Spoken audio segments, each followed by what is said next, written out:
Cao Ge, a computer engineer employed by a Fortune 500 company, unexpectedly found himself transported to the world of the three-body problem, becoming an ordinary recent graduate from a third-tier university, class of 2007. Just as he was preparing to join the throngs of applicants submitting resumes, he received an invitation from the Scientific Frontier organization that in a state of bewilderment. Cao Ge realized he had arrived in the fantastical realm he had read about countless times, and that moment, a savior system within his mind awakened, marking the beginning of his journey as a scientific luminary.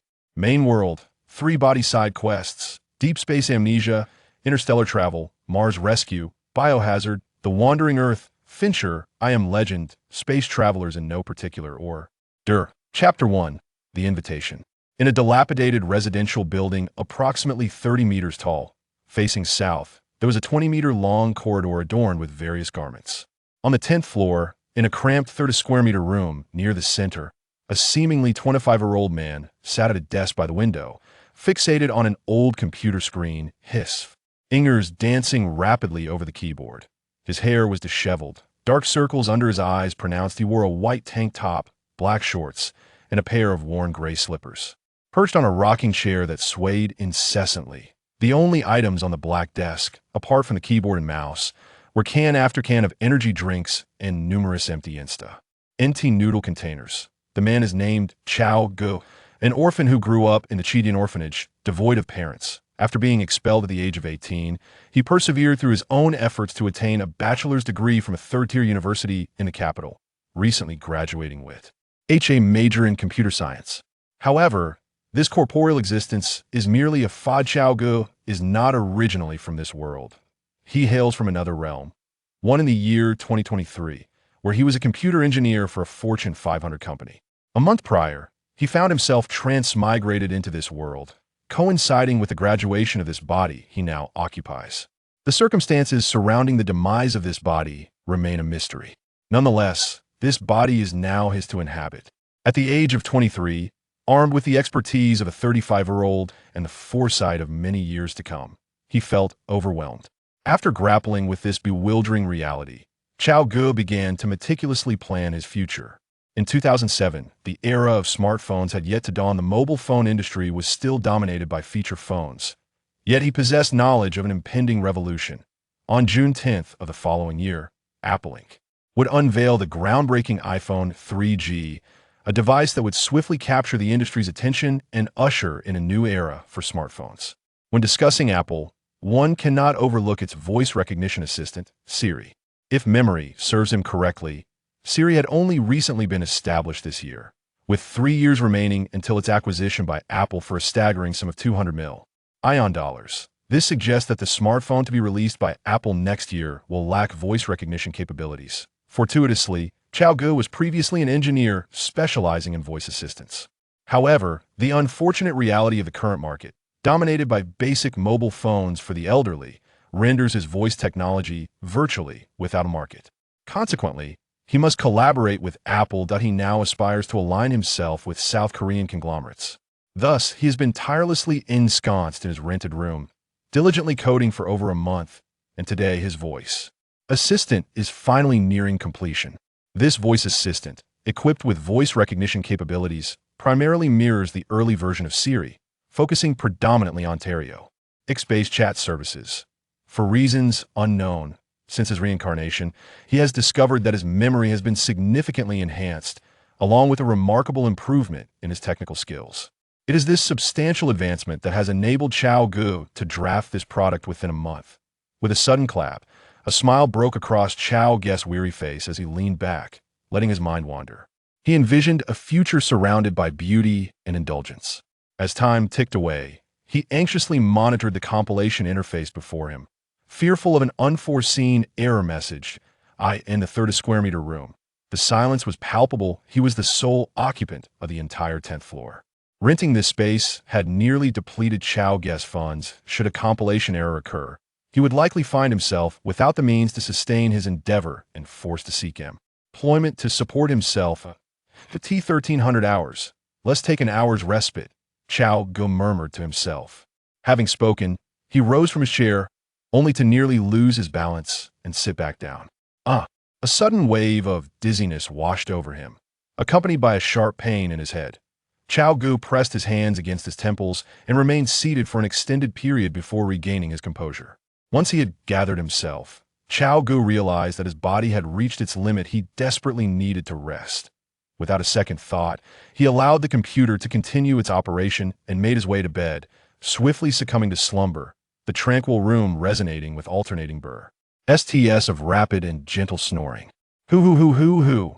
Simultaneously, at the moment of his successful compilation, within an opulent courtyard located 20 kilometers away, a captivating woman clad in a white suit sat before her elegantly adorned computer screen, where the details of a certain individual materialized. Name, Cao Ge. Age, 23. University, Capital University, College of Management. Major, Computer Science. Status, unemployed. Personality analysis. A penchant for women and wealth. His interest in researching the Shao and assistant stems solely from a desire for riches and substantial financial gain. The woman, whose expression was as cold as ice, suddenly registered a flicker of surprise. Artificial intelligence? How intriguing, Shen Yufei remarked with a sudden smile. Ding dong. As the sound resonated through the speakers, an email filled with text on the computer screen transformed into a letter, soaring into the vast ocean of information that is the Internet. Chapter 2. The Boundaries of Science. The following day, sunlight streamed through the glass window, casting a warm glow upon the face of Cao Ge, who lay sprawled across the bed. The gentle rays of light prompted his eyelids to flutter, and soon his eyes began to wander before gradually awakening. Shielding himself from the piercing sunlight with a hand, Cao Ge slowly propped himself against the edge of the bed, lost in thought for what felt like an eternity. Only when he had regained a semblance of consciousness did he yawn and lift his right hand to check the time. It was already 5 o'clock. Noticing the eczema on his finger pointing to the number 17, Cao Ge initially mistook it for the previous day. He then lowered his hand and approached the bedside, bleary-eyed as he clumsily slipped on his shoes. He made his way to the computer desk, eager to review the results of his program compilation. The moment he spotted a new blue icon on the desktop, his drowsiness vanished in an instant. Success. Cao Ge reveled in his joy for a brief moment before reining in his excitement and promptly navigating to Apple's official website, intent on composing an email to the company. However, just as he opened the site and prepared to write, he noticed a mail notification in the lower right corner of the screen. Furrowing his brow, he moved the mouse and clicked it open. Dear Mr. Cao, greetings. I am Shen Yufei, the external liaison for the Organization of Scientific Frontiers, and I would like to extend a sincere invitation for you to attend the Academic Exchange Conference scheduled for July 15, 2007, at a designated location. The purpose of this conference is to discuss the future directions of scientific development. Your research in the field of computer science is highly regarded and has garnered the affirmation of many members within our organization. Hence, I have been entrusted to extend this invitation to you. We sincerely hope you can find the time to grace us with your presence. Organizer, Organization of Scientific Frontiers. Date, July 13, 2007. Upon reading this email, Cao Ge initially felt a sense of bewilderment, as he recalled that he had never submitted a or some to this so-called Organization of Scientific Frontiers, a graduate of a third-tier university. He had very few opportunities for selection. Thus, during his time of transition, he had refrained from applying to any company due to the absence of relevant experience on his or some. After graduation, he rented an apartment and purchased a few boxes of instant noodles, arriving in this new world. As Cao Ge pondered this perplexity, the term Shen Yufei and Organization of Scientific Frontiers suddenly piqued his interest, and in an instant, a flood of memories erupted in his mind. A month prior, before his arrival in this world, the television adaptation of The Three-Body Problem had just premiered. As a devoted fan of the original work, Cao Ge eagerly watched it. Initially, he feared that the live-action series would tarnish the original story, much like many adaptations have done. However, he was pleasantly surprised to find that the live-action version was remarkably well executed, capturing the essence of the original narrative. Unfortunately, just as he reached the 7th episode, an unforeseen event transported him to this realm, leaving him to grapple with the painful reality of having to wait for many years to witness the continuation of the story. However, upon encountering these two terms, his mind was suddenly clouded. If it pertains to the three-body problem, then this world is on the brink of an era of crisis. At that juncture, a substantial portion of societal resources will be diverted towards national defense, while endeavors in entertainment and other sectors will come to a standstill. plunging the entire world into a state of high tension. This impending reality will undoubtedly obstruct his path towards a life of indulgence. With a furrowed brow, Cao Ge gazed at the email before him, initially prepared for an extravagant escapade. Yet it seemed that the inhabitants of the three-body world were unwilling to grant him this opportunity, intent on placing obstacles in his pursuit of success. The monitoring system detected the host's interaction with the primary narrative structure of the current world, and the savior system was activated.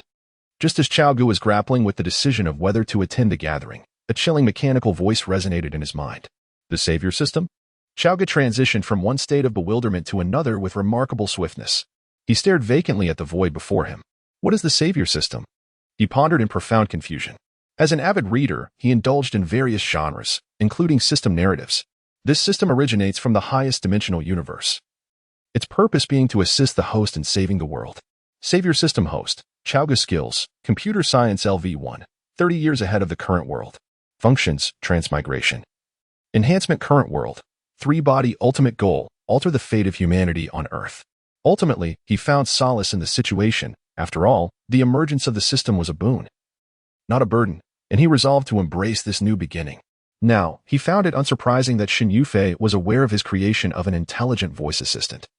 It must surely be the omnipresent Jizi. The mere thought of being under the surveillance of Jizi sent a shiver down his spine. For it meant that whether he sought to resolve matters independently or sought assistance, his every action would be laid bare. On this account alone, Cao Ge was resolved to confront the Trisolarians with unwavering determination. Initially, he had presumed he had merely traversed into an ordinary world. However, now that the possibility of experiencing the wonders of different realms had emerged, why not embrace it? As he pondered this, Cao Ge suddenly realized that it was not as difficult to accept as he once thought. The advent of this system did not hinder his enjoyment of the world. Rather, it expanded his horizons exponentially. Perhaps it could even extend the brief century of his existence. With this revelation, Cao Ge felt a surge of elation. He had previously been perplexed as to why his computing skills had suddenly intensified. It turned out to be a function of the system. According to the system's explanation, each time he traversed, his existing skills would be enhanced, with the choice of enhancements available, yet the degree of enhancement remained random. In terms of time, coming from 2023 meant that his skills were already 16 years ahead of the current world, with the system having amplified them by an additional 14 years. No wonder he felt increasingly adept at coding these past few days, with a plethora of previously unconsidered solutions suddenly surfacing in his mind for certain challenges. Thus, Cao Ge mused. He closed the information panel before him, turned his gaze to the screen, ultimately shutting it down, and proceeded to access Apple's official website to compose an email. Although he had resolved to participate in the activities at the frontier of science, he still needed to sell his voice assistant. Without that income, how could he ascend to the pinnacle of life and confront the Trisolarians? Money is the courage of a hero. Without it, there is no bravery, but with it, valor abounds. From this, one can discern the paramount importance of financial resources. Thus, it is imperative to acquire a sum of money first. Chapter 3. Contemplation. As Cao Ge leaned back in his chair, lost in thought while gazing at the screen, a sudden pang of hunger gripped his stomach. The intense discomfort caused him to involuntarily arch his back, pressing his hands against his abdomen in a futile attempt to alleviate the pain. "I'm so hungry," Cao Ge exclaimed, blinking his eyes. It was then that he unconsciously glanced at the bottom right corner of his computer screen, which made him realize that he had been asleep for an entire day and night. Surveying his desk, cluttered with an array of beverage cans and empty instant noodle boxes, he noted the barren cardboard boxes beside it. Discovering that there was no food left in the room, Cao Ge instinctively glanced out the window and spotted a street vendor outside the community. He promptly shut down his computer, made his way to the bathroom for a quick wash, tidied his hair, changed his clothes, grabbed his phone, and briskly exited his apartment. As he walked through the aging residential complex, Cao Ge observed the desolate leisure park and continued towards the entrance of the community. He intended to grab a bite to eat and perhaps get a haircut, having neglected his hair for a month. His current hairstyle resembled that of Dingy from the drama. Cao Ge is a person who values cleanliness. During his research, he had no choice but to work tirelessly. But now that he has some leisure time, he naturally wishes to rejuvenate himself. He has no desire to be merely a scholarly recluse or a scientist. His relentless coding stems from his passion for life. A scientist who neglects his appearance may earn the respect of ordinary individuals, yet it is exceedingly rare for him to garner their affection, let alone admiration. As Cao Ge stepped out of the community gate, he was greeted by the cacophony of car horns from the street. He resides in an old district where, upon exiting the neighborhood, he finds vendors peddling their wares along the roadside. Observing the antiquated models of cars and the motorbikes weaving through the streets, he felt a sense of disconnection, as if a month had transformed the world around him. Nostalgia washed over him, and he continued along the path he had taken, soon arriving at a street bustling with numerous stir-fry restaurants. The aroma of sizzling dishes filled the air, and his stomach audibly protested its hunger. As he walked down the street, he perused the various eateries lining both sides. The diversity was striking, with establishments ranging from noodle shops to braised delicacies. Many offered freshly prepared dishes, but ultimately he found himself halting before a shop suffused with the rich scent of chili. As a native of Hunan, where he grew up, he may not be entirely dependent on spice, yet he craved it from time to time. Otherwise, both his stomach and spirit would suffer.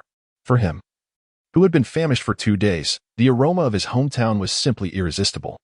The reason he halted in front of this establishment was the tantalizing scent of Hunan chili peppers wafting through the air. Without hesitation, he turned and entered the modest eatery before him. The restaurant, though small in size, was rectangular, approximately 10 meters wide and 4 to 5 meters in depth. Within this limited space, 6 rectangular wooden dining tables were arranged. The stark white walls were adorned with numerous aged posters and a menu.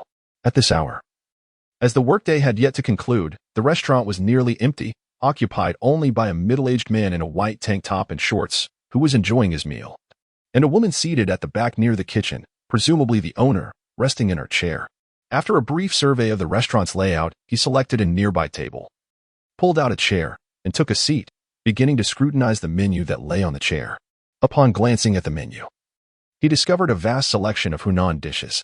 The bold characters, though lacking visual representation, stirred his appetite immensely, eliciting a mouth-watering response. Noticing a customer had sat down, the woman who had been resting by the entrance approached him. "What would you like to eat?" she inquired directly, without any preamble. He lifted his gaze to meet hers and, without further ado, pointed to the menu and said, "I would like a portion of shredded pork with green peppers." The woman glanced at the item he had indicated, then took out a piece of paper and a pen, writing as she recited. "1 portion of shredded pork with green peppers. Would you like anything else?" "Yes, I would also like a portion of sour and spicy shredded potatoes." "Sour and spicy shredded potatoes." "Finally, I would like a bowl of seaweed and egg soup," Cao Ge said while gesturing with his fingers. "All right, please wait a moment. Your dishes will be ready shortly," the lady replied as she noted down the order. She then turned and walked towards the back of the shop, lifting the curtain that led to the kitchen and stepping inside. Mere seconds later, she emerged once again and resumed her previous position to rest.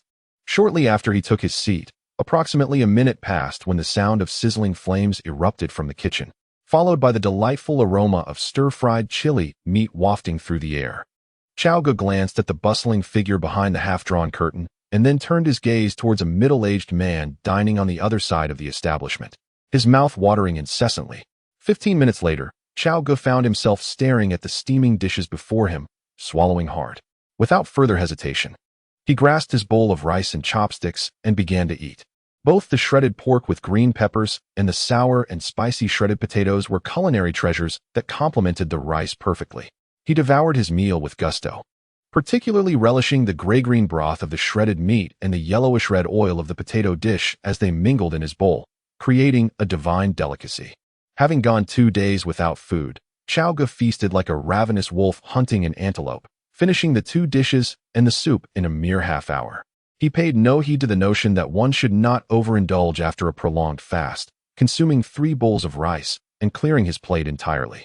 In this era, restaurants possess a certain authenticity, so after consuming 2 large plates of dishes and a generous bowl of soup, he contentedly let out a satisfying burp.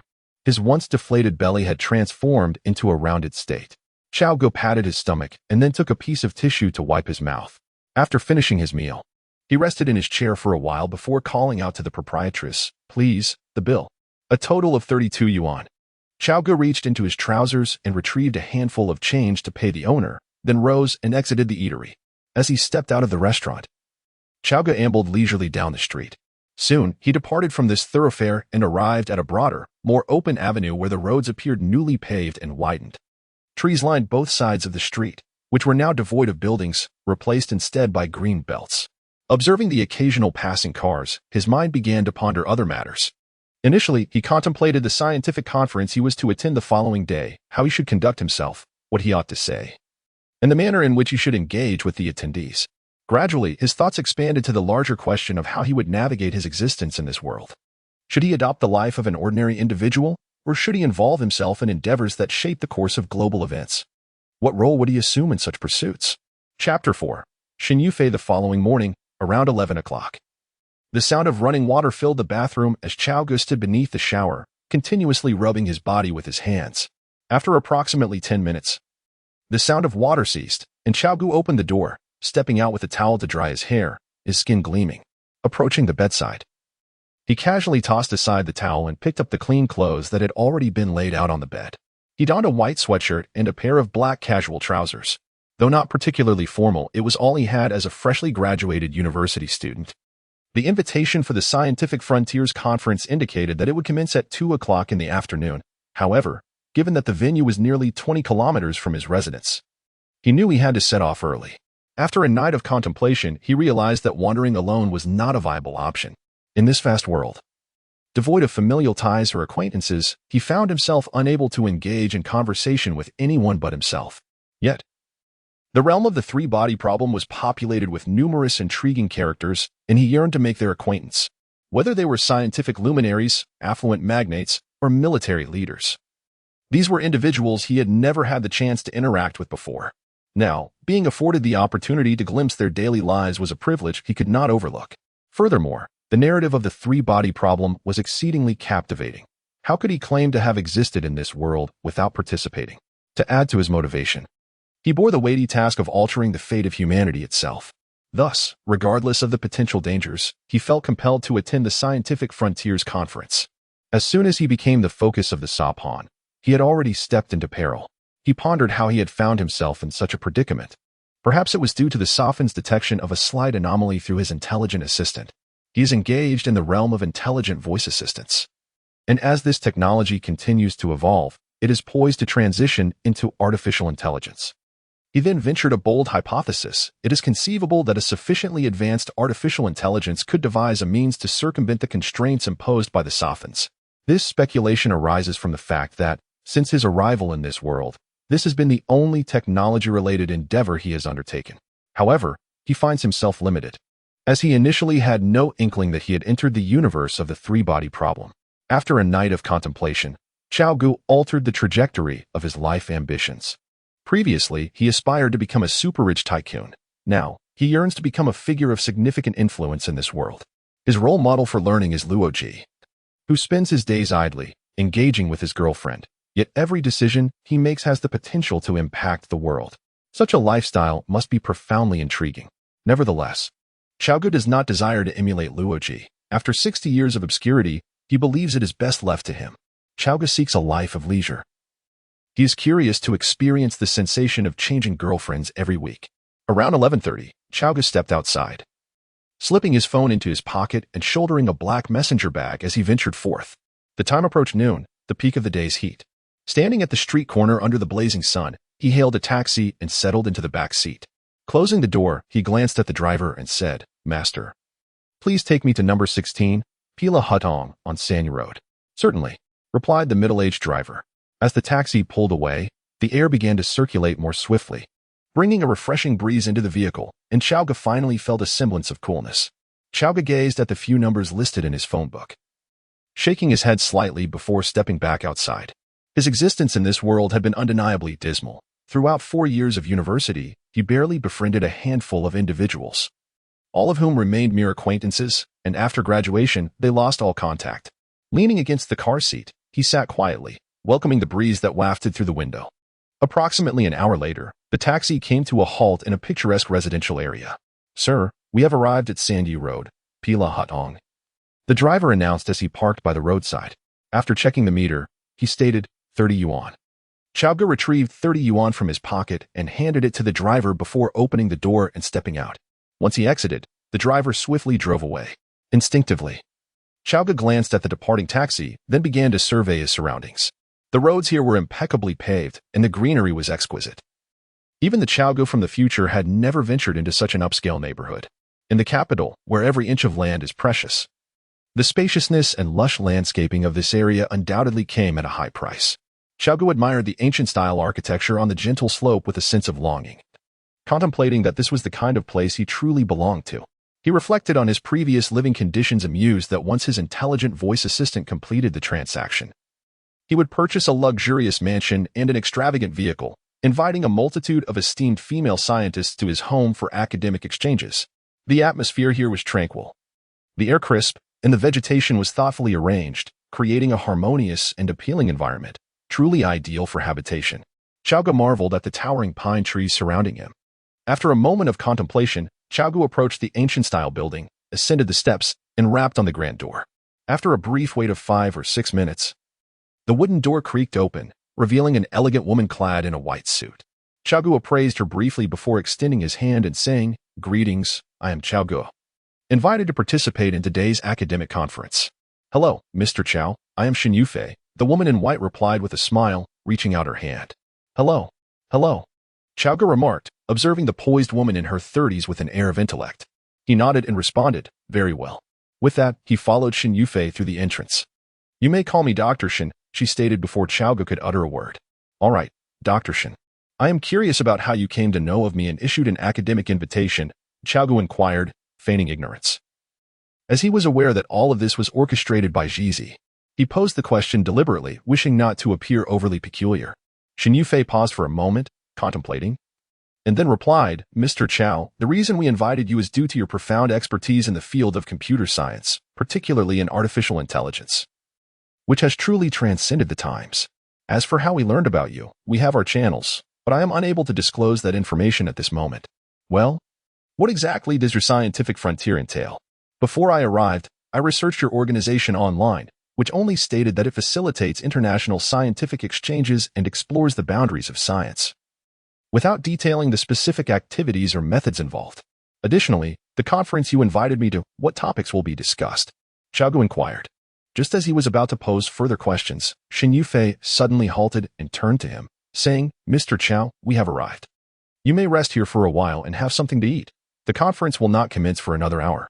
Chapter 5, Professor Wang Miao. At that moment, a middle-aged man in his 40s emerged from the room.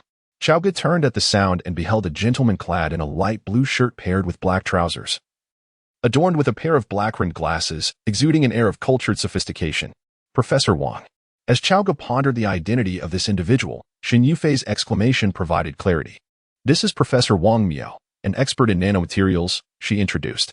"And this is Mr. Cao Ge, an expert in the field of computer science, attending an academic conference for the first time." Professor Wang. Upon hearing Xin Yufei's introduction, Cao Ge felt a surge of excitement as he gazed at the distinguished middle-aged man. "It is a pleasure to meet you. I have long admired your work. Your concept of material blades has reached even those of us in the computer science realm, truly remarkable." Cao Ge extended his right hand, enthusiastically greeting Wang Miao with a firm handshake. The source of Cao Ge's excitement stemmed from the fact that the individual before him was indeed a remarkable figure in the scientific community. Wang Miao, taken aback by the youthful exuberance of this seemingly extraordinary young man, paused for a moment before glancing at Xin Yufei and then returning his gaze to Cao Ge. "Hello, Professor Cao," he said. "Professor Wang, you mustn't refer to me as Professor Cao. I am not a professor. I graduated with my bachelor's degree just this year. You may call me Xiao Cao," Cao Ge replied with a laugh, gesturing dismissively. "Moreover, my attendance at this conference is solely due to the esteem in which Dr. Xin holds me. I have inquired, and those who participate in this gathering are all eminent scientists in their respective fields." Upon hearing Cao Ge mention his recent graduation and that he was merely an undergraduate, Wang Miao felt a jolt of surprise, though he masked it with a smile as he responded. "The invitation extended to you by Dr. Xin to attend this exchange conference indicates your considerable research capabilities. Age is of no consequence." Wang Miao did not underestimate Cao Ge due to his words, for the essence of scientific exploration is to push the boundaries of knowledge, and not everyone possesses the aptitude to traverse these frontiers. The fact that Xin Yufei had invited such a recently graduated undergraduate was certainly not without merit. It implied that this seemingly remarkable young man had achieved a world-class level in the realm of computer science. His judgment was informed by the realization that those engaged with the frontiers of science are invariably top experts in their fields. Wang Miao and Cao Ge exchanged polite pleasantries before Wang turned to Xin Yufei and inquired, "Dr. Xin, you mentioned that Mr. Cao is an expert in the field of computer science. Is our meeting centered around computer-related topics? Shen Yufei shook her head and replied, this discussion is unrelated to computers. It remains within the realm of physics. Mr. Cao is a distinguished guest at the frontiers of our scientific discourse. Upon hearing this, both Wang Miao and Cao Ge were taken aback, casting puzzled glances at one another before simultaneously directing their confusion towards Shen Yufei, asking, Dr. Shen, what do you mean? I do not comprehend. Shen Yufei continued, Mr. Cao possesses profound expertise in computer science, which may facilitate our communication and potentially provide us with pivotal insights regarding computational matters. With this clarification, Cao Ge began to grasp her intent that a gathering of physicists might occasionally become ensnared in rigid thought patterns, leading to a state of confusion. While his outsider perspective, unencumbered by knowledge of physics, might offer clearer insights, particularly on computational issues. Although Shen Yufei's explanation lacked complete credibility, Cao Ge chose to accept it. He was already aware of the implications of being invited to the frontiers of science, thus deeming further elaboration unnecessary. Meanwhile, Wang Miao rationalized that the frontiers of science might seek to encompass a broader array of talent.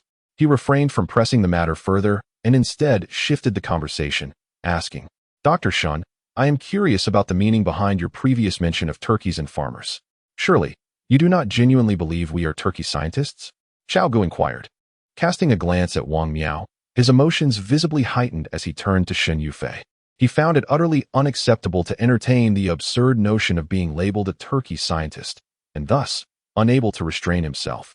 He approached Shen Yufei the moment he spotted her, eager for the meeting to commence. Shen Yufei maintained her tranquil demeanor, reminiscent of a placid lake. As she gazed at Wang Miao in silence, having spoken, she turned away and departed, walking towards the opposite end of the corridor until she vanished around the corner, completely out of their sight. Watching Shen Yufei leave, Wang Miao felt a sense of discomfort, furrowing his brow, yet he refrained from voicing his thoughts. After all, he was an educated scholar. Although he disagreed with Shen Yufei's perspective, it did not escalate to personal animosity. He simply perceived the turkey and farmer hypothesis as lacking in persuasive power. Wang Professor, Cao Ge called out a couple of times before Wang Miao snapped back to attention. He turned to Cao Ge with a benevolent expression, seemingly inquiring what the matter was. Wang Professor, what exactly is the purpose of this scientific boundary conference? I gathered from your earlier remarks that this is not your first attendance. Could you enlighten me?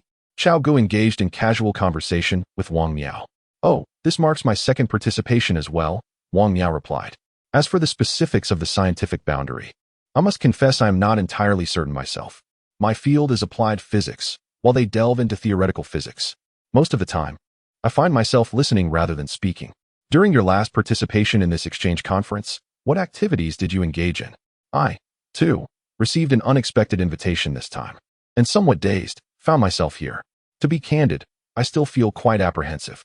As far as I know, those who are able to attend this conference are renowned scientists in academia, while I am merely a recent graduate. I truly feel out of place. However, he believed Wang Miao understood. Wang Miao cast a glance at Cao Ge. Realizing that his receipt of Shen Yufei's invitation undoubtedly indicated significant accomplishments in the field of computer science, far surpassing that of a mere undergraduate. Thus, he regarded him with admiration and remarked, there is no need to be overly anxious. If you find it difficult to comprehend, there is no obligation to speak. Simply listen as I do. While some of their discussions may seem fantastical, the majority is rather innovative. Listening attentively will greatly benefit your future development. Chapter 6.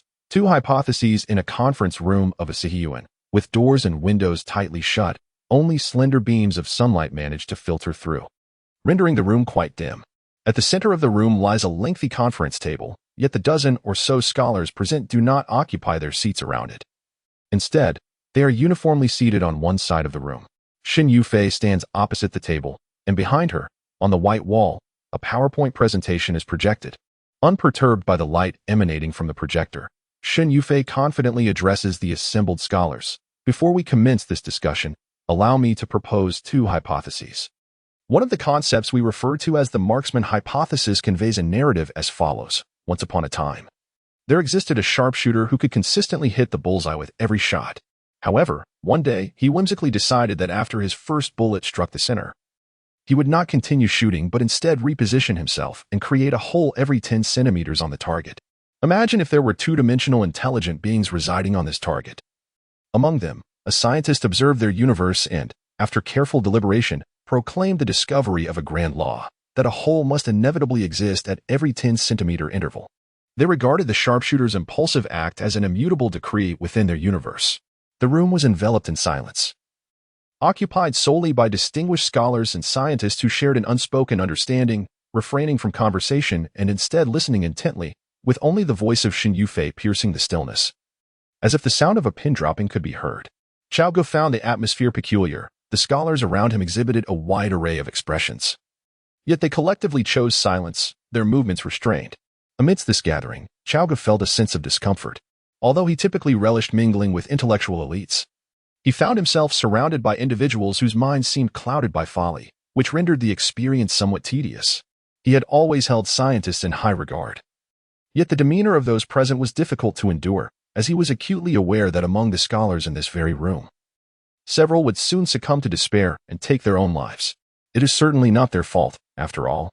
Persuading a staunch atheist and materialist to believe that they are akin to a turkey, that physics does not exist, and that their lifelong research is merely a jest is indeed a challenging notion to accept. Cao Ge, aware of the impending threat posed by the Trisolarans and cognizant of how they have stifled human technological advancement, remains unfazed. However, these scholars, oblivious to such knowledge, find themselves thrust into the realm of metaphysics, unable to articulate the rationale behind such a shift. Their experimental outcomes consistently lead to one peculiar conclusion: the non-existence of physics. This notion is undeniably difficult to grasp. Individuals with a modicum of emotional intelligence may come to terms with it, yet for those extreme scientists, who view only science without regard for life, the prospect of such a revelation could drive them to despair. It is apparent that Shin Yufei has recounted these two hypotheses on multiple occasions, now exhibiting a practiced stoicism, her expression unchanging regardless of the content of her discourse. Yet, it seems that the scientists within the ETO share this demeanor, bearing a countenance suggestive of having lost everything, intent on dragging all of humanity down with them.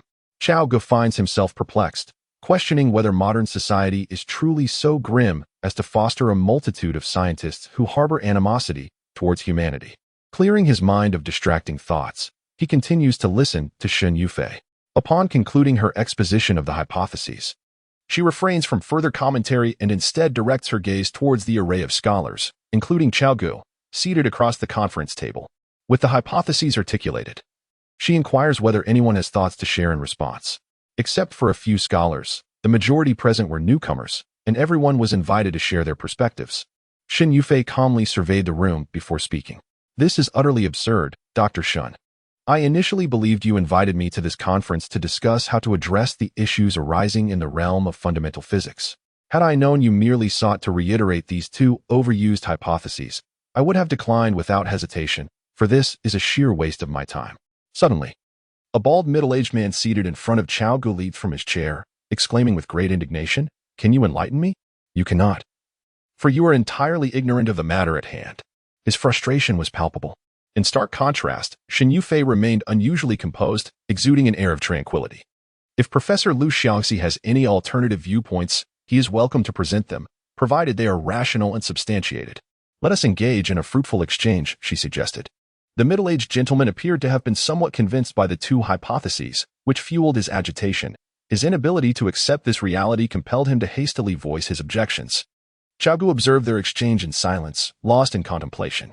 Shortly thereafter, several scholars posed questions, to which Shin Yufei responded thoughtfully and comprehensively. The conference extended for over 2 hours. Chapter 7. A Discontented Departure, Part 2.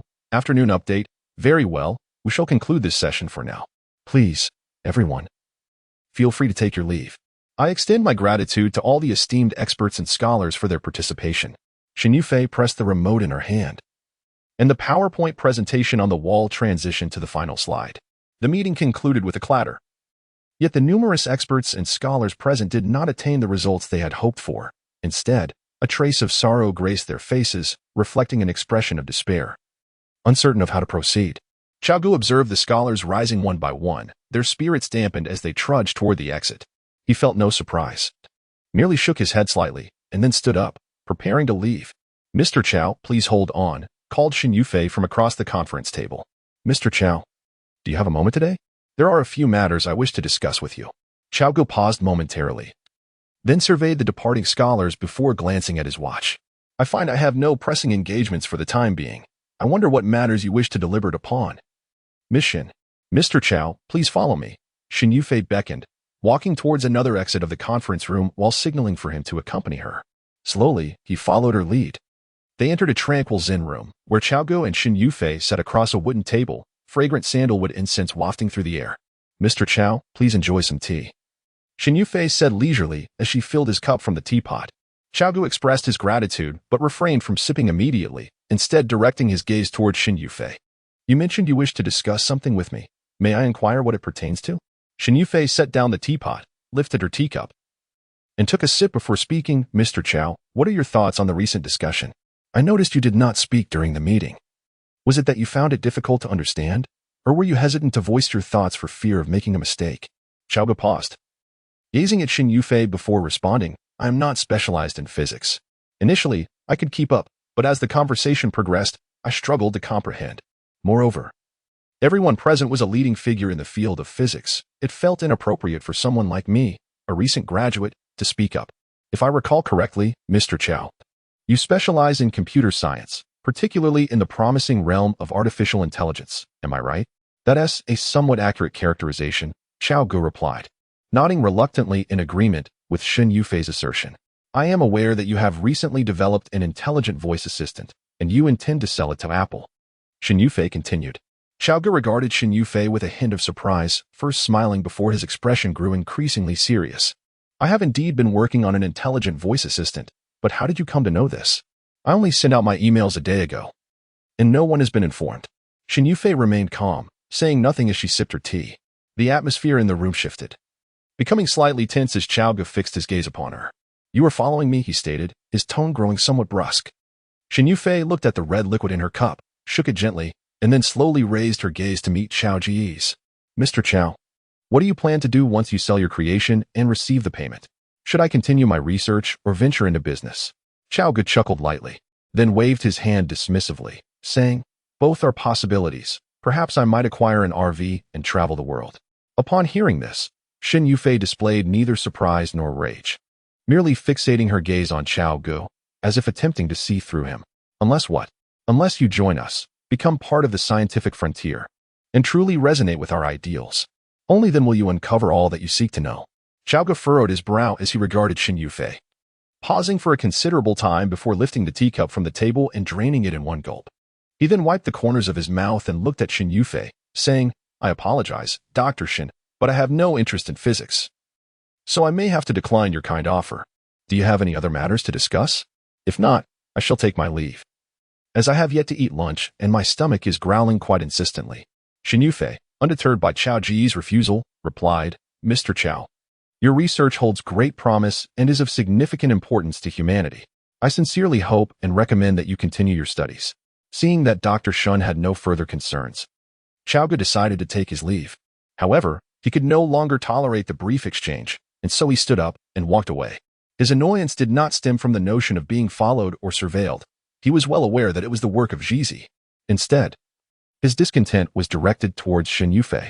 Initially, while watching the drama, he did not perceive Xin Yufei as overly verbose. However, upon engaging in face-to-face communication, he realized that not only was Xin Yufei loquacious, but also somewhat eccentric, often straying off topic. When Cao Ge posed a particular question, Xin Yufei would invariably respond with something entirely unrelated, as if such a diversion would showcase her intellect. Although Cao Ge genuinely enjoyed conversing with scholarly individuals, it was essential that they possess a semblance of normalcy, a quality that Xin Yufei evidently lacked. In summary, conversing with Xin Yufei proved to be exceedingly exhausting. In contrast, Cao Ge believed he was better suited for discussions with ordinary individuals.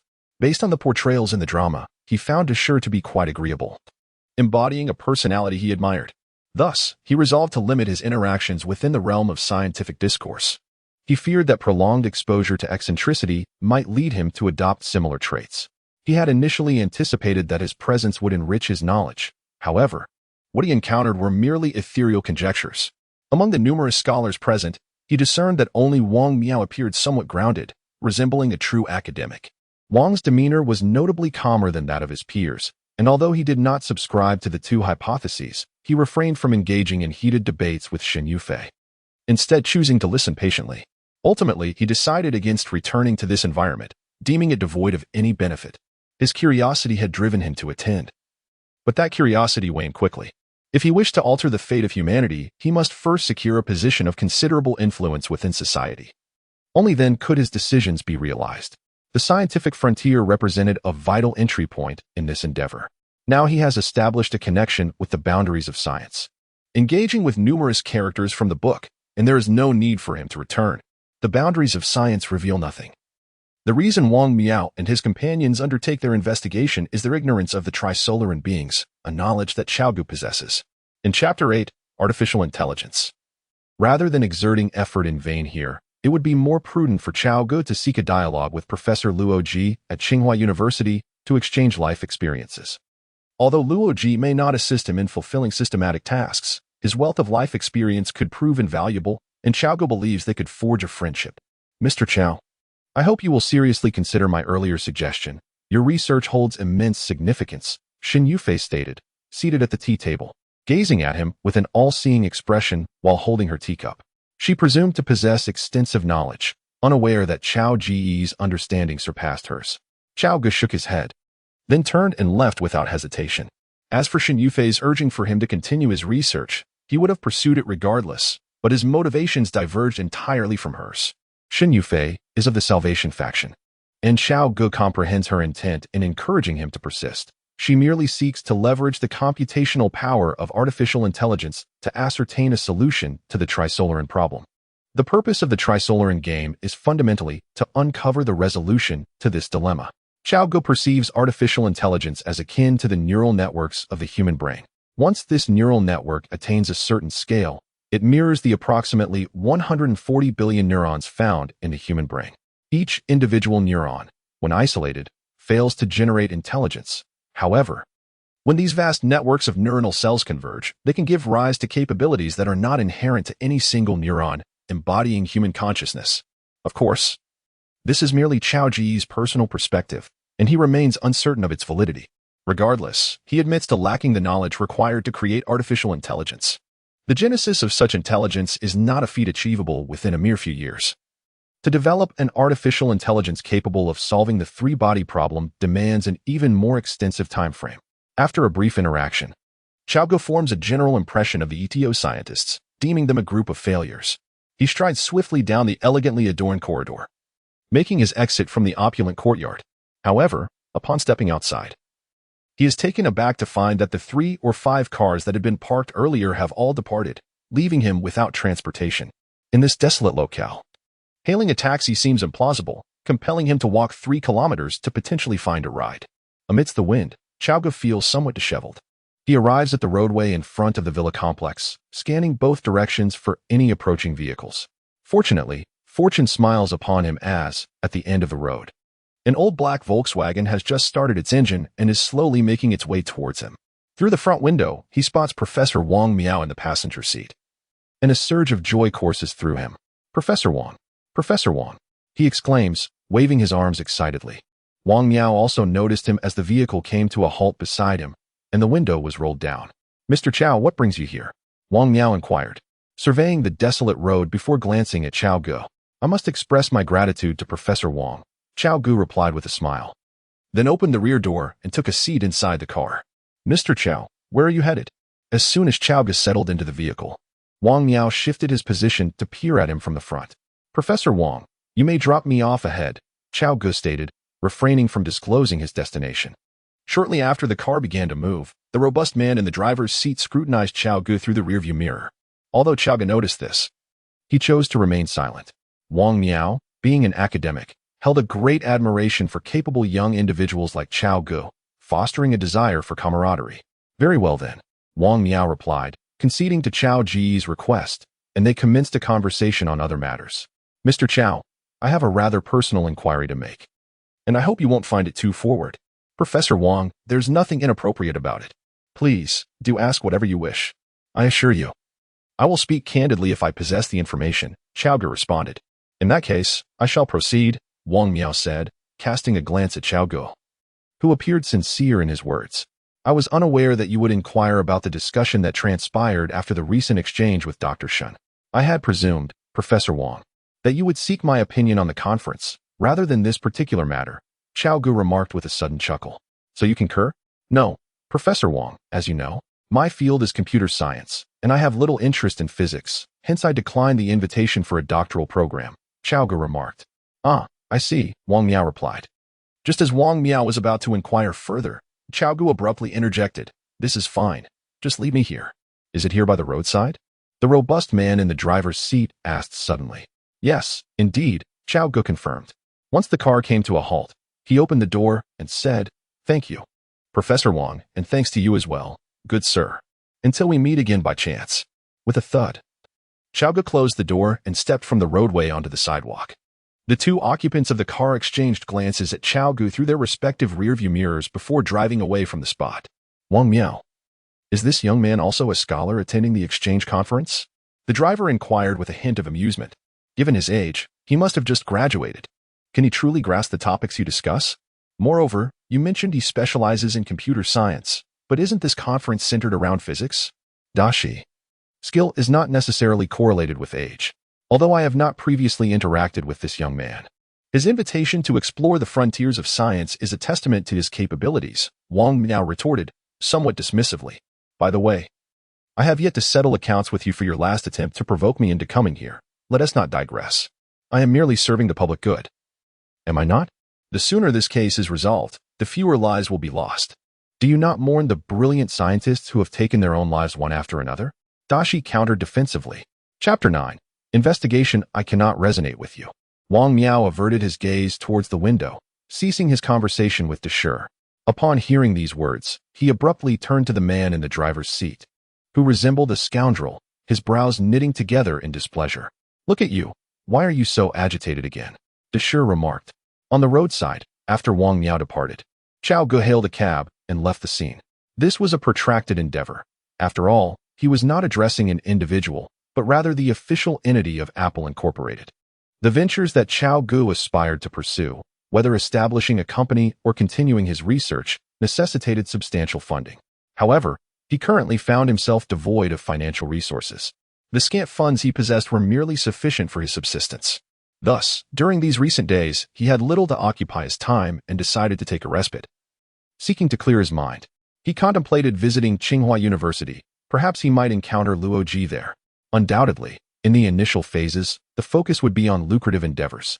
For in the aftermath of the crisis era, whether dealing with space elevators, space cities, or any other projects, the financial requirements for such undertakings would be astronomical.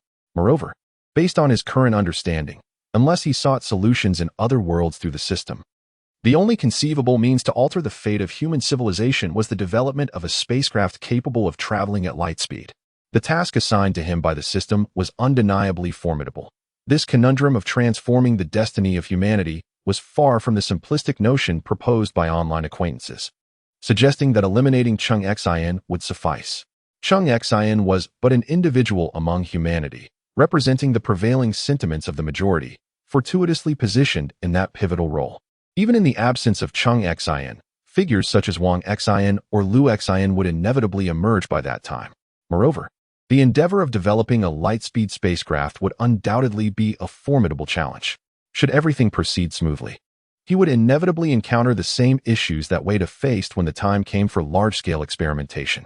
Therefore, it is imperative to establish a vast consortium behind him, one that possesses substantial financial resources, wields significant influence within society, and represents the fundamental interests of the majority, both politically and in the realm of public opinion.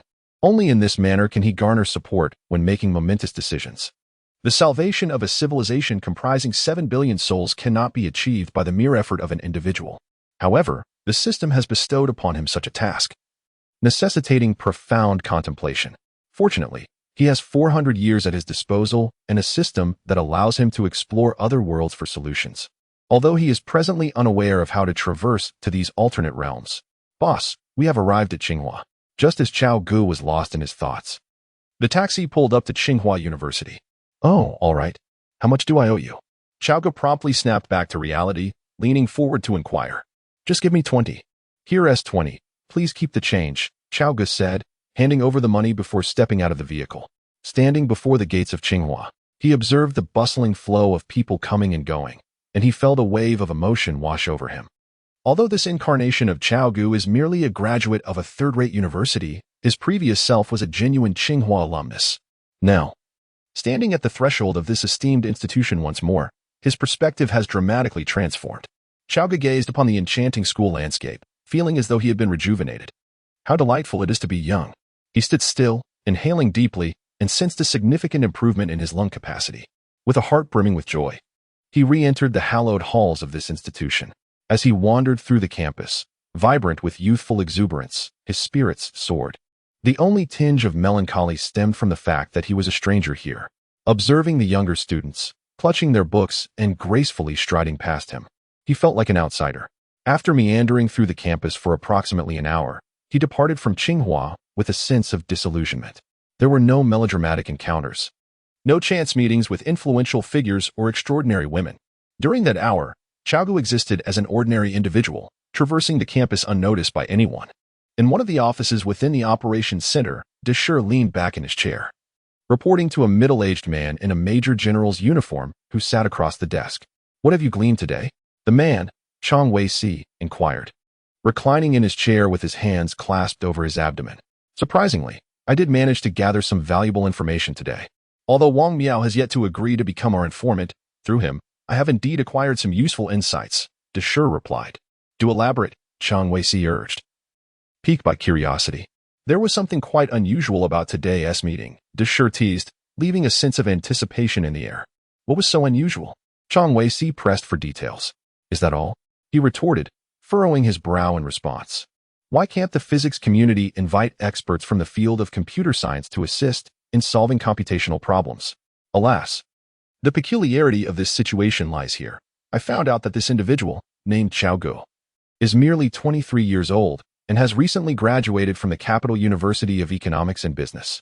While youth itself is not a significant issue, the crux of the matter is that his academic performance is rather lackluster, as confirmed by his instructors. Had he excelled, he would not have graduated from an independent college. Consider this: an international academic organization comprised solely of leading scholars from the field of physics. What can they possibly gain from inviting someone like Cao Ge, who appears to be somewhat of a dilettante? Reflect upon this carefully. Doesn't it seem peculiar? Deshir remarked, handing over the information he had gathered to Chang Weiss. The document was filled with details about Cao Ge. Upon hearing Deshir's observations, Chang Weiss fell silent, accepting the materials and scrutinizing them closely. Chapter 10. Internal disputes within ETO. Interestingly, Cao Ge is an orphan, Chang Weiss suddenly remarked, looking up at Deshir. Indeed, Deshir nodded. Not only is he an orphan, but he also had no prior contact with Shun Yufei from the scientific frontier. It is as if he emerged from nowhere. Logically, one would assume that he and an academic organization like the scientific frontier would have no connection whatsoever.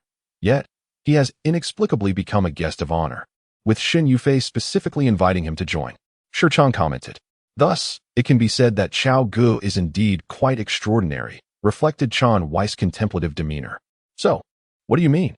Chang Weiss pressed on, not lingering on the matter of Deshir smoking, but rather continuing his inquiry. "We should investigate him. I sense he must possess some knowledge. Perhaps he could serve as another breakthrough for us." Deshir removed the cigarette from his mouth and sat up straight, stating his thoughts. Upon hearing Deshir's suggestion, Chang Weiss leaned back slightly, gazing at the ceiling in deep contemplation for a considerable time before resuming an upright position and addressing Deshir. "Very well. You may take a few individuals to seek him out and ascertain the situation. However, I have one stipulation: temper your demeanor. Remember, you are not interrogating a criminal. He is not a suspect. You are seeking assistance, engaging in consultation." "Understood. I assure you I shall execute the task," Deshir responded with a salute and a smile. Chang Weiss furrowed his brow. "Ensure your emotions are in check." Deshir immediately composed himself, adopting a serious tone. Chang Weiss regarded Deshir for a moment, paused, and ultimately said, "Go ahead." Outside the city, within a private temple, in the open space before the hall housing the Buddhist statues, Shun Yufei stood at the center, her hands clasped above her forehead, silently offering her prayers. If Cao Ge were present, he would recognize that at this moment, Shun Yufei resembled not a scholar, but rather a devout religious devotee. "You have transgressed the will of the Lord. As Xin Yufei closed her eyes in fervent prayer, a man clad in a light blue suit approached and stood beside her, speaking in an utterly calm tone. After he finished, she unflinchingly replied, "This is my affair. The Lord has commanded you to halt his research, yet you not only refuse to do so but also urge him to pursue this path further, even inviting him to join us. What are your intentions? His research holds significant value. Should it continue, it may uncover a solution to that problem," Xin Yufei asserted. "Yet you have defied the will of the Lord. Are you aware of this insubordination?" The man retorted coldly, "I advise you not to meddle in my affairs." Xin Yufei snapped, pivoting sharply to fix him with a gaze as frigid as ice. "I am only aware that you have acted contrary to the Lord's will. I counsel you to rectify this immediately, or I shall take action," she warned. The man scoffed dismissively before turning away. Xin Yufei watched as Pan Han's figure receded, silence enveloping her, her eyes betraying a hint of chill. Meanwhile, back at home, Cao Ge sat before his computer, tapping away at lines of code. Oblivious to the intense debate that had just unfolded among the core members of the two factions within ETO regarding his fate. Had he been aware, he would not have been so at ease within his rented room.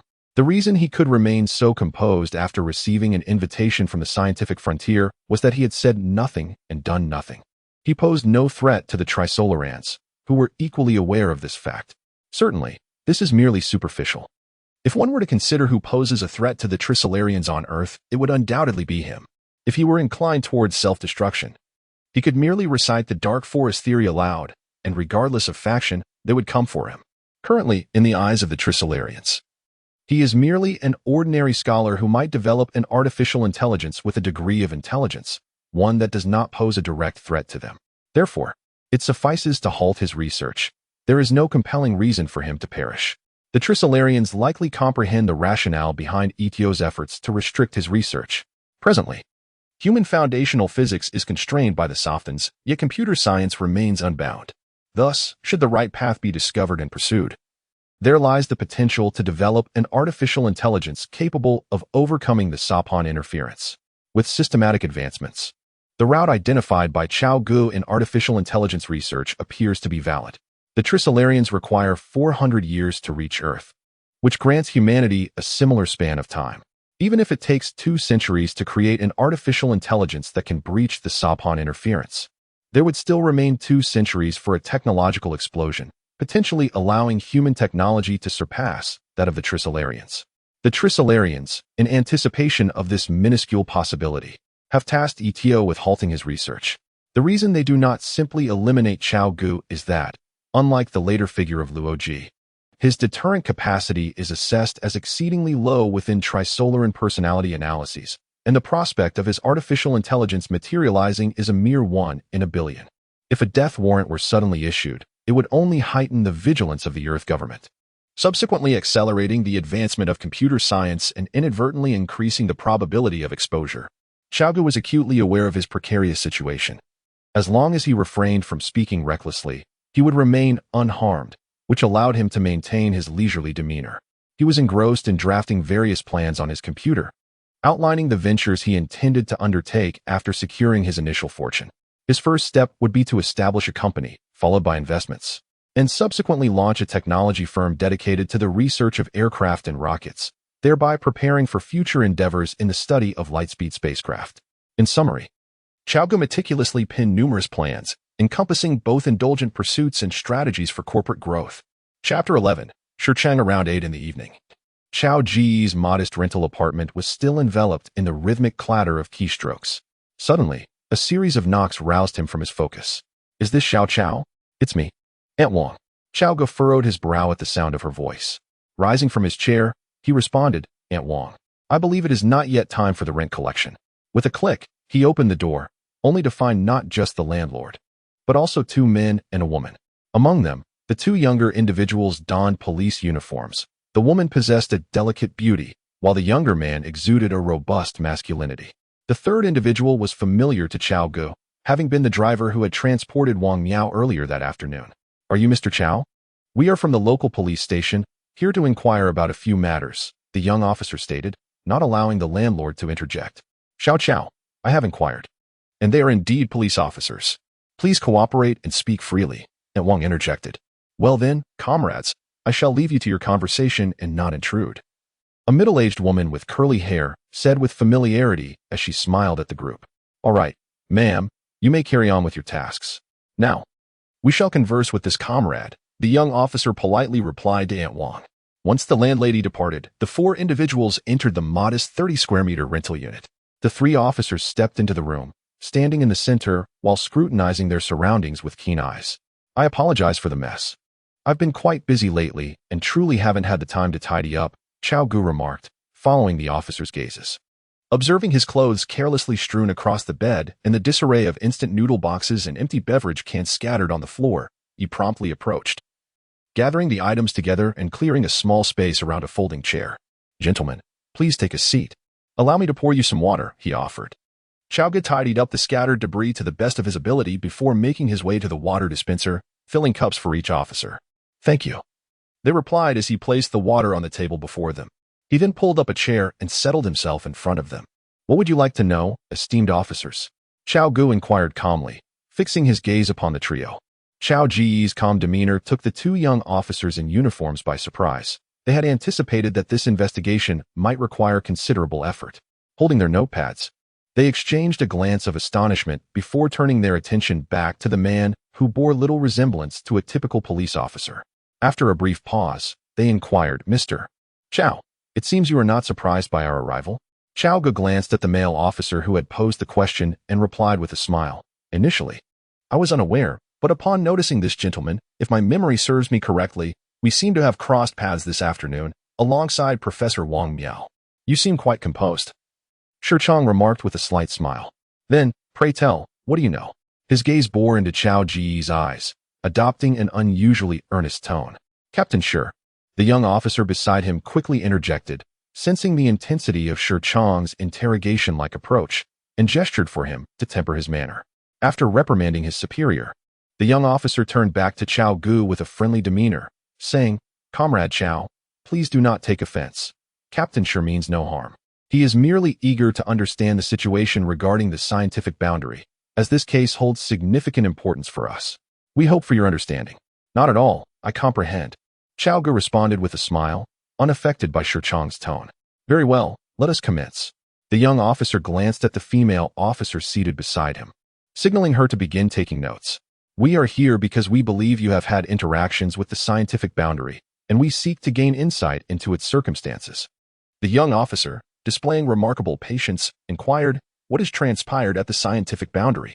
Cao Ge feigned interest, posing a curious question. As the two engaged in dialogue, the female officer beside them diligently recorded their conversation. I am aware of the matter you mentioned.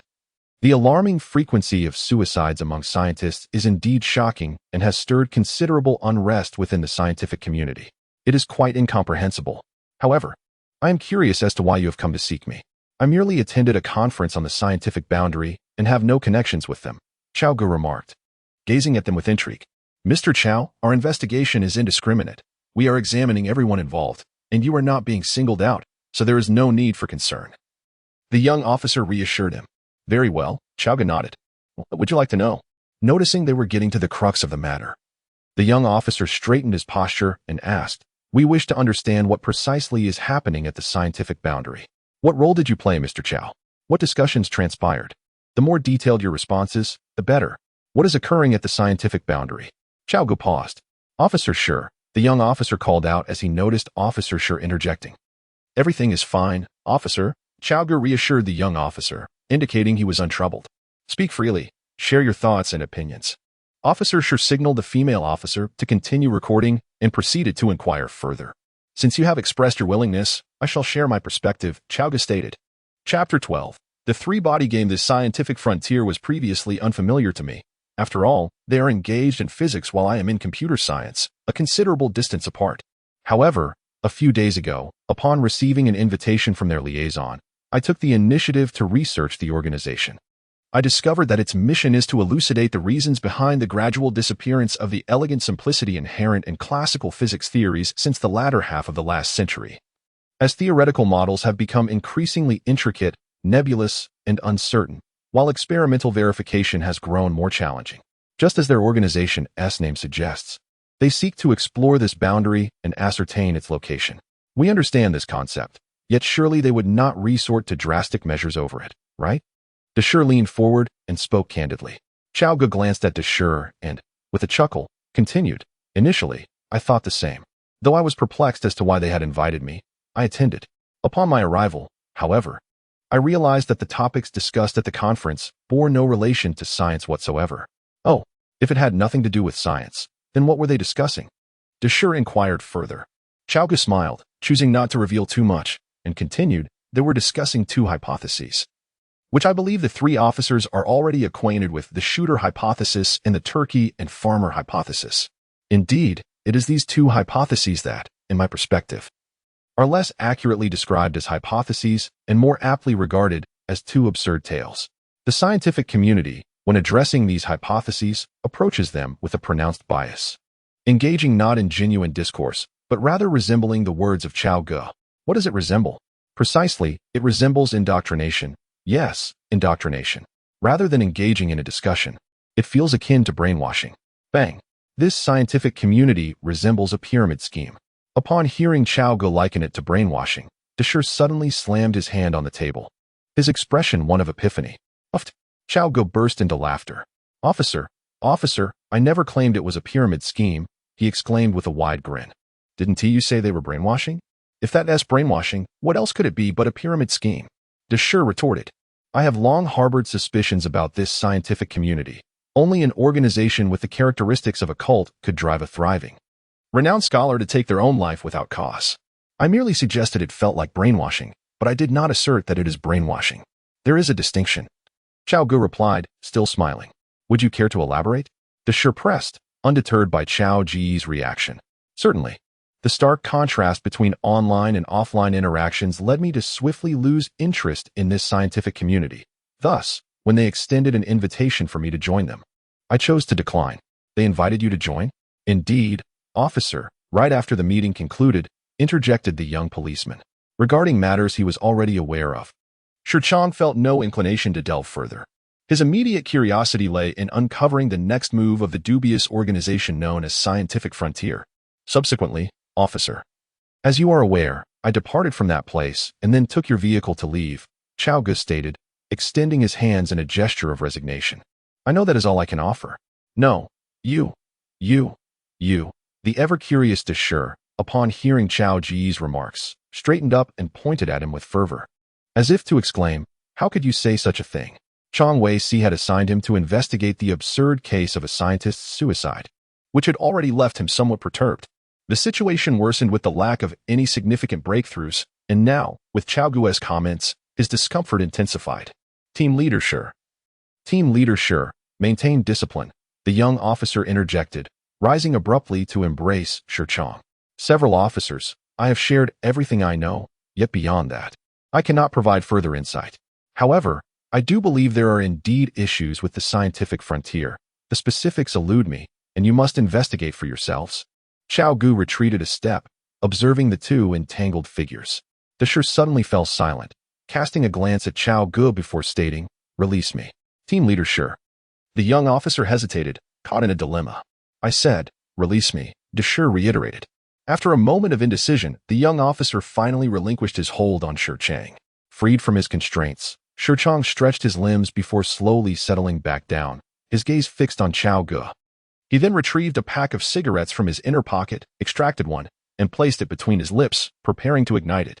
Yet, just as he was about to light it, he seemed to recall something and turned his eyes toward Cao Ge. Meeting Shure's gaze, Cao Ge immediately grasped his unspoken request and smiled, saying, you can smoke here. With a flick, the lighter ignited. Shurchang took a deep drag, the smoke curling around him. After a lengthy pause, he slowly resumed speaking. You mentioned that there are issues with the boundaries of science. Does that imply that the deaths of these scientists are connected to them? Cao Ge nodded affirmatively, replying, indeed. Shurchang acknowledged with a slight nod, then sat back, smoking while pondering deeply.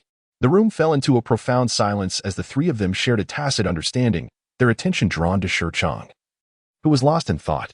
Seated comfortably, with one leg crossed over the other, he held the cigarette, his brow furrowed, and his gaze distant, fixated on a corner of the room.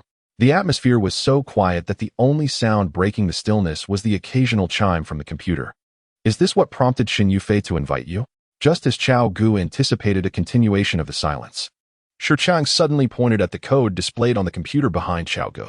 Following Shi's gaze, Cao Ge responded, "You could say that." "What is this?" Shi Chang inquired. Taking another drag, he looked at Cao Ge and asked, "What is this assistant you mentioned? Is there something extraordinary about it?" Upon hearing Shi's inquiry, Cao Ge paused momentarily, then turned to him and remarked, "If I were to identify something particularly noteworthy, it would be its capacity for intelligence, enabling it to execute simple operations based on user commands. Is this technology highly sophisticated?" Shi inquired with sudden curiosity. "Moderately, I suppose, at least, as of now. There are no devices of this nature in existence around the globe," Cao Ge replied with a hint of pride. Observing the expression on Cao Ge's face, Shi chuckled and said, "I see. Well, let us conclude our discussion for today. It is getting late, and you should rest." With that, Shi abruptly stood and made his way toward the door, leaving the two police officers momentarily stunned. However, the young officer was no novice. Although he was unaccustomed to Shi's mannerisms, he quickly adapted and smiled at Cao Ge, saying, "Mr. Cao, thank you for your cooperation." "You're most welcome," Cao Ge responded with a smile. "By the way, Mr. Cao, we have a meeting that may require your attendance." The young officer suddenly produced a document from the file on the table and handed it to Cao Ge. Cao Ge accepted the document, glanced over it briefly, and then looked up at the young officer, saying, "Very well. I shall be there punctually tomorrow. Thank you for your cooperation, Mr. Cao. We shall take our leave now." "Please walk slowly," the officer replied. "Oh, by the way, while I am unaware of the issues at the scientific boundary, I can suggest a direction for your investigation." "What direction?" Shi asked, skeptical. "The three-body problem? The game?" "Indeed, I have heard that numerous scientists are engaged in this game." Chapter 13, Operations Center. The following day, at 8 o'clock, Cao Ge tidied himself briefly before going out for breakfast. He then took a taxi to the address specified in the document. Standing before the grand edifice imbued with artistic flair, Cao Ge felt as though he had arrived at a museum. However, upon noticing the armed guards stationed at the entrance, he was reminded that it was, in fact, a military base. The juxtaposition of these two styles imparted an unexpectedly refreshing sensation. Raising his right hand to check the time, he noticed it was nearing the appointed hour and proceeded towards the entrance. Before he could draw near, one of the guards approached him, gesturing for him to stop before inquiring, "Comrade, may I assist you?" Unauthorized personnel are not permitted to approach. Cao Ge promptly opened his messenger bag and retrieved the document handed to him by the young officer the previous day, presenting it to the guard. "Comrade of the People's Liberation Army, my name is Cao Ge. I am an invited scholar attending the meeting. This is the document provided to me by the officer yesterday." Observing the guard, he watched as the soldier retreated to the sentry box to make a phone call. Approximately a minute later, the soldier emerged from the booth and hurried back to Cao Ge, saying, "Professor Cao, I have confirmed with my superiors that you are indeed an invited expert for the meeting. They will send someone to escort you inside shortly. Please bear with us for a moment." "Thank you, comrade of the People's Liberation Army," Cao Ge replied with a smile. Cao Ge stood before a vast open space, gazing curiously at the objects within the enclosure, awaiting with anticipation. The vicinity was remarkably quiet, devoid of any presence. If his conjecture proved correct, this should be the operational center where the nation addressed the issues concerning the Trisolaran problem. After a brief survey of his surroundings, approximately 5 minutes elapsed before a middle-aged man emerged from the entrance. "Cao, over here." As Shi stepped out from the enclosure, he waved at him. Upon hearing the call, Cao Ge turned his head and recognized that it was Shi Chang who had come to greet him. "Hello, officer." Cao Ge approached and exclaimed, "No need for formalities. This isn't our first encounter. You can call me Shi Chang, or simply Shi, as everyone else does." Shi replied with a smile as he approached. Cao Ge, looking at Shi, responded with a grin, "I think I shall still address you as Officer Shi." "Very well, call me whatever you prefer," Shi said after a brief pause, suddenly breaking into laughter. "Come, let me take you inside." Cao Ge followed Shi into this highly prestigious operational center. "The reason for your visit today is primarily that our superiors wish to consult with you regarding certain matters, as well as to participate in an internal meeting," Shi explained while leading the way. Throughout the journey, Cao Ge merely listened to Shi, refraining from interjecting.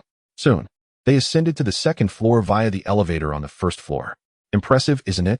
Shi pointed to the gigantic dragon skeleton suspended in the corridor. Cao Ge nodded in agreement, observing the operational center that resembled the one depicted in the drama. Beneath the massive dragon skeleton, A workspace was bustling with numerous staff members diligently engaged in their tasks. Originally designated by the government for use as an art gallery, this space has now been requisitioned by our military. Nonetheless, the decor retains its artistic flair. What do you think? The work environment is quite pleasant, isn't it? Deshur remarked.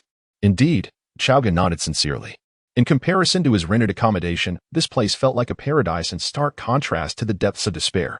Deshur guided him through the corridor, rounding a corner until they reached the end, where he knocked on the door. Knock, knock, knock, knock.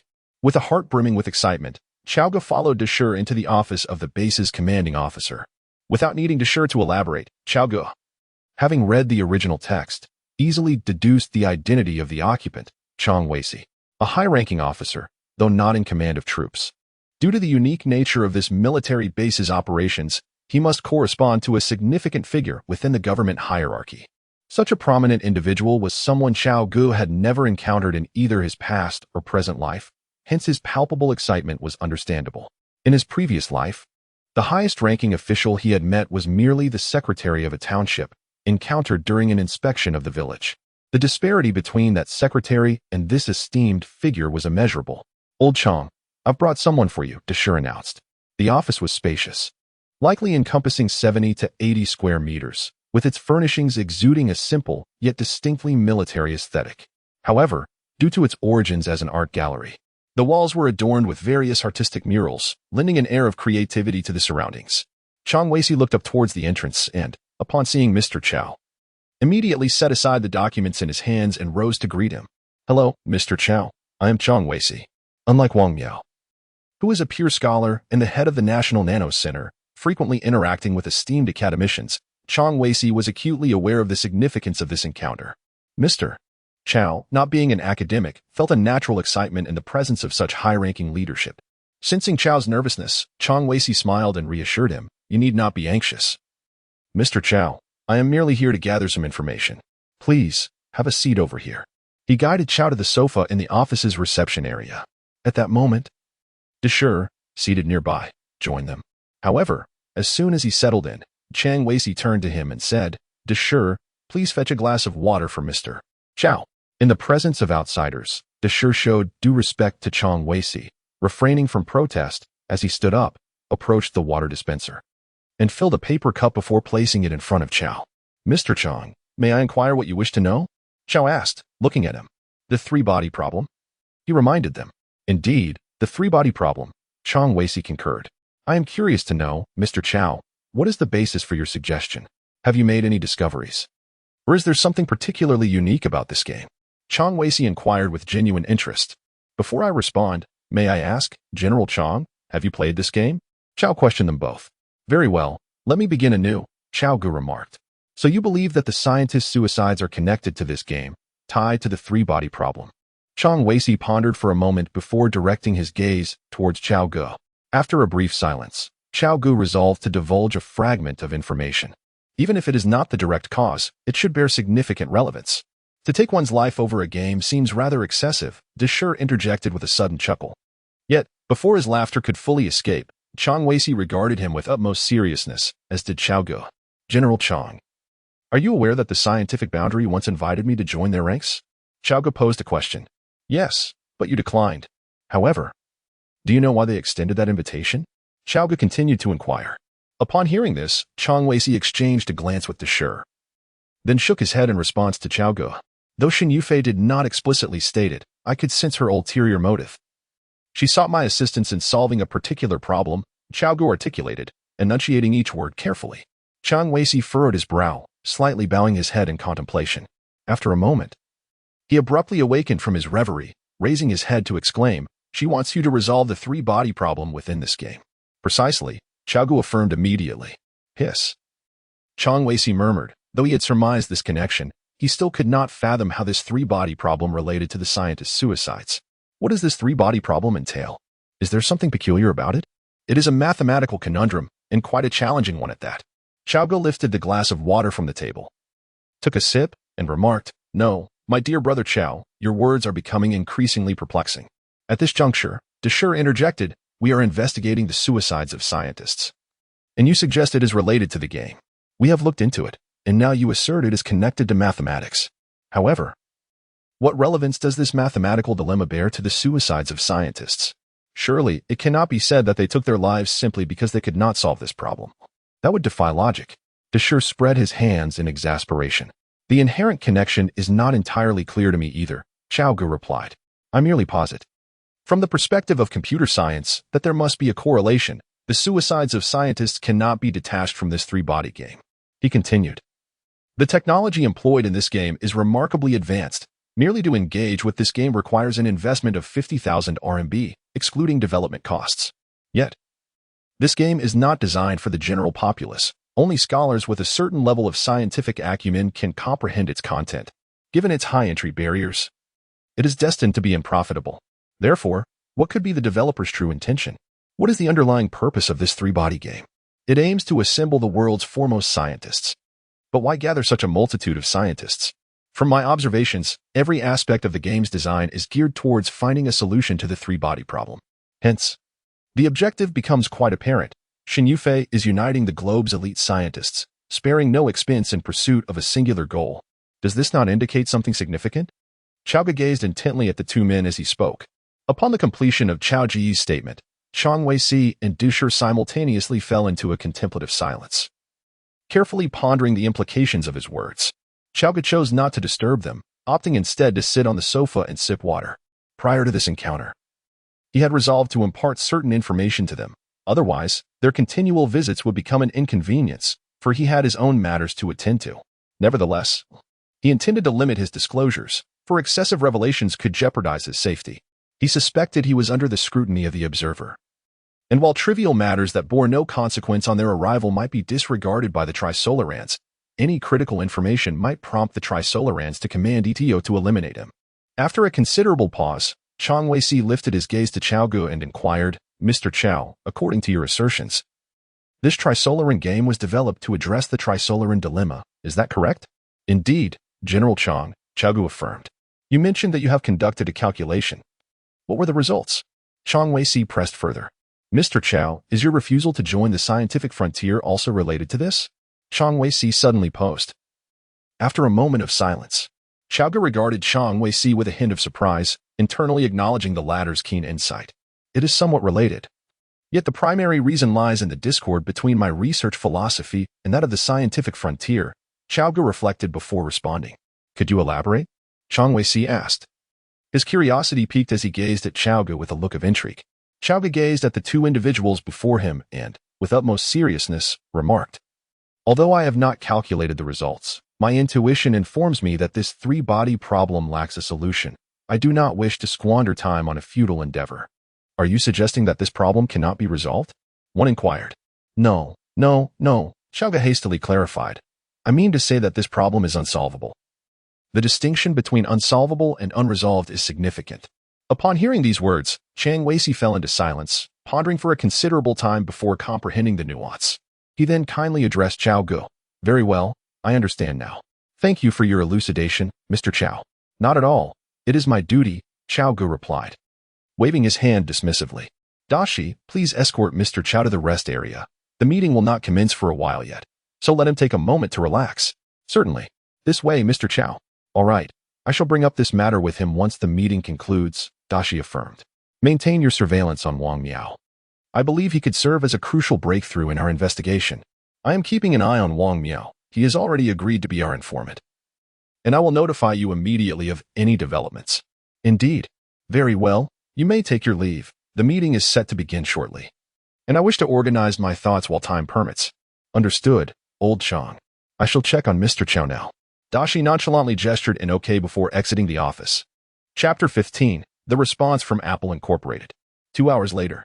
The meeting concludes here. Everyone may disperse. On the prominent seat at the conference table, Chang Wei-si removed the simultaneous interpretation device from his ear. Numerous scholars and government officials in the meeting room rose in unison and departed one after another. Over the past couple of days, he had been sought out by the police multiple times regarding the matter of scientific boundaries, leaving him with no time to attend to his own affairs. Although he bore the monumental task of altering the course of human civilization, it was still far too early for any tangible actions. There was simply nothing to be done at present. The investigation into the ETO matter needed to be undertaken by Shi Chang and his team, and he preferred not to involve himself excessively. He indeed yearned for a measure of international recognition following the Guzheng operation, yet such acknowledgement must not come at the expense of his own safety. While Luo Ji ascended to prominence due to those two axioms in the wall-facing project, he found himself ensnared in the assassination plots of the ETO, ultimately contracting a genetic illness that necessitated a hibernation to the future for treatment, an existence far removed from what Cao Ge desired. In today's world, at least, we have not yet entered an era of crisis.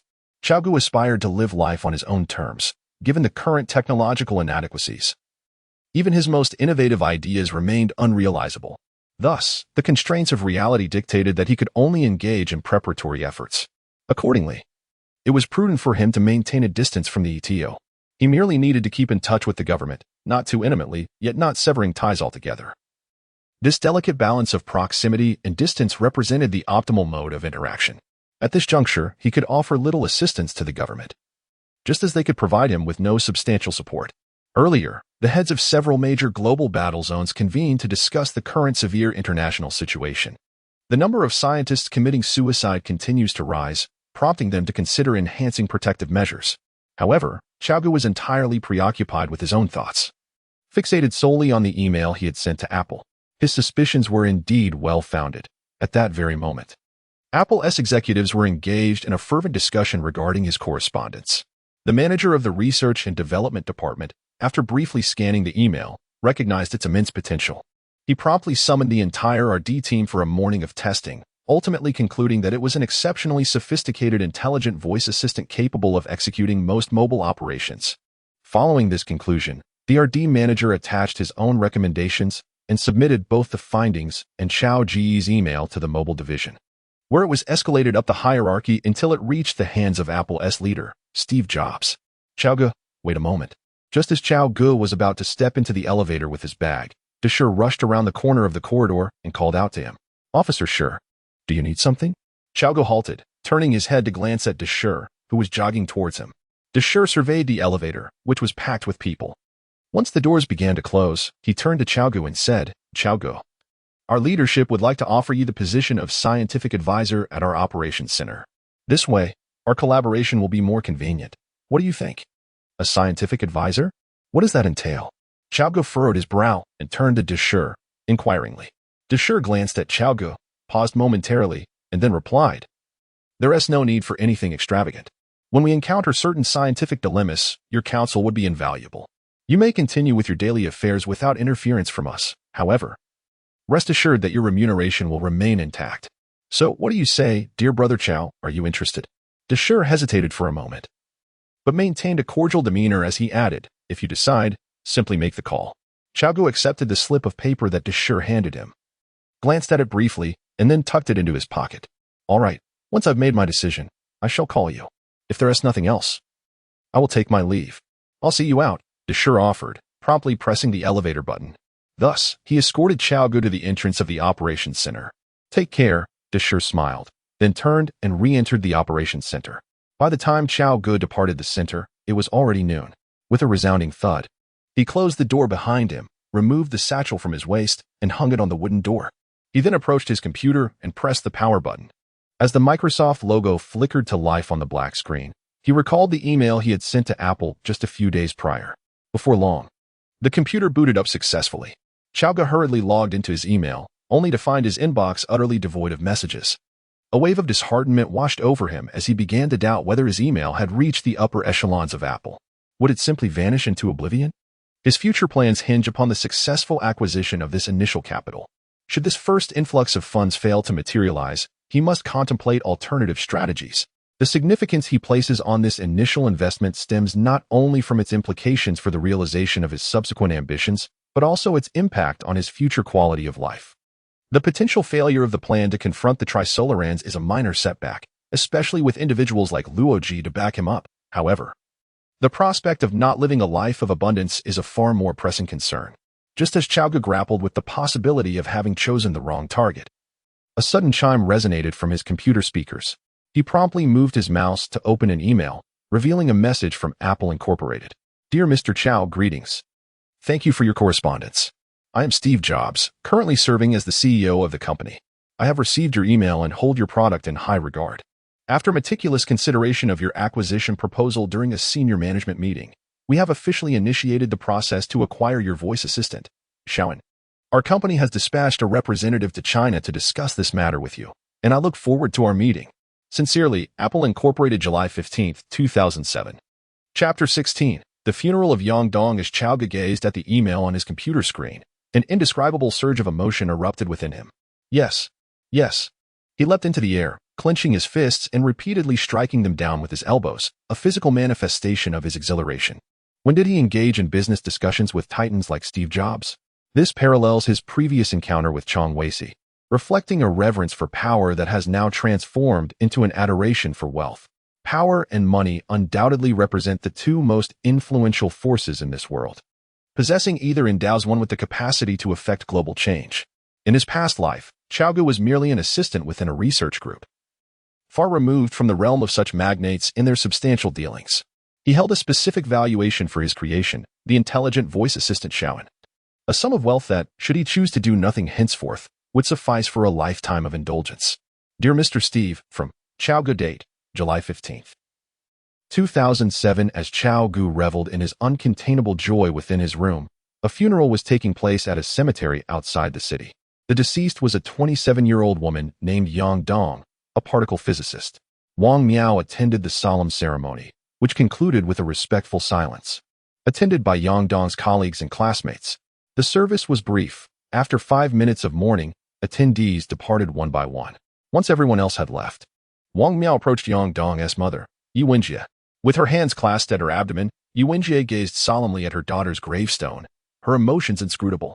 "Ah, it's you, Xiao Wang," she said, slowly turning her head to look at Wang Miao. Wang Miao gazed at Teacher Yi, falling into a moment of silence before retrieving an envelope from his pocket. He then extracted a photograph from within and said, "Teacher Yi, this is a picture I took of Yang Dong at the Liangxiang base. I present it to you as a memento." However, before the photograph could reach Yu Wenjie's hands, Wang Miao, as in the original narrative, noticed the numbers at the center of the image. After speaking, his gaze drifted back to the photograph on the tombstone. Observing Teacher Yi in her current state, Wang Miao felt a desire to offer comfort. Yet the words faded before they could escape his lips. Ultimately, he managed to utter, "Teacher Yi, I shall take my leave now. Please take care of yourself." Yu Wenjie nodded, maintaining her posture. Sensing her wish for solitude, Wang Miao refrained from further conversation and slowly turned to depart. Just a few steps away, he encountered De Sher, who stood behind a tree. Their exchange became a back and forth of words, neither able to persuade the other to leave. After their departure, the cemetery fell into profound silence, with Yu Wenjie remaining in her stance, motionless and speechless, lost in thought before the tombstone for over half an hour. As the evening approached, the sun in the west gradually descended beyond the mountains, casting shadows as twilight enveloped the scene. At that moment, a dapper young man clad entirely in black entered the cemetery, hastening toward this place. He appeared to be around 30, with an attractive center parting and a well-built physique. Upon seeing that only Yu Wenjie remained at the grave, he realized he had arrived too late and approached her with a hint of embarrassment. "I apologize for my tardiness, Teacher Yi. The funeral has already concluded," the man stated. "Ah, Xiaoluo, you have arrived." Yu Wenjie glanced at the young man beside her.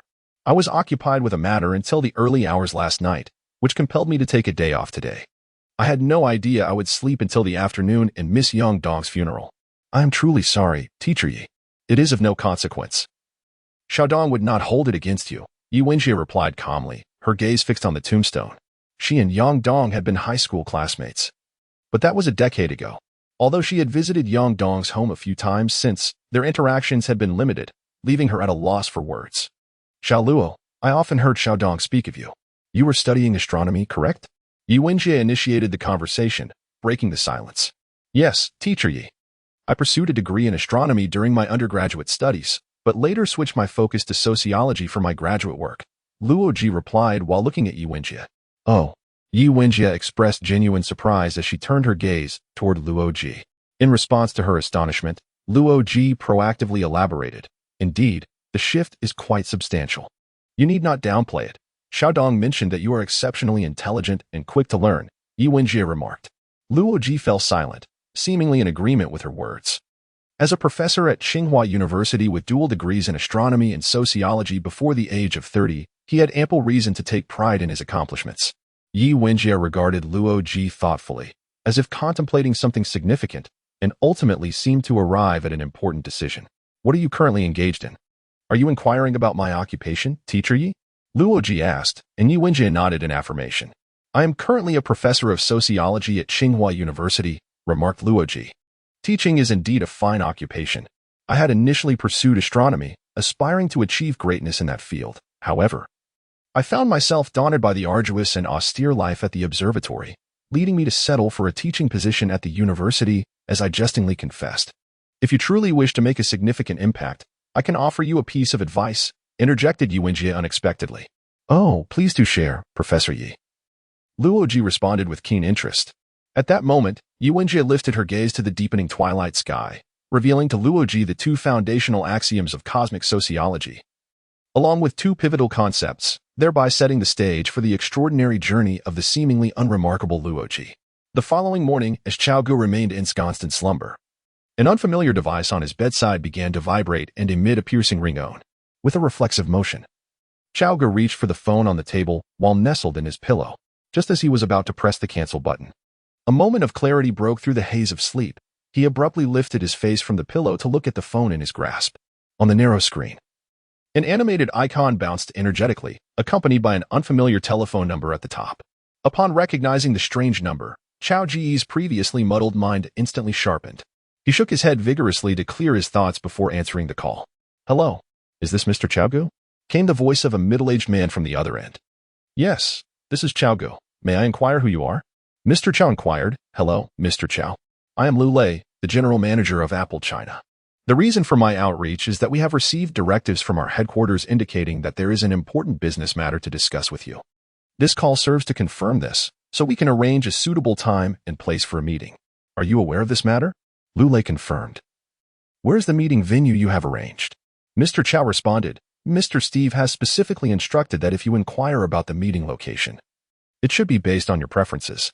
Upon hearing this, Mr. Cao felt a sense of relief. He then composed himself and spoke into the phone.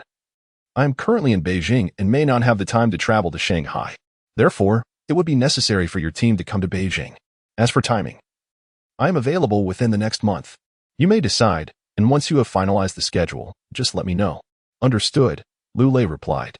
We will proceed according to Mr. Chao's preferred location. Over the next few days, we will send a representative to Beijing to select the meeting venue. Once the location and timing are confirmed, I will inform you immediately. Very well, Mr. Cao. I look forward to seeing you in Beijing.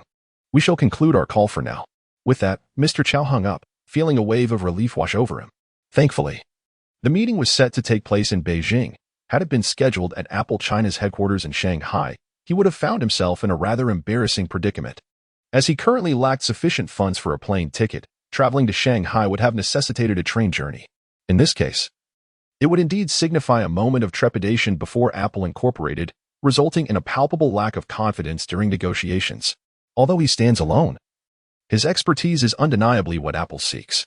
However, Apple is ultimately a vast multinational corporation, governed by capitalists who wield substantial financial resources. Their inherent nature dictates that they will expend no more than necessary.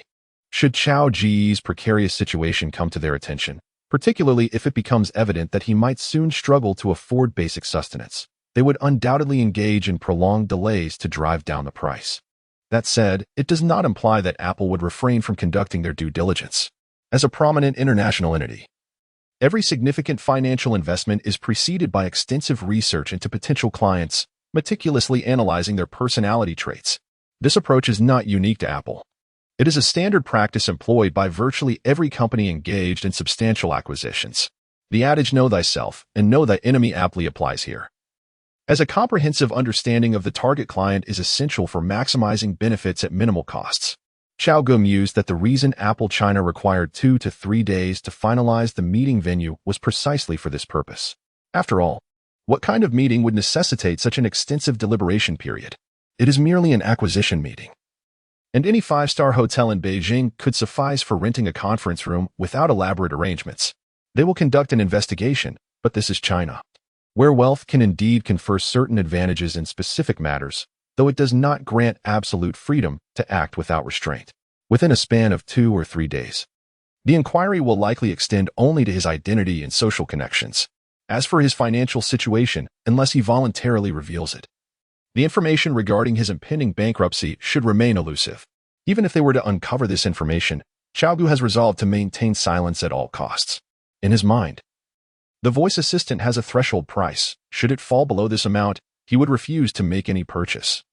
For he harbors no belief that a man as eccentric as Jobs would entangle him in financial disputes indefinitely. Yet, he acknowledges the unpredictable nature of circumstances.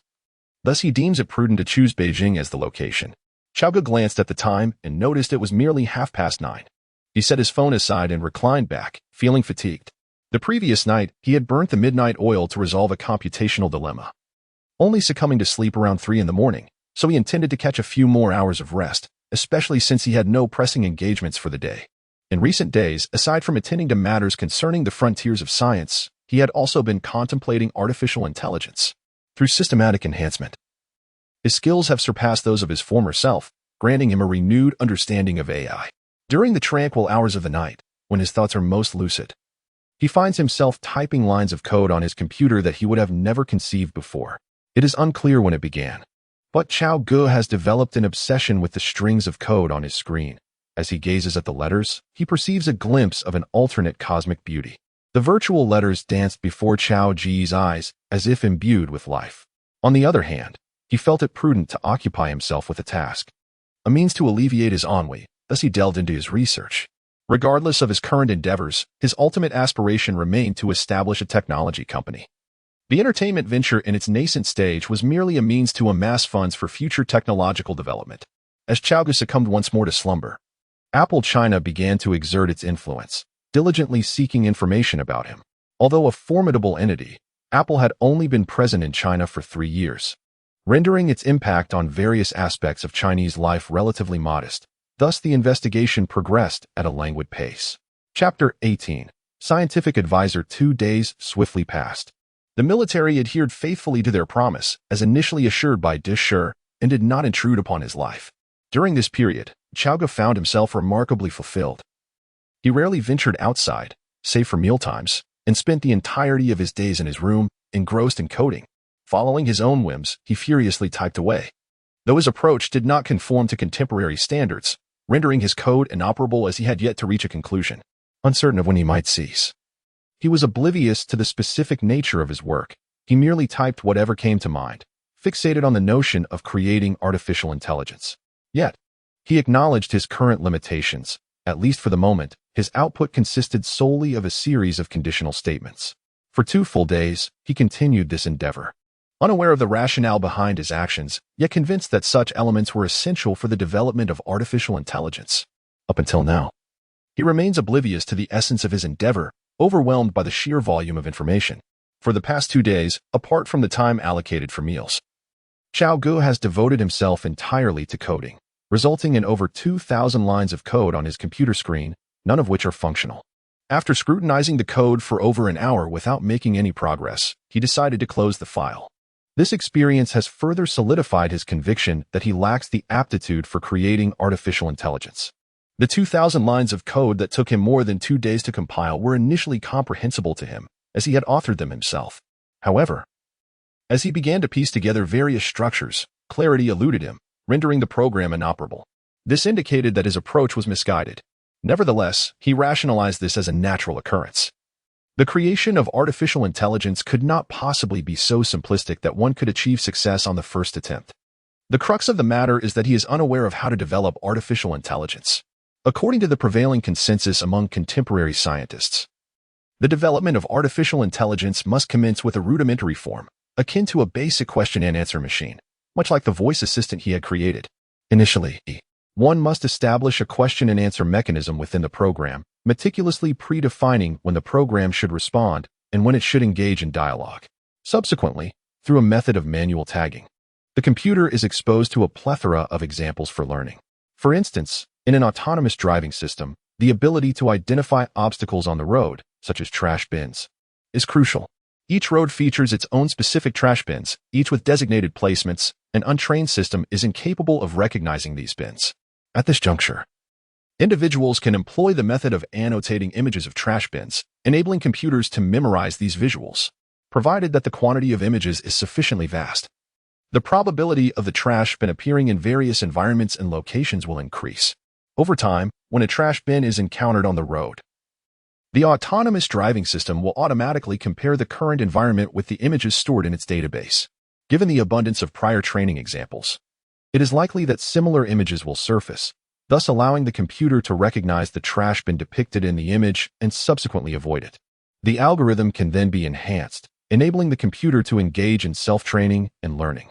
This process is akin to the AlphaGo robot playing Go. Initially, humans must impart the rules of the game to it, followed by the input of extensive game records into its hard drive.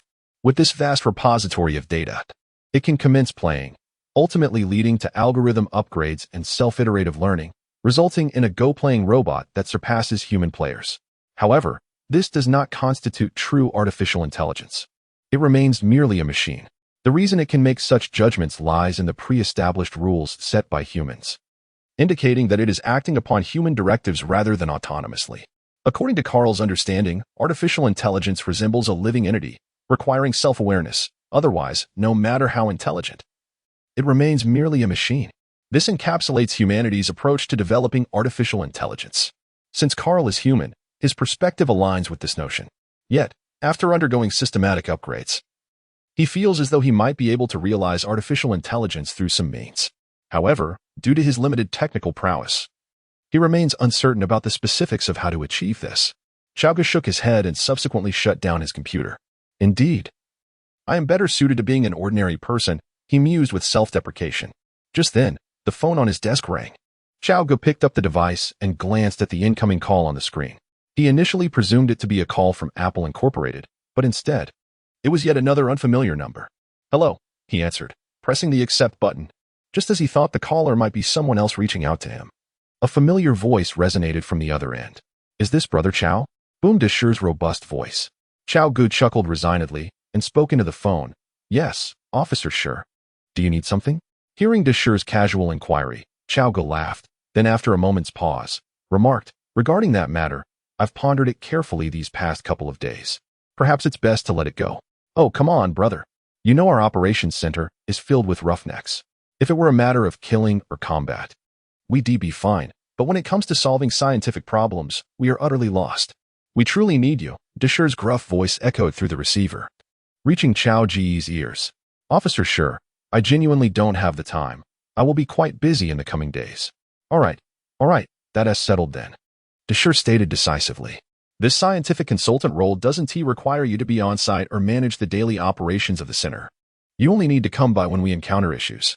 Brother Cao, if you accept this position, not only will you gain the status of a civil servant, but you will also receive a stipend. How delightful is that? Hello? Brother, don't be silent. Could you at least give me a definitive answer?" Deshire relentlessly bombarded from the other end of the phone. Cao Ge remained silent for a considerable time, recognizing that if he did not acquiesce, Deshire would continue pestering him. "Fine, I agree to accept this position, but I must clarify one point first." "Go ahead, speak," Deshire replied, instantly elated upon hearing Cao Ge's consent to serve as a scientific advisor at the operations center. "In the coming days, I may be quite busy, so I might not have ample time to address your issues. Therefore, if my commitments conflict with yours, I shall prioritize my affairs before attending to your concerns." Upon hearing Cao Ge's statement, the other end of the line fell silent, and Deshire lapsed into contemplation. However, he did not remain silent for long. After approximately 3 to 5 minutes, he suddenly responded, "All right." Chapter 19. The first bucket of gold. Cao Ge ended the call and casually placed the phone on the table, then gazed at the computer screen, pondering where the code might have gone awry. Just then, the phone on the desk rang again with a persistent melody. Cao Ge glanced at the screen and saw that the caller was Manager Lu from Apple, promptly picking up the phone and placing it to his ear. "Hello. Is this Mr. Cao?" a middle-aged voice inquired from the other end. "Yes, it is. Hello, Manager Lu. I remember you. Has the time been confirmed?" Cao Ge asked. "Indeed. The time is set for 10 a.m. tomorrow at the Renaissance Hotel. The reason I reached out to you is to inquire if you are available then, and whether you are staying there, so I can arrange for someone to pick you up. The timing is not an issue, but there is no need for someone to collect me. I can manage on my own. The Renaissance Hotel, correct?" After pondering for a moment, Cao Ge responded, Very well. Then we shall meet tomorrow. See you tomorrow. Beep, beep, beep. Cao Ge hung up the phone. As the clock struck the next day, around 8 in the morning, Cao Ge donned a casual attire and set off from his rented apartment with a shoulder bag. By approximately 9 o'clock, he arrived at the Renaissance Hotel. Boss. We've reached the Renaissance Hotel, the driver announced as he brought the vehicle to a stop at the roadside, turning his head to speak to him. All right, here's your fare. Cao Ge had glanced at the meter in advance. Thus he had prepared the payment beforehand. As the car came to a halt, he handed the driver the money and opened the door to exit. Bang! The door slammed shut as the taxi driver drove away. After alighting, Cao Ge adjusted his clothing, shifting the shoulder bag to his back, and lifted his gaze towards the hotel before him. The edifice towered over 100 meters high, its exterior composed entirely of gleaming glass, exuding a modern elegance. In front of the hotel sprawled a vast plaza adorned with flower beds, flags, and a monumental stone inscribed with the words Renaissance Hotel. As Cao Ge gazed up at this opulent establishment, he could not suppress a swallow. To have such a magnificent flower bed in a capital city where every inch is precious speaks volumes of the wealth possessed by this hotel. This hotel could undoubtedly be classified as a 5-star establishment. However, the hotel itself is of secondary importance to Cao Ge. What truly weighs on his mind is the impending discussion with the cadre of capitalists from Apple. He contemplates how he can secure the utmost advantage for himself in the face of seasoned capitalists who have navigated the treacherous waters of finance for decades. Alone and somewhat at a disadvantage in terms of presentation, he feels a twinge of anxiety. Adjusting the hem of his garment, he strides confidently toward the hotel entrance. Are you Mr. Cao Ge? A young man in a black suit inquires as he approaches the hotel door. Yes, that's me. And you are? Cao Ge replies. I'm here to wait for you at the behest of Manager Liu, the young man responds. Mr. Cao, please follow me. Cao Ge nods and follows the young man into the hotel. When he finally emerges again, it is already 2 in the afternoon. Standing at the entrance, he observes the steady stream of hotel guests approaching, and his mood has transformed dramatically from the morning. It is as if a tempest has subsided. After more than 5 hours of negotiations, Cao Ge has successfully sold the voice assistant he painstakingly developed over 30 days and nights to Apple for a staggering sum of $100 million, equivalent to nearly 700 million yuan. While this figure pales in comparison to the $200 million Apple offered for Siri in another timeline, he feels he has done his utmost. It is important to note that in that alternate reality, Apple acquired the entire Siri company, rather than merely a voice assistant. Initially, Apple had only tendered a mere $10 million. Thus, elevating the final price to $100 million feels like a significant triumph in his eyes. Even if a technical genius like Jobs were to arrive, it is unlikely that the outcome would change. Thus, Cao Ge wisely chose to seize the moment and completed the transaction. In the brief span of just 1 month, he transformed from a recent graduate, struggling financially, into a billionaire. An unprecedented sense of accomplishment surged within him. Standing before the hotel entrance, he spread his arms wide and embraced the world. From that moment on, he felt the vastness of the universe was his playground. Overjoyed, Cao Ge exclaimed that with this newfound wealth, he could realize his ambitions. He aspired to establish a high-tech company. Upon surveying his surroundings, he realized he possessed very little, merely a few sets of clothes, a single blanket, and some personal hygiene items. The most valuable possession he owned was his computer. Cao Ge dedicated half an hour to packing his clothes and computer, deciding to forego the toiletries. After completing his packing, he lay on the bed, contemplating the events of the following day. According to the contract he signed with Apple, the funds would be transferred by 10 o'clock the next morning, settled in one lump sum. He planned to inspect some properties and, if time permitted, visit the business registration office to establish his company. He had already devised a business strategy centered around developing a buttonless smartphone, an industry he was intimately familiar with. His initial plan was to launch into the mobile phone sector, gradually transition into artificial intelligence, and ultimately aspire to aerospace technology, with the ultimate goal of creating a spacecraft capable of light-speed travel. However, he uncovered a significant issue. He was alone. The phone appeared diminutive, yet it required a multitude of individuals collaborating harmoniously to bring it to fruition. While 700 million seemed substantial, crafting an exceptional mobile device proved to be no simple feat. Furthermore, successfully marketing it posed an even greater challenge, risking a financial investment that could yield nothing in return. After careful contemplation, he resolved to commence with his expertise, He intended to establish an internet company focused on game development. Over the next 2 decades, the gaming industry could be deemed one of the most lucrative sectors in China. Presently, China's gaming market remained a vast expanse of opportunity, and with his foresight, he could create games that would later become immensely popular. Once the gaming company began to yield profits, he would then pivot to mobile phone production. Lying in bed, Cao Ge pondered this, envisioning a life filled with prosperity after securing funding. The hour was still early. The Earth government was yet unaware of the trisolar ants. Thus he felt no urgency. For now, his sole focus was on amassing substantial capital. Chapter 20. Establishing the company the following day, upon receiving the funds, Cao Ge donned his backpack and ventured out. He exited his community and sought the services of a real estate agency to inquire about rental properties across various districts of Beijing. Ultimately, through the agency's guidance, he rented an entire standalone house. Without hesitation, he promptly relocated his belongings to the lavish residential compound. This was an exquisite villa area, and Cao Ge was immensely pleased. To his surprise, he discovered that his neighbor was none other than Wei Cheng, the husband of Shen Yufei, a member of the scientific boundary. In the world of the three-body problem, Wei Cheng may not possess a strong presence, yet he is undeniably a remarkably talented mathematician with aspirations to develop artificial intelligence. Perhaps he could be of assistance. Cao Ge stood in the courtyard, gazing through the iron railing at the neighboring yard, where a scruffy man clad in a red shirt and gray casual pants, sporting a full beard, paced restlessly. Perhaps, he mused, I could find an opportunity to recruit him into my company. As Cao Ge contemplated ways to bring him on board, Wei Cheng suddenly shouted from the adjacent yard and, in a fit of inspiration, retreated into his house, seemingly consumed by his calculations. Bang! The loud sound of a slamming door echoed, causing Cao Ge to shake his head and dismiss the matter from his mind. He stepped outside. After all, the Earth Trisolaris organization had yet to be subdued by the government, and overthinking would yield no benefit. After exiting, Cao Ge visited to officially register his company, naming it Galaxy Technology Limited. As he reclined on the sofa, closing his eyes for a brief respite, the phone rang once more. Maintaining his supine position, he reached into his pants pocket, retrieved his mobile, pressed the answer button, and placed it to his ear. Hello? Ciao, my friend. I have a significant matter that may require your presence. Came the serious tone of Deshur from the other end. What matter? Can it not be discussed over the phone? Cao Ge replied wearily. It's not something that can be conveyed over the phone. Ciao. You should come over. I will send someone to pick you up immediately, Deshur insisted. Cao Ge pondered for a moment before acquiescing. Very well, but I have relocated. Please come to Shanshui community to pick me up. All right, I shall dispatch someone immediately, Deshur replied.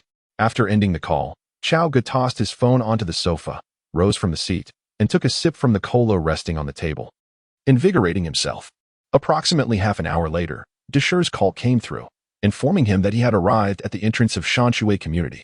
After exchanging a few brief words, Cao Ge grabbed his bag and stepped outside. As he approached the community gate, Deshur's car pulled up right in front of him. Brother Cao, it's been a few days. What prompted your move here? Have you robbed a bank? Deshur inquired, glancing at the opulent community behind Cao Ge, astonished. Such illicit activities are out of the question. Otherwise, our next encounter might be within those walls, he added with a chuckle.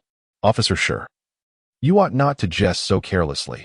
Those unfamiliar with our conversation might mistakenly believe I am involved in some criminal endeavor, Cao Ge retorted. I am a computer science graduate. I developed a software application and earned a bit of money, which is why I relocated here. Oh, I see, Deshur responded, his expression shifting to one of understanding. By the way, didn't you mention you had something to discuss with me? Why the leisure to engage in idle chatter? Cao Ge circumnavigated Deshur and opened the door to the passenger seat, settling in. Deshur followed suit, entering the vehicle and starting the engine, steering away from Shanshui community. Speak, what is it you need from me? Cao Ge leaned back in the passenger seat, gazing at Deshur as he posed the question. Do you recall Wang Miao? Indeed, it is Professor Wang, who has encountered a peculiar situation. What kind of situation? Cao Ge inquired, furrowing his brow in confusion. The words spoken by Deshur seemed rather strange. I'm not entirely sure. All I know is that he appears to have faced something uncanny. He mentioned that a countdown has appeared before him, and he claimed that the entire universe is winking at him. What countdown? How can the universe wink at him? Officer Sure, what on earth are you talking about? Cao Ge questioned, still perplexed. Although Cao Ge understood what Deshur was referring to, he pretended to be ignorant. as it was not articulated clearly. Facing Cao Ge's bewildered gaze, Deshir replied, I have already stated that I don't comprehend it. Otherwise, why would I have invited you to take a look? In any case, you will understand once you arrive. After that, Deshir fell silent and pressed the accelerator, speeding towards the command center. Half an hour later, Deshir brought Cao Ge to the command center and led into an office that had been transformed from a storage room. As Cao Ge stepped into the office, he was astonished to find folders scattered everywhere. Professor Wang, I have brought my brother Cao for you. If there is anything you are unclear about, feel free to ask him directly. Perhaps the peculiarities you are experiencing can be elucidated, Deshir said to the dejected Wang Miao, who was seated on the sofa. Cao Ge approached, gazing at the lethargic middle-aged man before him, somewhat shocked. Was this the renowned scholar he had previously encountered? At that moment, Cao Ge's attention was drawn to an unopened takeout box resting on the desk. There is food to eat. How splendid. After a long day of toil, I have yet to partake in dinner. Allow me to indulge for a moment. Noticing that Wang Miao was reluctant to engage in conversation, and feeling a twinge of hunger himself, Cao Ge settled down without inquiring whose meal it was, and proceeded to open the lunchbox with unreserved eagerness. In his perspective, sacrificing the time meant for dinner to offer technical guidance was well worth the price of a simple meal. Officer Sure, since Professor Wang has chosen silence, I shall speak on his behalf, he declared, steeling himself. However, before he could articulate his thoughts, Wang Miao, slumped on the sofa, interjected. I can perceive a countdown. This countdown is neither on the wall nor on paper, it resides within my vision. Wang Miao gazed at Cao Ge with an expression of despair, as if to convey the absurdity of the situation. You mean to say this countdown exists on your retina? Cao Ge pondered for a moment before responding. Indeed. It is on my retina, and it continues to progress incessantly. By the way, my dear Cao, allow me to add that this countdown vanishes the moment Professor Wang ceases his nanotechnology experiments. Deshir chimed in unexpectedly. Cao Ge furrowed his brow thoughtfully and inquired, what triggered the appearance of this countdown? This countdown emerged after Professor Wang ventured to the fringes of scientific inquiry, and the method to halt the nanotechnology experiment was revealed to him by Shen Yufei. Deshir elaborated further. Once you cease the experiment, does the countdown persist? It does not. Upon halting the experiment, the countdown in my vision dissipates, Wang Miao responded, his tone tinged with weariness.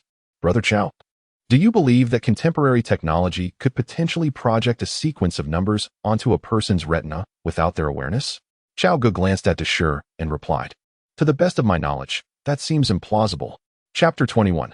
Countdown. By the way, there is another matter concerning the so-called cosmic twinkling. Professor Wang mentioned that between 1 and 5 o'clock yesterday morning, the universe was incessantly winking at him, and the frequency of these winks, when translated into Morse code, indicated a countdown. Isn't that peculiar?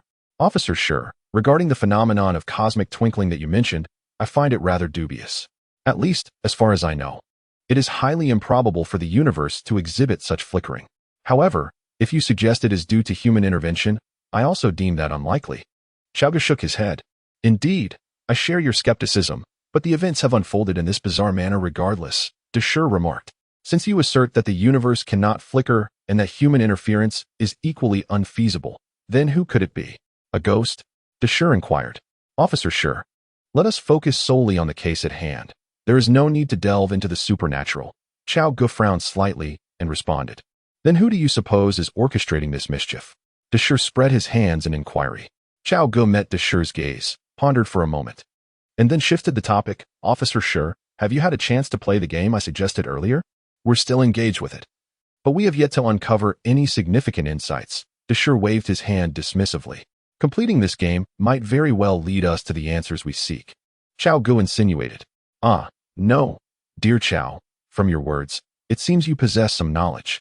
Deshir, with remarkable acuity, immediately discerned a clue from Cao Ge's remarks. Upon hearing Deshir's statement, Wang Miao abruptly raised his head, casting a puzzled glance at Cao Ge. In the face of their eager inquisitiveness, Cao Ge furrowed his brows and stated resolutely, I do possess some information, albeit not significantly more than what you already know. Brother Cao, this is rather ungracious of you.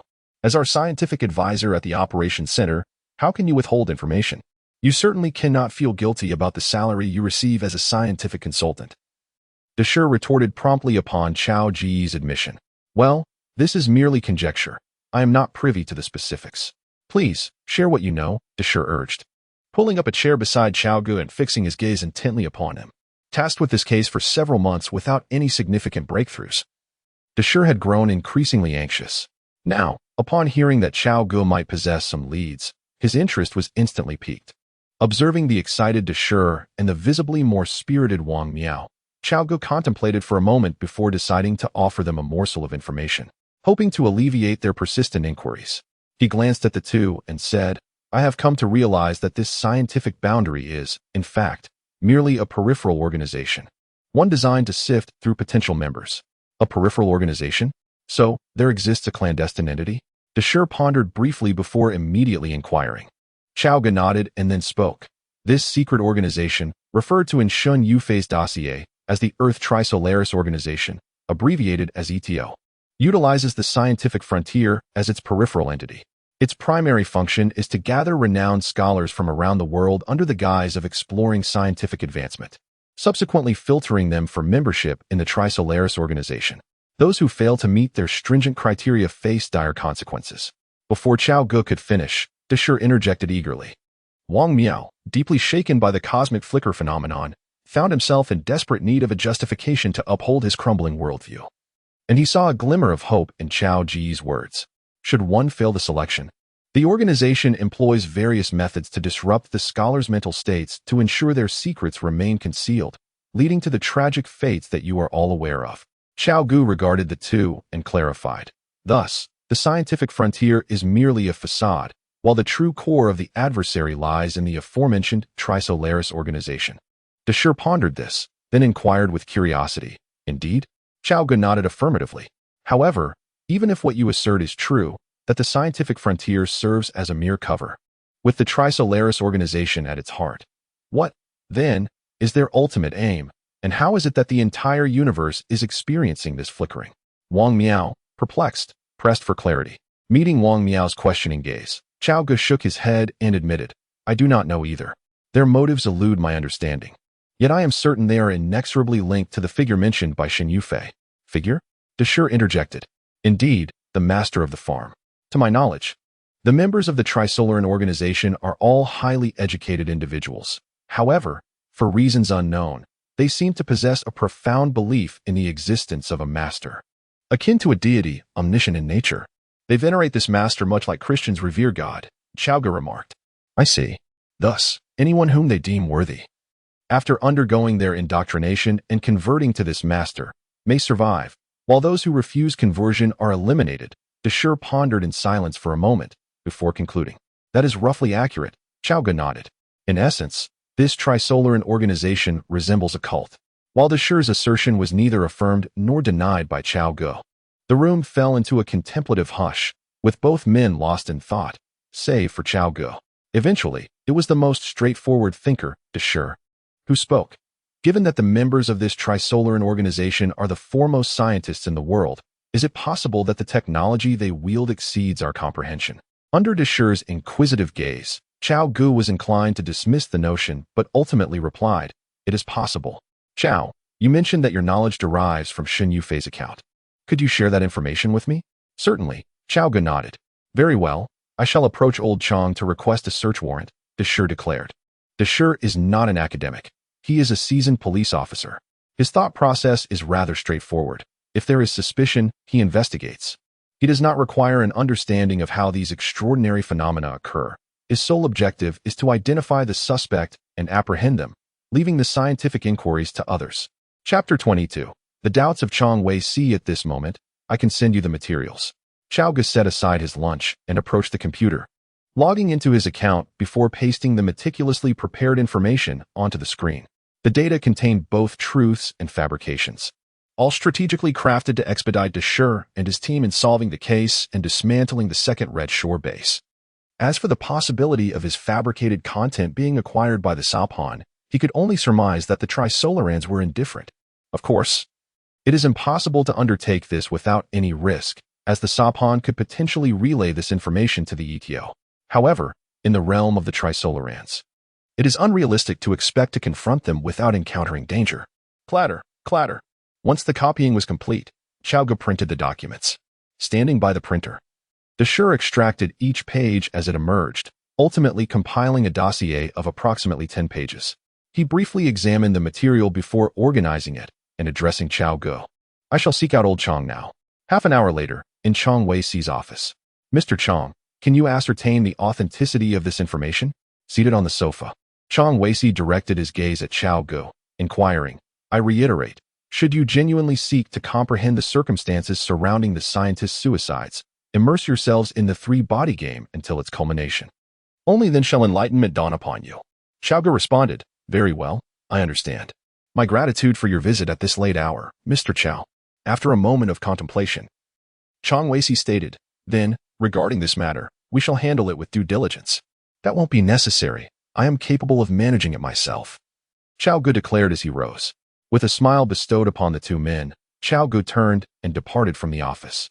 Deshir closed the door and approached Chong Wei-Si, who was seated on the sofa. Lao Chang, Deshir began, regarding this ETO, shall we investigate or abstain? An investigation is undoubtedly warranted, Chang Wei-Si replied, though I believe haste is unwarranted.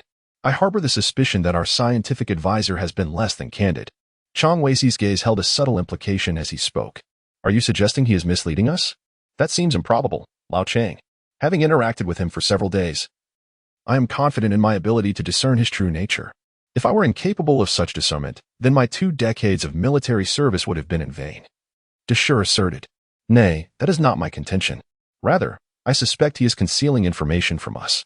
A recent graduate possessing knowledge surpassing that of seasoned professionals in this field. This Mr. Cao is far from simple. Upon hearing Chong Wei-Si's assessment of Cao Ge, Deshir suddenly recalled an incident. Lao Chong, your assertion of his complexity rings true. Did you know? Our consultant has amassed a considerable fortune. I picked him up not long ago. Do you know where I fetched him from? The Shanshui residential complex. He claims to have developed a piece of software that he sold for a bit of money, but I suspect there's more to it than that. So, I just made a call and asked a friend at the bureau to look into it. They discovered that a sum of $100 million was deposited into our consultant's bank account at 10 o'clock this morning. Lao Chong. That's $100 million, nearly 700 million RMB. Is it legitimate? What is the source? Chong Wei-Si immediately straightened up and looked at Deshir, inquiring. He is an orphan whose academic performance in school was not particularly outstanding. He was quite destitute just a month ago. Now, he has developed a piece of software and suddenly sold it for $100 million. He has also received an invitation from Xin Yufei of the Science Boundary. It seems our consultant Cao has quite a few suspicious points about him. Chong Wei suddenly said with a smile. Lao Chong, what do you mean? Should we investigate consultant Cao? Deshir, feeling perplexed by what Chong Wei said, inquired. No, that's not what I mean. This consultant Cao may indeed be concealing something regarding our investigation into the scientist's suicides, but it doesn't conflict with our investigation. As long as he doesn't impede us, leave him alone. Our primary objective now is to ascertain why the scientists are committing suicide, Chong Wei stated.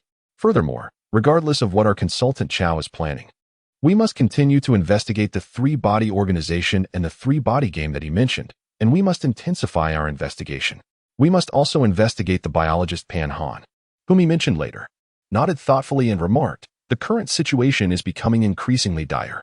The number of suicides among global scientists is on the rise, and the authorities are intensifying their scrutiny of this case. We must resolve it promptly. Regardless of the outcome, we owe an explanation to those above us. Rest assured. Lao Chong, I will unearth the individual lurking in the shadows, Deshir replied with unwavering confidence. Very well, you may go. Chong Wei-Si said as he rose from the sofa and moved to his desk, organizing the documents in his hands while casting a glance at Deshir. Deshir, after a moment's consideration, turned to leave.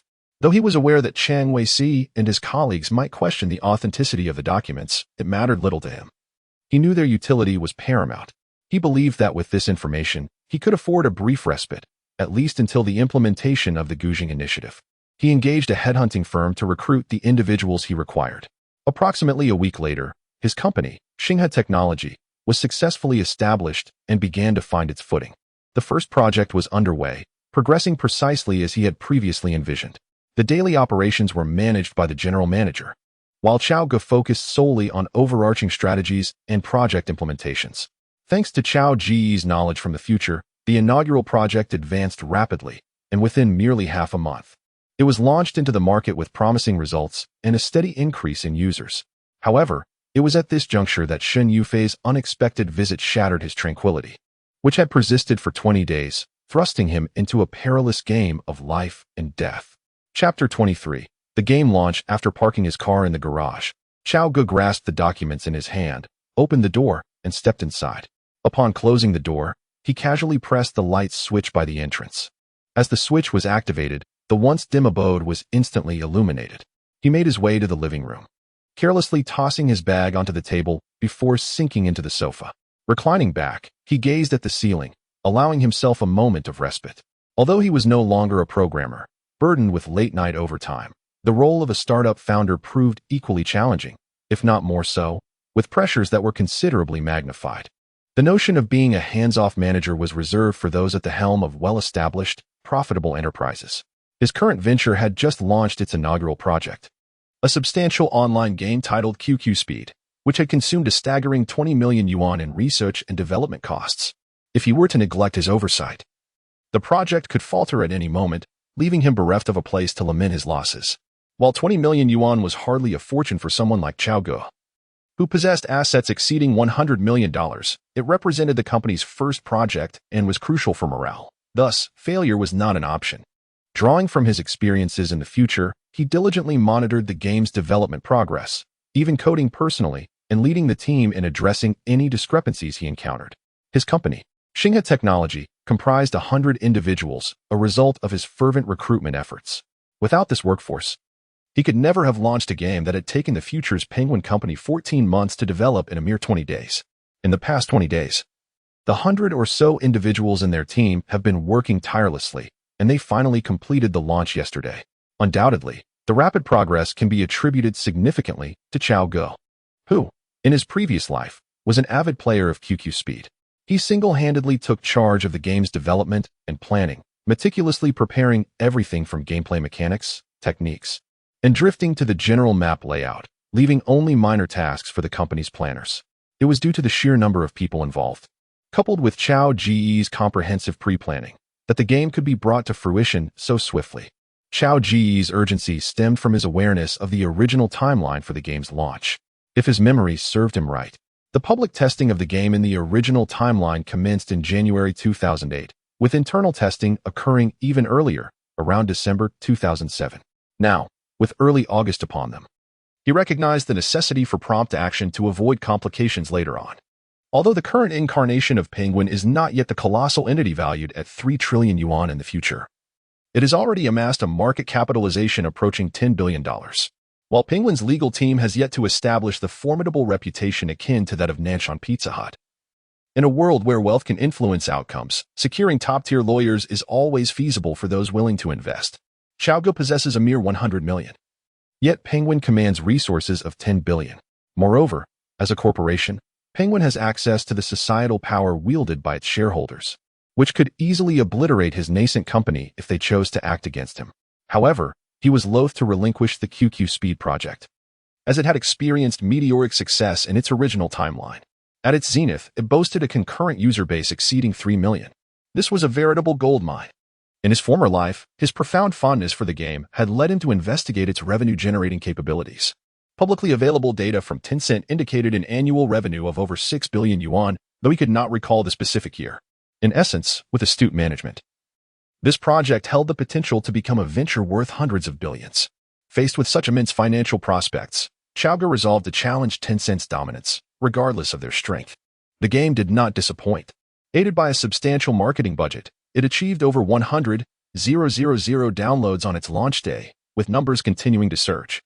The game's resounding success prompted Cao Ge to convene an emergency meeting with senior executives to address potential issues and operational strategies. The discussion lasted for over 5 hours. During the meeting, Cao Ge emphasized the urgent need to establish a dedicated legal team to handle the company's legal affairs. His rationale stemmed from the anticipation that Tencent might take action against them, given their burgeoning success. Engaging in legal disputes with a corporate behemoth like Tencent without a proficient in-house legal team would undoubtedly put them at a disadvantage.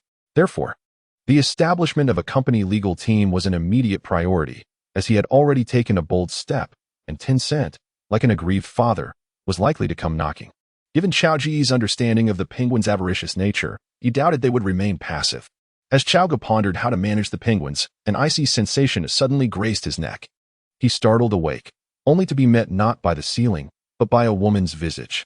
As the chilling touch traversed his neck, Cao Ge recognized it for what it was, a dagger. Alarmed, Cao Ge gazed at the woman's face, a mere 30 centimeters away, and stammered, "Dr. Shun, what is the meaning of this?" Indeed, the woman wielding the dagger was none other than Shun Yufei, who had become somewhat neurotic. It was akin to a sane man finding himself in an asylum overrun by lunatics, where a mental patient brandishes a submachine gun and smiles amiably while he is unarmed. Chapter 24. Intimidation. Dr. Shun, I implore you to remain composed. Please, put down the blade. Accidents can happen so easily. If you're facing difficulties, confide in me. I can assist you, but let us not succumb to rash actions that lead down a criminal path. Cao Ge's words were fragmented with fear. Cao Ge had anticipated that if Etio were to trouble him, it would be through the Adventists. He never imagined that Shin Yufei would arrive with a knife. I am unconcerned, Shin Yufei declared calmly, as she toyed with the blade against Cao Ge's neck. After casting a glance at Cao Ge, Shin Yufei abruptly lowered the dagger and seated herself across from him. As Shin Yufei withdrew her knife, Cao Ge instinctively raised his hand to touch his neck, only exhaling a sigh of relief upon realizing there was no wound. Shin Yufei, toying with the dagger in her hand, took a seat across from Cao Ge. Once he ascertained he was unharmed, Cao Ge directed his gaze towards Shin Yufei, yet neither spoke a word, and an eerie silence enveloped the room. Gradually, Cao Ge composed himself and, with a somewhat unfriendly demeanor, inquired, "Dr. Shun, what was the meaning of that just now?" Shin Yufei regarded him with remarkable calmness, paused briefly, and then, as if the prior incident had never transpired, replied slowly, "Mr. Cao, I have come to inquire about the progress of your artificial intelligence research. Is this truly how you solicit assistance from others, Dr. Shin?" Cao Ge frowned. "I am indifferent to the methods employed. I care solely for the outcome." Shin Yufei stated placidly, "I advise you to promptly resume your artificial intelligence research, or I shall return to seek you out again." Shin Yufei suddenly raised her head, casting a threatening glance at Cao Ge. "Take a good look at yourself, Shin Yufei. You hardly resemble a scholar. You are behaving like a madman," Cao Ge retorted furiously. Unfazed by Cao Ge's furious outburst, Shin Yufei slowly shifted her gaze to the dagger in her hand. "I am unperturbed. Should I witness you squandering time on trivial pursuits again, I will certainly return." Cao Ge gazed at Shin Yufei before him, and upon realizing that this was a manifestation of her ineptitude, he suddenly exclaimed with delight, "I believe I understand why you have sought me out. Wei Cheng has failed. Has he not? Thus, you now place all your hopes upon artificial intelligence, am I mistaken?"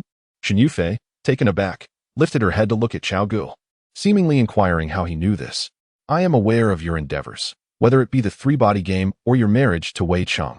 It is all in pursuit of a solution to the three-body problem, am I correct? How do you know of Wei Cheng? And how do you know I am seeking a resolution to the three-body conundrum?" Shin Yufei frowned slightly, gazing at Cao Ge with curiosity. "I have conducted an investigation into you, Dr. Shun. Wei Cheng is your husband. Therefore, I am indeed familiar with him. He resides next door and often strolls in the yard, seeking inspiration while incessantly murmuring about the three-body problem. What else do you know?" Shin Yufei inquired, her brow furrowed. "Why would I divulge that to you?"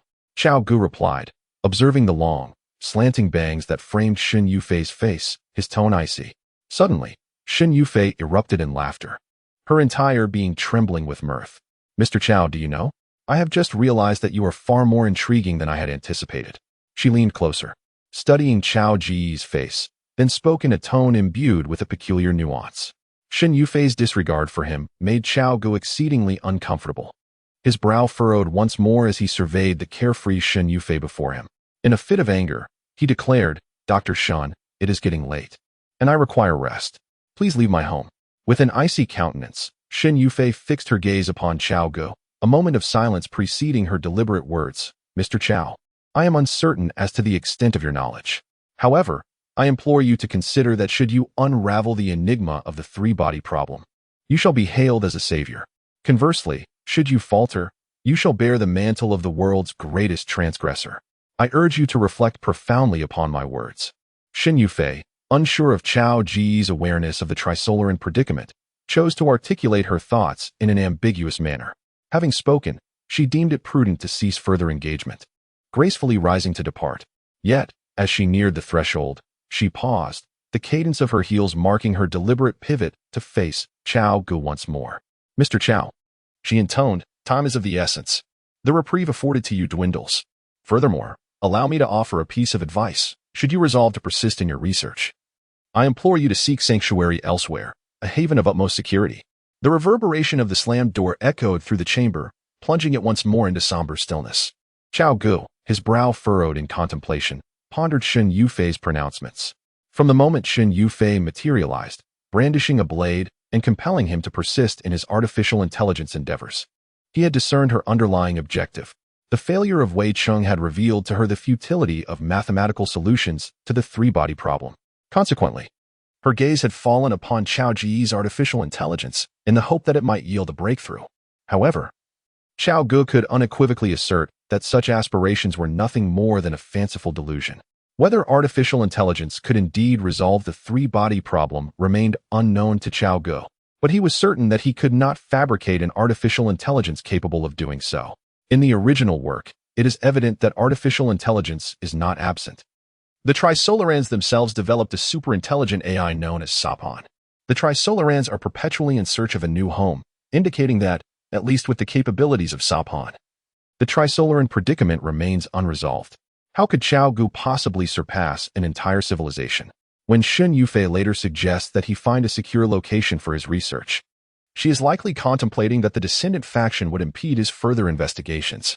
However, Cao Ge is utterly taken aback when Shen Yufei is the first to wield a blade against him. The Ikkyo poses a significant threat.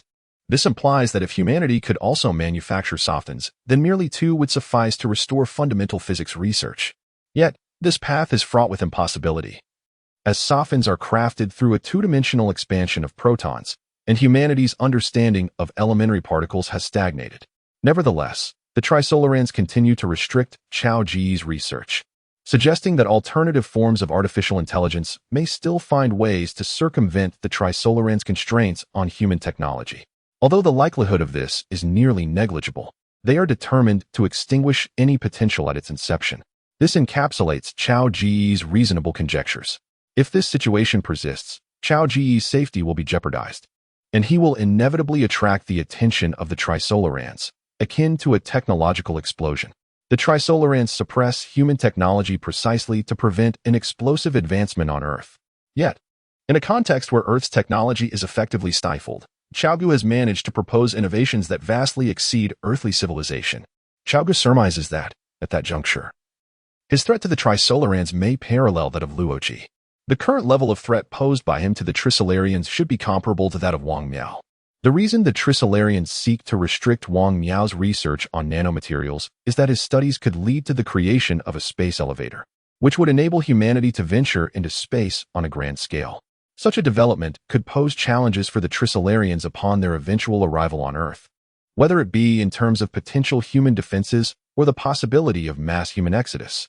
The former is of little concern, as humanity, already constrained, is unlikely to produce weapons capable of countering the Trisolarians. Their primary apprehension lies with the latter scenario. Should humanity succeed in escaping into space, what would happen then? If humans were allowed to flee, even if the Trisolarians conquered Earth, there would remain a risk of exposure in the future. Their reluctance to permit such a possibility stems from a desire to conserve resources. The current threat level posed by Cao Ge mirrors that of Wang Miao, as he may potentially develop artificial intelligence that could assist humanity in overcoming the constraints imposed by the Sophons, though the likelihood of this is extremely low. Alternatively, by the time he achieves this, the Trisolarians may have already arrived.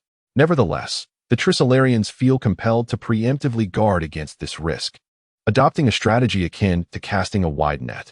The Ikkyo's incitement of scientists to commit suicide is a reflection of this. The research directions of those scientists, had they continued, would inevitably have posed some degree of inconvenience to the Trisolarians' arrival.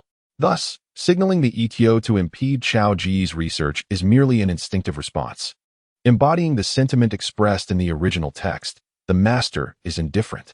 However, if Cao Ge were to suddenly unveil technology that far surpasses the current civilization of Earth by several decades, or even a century, it could lead to a scenario where the threat is not merely to be contained, but could potentially culminate in annihilation. At that point, he would be as perilous as Luoji. This line of thought left Cao Ge feeling even more vulnerable. Chapter 25. Xin Yufei is captured considering the present circumstances. Cao Ge activated the Savior System, which had remained dormant for nearly a month. Savior System host. Cao Ge skill. Computer Science LV1, 30 years ahead of the current world. Function. Time travel. Enhancement current world. The three-body problem ultimate goal. Alter the fate of humanity on Earth. Cao Ge directed his consciousness towards the time travel project. And the entire introduction faded from view, revealing a single statement. Time travel. 10-month countdown.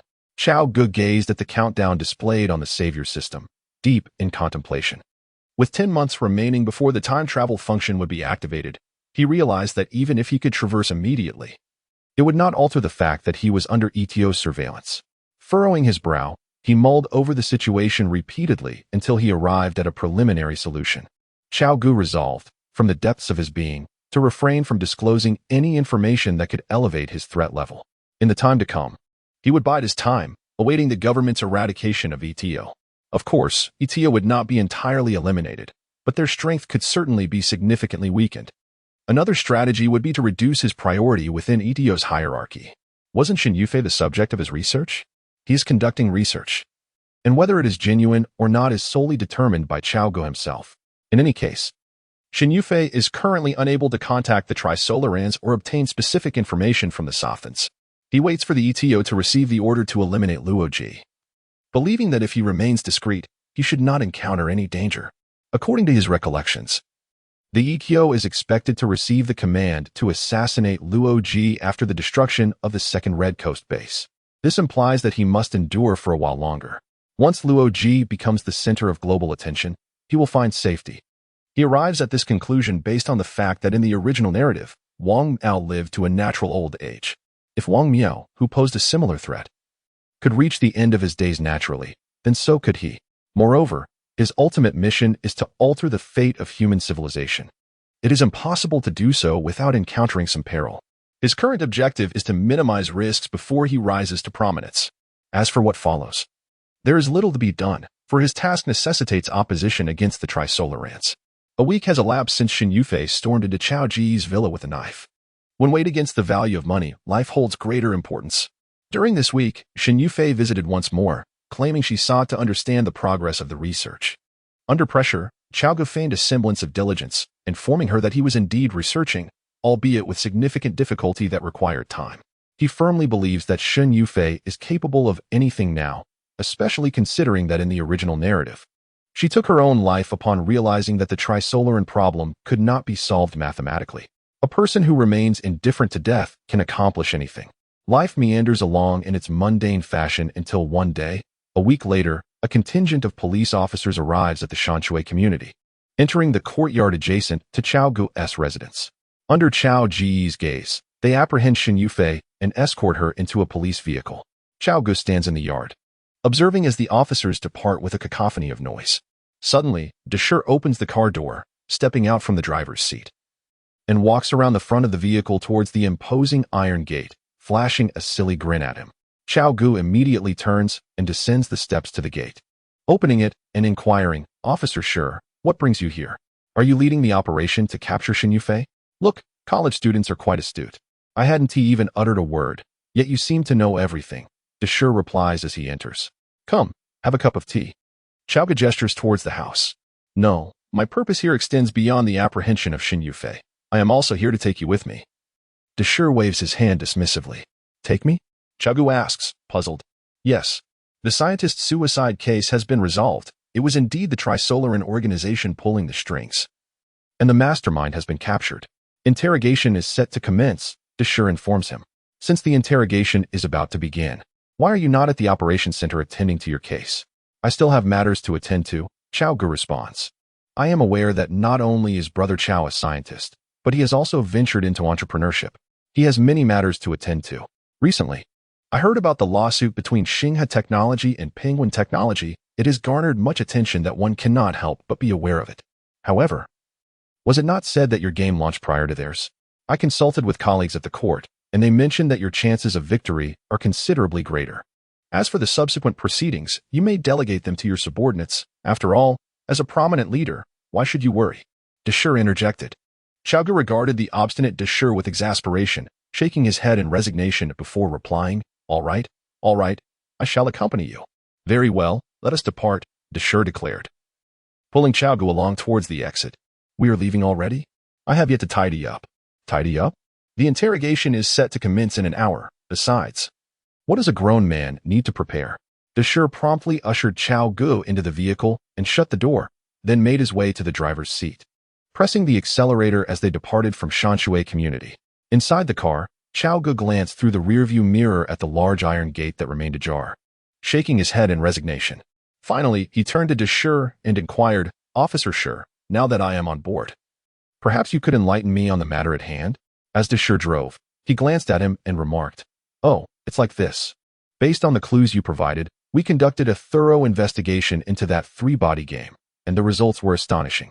This three-body organization is not merely a typical cult. It's challenging for me to explain everything to you right now, but you'll understand when you arrive at the operations center. The reason we invited you is that the leader of the three-body organization is an astrophysicist, and the questions to be addressed are scientific in nature. Since you are a scholar of computer science, Lao Chang thought it would be beneficial for you to listen in and see if you might glean anything of significance. I'm merely a computer scientist, and you're interrogating a criminal who specializes in astrophysics. Our fields do not overlap, and I may not be of much assistance. Cao Ge replied, it's fine, just listen. It doesn't matter if you don't understand everything, De Shi responded with a smile. By the way, Cao, do you know who the leader of this three-body organization is? De Shi suddenly turned to him with a grin. Who? An elderly woman in her 70s, De Shi said. Unexpected, isn't it? Yi Wenjie. A name suddenly sprang to Cao Ge's mind. However, he quickly recalled that De Shi had been injured during the capture of Yi Wenjie, and he should still be in the hospital awaiting examination. How could he possibly have time to come and fetch him? Or perhaps the interrogation was postponed due to Shen Yufei's involvement. De Shi, now out of the hospital, caught Cao Ge's attention as he noticed the bandage on De Shi's forehead. There exists another possibility. De Shi may have evaded that nuclear explosion. However, if De Shi indeed escaped the blast, it implies he might be free from leukemia, and if he is not afflicted by leukemia, will De Shi still enter hibernation? Should De Shi forego hibernation, what fate awaits the future Luo Ji? Without De Shi's protection, can Luo Ji evade the assassination orchestrated by the ETO? Goodness! The more Cao Ge pondered, the more apprehensive he became, yearning to inquire of De Shi whether he had survived the explosion. Chapter 26. Interrogation of Yi Wenjie. An hour later, Cao Ge and De Shi arrived at the operations center. De Shi did not halt at the entrance but proceeded directly inside, swiftly navigating to the basement. Upon entering the conference room, they found it already packed with attendees. The sound of their entrance through the back door did not draw attention. The gazes of the 20 or so individuals present were fixed upon the screen mounted on the wall at the end of the conference table. The imagery displayed was that of a sealed interrogation chamber, wherein an elderly man sat, facing two military officers in uniform, one male and one female. The male being Chang Wei-si. The proceedings had commenced. De Shi cast a glance at the screen before addressing Cao Ge. Cao Ge observed the remarkably composed elderly man on the screen before taking a seat beside De Shi in the two vacant chairs at the end of the conference table. Professor Wang. Mr. Cao. Cao Ge greeted Wang Miao, who turned towards him, and then he pulled out a chair to sit down. Although their movements did not attract the attention of the others, Wang Miao, who was also seated at the end, nonetheless took note of their presence. After taking their seats, the three individuals fell into a silence, their unified gaze fixed upon the interrogation footage displayed on the screen. Yi Wenjie, I represent the state in this inquiry. Chang Wei-si stated gravely, scrutinizing her. Feel free to ask whatever you wish. If I possess the knowledge, I shall share it with you. Yi Wenjie responded with an air of calmness, displaying little reaction to Chang Wei-si's words. Very well, my first question, when did you establish contact with the Trisolarians? It was during the summer of 1975, while I was still at the Red Coast base. Yi Wenjie recounted her experiences there, and the room fell into a hushed reverence, with her voice being the sole sound echoing within the confines of the conference room. So, you are indicating that your first communication occurred in 1979, Chang Wei-si remarked. One could say that. In the summer of 1979, I received my initial transmission from the Centauri system, Yi Wenjie replied. Indeed, I conveyed Earth's information to that civilization, informing them that humanity could no longer contain its malevolent actions through its own efforts. Earth required their intervention. Yi Wenjie spoke with unwavering composure. The interrogation extended for over an hour.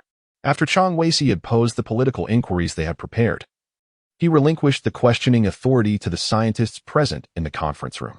Under the watchful gaze of Cao Ge, the scientists began to pose a barrage of questions regarding trisolaran technology. Some inquiries yielded responses, while others remained unanswered, as there were aspects of which Yi Wenjie herself was unaware.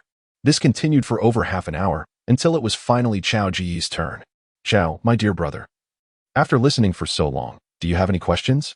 After all, we are discussing extraterrestrials, a topic that surely piques the interest of scientists like you, Deshur remarked.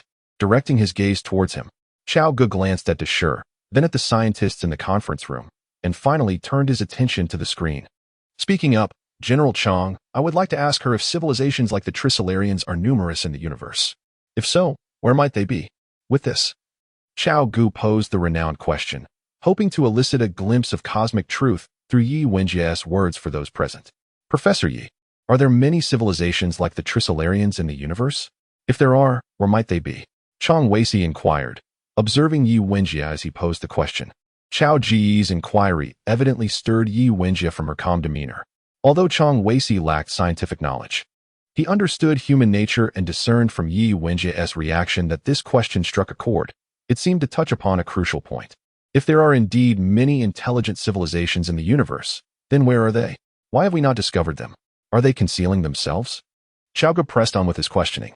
After this query, Yi Wenjie fell into a prolonged silence, and after what felt like an eternity, she slowly raised her head.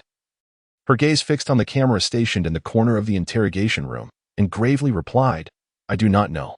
Cao Ge, observing the solemn expression on Yi Wenjie's face, realized he could no longer press further, for continuing to inquire could place him in peril. After all, prior to this, one could regard his inquiries as an anthropologist's curiosity about the cosmos, for the questions he posed were indeed long-standing, namely, the Fermi paradox. Cao Ge felt that this was sufficient, at the very least serving as a wake-up call to Chang Weisi and his companions, drawing their attention to this pressing issue. Whether they could extrapolate from this dilemma to the dark forest theory was of no concern to him. General Chang, I have no further questions. Cao Ge stated into the microphone. Receiving this information, Chang Weisi organized the documents in his hands and turned to Yi Wenjie, saying, Teacher Yi, let us conclude today's interrogation here. Following the conclusion of the questioning, Cao Ge was specially invited to Chang Weisi's office. Seated on the sofa, he regarded Chang Weisi, who was similarly perched on the couch. Mr. Cao, your recent inquiry elicited an unusually pronounced reaction from Yi Wenjie. What prompted you to pose such a question? Do you have specific considerations in mind? Chang Weisi pondered for a moment before directing his gaze at Cao Ge. After a brief silence, Chang Weisi furrowed his brow and asked, Is this question truly significant? He remained silent, contemplating Cao Ge. Half an hour later, Cao Ge exited the operations center. What is there to be surprised about? Look around, who in the operations center seems astonished? The notion of cosmic flickering is beyond human capability. The universe itself cannot flicker. And I do not believe in ghosts. Hence, the only remaining explanation is extraterrestrial life. I have always held the belief in aliens. And this cosmic flickering merely fortuitously supports that conviction, Cao Ge remarked. Chapter 27. Company Profits Chairman, the court has delivered its verdict today. What was the outcome? Cao Ge inquired, his eyes fixed on the documents before him without raising his gaze. As we had anticipated, Penguin has suffered a defeat, and we have emerged victorious. The court's ruling was merely coincidental, replied a middle-aged man, approximately in his 40s, standing before the desk and addressing Cao Ge, who was seated. Rest assured, Chairman, QQ Speed is our company's inaugural project, and I will personally oversee its subsequent operations, the middle-aged man asserted confidently, puffing out his chest. Indeed, Lao Yang. I trust you to handle matters well, Cao Ge remarked, closing the project report in his hands and directing his attention to Yang Xiaofeng. Yes, Cao Ge nodded in affirmation. After a brief pause, he took a sip from the cup on his desk and reclined in his office chair. Observing Yang Xiaofeng, who remained in the office, Cao Ge inquired, Lao Yang, do you have any further business? Nothing pressing. I merely wish to ask if there is anything else you require of me, Chairman. Yang responded. I'm all set here. You may go, Cao Ge replied readily. Then I shall get to work, the middle-aged man said with a smile. Go ahead, Cao Ge replied. As Cao Ge watched Yang Xiaofeng depart through the glass door, he couldn't help but reflect on the truth that wealth indeed commands respect in all aspects. Of course, Cao Ge spoke of interactions in their normal context, As for those who engage in unprovoked insults, facing derision in return is merely a part of the norm. It has now been 2 months since Penguin initiated legal proceedings against us. Penguin possesses formidable leverage, yet they have protracted matters until this juncture, evidently aiming to erode Stellar Tech through attrition. This incident has illuminated the machinations of capital for Cao Ge in China's product landscape. Emulation reigns supreme. Copying lucrative ventures is the prevailing strategy. Cao Ge has thus resolved to persist in exploiting Penguin's resources, replicating their forthcoming flagship games. Given that Penguin itself is no stranger to imitation, the profits, in his view, might as well benefit him, thereby contributing to human progress, rather than enriching mere capitalists. Stellar Tech has already initiated the planning stages for their next endeavor, a first-person shooter game. While Crossfire is beyond their reach due to its foreign origins and Penguin's distribution rights, they are setting their sights on another of Penguin's titles, X-Fire. Upon its initial release, X-Fire enjoyed several years of considerable success, generating substantial revenue for Penguin. Cao Ge dismounted his steed and approached the expansive floor-to-ceiling windows on the side of his office, contemplating the cityscape beyond. Despite his intense focus on company development over the past 2 months, he has remained cognizant of external developments. Notably, 40 days prior, an explosion occurred on a cruise ship in the Panama Canal. While news reports attributed the incident to terrorist activity, Cao Ge, privy to inside information, recognized it as a government-orchestrated extermination campaign targeting ETO. Despite the operational command having been out of touch for the past couple of months, he acutely perceived a surge in global interactions following Operation Zither. The frequency of United Nations assemblies escalated, and nations exhibited a growing inclination towards collaboration in political, economic, and military spheres.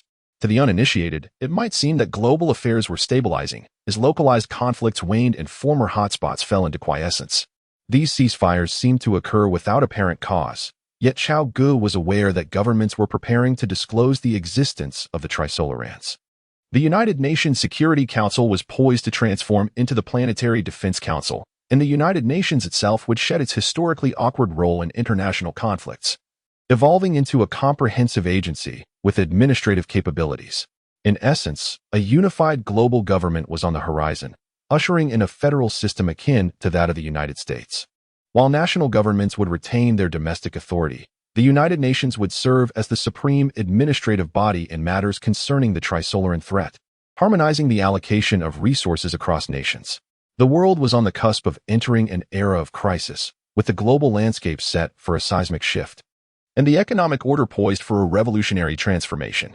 Market economies would face comprehensive suppression, and humanity would once again embrace an era of planned economics. Cao Ge's current endeavors were aimed at maximizing profits during this fleeting window of opportunity, as future prospects for financial gain would diminish. With the advent of a wartime economy, he anticipated that the gaming industry, among others, would be severely impacted. The nation will no longer permit resources to flow unrestrained into the gaming industry. Seizing these final months, he aims to accrue wealth before choosing a new direction for development. With only 3 months remaining until the next year, he speculates that, following the current trajectory, the government will likely unveil the existence of the Trisolarans next year, allowing for a generous estimate. Even if it takes 6 months, should he amass a fortune of 1 billion, it would not be in vain, given the explosive popularity of QQ Racing and Crossfire in the original timeline. Earning 300 million within half a year does not seem excessive. Chapter 28. Shifts in global dynamics. Time waits for no one. Cao Ge lamented. If he cannot accumulate a substantial sum now, he will find himself at a standstill during the crisis era. Luo Ji stands as a stark example. Despite being one of the 5 most powerful individuals in the world, he is constantly constrained. Why? Because everything he possesses is bestowed by the United Nations. He owns nothing of his own. Although the wall-facing project grants him unparalleled authority, it also imposes limitations. The project mandates that his actions must align with its regulations. Failure to comply would empower the United Nations to impose restrictions upon him. Conversely, there is the case of Ching Xin, an ordinary technical staff member. Despite her remarkable creativity, the most uncertain aspect of the Trisolaran world is the scarcity of talent. Yet, this seemingly ordinary office worker, who wields no influence over the world's geopolitical landscape, has acquired the ability to determine the trajectory of human civilization due to a windfall. Ching Xin possesses nothing but wealth. However, This very wealth grants her the power to compel individuals of Thomas Wade's caliber to bow before her. Thus, if Cao Ge wishes to fulfill his mission, he must cultivate his own influence, one that is entirely subservient to him, akin to Cheng Xian's Star Ring City. Cheng Xian's example illustrates that even if one is utterly inept and perpetually makes erroneous decisions, leading to the potential annihilation of humanity, she could still escape aboard the singular spacecraft capable of light-speed travel. All Cheng Xian needs to do is find a reliable individual to manage her substantial fortune, such as Thomas Wade from the original narrative. If she identifies the right person, she could engage in reckless behavior without fear of dire consequences. This epitomizes the power of wealth, or rather, resources. In contrast, Luo Ji's lack of financial means has led to his dismal fate in his later years. Humanity will not express gratitude for his contributions. They will merely perceive him as a tyrant. Cao Ge does not aspire to be like Luo Ji. He wishes to emulate Cheng Xian. Regardless of whether he can alter humanity's fate, he desires to take command of his own destiny, rather than being swayed by public opinion as Luo Ji was. However, he spent merely a quarter of an hour at home before grabbing a bag and heading out to a fighting gym in the city. Cao Ge has been training in free combat for nearly a month now, ever since he was threatened with a knife by Xin Yufei, which sparked this determination in him. Initially, he could not stabilize his situation, which is why he refrained from practicing. However, after the destruction of the second Red Shore base, Cao Ge commenced his training. His desire to learn a martial art stemmed from the potential dangers that may arise in the future. Whether in this world or others, possessing additional skills is undoubtedly advantageous. Although the ETO in this world has suffered significant blows from the government and its power has waned, it still exists. Furthermore, when venturing into other realms, one can never predict the challenges that may arise. Therefore, mastering a combat technique would greatly enhance his survival capabilities. Moreover, it is pivotal to note that for Cao Ge, acquiring a skill is not particularly arduous. He merely needs to grasp the basics, and then can augment his abilities through the system. His diligent pursuit of martial arts is, in essence, preparation for his potential traversals. After all, his life is his own, and he is uncertain whether he would survive upon entering another world. He suspects that the odds are not in his favor, as it is not a matter of myth. Consequently, in addition to practicing martial arts, Cao Ge plans to seek out Deshur in a few days to learn shooting.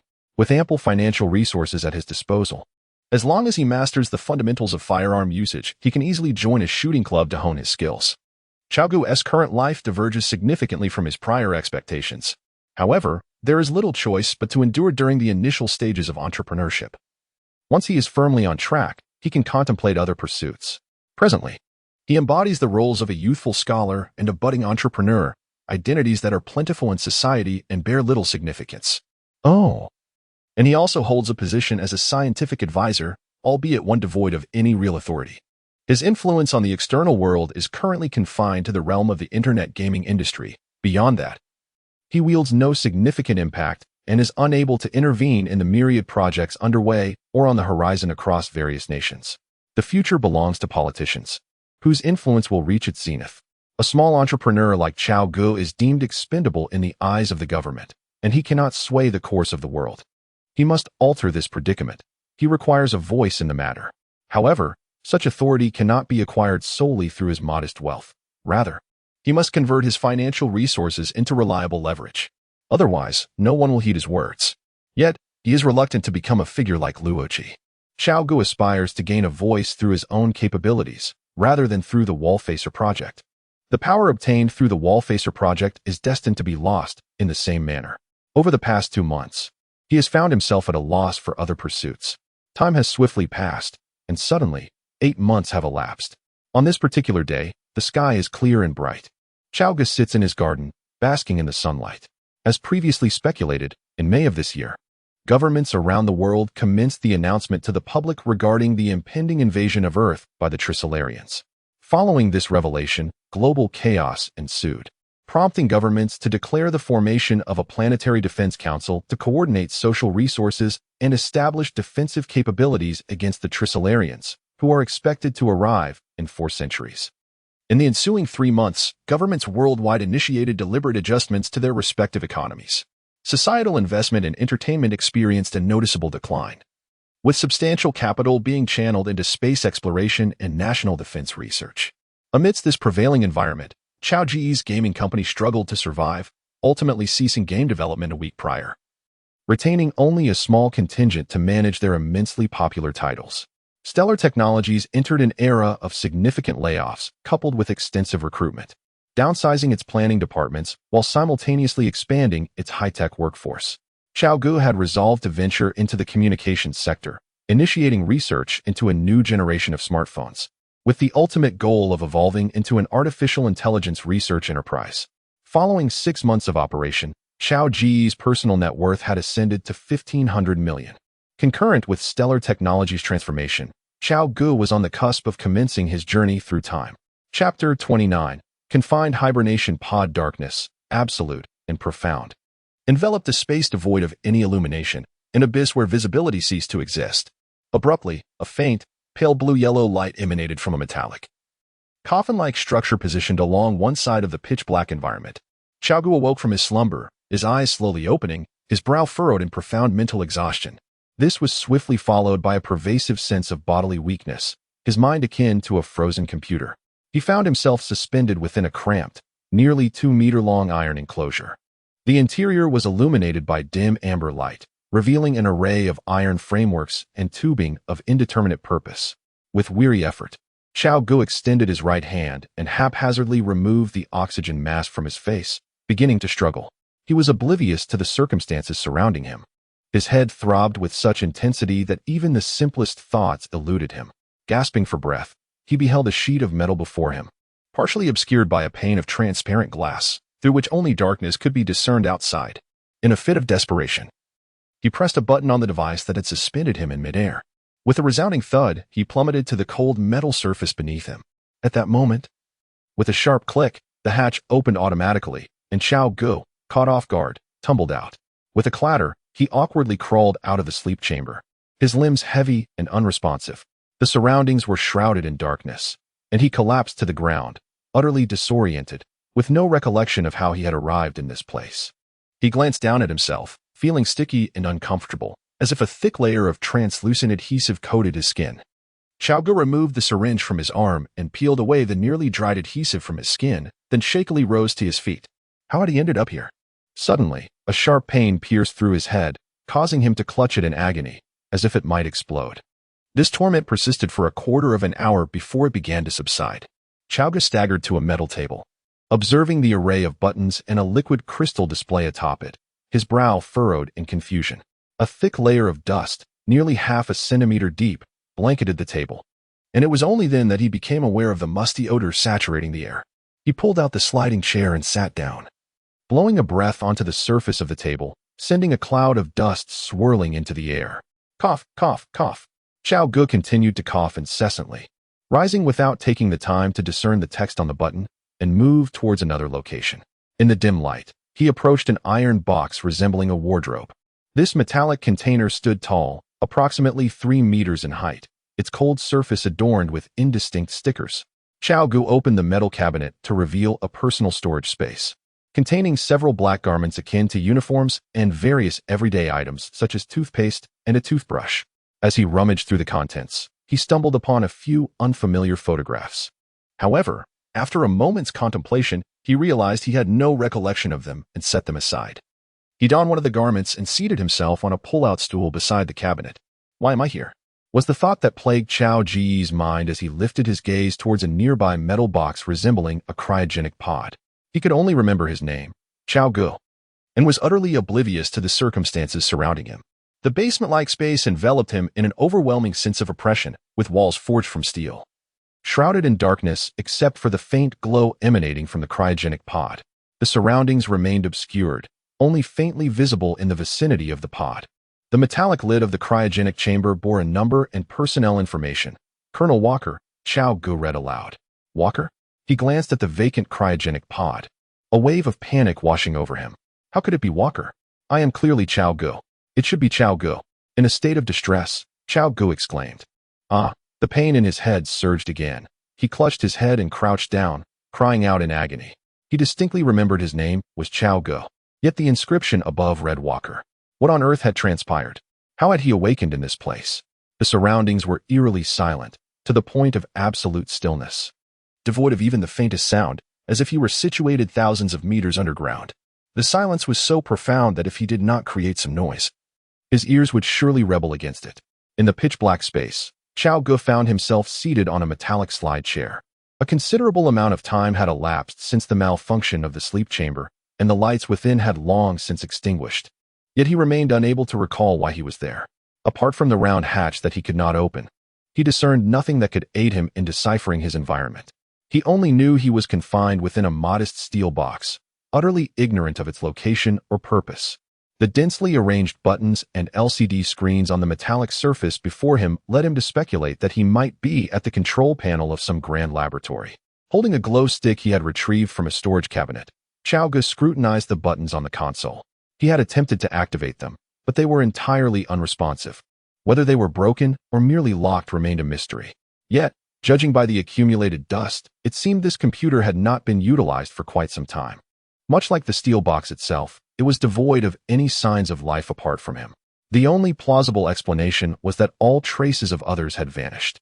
This place had evidently not been visited for an extended period, likely measured in years. Cao Ge may have been alone here for many years.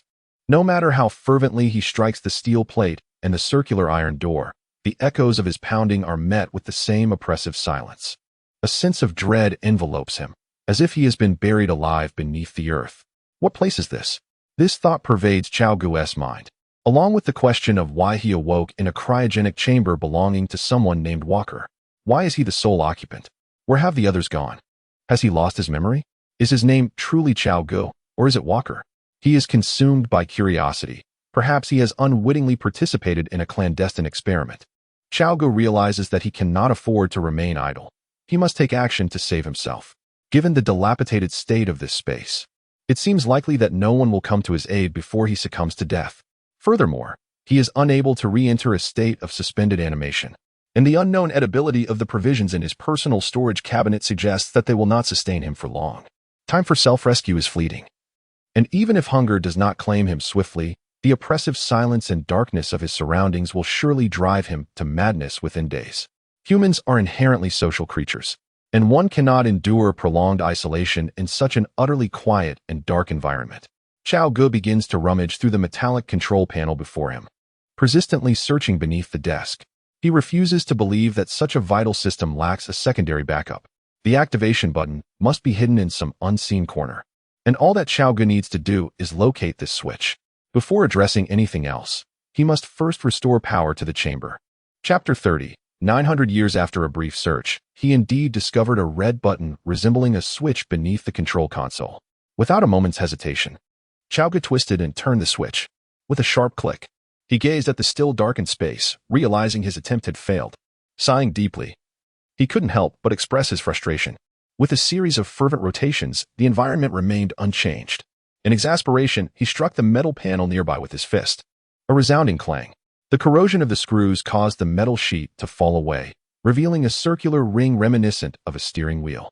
Immediately, Cao Ge crouched down, illuminating this unexpected find with a glow stick. As he examined the letters encircling the ring, he gradually read aloud, "Emergency power supply." Upon seeing these words, his spirits lifted slightly. He set down the glow stick and grasped the ring, beginning to rotate it. A low humming sound echoed. The sensation of turning the ring was quite pleasant, met with a certain resistance, presumably the force exerted by the large apparatus connected to it. This feeling led Cao Ge to believe that the emergency power supply was still operational. As he continued to twist the ring, the humming resonated throughout the space. As time passed, the pitch-black surroundings began to illuminate, with the overhead fluorescent tubes flickering before finally stabilizing into a steady glow. Subsequently, the computer console before him also commenced its startup process. Cao Ge ceased turning the ring and resumed his seat, gazing at the rebooted computer before him. Cao Ge's face finally broke into a smile. He briefly tested the console. The buttons had returned to their normal functionality, allowing for operation. While this space had regained its usual state, he remained oblivious to the circumstances outside and deemed it prudent not to venture out recklessly. Based on his surroundings, the presence of a hibernation pod indicated that he was in a high-tech environment, possibly a ship, an underground research facility, or even a spacecraft. Observing the current condition of this space, it was conceivable that some uncontrollable catastrophe had transpired outside, preventing his timely awakening. Cao Ge had been awake for over 2 hours. Although he had yet to recall why he was there or who he truly was, he had regained a semblance of normal cognitive function, despite the oppressive atmosphere. The transparency of the surroundings provided a sense of safety for one who had lost their memory. Conversely, the unknown outside posed greater dangers. Through the transparent glass window of the isolation door, he could see nothing but darkness, a stark indication that survival was unlikely beyond this chamber. Now that the power had stabilized and the computer was operational, the potential for acquiring information had increased. Cao Ge realized he could afford to wait until he unraveled the mysteries of his situation before stepping outside. He began to deftly manipulate the console's buttons, each action feeling instinctive, as if etched into his very being. This led him to ponder whether he might be a member of the research staff. After a thorough search, he finally discovered personnel records pertaining to this chamber within the computer system. Name: Walker John. Age: 35. Rank: Colonel. Occupation: Head of the Armament Department aboard the Elysium. Status: Awakened. Affiliation: Advanced Cryogenic Chamber. As Cao Ge gazed upon the information displayed on the screen regarding himself, he fell into a deep reverie. Just as he was lost in thought, an email abruptly materialized on the screen, accompanied by a sudden, insistent buzzing alarm from the computer. Without hesitation, Cao Ge swiftly silenced the alarm and opened the email. Attention! This is the control room of the AL spacecraft. A riot has erupted on board. Colonel Walker, please organize the guards immediately to quell the insurrection. A riot? Cao Ge read the message aloud, his brow furrowing in contemplation. After surveying his surroundings, he chuckled softly and shook his head, closing the email and redirecting his focus to other tasks. While it was conceivable that a rebellion had once transpired here, it was unequivocally not the case at present. The email had evidently just been received by the computer before a power failure occurred, preventing it from initiating the program to awaken Cao Ge. Now, with the computer rebooted, the email had finally become accessible once more. Cao Ge intended to connect to the intelligent assistant system, only to be met with a response indicating disconnection from the main computer, rendering the assistant system inoperable. After a thorough examination, Cao Ge deduced his current location, aboard a spacecraft. Due to the chamber's computer having been offline and the inability to connect with the main computer of the ship, he was unable to ascertain the precise time. He discovered the destination of the spacecraft and its mission solely through the computer. The purpose of the flight stemmed from the severe scarcity of resources on Earth, which had incited multiple wars. In search of a new planet, humanity launched the spacecraft named Elysium. The intended destination was a planet that might be suitable for human habitation. Lacking precise temporal data, he could not ascertain their current position in the cosmos, which could significantly affect the subsequent plans he had devised. Cao Ge leaned back in his swivel chair, contemplating the screen before him. His survival to this point was primarily due to the uninterrupted power supply to the cryogenic pod, which had sustained his vital functions. Had it not been for the malfunction of the cryogenic pod, he would not have awakened. The pod housed a small computer responsible for maintaining the life functions of its occupant, which recorded the duration of Cao Ge's slumber. Without hesitation, Cao Ge approached the cryogenic pod and manipulated a small control panel atop its cover. The core of this computer consisted of a modest screen and a series of numerical buttons.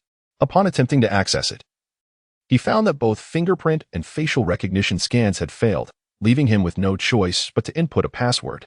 Without a moment's doubt, he swiftly entered the sequence of numbers, and to his delight, the manual operation system of the cryogenic pod activated. The confirmation of the correct password instantly lifted his spirits, as it indicated that his memory was gradually returning. Cao Ge suspected that his amnesia was linked to prolonged hibernation. Observing the thick layer of dust accumulating in the space around him, he realized just how long he had been asleep. He began to search for the records of his hibernation on the computer within the cryogenic pod. The diligent efforts of the earnest yield rewards. Moments later, Cao Ge discovered the record of his slumber. The message displayed on the screen revealed that he had entered hibernation in the year 2180, with a programmed awakening every 20 years. However, upon reviewing subsequent records, it became evident that he had not awakened as scheduled. Astonishingly, he had remained in slumber for 2,403 years. 2,403 years. Cao Ge gazed at the records in disbelief. Even if no one had roused him during that time, the total duration of his mission was merely 1,500 years, implying that he had overslept by an astonishing 903 years. Where had he been during those 900 years? Adrift in the cosmos? Cao Ge felt as though the world was spinning around him, confronted by a staggering reality. Chapter 31. The Restoration of Memory. Suddenly, A sharp pain surged through Cao Ge's head. A quarter of an hour later, the furrows on his forehead gradually relaxed. He released his grip on his head, slowly lifting it. Memories flooded back to him. Indeed, he was Cao Ge, a freshly graduated university student. Yet, this was not his true identity. His authentic self was that of a computer engineer who had traversed into the three-body world. This marked his second journey, but due to certain insurmountable forces, he had directly assumed the identity of his target. Upon awakening, he realized that this body was in the midst of the hibernation process, and the program had already reached its halfway point. As he opened his eyes, prepared to extricate himself from this state, he was unaware of his surroundings. Coupled with an overwhelming fatigue, he had scarcely mustered the strength to struggle before succumbing to sleep once more. This also elucidates why he possesses an Asian visage yet bears a Western name, as the system has eradicated the individual who originally belonged to this identity, rendering that person non-existent.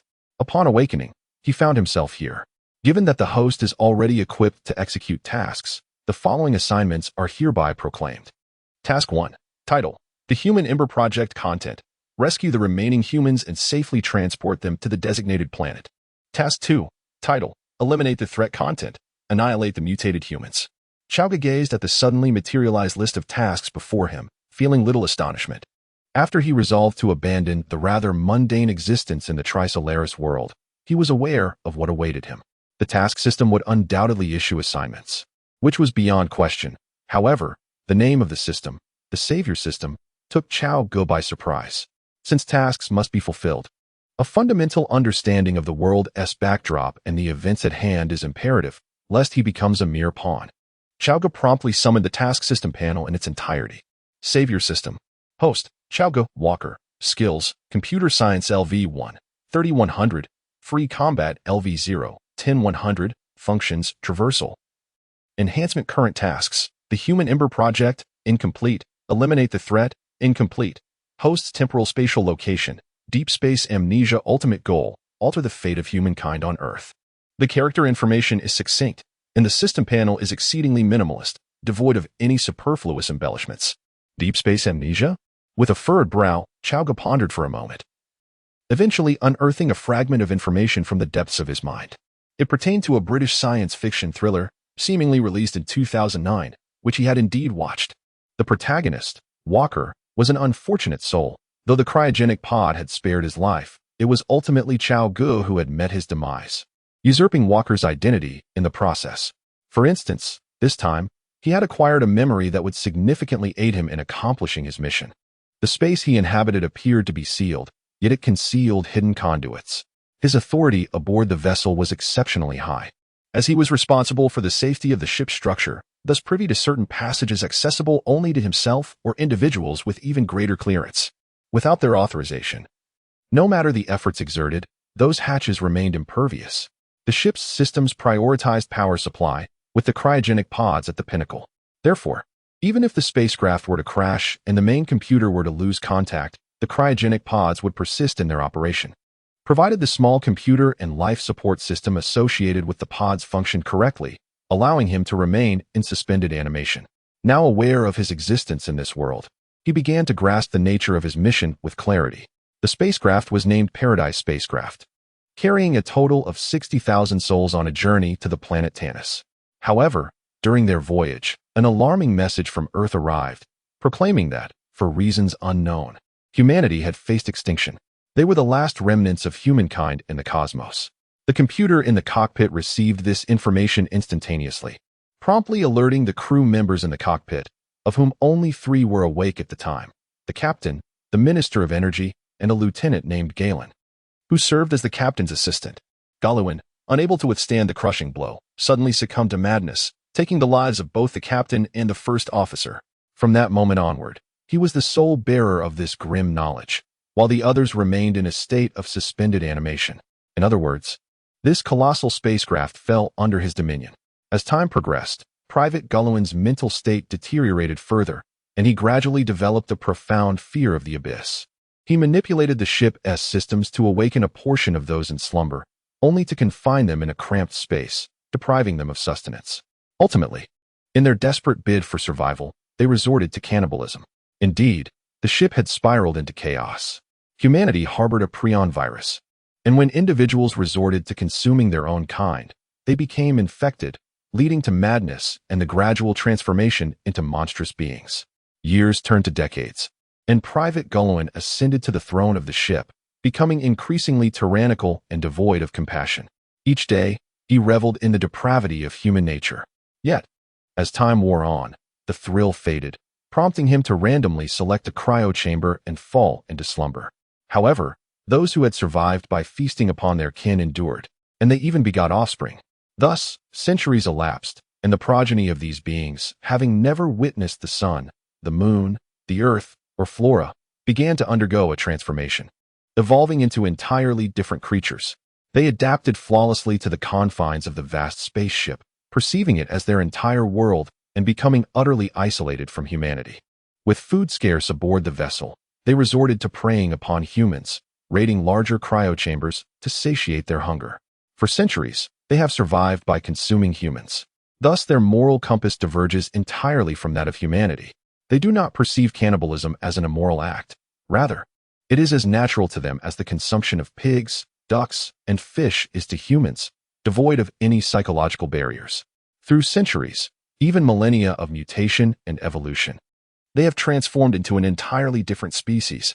They bear resemblance to humans, yet possess a more grotesque appearance, a stronger and swifter physique, akin to that of wild beasts. They have lost the human language, for within the suffocating darkness of their spaceship, verbal communication is unnecessary. Instead, they emit roars characteristic of feral creatures. The extreme darkness has led to the gradual degeneration of their eyesight, yet their auditory and olfactory senses have significantly enhanced. They are descendants of humanity. But due to environmental selection, they have gradually diverged from the human species.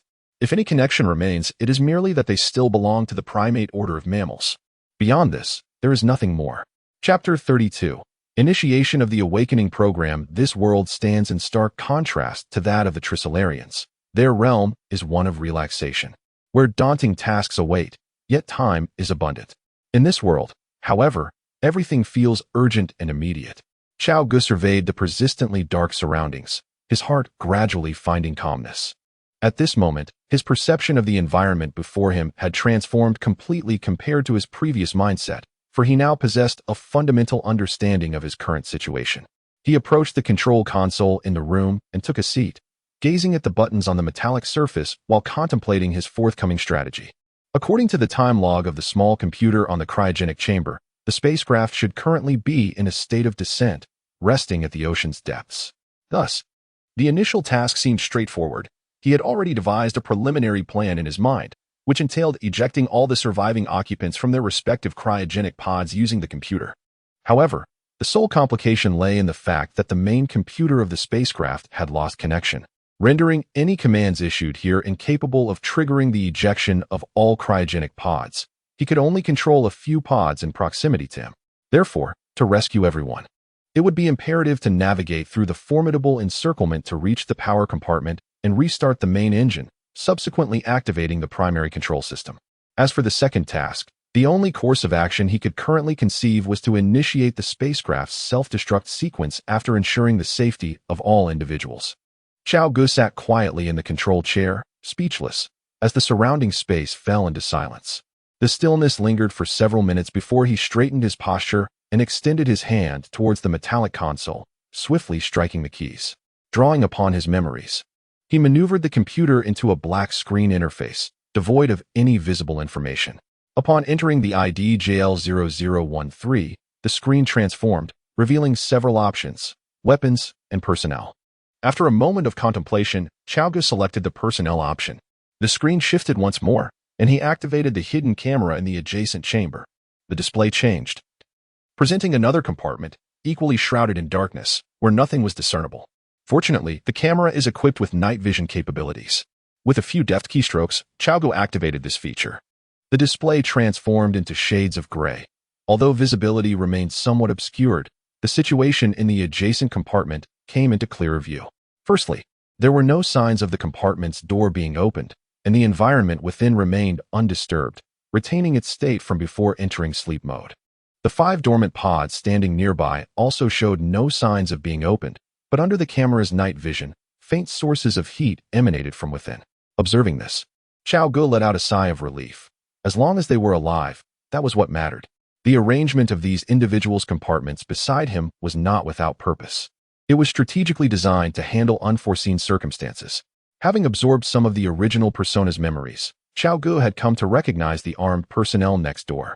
They were several officers under the original's command, tasked with assisting in his duties, comprising both civilian and military roles.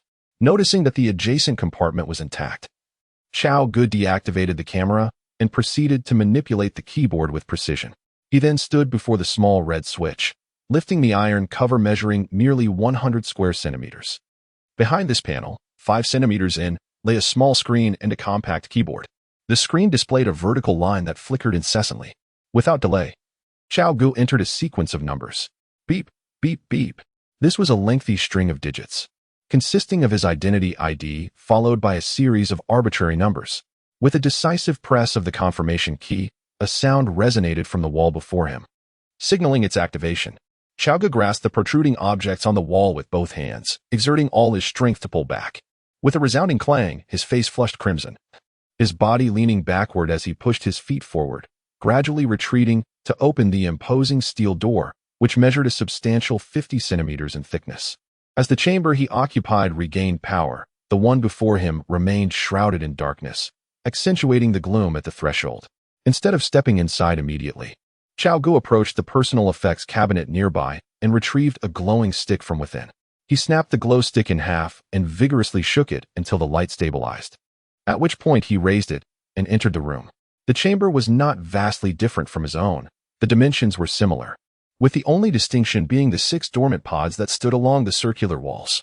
Holding the glowing stick aloft, Cao Ge passed by the dust-laden sleep chambers, peering through the glass windows of the metallic shells at the slumbering occupants within.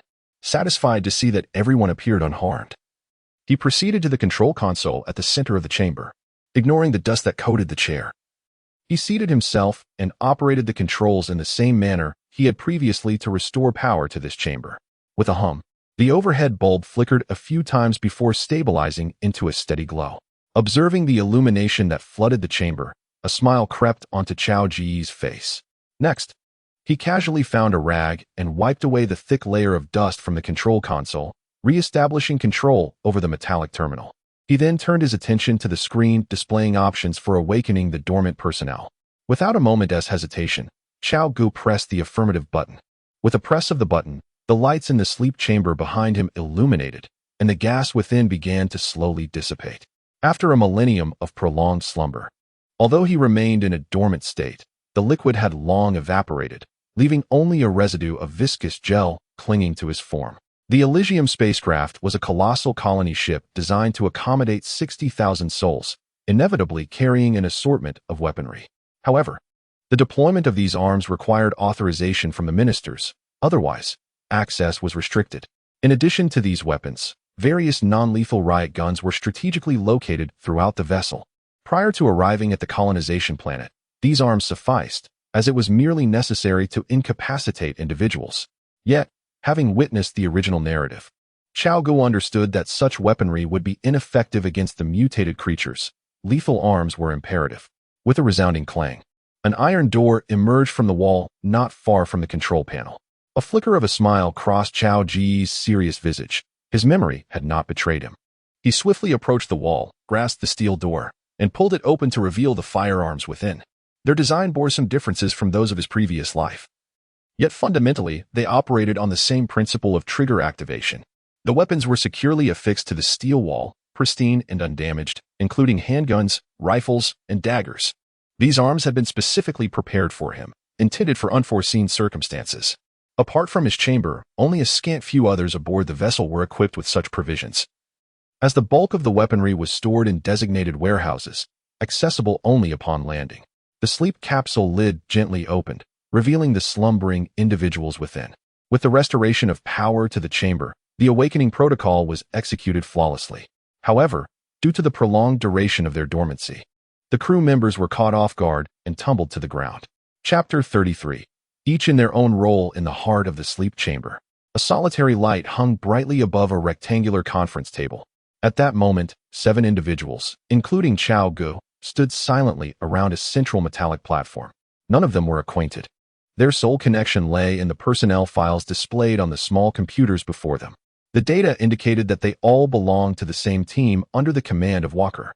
Holding their handheld projection screens, they scrutinized one another's faces.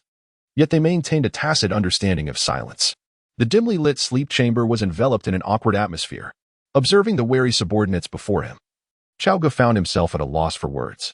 Finally, one astute-looking middle-aged man, after glancing at his 5 companions, turned to face Cao Ge across the table and spoke. "Commander, if I am not mistaken, it appears that you are the one who awakened us from our sleep pods.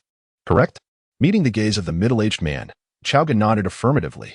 "Indeed, I am the one who roused you. Then, might you enlighten us as to our current location?"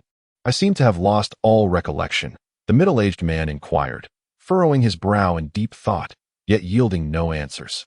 Upon the posing of this inquiry, the other 5 individuals swiftly turned their gazes towards Cao Ge, seeking an elucidation, for the question posed by the middle-aged man equally perplexed them. Cao Ge was the sole individual among them who had been awake prior to their awakening. He regarded his 6 subordinates, clad in black combat attire resembling serpents. And after a moment of silence, he spoke. "Do you remember the Elysium spacecraft?" "Yes." "No." Among the 6, 2 responded in the negative while 3 affirmed their recollection. Ignoring the dissenters, Cao Ge continued, "We are aboard the Elysium." However, the middle-aged man directed his attention towards the dust-laden surroundings, his expression one of confusion. "I remember that according to the flight protocol, we are to be awakened every 20 years for a year of duty. Yet you just claimed we were forgotten here. How long has it been?" "Over 2,400 years, Cao Ge replied gravely, fixing his gaze upon the 6. "Impossible. If memory serves. Reaching Tanis requires merely 1,500 years. You assert we have been in stasis for 2,400 years. Where, then, are we now?" he exclaimed. The younger of the 2 men among them responding with fervor. Cao Ge, upon announcing the duration of their stasis, paused significantly before replying, "I do not know. But what I have stated is fact. The computer contains records of our dormancy, which you may verify for yourselves." The cabin fell into a profound silence, the only light emanating from a dim bulb suspended above them. The 6 individuals were well aware that Cao Ge's words could easily be corroborated. Thus, there was no need for him to deceive them. Their reluctance to believe stemmed from the fact that they had only just awakened less than 2 hours prior. Observing the despondent expressions of the 6, he adopted Walker's tone to rally their spirits. "Gentlemen, this is not the time for sorrow or confusion. You are soldiers. Display the demeanor befitting your station. This vessel requires our salvation. Although I am uncertain of our whereabouts and oblivious to the extent of the rebellion's impact on the spaceship, I surmise that many like us, still in a state of stasis, must exist. As armed personnel of this spacecraft, it is our duty to regain control," Cao Ge proclaimed with conviction. Through his relentless encouragement, the 6 gradually emerged from their bewilderment. While they struggled to recall their identities, the innate instincts of soldiers rekindled their sense of responsibility. Regardless of how much time had passed, as long as they remained in stasis, nothing had truly changed for them. Upon boarding the Elysium, they had already steeled themselves for the reality of awakening to a world transformed. Provided the spaceship had not met its demise and there were still souls aboard, hope remained, no matter how far the vessel had strayed from its course. As long as they could regain control, they could still steer it toward the trajectory they had initially set. In this precarious situation, their only option was to trust Cao Ge's words, as he was the first to awaken and held the highest rank among them. As soldiers, it was imperative that they adhered to the command of their superior in the face of unforeseen circumstances. "Minister Walker, is what you say true? Did a rebellion truly occur aboard the spacecraft?" Cao Ge gazed at the youthful figure before him and replied, "Indeed, John, a rebellion took place on board. But that was 15 centuries ago, a matter long past and unrelated to us now. Our hibernation period has far exceeded the designated mission time. The chamber computer has lost contact with the main spacecraft computer. According to the planned schedule, we should have arrived at Tanis Prime 900 years ago. Yet look around us. Soldiers, we are now completely cut off from the outside world. The computer can only serve the chamber we occupy." Cao Ge stated gravely to his subordinate. "Minister Walker, what do you require of us?" Cao Ge asked, fixing his gaze on the robust man addressing him. "Eric, we are utterly ignorant of the external situation. Our immediate task is to restore communication with the outside world, regain control of the spacecraft, and do everything in our power to rescue any survivors still alive. Can you assist me in this endeavor?" "Commander, "It is our duty," the six replied succinctly. However, upon speaking these words, they all turned their attention towards the hatch leading to the outside world, peering through the glass-like window into the desolate abyss beyond. But is there truly anyone alive out there? Since we have managed to survive, we must believe that others have as well, Cao Ge encouraged. John, as our technician, you must find a way to open the hatch leading to the cockpit. He gestured towards another door. Indeed, Minister, John replied, I shall find a way. However, given the current circumstances, it will be quite challenging, as the hatch is in a state of power failure, rendering any commands impossible to input. Unless there exists a manual mechanical door. He gestured toward the chamber from which they had awakened. Cao Ge shook his head, stating, there is no manual mechanical door. This entrance was specifically designed for my command convenience. Upon hearing Cao Ge's words, John visibly expressed disappointment, yet he quickly composed himself and assured, rest assured, Minister, I will find a way to open this great door. Cao Ge nodded in acknowledgement. After that, he began assigning tasks to Eric. Eric, I need you to take Yuval Dean and Burton Babylon, crawl out from here, and then open this door. He pointed to the ventilation duct above. Eric, a major, possessed a robust physique, exuding a silent, stoic demeanor typical of a dedicated soldier. He was a crucial officer assisting Cao Ge in his command. Among the 6 individuals present, 3 were officers. 1 was the young lieutenant, busily engaged at the hatch, serving as the technical officer. The second was Eric, the major and leader of the armed operations group. And finally, there was a civilian official, Guy Bartoli, tasked with assisting Cao Ge in administrative matters. Minister, what do you require of me? Cao Ge glanced at him and said, consult with Eric and devise a route for them to escape through the ventilation ducts. We have lost our connection with the outside world, and there is little we can do. Overthinking will only hinder us. Now, let us take action. Understood. Eric, accompanied by his 2 subordinate officers, and Guy Bartoli with his aide began to discuss their plans for exiting through the vent. Cao Ge refrained from interrupting their deliberations and took a moment to reflect. On one hand, he contemplated how to accomplish their mission. On the other, he pondered what he could glean from this world. The primary setting of the film Paradise Space is aboard the Paradise spacecraft, a colossal colony ship capable of accommodating 60,000 individuals. This vessel represents a monumental treasure containing all the knowledge of Earth, along with the most advanced technology and equipment. This technology is the sole asset Cao Ge can potentially acquire. However, it remains inconceivable how much time humanity has invested in creating such advancements. And he wonders how he could possibly absorb it all alone. Thus, he must selectively learn only what he deems necessary, with no assurance of mastery. According to the fragmented memories that sporadically surfaced in his mind, the ship he occupied was traveling at sublight speed, which is the maximum velocity attainable by a massive object. Of course, the curvature engine operates differently, separating objects from the vast universe. The Paradise spacecraft relies entirely on the propulsion of its engines to achieve this speed, rather than distorting space to do so. This represents a groundbreaking milestone within Cao Ge's cognitive realm. It is important to note that the first fleet of the Trisolaran civilization travels at merely 1/10 the speed of light. Such an engine technology not only surpasses that of Earth's civilization, but also transcends that of the Trisolaran civilization. However, mastering this technology is beyond the capacity of one individual. Engine technology is a vast and intricate undertaking. Achieving near-light speeds is a comprehension that eludes him. Of course, he could opt to enhance his research capabilities through the system. Yet, the manufacturing data required for such advanced engine technology is overwhelmingly extensive, rendering complete mastery impossible. Furthermore, aside from the engine technology, the spacecraft encompasses other sophisticated technologies. This vessel is the culmination of the pinnacle of human civilization's technological advancements on Earth, representing the zenith of human scientific achievement. The breadth of technology contained within is staggering. Cao Ge shook his head, choosing to dismiss the issue. For overthinking it served no purpose. He must first complete his task before he can pursue his desires. As for what he ultimately learns, that will depend on what he can comprehend. The current predicament is that he is unaware of the spacecraft's location, preventing him from formulating a specific rescue plan. If the Elysium were to crash on the planet Tanis as depicted in the original narrative, he would simply need to eject all the cryopods to fulfill the mission. However, if the spacecraft has not yet crashed and is adrift in the cosmos, ejecting all the cryopods would not only fail to accomplish the task, but would also lead to premature termination. Thus, The mission to access the cockpit is of paramount importance. Despite the loss of the main computer, as long as the cockpit regains power, it is possible to open the protective cover atop the cockpit, which is the only vantage point available to observe the external environment. Only by discerning their location can they make sound decisions. Cao Ge glanced at the 6 individuals diligently performing their respective duties within the cabin and nodded slightly. Their current options were quite limited. Moments later, Eric, accompanied by his 2 subordinates, each wielding a handgun, ascended into the ventilation duct above. Cao Ge looked up at the ventilation shaft, which measured no more than 50 centimeters across, before shifting his gaze to Guy in front of the metal podium. Guy was communicating with Eric through a microphone, directing their progress along the route displayed on the screen.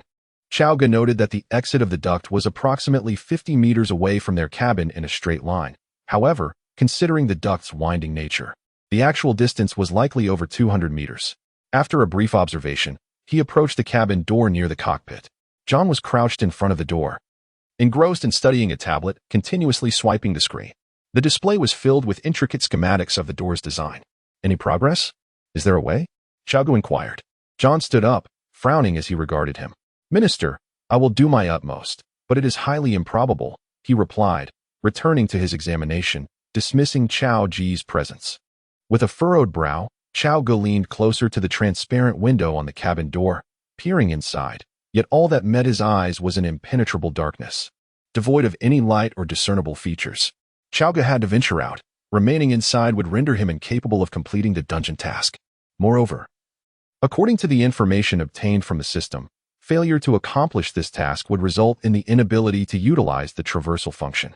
In Chapter 34, The Mechanical Dark Door, Cao Ge furrowed his brows as a torrent of information flooded his mind. Fragments of cinematic images, remnants of the original persona's memories regarding this chamber. He massaged his temples for a few moments, and suddenly raised his right hand, gazing at his arm. John, this is my identity bracelet. Take it. My authorization is sufficient for you to access anything aboard this vessel. Perhaps it will provide a solution. Cao Ge handed over the identity bracelet.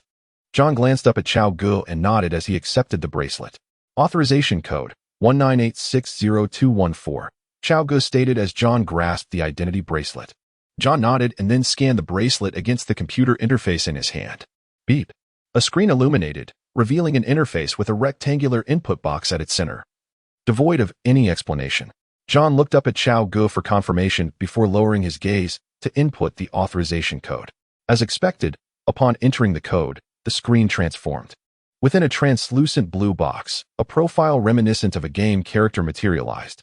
Name, Walker Root. Occupation, Head of Armed Department. Age, 35. Status, awakened. In addition to this information, several new options appeared within the computer's operational range, including various items and categories.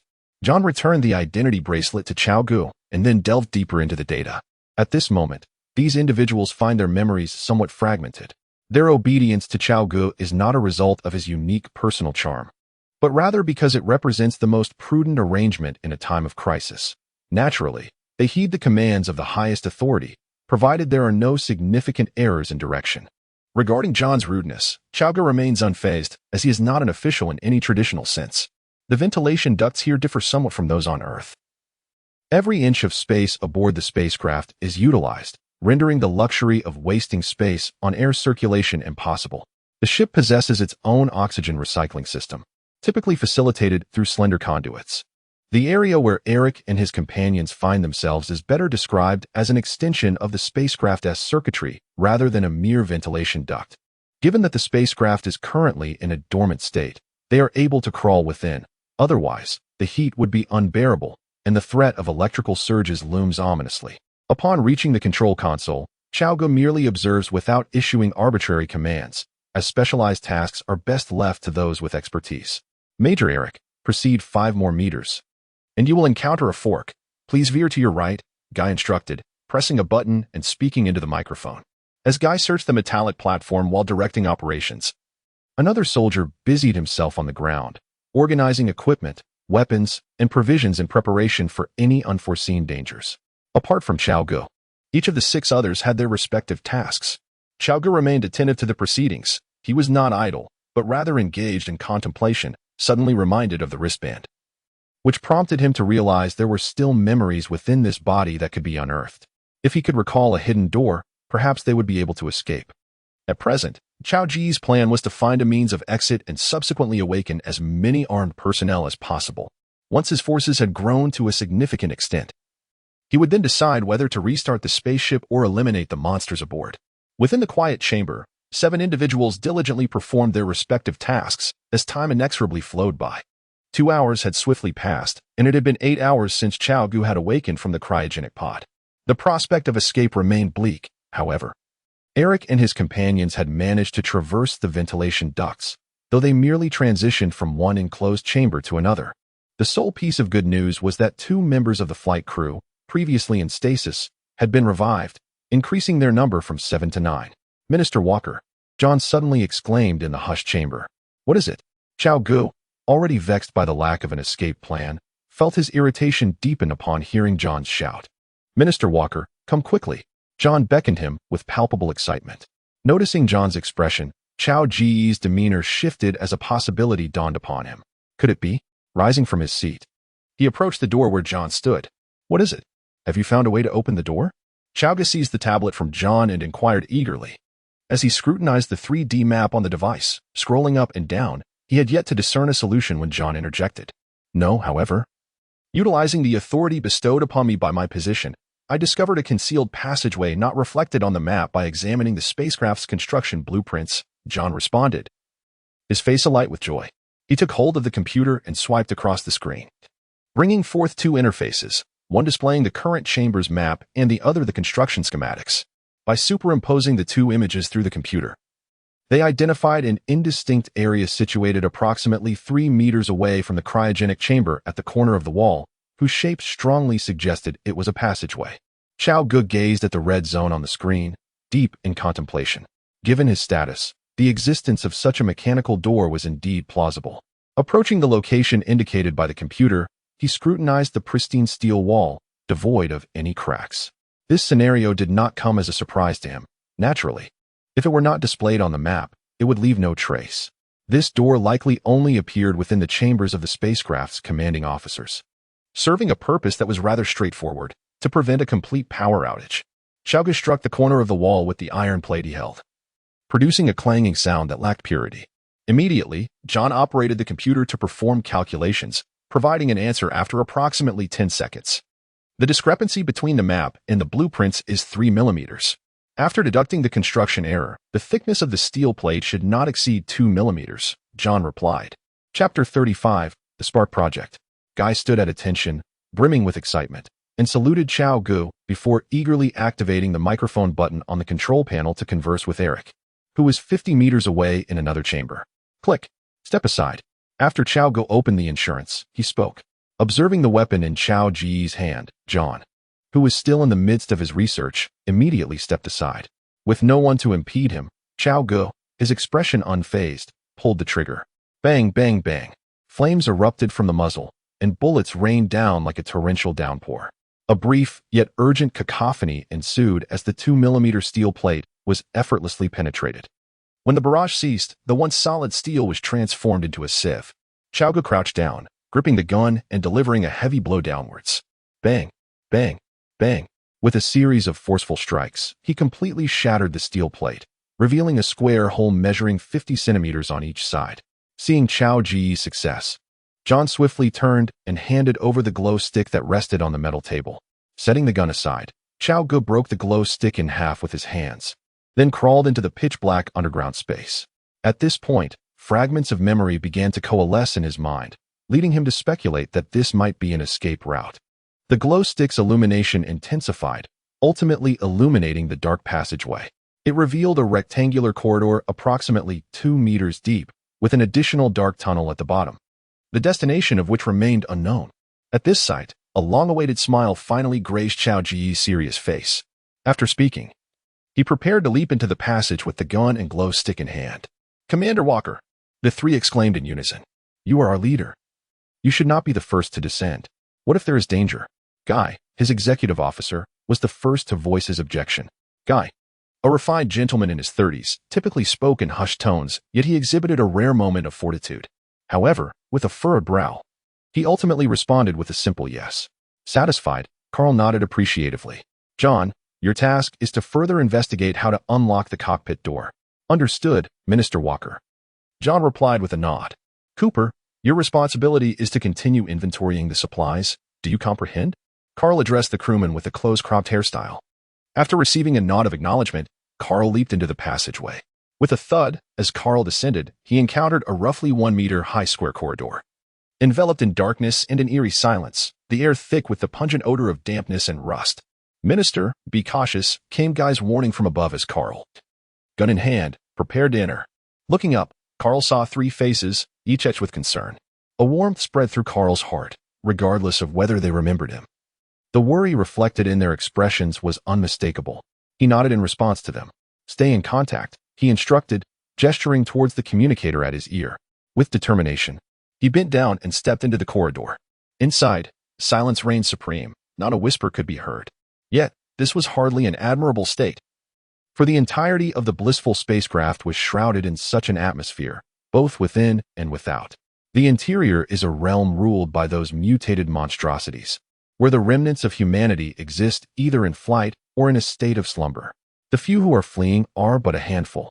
The majority of humankind has succumbed to the creatures the moment they awaken, serving merely as sustenance.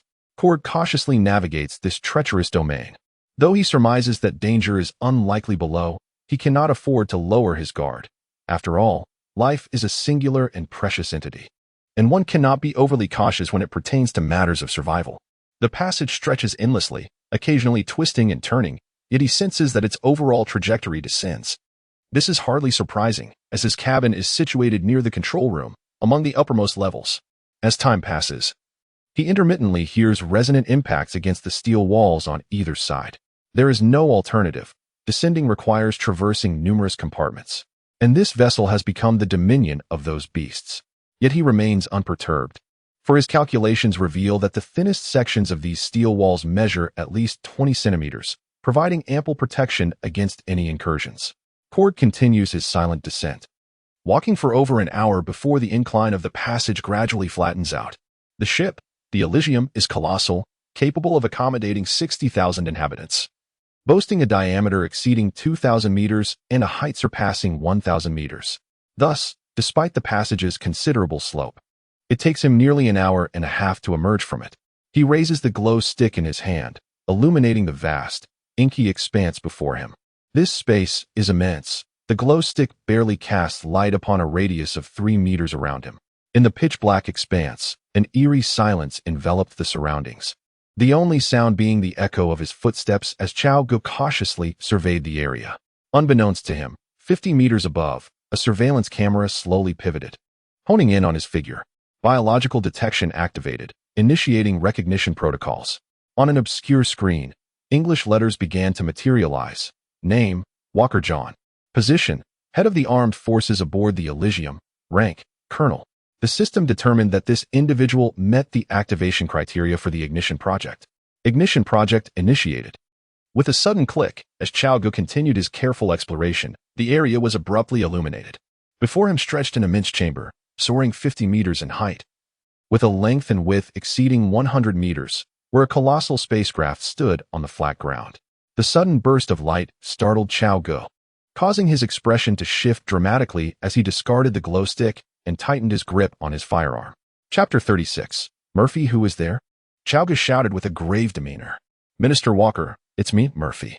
Just as Cao Ge brandished his weapon and scanned the vicinity, a mechanical arm descended from the ceiling. Observing the camera affixed to the arm, Cao Ge's furrowed brow gradually relaxed, although he was uncertain of what lay beneath. He recognized Murphy. He had encountered Murphy's information in the records of his cabin. Murphy was the intelligent assistance system aboard the Elysium, controlling the ship's navigation through its sophisticated programming. Murphy, how did you end up here? Cao Ge inquired. Upon uttering this statement, he realized he had misspoken and promptly added, due to the after effects of hibernation, I have lost a considerable amount of memory. You understand, in my current predicament, I lack the luxury of time to gradually recollect. I must immediately ascertain the situation aboard the vessel. Cao Ge lied, for he was not Walker at all. The knowledge he possessed had been transmitted to his mind through electrical signals from the computer in the hibernation pod, replacing the identity of the true Walker. Very well, Minister Walker, I shall divulge all the information you seek. This is the designated location for the implementation of the Ember Plan, an emergency protocol for the spacecraft. The initiation of this plan is contingent upon the occurrence of an irreversible event aboard the vessel. As it stands, the ship is out of control, thus meeting the criteria for the activation of the Ember Plan. The Ember Plan? Cao Ge furrowed his brow.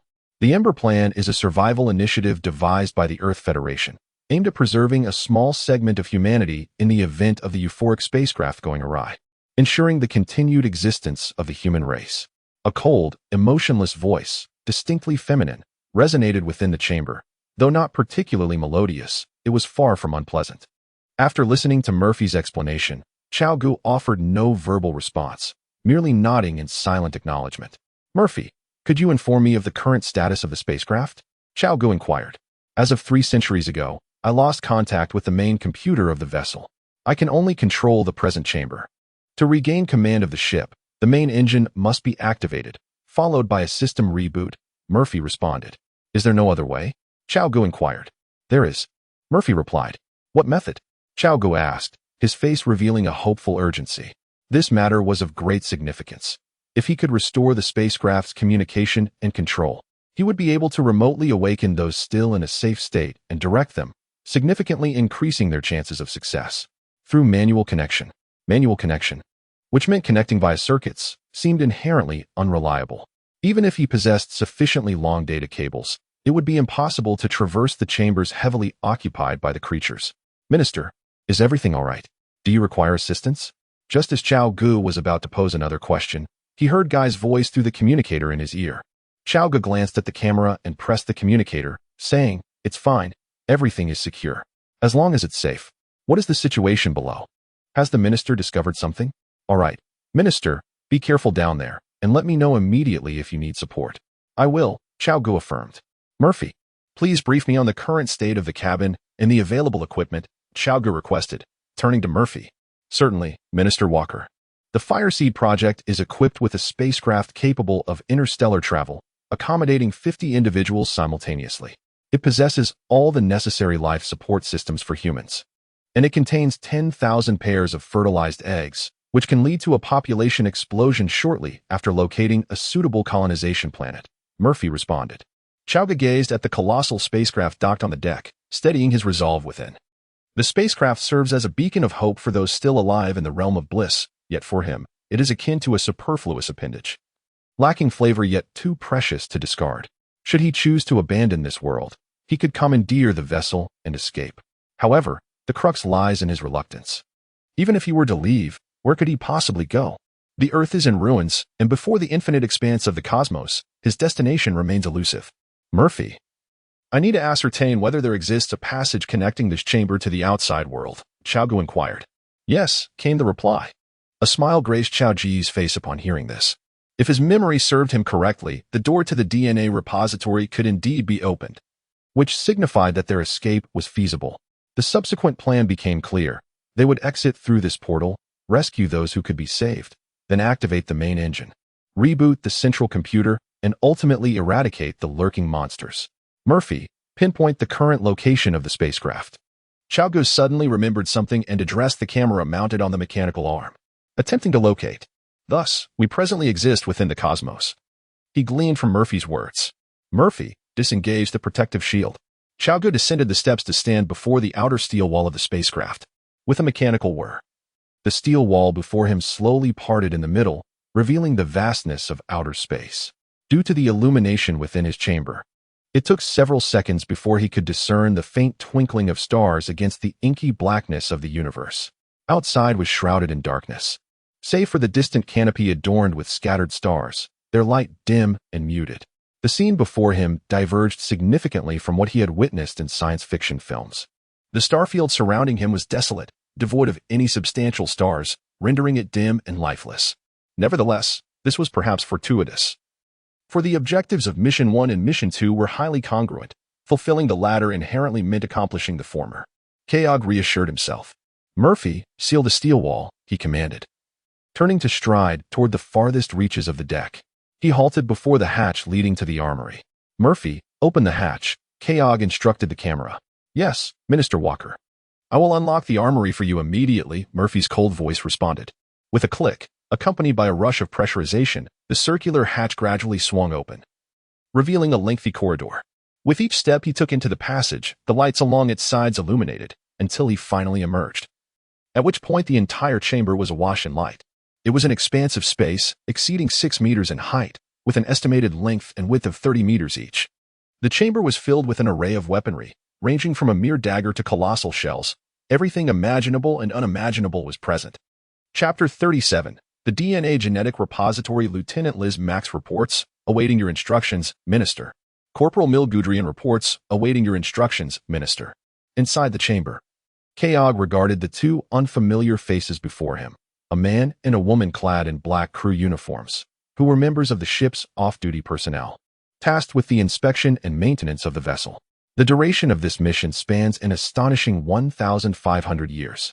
Over such an extensive time frame, various circumstances are bound to arise during our voyage. Thus, each year, a select few aboard the vessel remain vigilant to oversee routine maintenance. The crew comprises over 1,000 individuals, and it is reasonable that each person would serve for just 1 year. I trust you have grasped the gravity of our situation. Our spacecraft is experiencing complications, and I am currently in command here. I hope you will promptly engage and heed our directives, stated Captain Cao Ge. This is our duty. Sir, responded the lieutenant.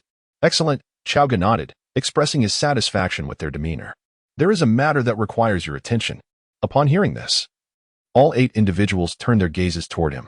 It is as follows. You are all aware that I have just emerged from that dark passage.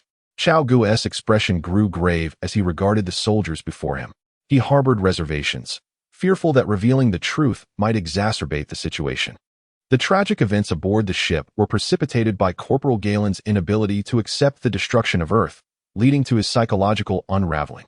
Minister, did you discover an even more dire situation down there? Guy inquired immediately, stepping closer. Cao Ge lifted his gaze to meet Guy's serious expression, paused, and then replied, It cannot be deemed dire. Guy pondered Cao Ge's words for a moment before saying, Minister, if this pertains to classified matters, you may invoke the confidentiality protocols. At present, what secrets remain? Even if there are secrets, it is high time for their revelation. There is little that cannot be disclosed. Even if I withhold this information now, you shall inevitably discover it in due course, thought Cao Ge to himself before speaking. Below lies an emergency chamber, designed to execute the Ember Project. As for the specifics of the Ember Project, I shall refrain from discussing it for the moment. Murphy has informed me that we have strayed from our course. The main engine of the vessel has been shut down, and we find ourselves lost in the boundless cosmos. More alarmingly, a mutiny has erupted aboard, giving rise to monstrous entities that feast upon humanity, proliferating within the ship. Our vessel has devolved into a playground for these beasts, and the number of humans on board has drastically diminished. According to Murphy's calculations, the current population aboard does not exceed 3,000. Cao Ge ultimately chose not to disclose the devastating news of Earth's destruction, allowing them to cling to a semblance of hope and stave off immediate despair. Nonetheless, the situation he described was already staggering. Upon hearing his words, they fell into a profound silence. It was not until 3 to 5 minutes had elapsed that Eric finally spoke. Minister, what is required of us? Observing Eric's calm demeanor, Cao Ge placed a reassuring hand on his shoulder and responded. Our immediate task is to eliminate those monsters, rescue the surviving souls on board, and restore order to the ship. We shall heed the minister's command, Ge declared first. We shall follow orders. Very well. Let us begin by transferring the supplies from this location. An hour later, in the lowest deck of the Elysium, Cao Ge announced, All right, everyone. Take a moment to rest and partake of some nourishment. We shall commence our plan in 8 hours. Cao Ge cast a glance at the visibly weary 8 individuals before speaking. Upon finishing his statement, apart from the last 2 who had just awakened, the earlier group of individuals succumbed to yawns and promptly found a bed to lie down on, quickly drifting into slumber. Cao Ge was the first to awaken. After a taxing several hours, he too was engulfed by fatigue. He sought out a bed and soon fell asleep as well. Meanwhile, the 2 crew members who had just roused, suffering from the after-effects of hibernation, felt dizzy and fatigued, thus they too reclined to recuperate their strength. Observing that everyone had entered a state of rest, the overhead Murphy instinctively dimmed the cabin lights, restoring tranquility to the chamber once more. Time trickled away. And after 8 hours of profound silence, Cao Ge awoke and instructed everyone to freshen up and have a bite to eat, without any sense of urgency. Given the current circumstances, time was the least valuable commodity. A mere hour or two would scarcely alter the situation. The forthcoming conflict was destined to be a protracted struggle, potentially lasting 10 days, half a month, or even longer to secure victory. The plan was set, and the paramount concern now was to embark with the best possible mental fortitude. Seizing the moment, Cao Ge activated the savior system. For the impending battle required him to enhance his strength, and he had yet to utilize a remaining enhancement. Host, Cao Ge, Walker, Skills, Computer Science LV1, 3100. Free Combat LV0, 10100. Shooting LV0, 5100. Functions, Time Travel, Enhancement Current Tasks, Humanity's Spark Project, Incomplete. Eliminate Threats, Incomplete. Host's Temporal Dimension, Deep Space Amnesia Ultimate Goal, Alter the Fate of Humanity on Earth. Gazing at his 3 skills, Cao Ge contemplated before ultimately deciding to enhance his free combat ability. As his thoughts crystallized, the level of free combat transformed, followed by a torrent of information flooding into his mind, resulting in a profound change within his physique, a sensation akin to muscle memory. Free Combat LV1, 10100. This upgrade not only endowed him with the equivalent of years of combat experience, but also significantly improved his physical attributes. He could distinctly feel a surge of strength coursing through his body.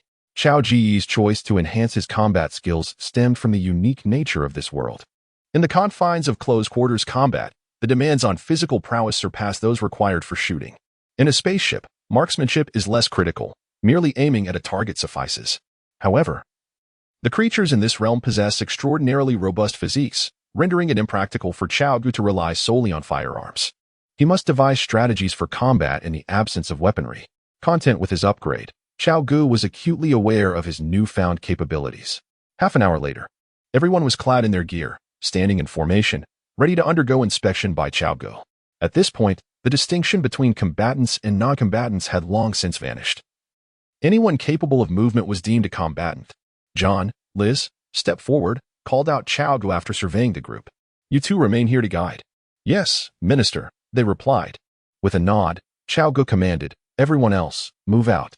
His voice echoed as he led the fully armed contingent to the entrance of the DNA genetic repository. Murphy, open the hatch. With a click, the door creaked open, revealing a darkened corridor within. This passage differed from that of the armory. It was concealed and devoid of any illumination. Cao Ge exchanged a glance with Eric, who subtly nodded in understanding. He then gestured for the soldiers behind him to advance. The soldiers, obeying the command, entered the corridor with their weapons drawn. Soon, Cao Ge's figure also vanished into the entrance, and with another click, the hatch sealed shut. Inside the pitch-black passage, the 7 remained silent, not uttering a word. The corridor inclined upward and was constructed rather irregularly to circumvent the chamber, its path crooked and winding. After approximately an hour's walk, they finally reached the end, where a coded door awaited. Cao Ge brushed aside Eric and Guy, extending his right hand to scan the keypad. With a chime and a click, the door swung open. Beyond lay a vast cylindrical space, soaring over 1,000 meters high, with a diameter estimated at more than 50 meters. The walls surrounding them were adorned with an array of densely packed square compartments, each housing the DNA of every organism on Earth. The compartments flickered with lights, revealing that the vast majority contained well-preserved specimens. Cao Ge was taken aback that the passage led directly here, rather than to the control room located approximately 30 meters above. He exchanged a glance with Eric, who immediately grasped his unspoken intent. If they were to exit, their only route was to the control room. Eric unfastened his rope gun from his waist and, without a moment's hesitation, fired towards the control room 30 meters away. Bang! The tip of the rope shot forth, securing itself firmly to the control room in no time. Cao Ge glanced at the control room above and nodded slightly in acknowledgement.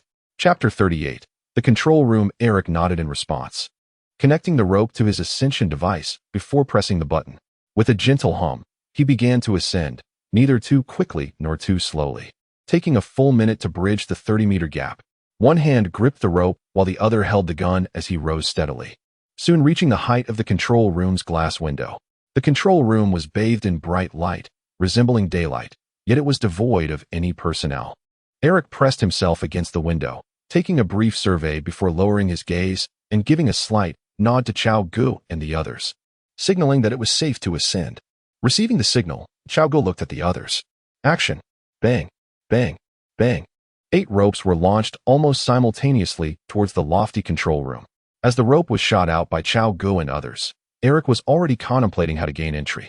The control room's glass was completely sealed, devoid of any handles. After a brief exploration, Eric resolved to adopt a more direct approach, gunfire. With a sudden push of his legs, he propelled himself backward, creating an arc before pulling the trigger. In quick succession, the bullets shattered the glass, transforming the once unblemished surface into a web of cracks. Utilizing the momentum, Eric surged into the control room. Almost instantaneously upon entering, he freed himself from the restraints, landing in the center of the control room. Instinctively, his military training kicked in, and he grasped his weapon tightly, aiming at the hatch across the corridor, poised for the arrival of Cao Ge and the others. Before long, Cao Ge and his team made their entrance into the control room in a similar manner. Minister, he began, let's inspect the chamber. As Cao Ge surveyed the control room, his gaze fell upon the scattered experimental apparatuses within the sterile white space. Evidence of someone's habitation evident in the greasy stains on the sheets of the bed. Minutes passed before Guy approached, stating, Minister, there are signs of life inside the chamber. Yet no one is present. Cao Ge nodded, his attention drawn to a locust encased in a glass frame. Perhaps she has ventured out, John interjected unexpectedly. Regardless of her whereabouts, our plan remains unchanged. John, accompany me to the power chamber to activate the ship's primary engine. While Eric heads to the armory to awaken our personnel, Cao Ge instructed. Very well, let us proceed.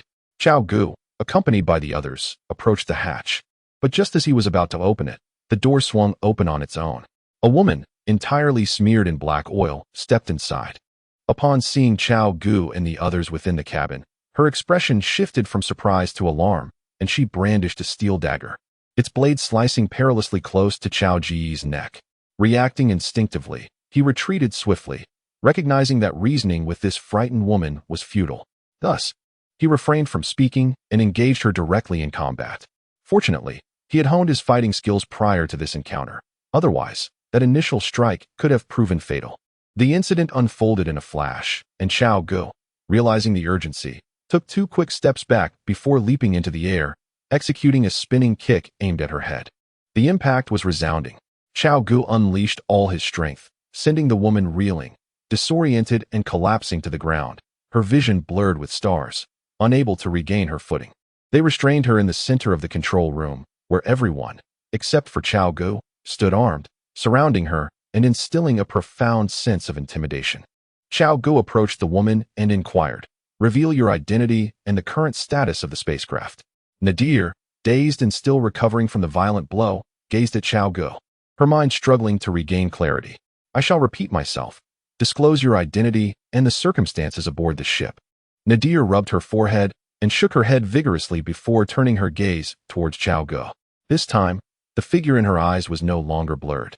She beheld the pristine combat attire and weaponry adorning Cao Ge. Initially taken aback, she then lifted her head to survey the others, discovering that they were all clad in full military regalia. The appearance of Cao Ge and his companions resembled that of a special forces unit. Who are you? Nadir inquired cautiously.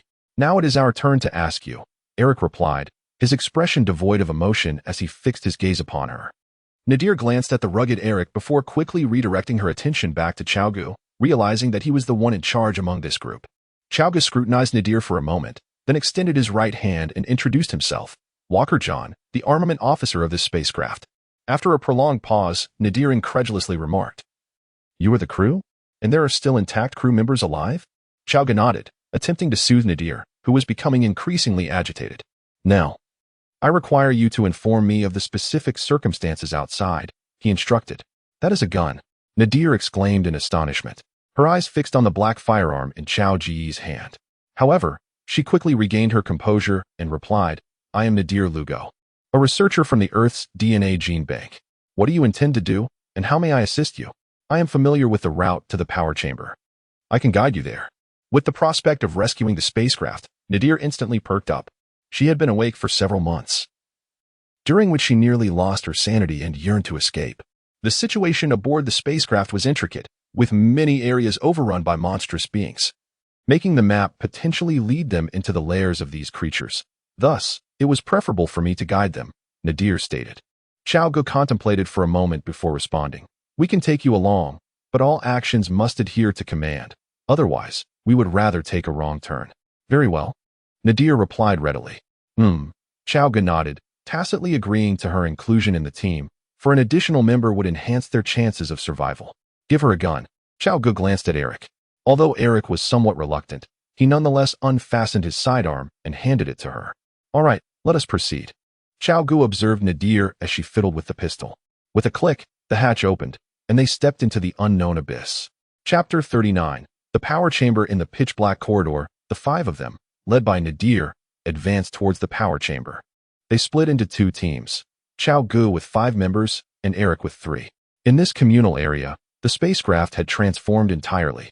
The walls were coated with a viscous substance of indeterminate origin, and the overhead lights flickered intermittently. The air was saturated with a pungent mixture of machine oil and blood, which, while unpleasant, was still bearable. After all, in their current predicament, having sufficient oxygen to breathe was a tremendous stroke of fortune. They had no grounds to complain about the air quality.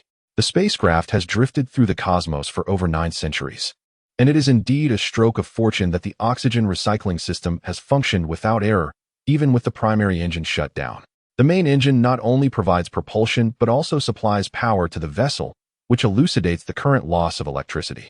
Relying solely on the scant solar energy available in their remote cosmic location, where the stars are exceedingly distant, they can only prioritize essential equipment.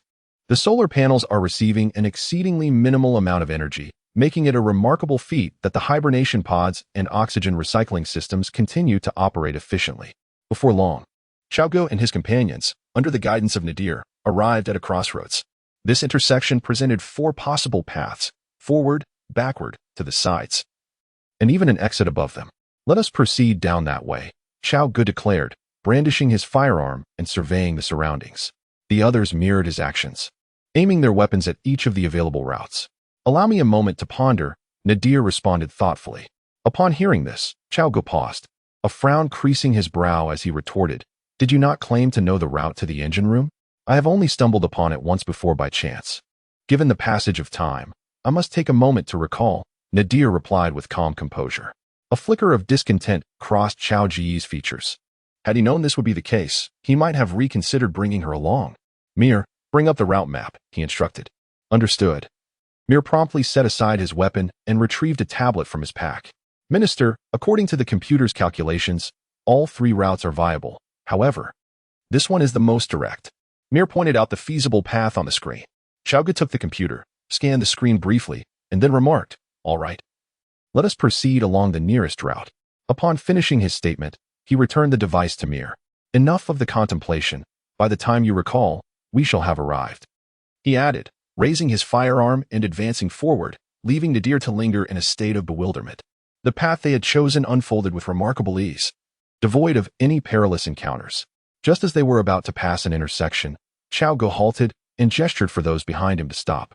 Pressing his back against the wall, he cautiously moved forward, extending his head to peer around, whereupon he beheld an oddly featured individual. This being wielded a steel rod, the end of which was affixed with a sharp piece of metal. The creature hunched over, clad in tattered black leather, bearing a ghastly visage with greatly regressed eyes, densely packed and razor-like teeth, and protruding spikes resembling stones from its back. An unsettling sight indeed. Is this clear? Cao Ge inquired, surveying the silent group. They nodded in agreement. With a sudden report, a bullet pierced through the creature's cranium, splattering a viscous crimson substance across the wall. The creature fell lifelessly to the ground, as anticipated. The firearm, being of a specialized nature, emitted a notably subdued sound. Let us move, Cao Ge instructed, leading the group to the fallen creature's side. He prodded it with his foot, eliciting no response, utterly devoid of life. Observing this outcome, Cao Ge felt a slight easing of his initial trepidation. He had harbored concerns about the inability to dispatch these monsters, as the vivid depictions of their formidable nature in the original narrative had left a profound impression on him. Swift in movement, possessing great strength, and bearing the physique of a wild beast. Upon closer inspection, they appeared to be mere mortals, albeit slightly swifter and stronger, nonetheless. This did not hinder their ability to be shot down. Countless creatures within the animal kingdom possess remarkable speed, such as the cheetah. Yet a single bullet suffices when aimed correctly. These so-called monsters do not seem particularly formidable, a curious soldier remarked.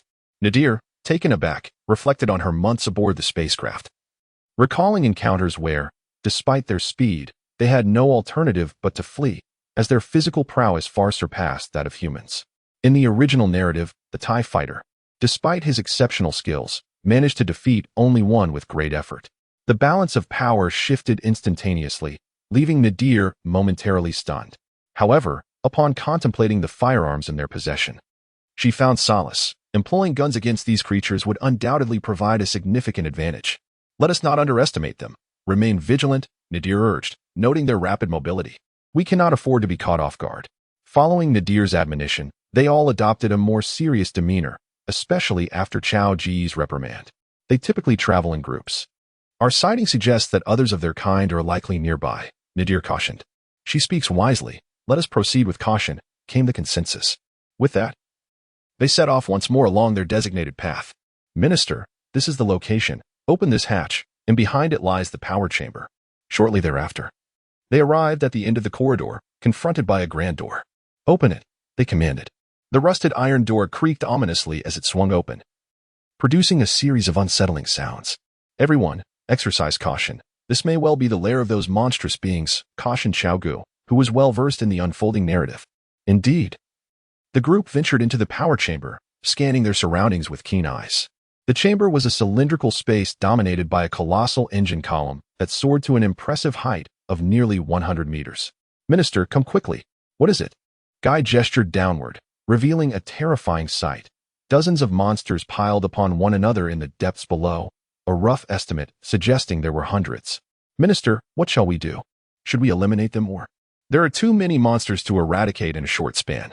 First, we must restart the engine. We will address the monsters afterward. Cao Ge contemplated briefly before arriving at a decisive conclusion. Have the personnel for engine repairs been arranged? He inquired. They have been assigned and are attempting to reach the site. Guy indicated towards a platform a few meters away, adjacent to the engine column. Chapter 40. Initiation. Cao Ge cast a glance at the technicians traversing the steel column and nodded in acknowledgement. Once you reach it, prioritize the engine restart, he instructed. The rest of you, aim your firearms at the monsters below, ready to provide cover for the technicians. Cao Ge stood at the corridor's edge, observing the grotesque creatures lurking beneath. The steel column, having endured the ravages of time, now bore the marks of rust, threatening to fracture at any moment. The personnel above must maintain a delicate balance while exerting just enough force to avoid completely severing the already precarious steel column. This demands immense psychological fortitude and exceptional physical control. However, as Murphy's Law suggests, things rarely unfold as one hopes. If something can go wrong, it likely will.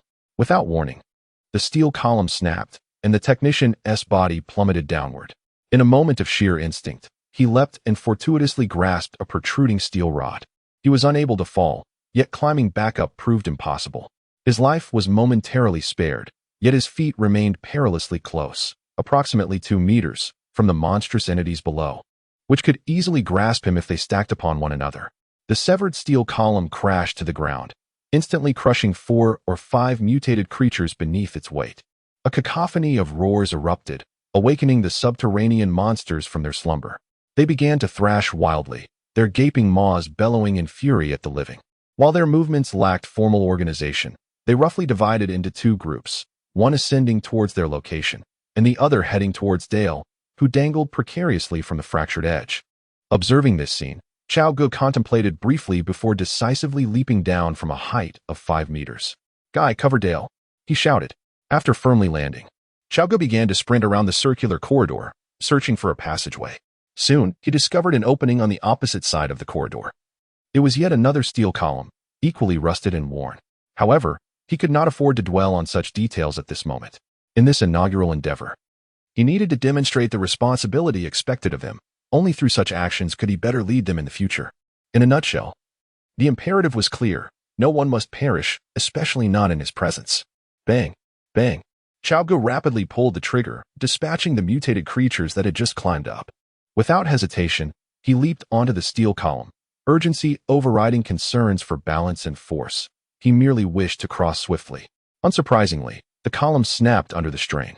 Bang! Fortunately, due to his remarkable speed, He had already traversed to the other side when the column broke. Cao Ge swiftly reached the spot where Dale had fallen and extended his hand.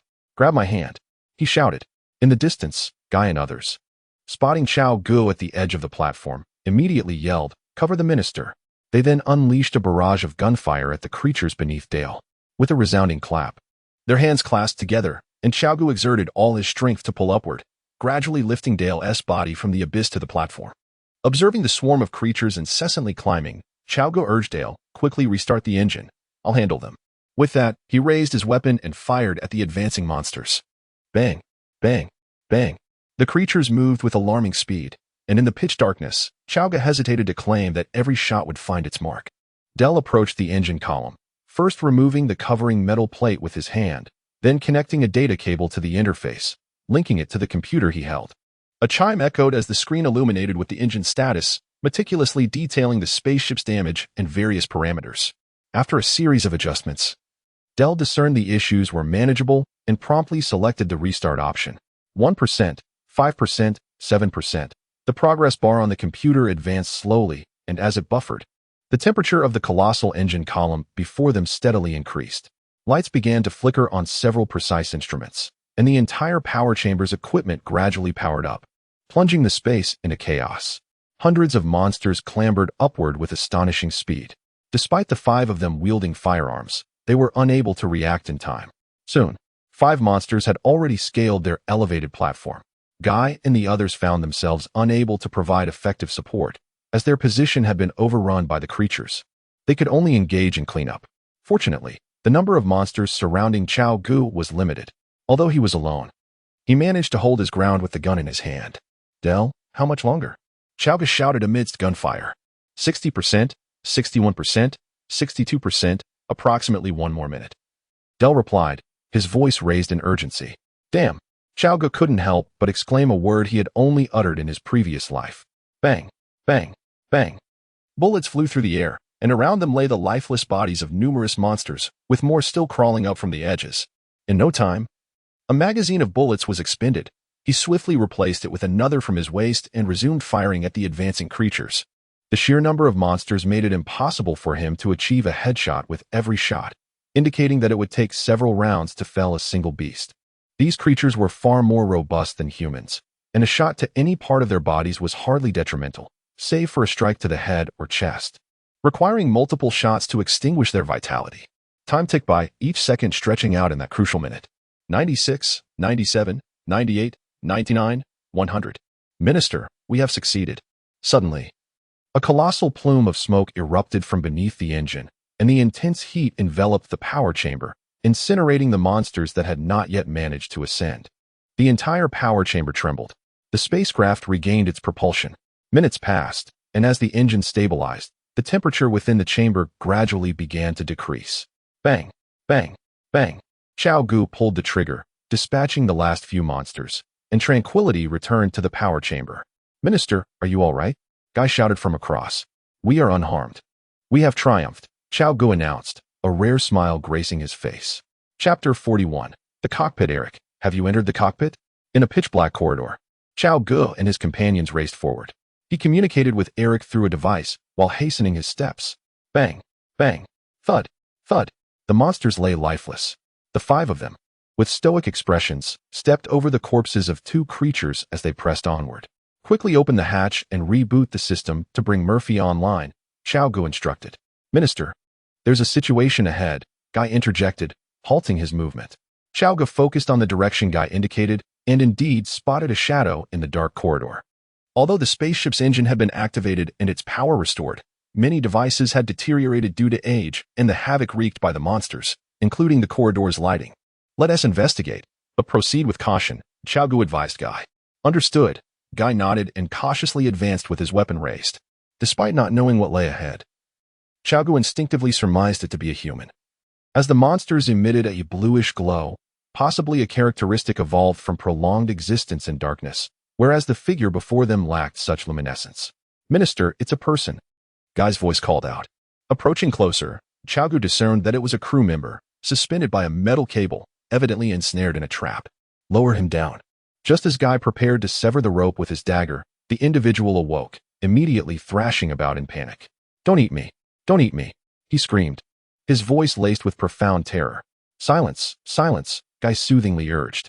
The man, covered in black grease and resembling a shadowy figure, closed his eyes and cried out for help, despairing tears streaming down his face. After Guy's comforting words, the man slowly opened his eyes and glanced at Cao Ge and the others. "I knew it. I knew someone would come to rescue us. Someone would definitely come." The man clung to Guy's hand as if it were a lifeline, refusing to let go. "Put him down," Cao Ge instructed. The man nodded slightly in excitement. Suddenly, with a swift motion, Guy withdrew a dagger from between his legs and sliced through the suspended steel cable, which snapped immediately. The man's body fell into Guy's embrace. Upon being set down, he collapsed into Guy's arms, weeping uncontrollably. A grown man weeping in the arms of another evokes the unimaginable nightmares he must have endured. "What is your name?" Cao Ge inquired. "Okay, Claude. Now I need you to pull yourself together and help us restore order aboard the spacecraft." "Wait, you just mentioned rebuilding the spacecraft's order, so you mean to say you don't actually have a spacecraft?" Claude abruptly stood from Guy's embrace. "Are you from the Elysium Mountain?" "Indeed," Guy replied. "How long have you been awake?" "Damn, it seems you have no idea what has transpired." Claude's initial joy faded, replaced by disappointment tinged with anger. Upon finishing his words, he disregarded Cao Ge and the others, instead approaching the passageway to twist the knobs of the pipes filled with machine oil. Soon, dark oil began to flow forth, which Claude caught in his hands and vigorously smeared over his body until he resembled a man of African descent. It was only then that he ceased. Cao Ge understood that he was attempting to mask his scent with the oil, evading the pursuit of those monstrous beings. "Hey, considering you saved me once, let me offer you a piece of advice. Hide quickly, for they are truly a nightmare." Sergeant, this is an order from above. You are a soldier and should comprehend that a soldier's duty is to obey orders." "Orders? Damn, this cursed vessel has long been devoid of any superiors," Claude retorted, his demeanor exceedingly arrogant, a stark contrast to his previous timidity. Suddenly, a faint blue glow flickered in the pitch-black corridor. "They are coming." Fear once again enveloped Claude's face. He instinctively took several steps back, collapsing to the ground, and then began to scramble away. However, before he could flee far, a similar blue light emerged from the corridor behind him. Cao Ge, observing Claude in a state of utter despair, furrowed his brow and then turned to Guy, saying, "You take care of this side. I will handle the other." The mutated creatures soon burst forth from the corner of the passage, their numbers considerable. "Follow my orders." Cao Ge raised his weapon. "Fire!" Boom, boom, boom. A barrage ensued as the monstrous entities charging towards them were obliterated one by one, reduced to mere remnants within mere seconds. "Very well, let us proceed," Cao Ge remarked. "Minister, what about him?" Guy inquired, casting a glance at Claude. Following Guy's gaze, Cao Ge observed Claude, whose eyes flickered with unease. After a moment's contemplation, he declared, "Hand him a firearm. He shall accompany us." "Understood, Minister." With that, they resumed their journey towards the cockpit. Cao Ge did not overly chastise Claude. After all, the terrifying creatures had left an indelible mark on his psyche, and his fear was entirely understandable. Approximately 15 minutes later, they arrived at the entrance of the cockpit. Numerous monster carcasses lay strewn about, while the hatch remained firmly shut, indicating that Eric and his team had already entered. "Eric, we have arrived. Please open the hatch," Cao Ge communicated through the intercom. Inside, Eric and his team were positioned at the control panel, engaged in the process of rebooting the spacecraft systems. "The minister has arrived. Open the hatch," Eric suddenly announced, turning towards the door. With a soft click, the circular hatch began to creak open, allowing Cao Ge and his companions to step inside. "Have the systems been rebooted?" Cao Ge inquired as they entered. "Not yet. We are still in the midst of adjustments and require a bit more time," Eric replied. Cao Ge cast a glance at the computer screen on the control panel and nodded. "Please expedite the process." Chapter 42. The Infinite Starry Sky. Only with Murphy back online can we truly ascertain the current state of the spacecraft. Moreover, with Murphy's guidance, we will be better equipped to eliminate the monsters aboard, remarked Cao Ge. Eric nodded in agreement with his perspective. "Very well, everyone. Let us take this opportunity to rest adequately. Once Murphy is online, we shall have much to accomplish," Cao Ge instructed, casting a glance at the individuals behind him. Approximately 5 minutes later, the pre-reboot diagnostics were completed, and the technician responsible promptly pressed the restart button. The computer screen began to display a series of flickering circular floating points. After a brief interval of several seconds, the monitor went dark, only to illuminate once more moments later. "Minister, it is ready," Eric approached and announced. Upon hearing this, Cao Ge immediately made his way to the control panel. "Murphy." Cao Ge called out tentatively. "I am here, Minister Walker. How may I assist you?" The moment Cao Ge finished speaking, a chilling mechanical voice emanated from the overhead speaker. "Are you currently able to control all sections of the spacecraft?" Cao Ge inquired. "Affirmative, Minister Walker," Murphy replied. "I need you to inform me of the number of surviving personnel in the armament department and their respective locations," Cao Ge instructed, gazing intently at the screen. A stream of code began to cascade across the computer display, continuously scrolling up and down, swiftly covering the entire screen. This was soon accompanied by Murphy's voice. "The current number of survivors within the armed unit, including those who have awakened, totals 105 individuals. They are located in the cockpit, the special personnel dormitory, the spaceship hall, and the unnamed chamber. Specifically, there are 6 individuals in the cockpit, 96 in the special personnel dormitory, 2 in the spaceship hall, and 1 in the unnamed chamber," Murphy responded. "The cockpit is where he is situated, excluding the technical crew. This accounts for precisely 6 individuals. The special dormitory presumably contains those yet to awaken, while the spaceship hall likely houses those who have unexpectedly regained consciousness and are still alive. The unnamed chamber must pertain to the implementation area of the seed plan." "Minister, what shall we do now?" Guy inquired. Renfei glanced at Guy and then said, "Murphy, how many individuals are in the relatively enclosed dormitory chambers?" 79. "Lock those chamber doors, then initiate the awakening procedure for the dormitories. Remote awakening requires authorization from the minister or higher officials." Beep. Cao Ge swiped his hand across the scanner. "The awakening procedure has been initiated." A few seconds later, Murphy replied affirmatively. "Yes." Eric interjected. "Well, once all personnel are accounted for, our next task is to scour every corner of the spacecraft until we have thoroughly eradicated those monsters. Understood?" "Understood," everyone replied. And if we encounter any survivors, exercise caution. They have been aboard for quite some time, and no one can guarantee their current mental state. If anything seems amiss, lethal force may be warranted." Cao Ge added. "Indeed, I shall relay the instructions." Eric nodded and replied, "Very well. Rest well. The awakening protocol has just commenced, and those individuals will require some time to emerge from their slumber. Contact them again in an hour." Cao Ge nodded in agreement, falling silent thereafter. He took a seat in the center command chair of the cockpit, contemplating the ensuing matters. At this juncture, it could be said that they had essentially completed half of their mission. What remained was the elimination of the remaining creatures. With Murphy's assistance, the majority of the ship's expanse was devoid of monsters, save for a few areas where surveillance equipment had malfunctioned or where blind spots necessitated manual inspection. Cao Ge settled into a chair, observing the crew members resting on the floor before him. The cockpit was enveloped in tranquility, and gradually, his thoughts drifted. Unconsciously, he activated the system panel. Savior system. Host, Cao Ge Walker. Skills, Computer Science LV1, 3100, Free Combat LV1, 10100, Shooting LV0, 5100, Functions, Traversal. Enhancement Current Tasks, Humanity Spark Plan, Incomplete, Eliminate Threats, Incomplete. Host Temporal Coordinates, Deep Space Amnesia Ultimate Objective, Alter the Fate of Humanity on Earth.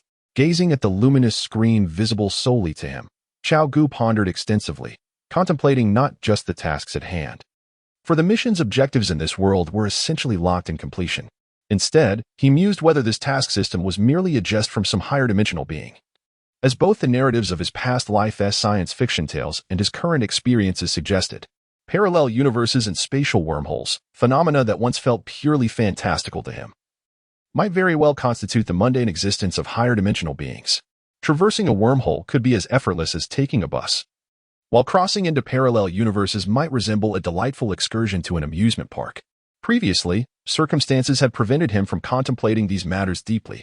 However, with the current situation easing, he now finds himself pondering these questions. In the realm of the three-body problem, where life bore striking resemblance to his own, he remained oblivious to such concerns. Yet now, in a world brimming with sci-fi allure, his thoughts surged forth like a torrent. Though Cao Ge is aware that overthinking serves only to amplify his worries without yielding any tangible benefit, he cannot help but reflect on these distant enigmas. Presently, He perceives those potentially existing higher-dimensional entities as an ant on the ground, easily crushed at will. Leaning against his chair, he gazes at the starlit sky, lost in contemplation. Nevertheless, he swiftly readjusts his mindset, recognizing that regardless of how uncertain the future may be, it is imperative to remain grounded in the present. There is little he can do at this moment, so he resolves to strengthen himself according to the established rules. All Cao Ge desires now is to fulfill his mission diligently. Although his current life is fraught with peril, with the specter of death looming at every turn, he does not harbor disdain for his present circumstances. In fact, upon learning that he had escaped the monotony of his previous existence, he felt a flicker of relief. The captivating worlds of the three-body problem, Lost in Deep Space, Interstellar, The Martian, and Star Trek enchant him, each a mesmerizing adventure in its own right. In the vast and boundless universe, amidst the star-studded parallel worlds and myriad realms, the life that Cao Ge once dared not even dream of is now tantalizingly close. He slowly extends his hand, reaching towards the starlit sky beyond the protective shield above him. The cosmos is immense, yet he feels so insignificantly small. It is precisely because of this insignificance that he revels in the sensation of navigating through an unknown world. In this moment, Cao Ge's thirst for adventure is awakened in its entirety. The life he now leads is something he could never have envisioned before: interstellar travel. Traversing tens of thousands of light years to explore the edges of the universe and the limits of time, no longer a distant fantasy. What does the destruction of the Trisolaran world amount to?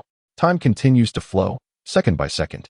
The enormous spacecraft, with most of its compartments illuminated once more, indicates that the damage is not excessively severe, as only a few remain shrouded in darkness.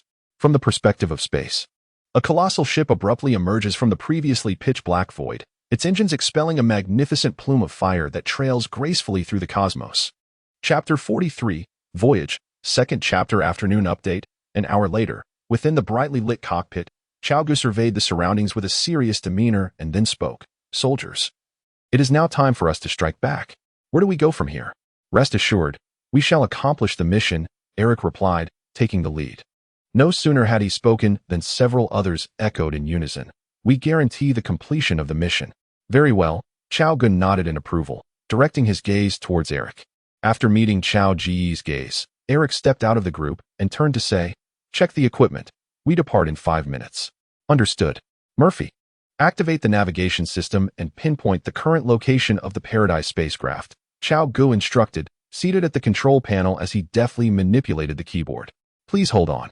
Searching the reference star fields, Murphy replied. Approximately 10 seconds later, Murphy announced, "Current location is in the C0816 star field, deviated from course, with a distance of 0.5 light-years to the Tanis star field. Set the course for the target planet and depart immediately," Cao Ge commanded. "Setting course now," Murphy responded.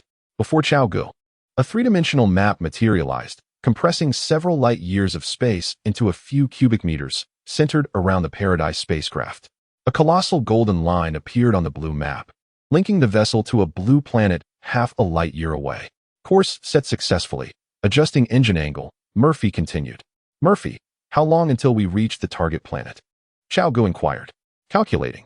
With the ship decelerating and turning to achieve maximum speed, it will take 1 month to reach that speed, followed by 6 months of travel at maximum velocity, and finally, 1 month of deceleration to arrive at the target planet." Murphy's cold voice resonated from the speaker. 7 months? That should suffice, Cao Ge mused to himself, contemplating the time he would dedicate to mastering the technologies available aboard the Paradise spacecraft. Upon arriving at the planet Tanis, he would have fulfilled the system's mandate for salvation, after which he could depart. In this world, his options were limited, with Earth in ruins. He faced a choice between remaining aboard the spacecraft or proceeding to the designated planet for the mission. He was not here to cultivate the land, rendering the latter option somewhat pointless. In the ensuing days, the ship reverberated with the sounds of gunfire as mutated creatures fell one after another. Armed personnel conducted a thorough search, relentlessly compressing the monster's living space. This extensive cleansing operation spanned a fortnight, a considerable duration for over 100 explorers aboard a colossal vessel designed to accommodate 60,000. Time swiftly passed, and after 15 days, the spacecraft had nearly resumed its normal operations. In addition to the armed personnel, the crew responsible for piloting the ship had been awakened. At this juncture, the number of individuals revived aboard the vessel reached 200, a mere fraction of its intended capacity. Consequently, he activated only a small segment of the activity chambers, while the majority remained in a state of preservation, particularly those that had suffered damage from the creatures. During these 15 days, the armed personnel focused on exterminating the monsters, while technicians engaged in repairs. They either fixed or replaced malfunctioning equipment, and even the functioning instruments underwent routine checks. After all, no matter how superior the machinery, it could not operate flawlessly indefinitely, especially considering that most components of the spacecraft had been dormant for nearly a millennium. Minister, the entire ship has been cleared. Please provide further instructions. In the spacecraft's operations hall, Cao Ge stood before over 100 armed personnel, listening attentively to Eric's report. Well done, everyone. After the past 15 days of hard work, you all deserve a moment of respite. Cao Ge refrained from uttering any grandiose platitudes, instead calmly granting them a break. Eric, come here for a moment. As he turned, he called out to Eric. Minister, is there something you need? Eric replied with a smile, evidently pleased after the ship's cleaning. As Cao Ge walked, lost in thought, he suddenly halted and said, I require you to conduct an investigation. Minister, please instruct me, and I shall ensure the task is executed flawlessly. Indeed, I need you to look into those who had awakened prior to our own revival. Explore what they did after awakening and any psychological changes they may have undergone. This matter is of utmost importance, concerning the safety of all personnel aboard. So you must exercise great caution and ensure that the individuals involved remain unaware of your inquiries. Do you understand? Cao Ge fixed his gaze on Eric, articulating each word with precision. Minister, do you wish for me to investigate how long they have been awake and what actions they have taken thereafter? Precisely. Given the professional nature of this task, I will assign a psychologist to assist you, allowing you to engage under the pretext of psychological evaluations. Will this psychological assessment be mandatory for everyone? Indeed, all those who are awake, myself included, must participate. From 60,000, only fewer than 3,000 remain. I trust you comprehend the implications of this. It serves as a psychological trial for everyone involved. Only those who pass the psychological evaluation shall continue their duties. Those who do not will remain in stasis until we reach the target planet, remarked Cao Ge. Minister, I need to ascertain the depth of this investigation, Eric inquired. Cao Ge contemplated for a moment, then replied, the focus must be on the unlawful actions undertaken by the individuals once they awaken. This is for the greater good. And I hope you can appreciate that. Noticing Eric's silence, Cao Ge added, Minister, under such a breakdown of order, I believe it will be exceedingly difficult for them to adhere to the law. Eric, you are correct.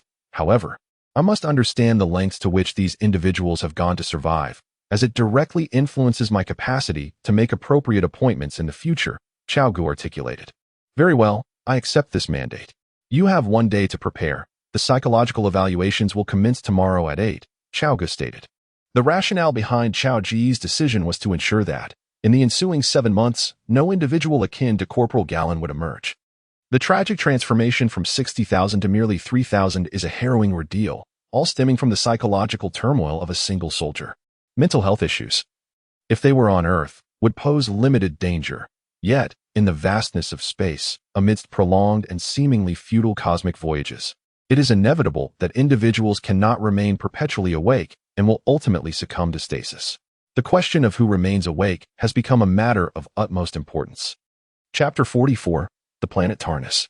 Garen, the individual responsible for the tragic transformation of 30,000 into 3,000, has been ordered executed by Cao Ge. As in the original narrative, Private Garen continues to slumber within the cryogenic pod of a captain named Peyton. Cao Ge awakened him, subsequently exerting control until his memories were restored, following a public interrogation. He ordered Garen's execution. Now, he should be drifting through the cosmos, transformed into a mere ice sculpture. Cao Ge has instituted psychological assessments as a precaution against potential split personalities, while covertly tasking Eric with identifying those who have already succumbed to mental fragmentation. The cockpit remains devoid of personnel, as the ship's navigation is under Murphy's command. Having learned from past experiences, Cao Ge meticulously regulates access to the cockpit, which stands as the highest command center of the vessel. Commands issued from this location can be transmitted throughout the entire ship in an instant, carrying the highest priority. Should any directives from this area conflict with those from other departments, the ship's computer will prioritize commands from the cockpit. Upon entering the cockpit, the lights gradually illuminated. Cao Ge seated himself before the control console and began perusing various technological documents using the computer. Murphy, retrieve your design processes and source code. Cao Ge adjusted the console's display. Understood. Minister Walker, retrieving now. Soon, the screen before Cao Ge revealed the initial thoughts and processes employed by scientists in the design of Murphy. Cao Ge opened the file and began to meticulously examine the information contained within, his demeanor intensely focused. Time passed swiftly, and before he knew it, several hours had elapsed. This was the realm of evolutionary algorithms. As Cao Ge scrutinized the design concepts before him, he gazed upon an overwhelming wealth of artificial intelligence resources, furrowing his brow. His furrowed brow was a reflection of the disconcerting similarity between Murphy's design philosophy and his own prior conjectures regarding artificial intelligence. It commenced with an open question-and-answer program, subsequently incorporating advanced algorithms, followed by relentless training, during which innovation and additional code were continuously integrated. This cycle perpetuated, and after extensive training, it encapsulated nearly the entirety of human knowledge. Cao Ge accessed the file containing Murphy's source code and was astonished to see the projection morph into a sphere, composed of an unfathomable volume of code. He could not ascertain the exact quantity, only that the word count was perpetually increasing the moment he opened the file. 10,000, 20,000, 30,000, 100,000, 300,000, 1 million. This was an artificial intelligence forged through countless years of training by human scientists. Its code was astoundingly vast. According to the file's description, Murphy had evolved into a self-programming entity, capable of coding solutions autonomously based on the problems presented. Its code could be infinitely expansive or remarkably compact, contingent upon the storage device's capacity. The more powerful and capable the storage medium, the greater Murphy's potential. The problems Murphy could resolve were wholly dependent on the computational resources at the user's disposal. The reason for Cao Ge's display of despondency lies in the existence of artificial intelligence like Murphy, from which he feels he cannot learn. Murphy's capabilities stem solely from the relentless passage of time and the innovative evolution of algorithms.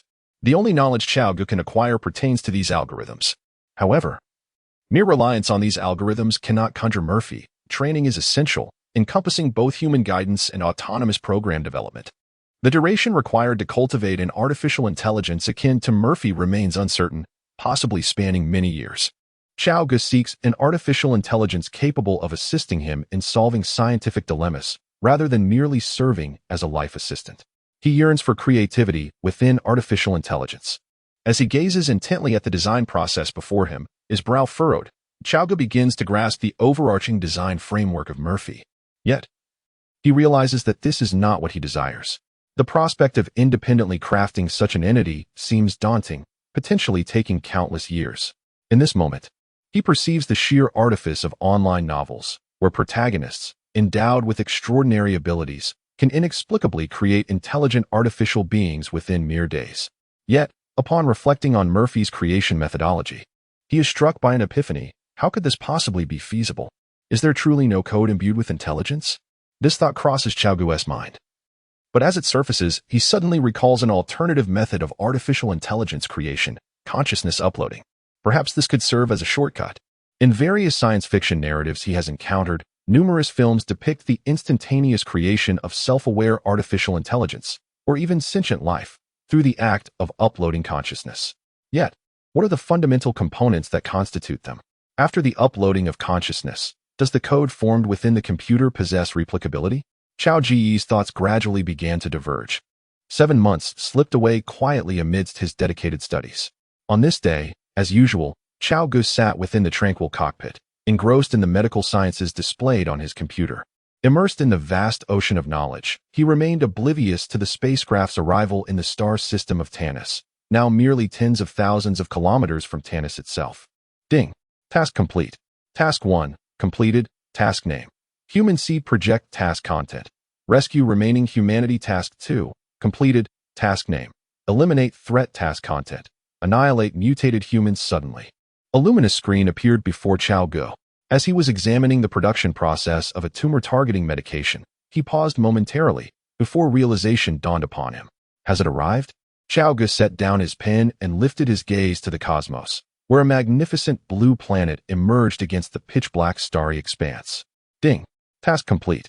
The system randomly rewards you with a personal space of 1 cubic meter. At that moment, another message unexpectedly materialized before Cao Ge. He was taken aback. He had never contemplated receiving a reward, especially since the system had already augmented his combat abilities upon crossing into this world. Without a hint of hesitation, Cao Ge clicked to claim the reward.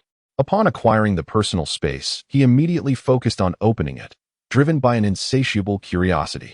According to scientific notions, this system of space resembles a miniature realm created within the vast cosmos, a small universe nestled within the greater expanse yet existing independently.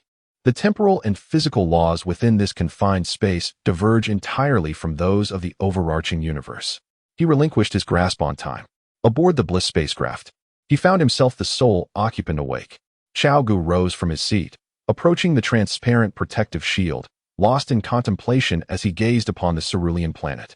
This planet bore an uncanny resemblance to Earth. However, he harbored no intention of descending, for he was unaware of the specific conditions that prevailed on this celestial body. Although the film's conclusion indicated that the atmosphere of this planet could sustain human respiration, it did not quell his caution regarding the unfamiliar environment. For he had once viewed a film titled Alien, Covenant. Should this planet harbor spores akin to those of a certain fungus? Cao Ge had no desire to give birth to an extraterrestrial being. Chapter 45. Descent. Cao Ge observed the increasingly closer blue planet ahead. Murphy, initiate the spacecraft's landing protocol and awaken the advanced team. Landing procedure initiating. Advanced team awakening in progress. Within the desolate cockpit, Cao Ge stood with arms crossed, contemplating the distant Tanis planet, tens of thousands of kilometers away. His commands rapidly disseminated through the spacecraft's local network, illuminating various lights in a specific chamber on a certain level of the ship. The spacecraft's computer was executing a series of awakening operations in accordance with the protocol. This chamber was a vast hibernation bay, housing several hibernation pots. They were the initial contingent of the colonization plan, predetermined to land on the planet, comprising all the individuals essential for the preliminary exploration. Among them were atmospheric scientists, biologists, and geologists. Soon, approximately an hour later, the Elysium spacecraft arrived in the synchronous orbit of Tanis. Murphy, shut down the engines. Engines are shut down. The thrusters of the colossal vessel extinguished, and Murphy began to maneuver the nozzles, adjusting the ship's orientation. Thus, the colonization initiative officially commenced. A day later, in the Armament Department Hall of Karg. Eric, are you aware of the objective of your mission? Yes, Minister Walker. The purpose of this mission is to ascertain whether the planet Tanis is suitable for human habitation and to investigate the existence of extraterrestrial life. Excellent. This time, I have assigned you 20 personnel, including 7 scientists. These scientists are vital for the reconstruction of civilization on Tanis, and I hope you will ensure their safety during this operation. I will, Minister, Eric replied with utmost seriousness. Karg regarded Eric's earnest expression and nodded. Go ahead. Eric turned and departed from the armament department. At this moment, on the deck of the Elysium spacecraft where the landing craft was stationed, the area was ablaze with light. Within the expansive space, dozens of small vessels were docked. Near the protective shield, a group of individuals was busily organizing equipment and transferring it into one of the spacecraft, consisting of both soldiers and scientists involved in the mission. At this juncture, Eric entered the area accompanied by several soldiers. Ladies and gentlemen, Minister Walker has conveyed the orders to me. The exploration mission to Tanis is set to commence. Eric stated as he stood before them. Captain Eric, we are fully prepared and ready to embark at any moment. Alec, surveying the surroundings, nodded affirmatively. Let us depart. 20 individuals boarded the spacecraft, taking their designated positions as the pilot initiated the launch sequence. At that moment, the protective shield began to gradually ascend. The vessel, commanded by Eric, advanced into the launch area via a movable deck. The launch zone for the landing craft comprised a rectangular runway approximately 20 meters in length, with the outermost protective shield situated at one end. Once the spacecraft entered the launch area, the rear protective shield slowly descended.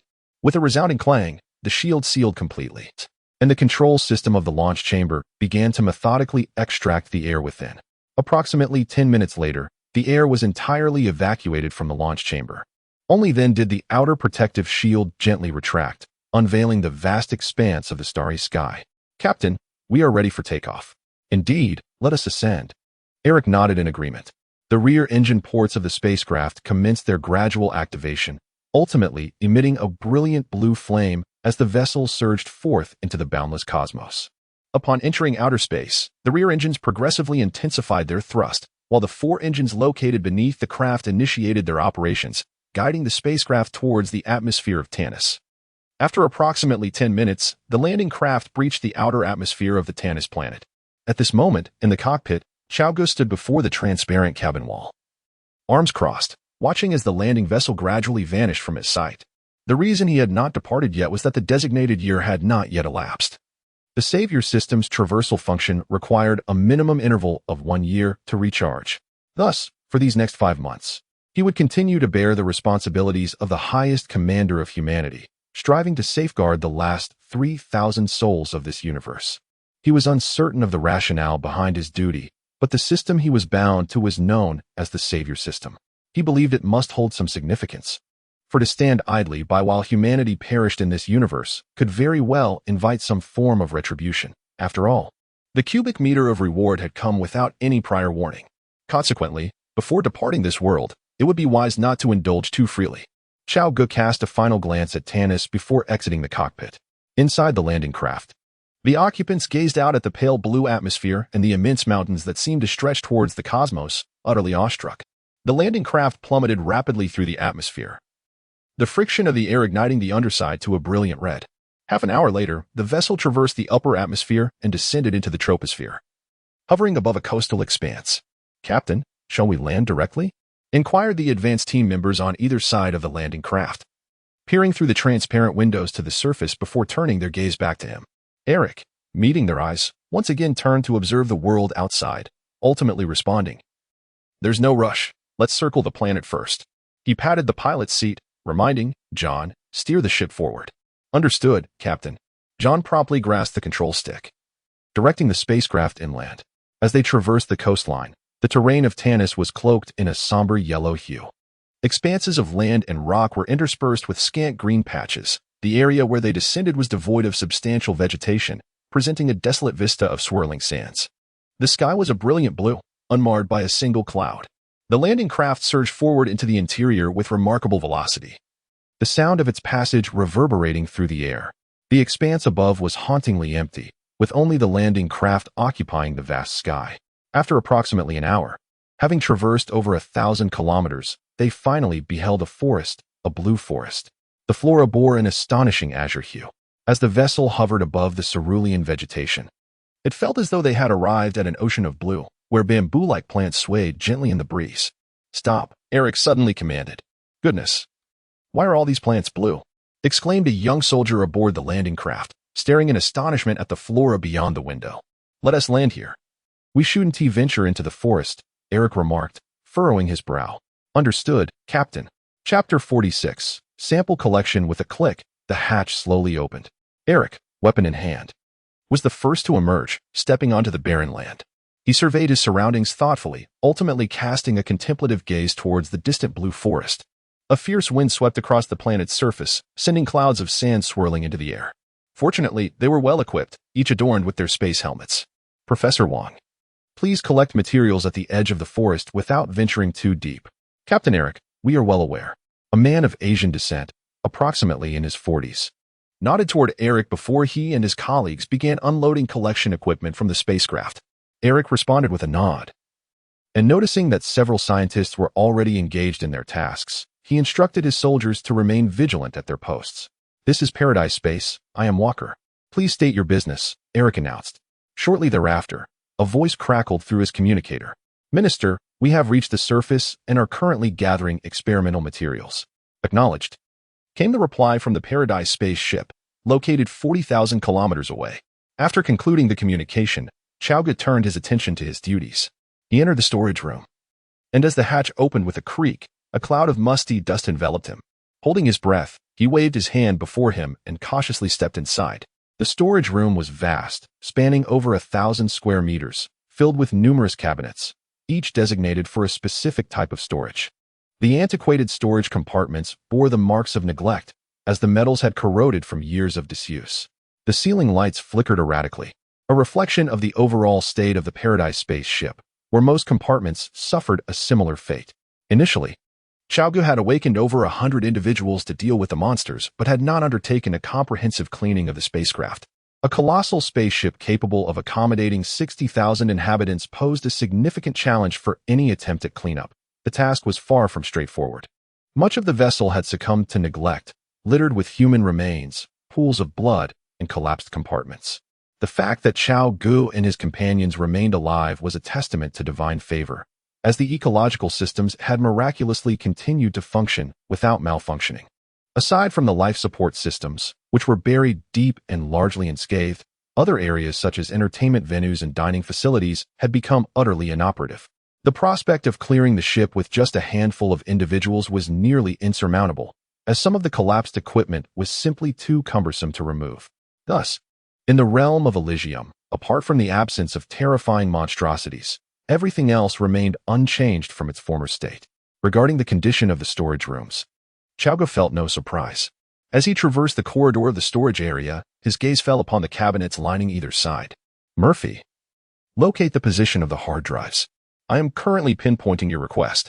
Shortly after his command, Murphy had successfully identified the location of the hard drives.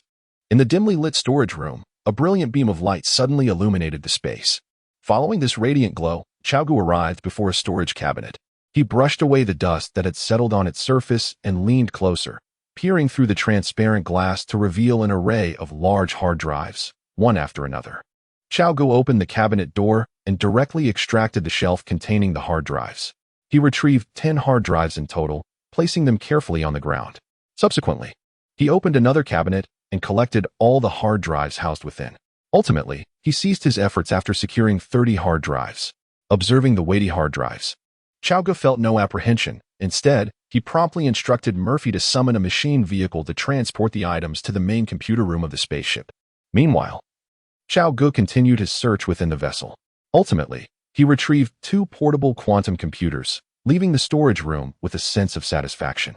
In the main computer room of the spaceship, Cao Ge sat before the control console, meticulously calibrating the hard drives. After conducting tests on 30 drives, he discovered that 8 were inoperable. Upon completing the assessment, he proceeded to access the technological data aboard the ship via the console's computer. As the highest-ranking individual on the vessel, his permissions had been automatically elevated to the maximum level. Cao Ge connected the computer interface to one of the hard drives using a data cable and initiated the data transfer. The first technology he selected was artificial intelligence.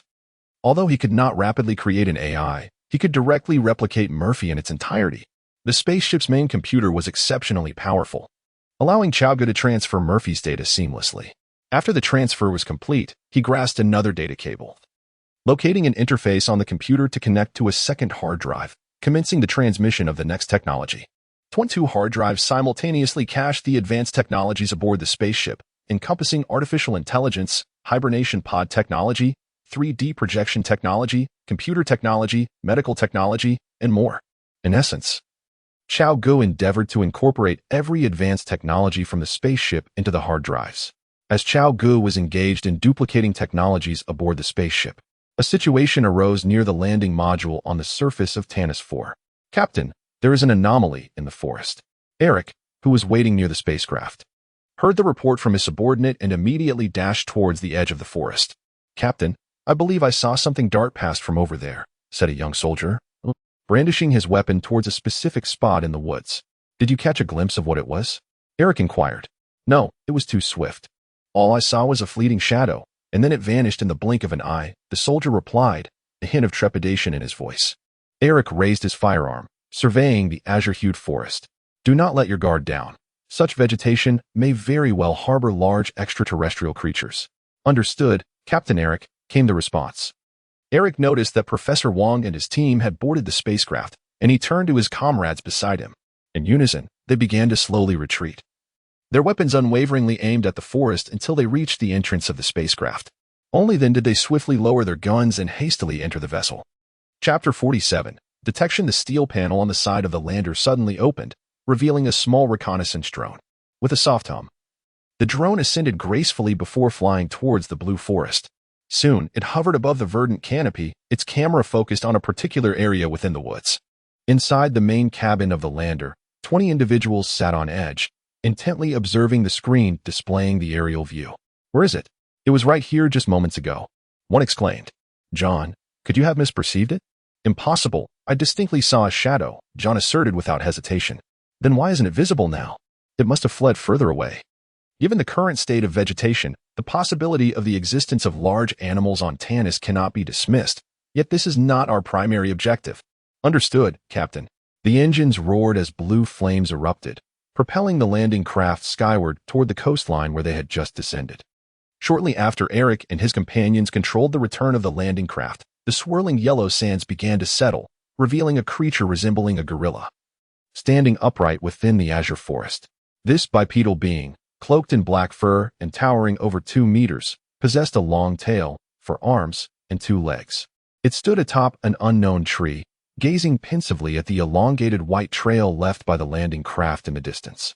On the nameless shore, the landing craft descended into an open area. "Professor Wong, I shall assign a few individuals to safeguard your group while you collect water samples." Along the coastline, Eric and his companions, fully equipped, disembarked from the spacecraft. "Thank you. It is my duty," Eric replied. After Professor Wong and his team departed, Eric surveyed the surrounding environment. The coastline was remarkably flat, stretching endlessly before him, with no visible boundaries. An hour later, within the laboratory of the landing craft, Eric and his companions stood outside the transparent chamber, observing scientists clad in white lab coats as they meticulously examined plant and soil samples using microscopes and other instruments. The atmosphere was heavy with tension. Eric furrowed his brow, casting a few glances at the scientists within the sealed enclosure before turning away and making his way to the spacecraft's computer room. "Professor Thomas, what are the results of the tests?" "This is good news." Eric spoke with a hint of ease, suggesting that we could survive on the planet Tanis if we removed our helmets. "Captain Eric, that is not feasible at the moment," he replied. "Why not? Did you not state that the air on Tanis is breathable?" Eric inquired, furrowing his brow in confusion. "Captain Eric, I was referring to an ideal scenario. The atmospheric composition of Tanis may indeed be harmless to the human body, but this comes with a crucial condition. The atmosphere must be devoid of any other life forms apart from those I previously mentioned." "What do you mean?" Eric questioned, still puzzled. "Captain Eric, we are considered an invasive species on the planet Tanis," Thomas elucidated. "Do you comprehend the implications of this? It signifies that everything evolved on Tanis during its geological epochs, whether biological or environmental, is entirely unrelated to humanity. We have suddenly intruded as an alien species. Humans do not belong to the biosphere of Tanis, which implies that anything on this planet could potentially turn against us, transforming even a drop of water or a speck of dust into a lethal threat. As for whether humans can survive on Tanis, I cannot provide a definitive answer at this time, as it necessitates extensive experimental validation to reach a conclusion," Thomas remarked. "Our adversaries are not the formidable extraterrestrial creatures, but rather the invisible microorganisms. Should we recklessly remove our space helmets, they would infiltrate our bodies through our respiratory tracts, and at that juncture, no one could predict the consequences." At some point, John had found himself standing at the doorway, listening intently for quite some time. "Professor Thomas, could you clarify your point further?" John suddenly inquired. Professor Thomas directed his gaze towards John at the entrance, adjusted his glasses atop his nose, and pondered for a moment. "Do you recall the news regarding the ozone layer depletion over Blue Planet and its consequent glacial melting in Antarctica?" John nodded in acknowledgement, albeit perplexed as to why Thomas had brought this up. "Within those glaciers lie ancient viruses. Did you know that?" John nodded once more, indicating his awareness. "Well, this is akin to those ancient viruses entombed in ice. The ancient viruses within the glaciers are so archaic that humanity did not exist during that era, which implies that these ancient viruses are rife with uncertainty. Conversely, any microorganism on the planet Tanis could potentially embody a virus capable of extinguishing humanity. Perhaps these microorganisms are merely the most commonplace on that planet, yet they could prove fatal to humankind. Now do you understand?" Thomas inquired, observing the two. At that moment, they remained oblivious to the implications of Professor Thomas's words, despite his explanations being exceedingly straightforward. For instance, when freshwater fish are cast into the ocean, they perish. Similarly, the environmental disparity between Earth and the planet Tanis is far more profound than the contrast between freshwater and saltwater within Earth's own ecosystem. "Professor Thomas, we shall not intrude any further. Please continue with your work." Eric cast a glance at Professor Thomas, who had turned back to his computer to analyze data. And then he ceased to concern himself with him. Interstellar colonization is merely the beginning upon reaching the colonization planet. It is after arriving at the colony that humanity faces its most critical period of adaptation to the target planet. Chapter 48. A community of shared destiny beneath the vast satellite in the sky, the white vessel, Elysium, had transformed into a diminutive speck, seemingly suspended eternally in the cerulean expanse above, utterly motionless. The boundless ocean stretched out, with the sea breeze stirring gentle ripples. At this moment, 1 kilometer away from the shoreline, a vibrant plain was ablaze with activity. A research base, covering an area of 1,000 square meters, had risen from the ground. It was now 5 months since their arrival on the planet Tanis. By this time, they had established a significant research facility on the surface of Tanis, constructed from a series of modular units. Its primary purpose was to examine the ecological environment of Tanis, and among the more than 100 individuals awakened, the majority were biologists and ecologists. The base was aptly named the Exploration Base, with the principal aim of investigating the planet's suitability for human habitation. This research was extraordinarily thorough, encompassing the entire biosphere of Tanis, as it was pivotal to the successful advancement of colonization. Only by discerning whether humanity can integrate into the biosphere of Tanis can a decision be made regarding the possibility of colonization on the planet. Over the past 5 months, they have engaged in nothing but the incessant collection of samples followed by relentless experimentation, an unending cycle that has mobilized the entire scientific apparatus aboard the Elysium spacecraft for this singular endeavor. The results have been promising. They have achieved notable breakthroughs. Following rigorous examinations conducted by the scientific team, it has been determined that the surface environment of Tanis largely meets the essential conditions for human survival, and no overtly detrimental factors have yet been identified. This is indeed encouraging news. According to their current agenda, research will continue for an additional 6 months. Should no evident hazards to human life be discovered within that time frame, the colonization initiative of the Elysium will formally commence. As the population awakens, the food supplies aboard the spacecraft are being consumed at an alarming rate. Initially, the food reserves were ample enough to sustain them for decades, considering the provisions for 60,000 individuals over several years. However, due to the turmoil caused by mutated organisms, the vast majority of these supplies have been contaminated and rendered inedible. Thus, the necessity of food cultivation has become imperative. At that juncture, a substantial number of workers and engineers aboard the Elysium will be awakened, while among the scientists, aside from the essential biologists and environmentalists, other specialists such as physicists and chemists will be asked to enter hibernation, as their contributions will be of limited utility during the initial stages of colonization. Their expertise will only be fully realized once civilization has reached a certain level of restoration. After 5 months of exploration, they have acquired a preliminary understanding of the fauna on Tanis. The planet's surface is inhabited by several large mammalian species, some of which exhibit remarkable intelligence, having reached the cognitive capabilities akin to those of ancient humanity. Cao Ge has designated them as Tanisians. However, the majority of Tanisians reside within the forests, while their research base is situated on the desolate coastline, thus temporarily alleviating concerns of conflict. Yet, such a clash seems inevitable in the future. During the extensive colonization efforts, they will inevitably gravitate towards more verdant locales. When that time arrives, the question of how to coexist with the indigenous Tunisian populations will pose a significant challenge. With only 3,000 individuals, they appear vastly outnumbered by the tens of thousands of Tunisians. Fortunately, their technological advancements far surpass those of the Tunisians. The presence of intelligent life on Tanis was anticipated during the initial stages of colonization. However, that plan has become obsolete, as they now find themselves with merely 3,000 souls. If they were to pursue a path of peaceful diplomacy, humanity would undoubtedly be at a disadvantage. Their objective must transcend that of mere guests. They must evolve from outsiders into the rightful stewards of Tanis. Yet, Tanis already has its own inhabitants.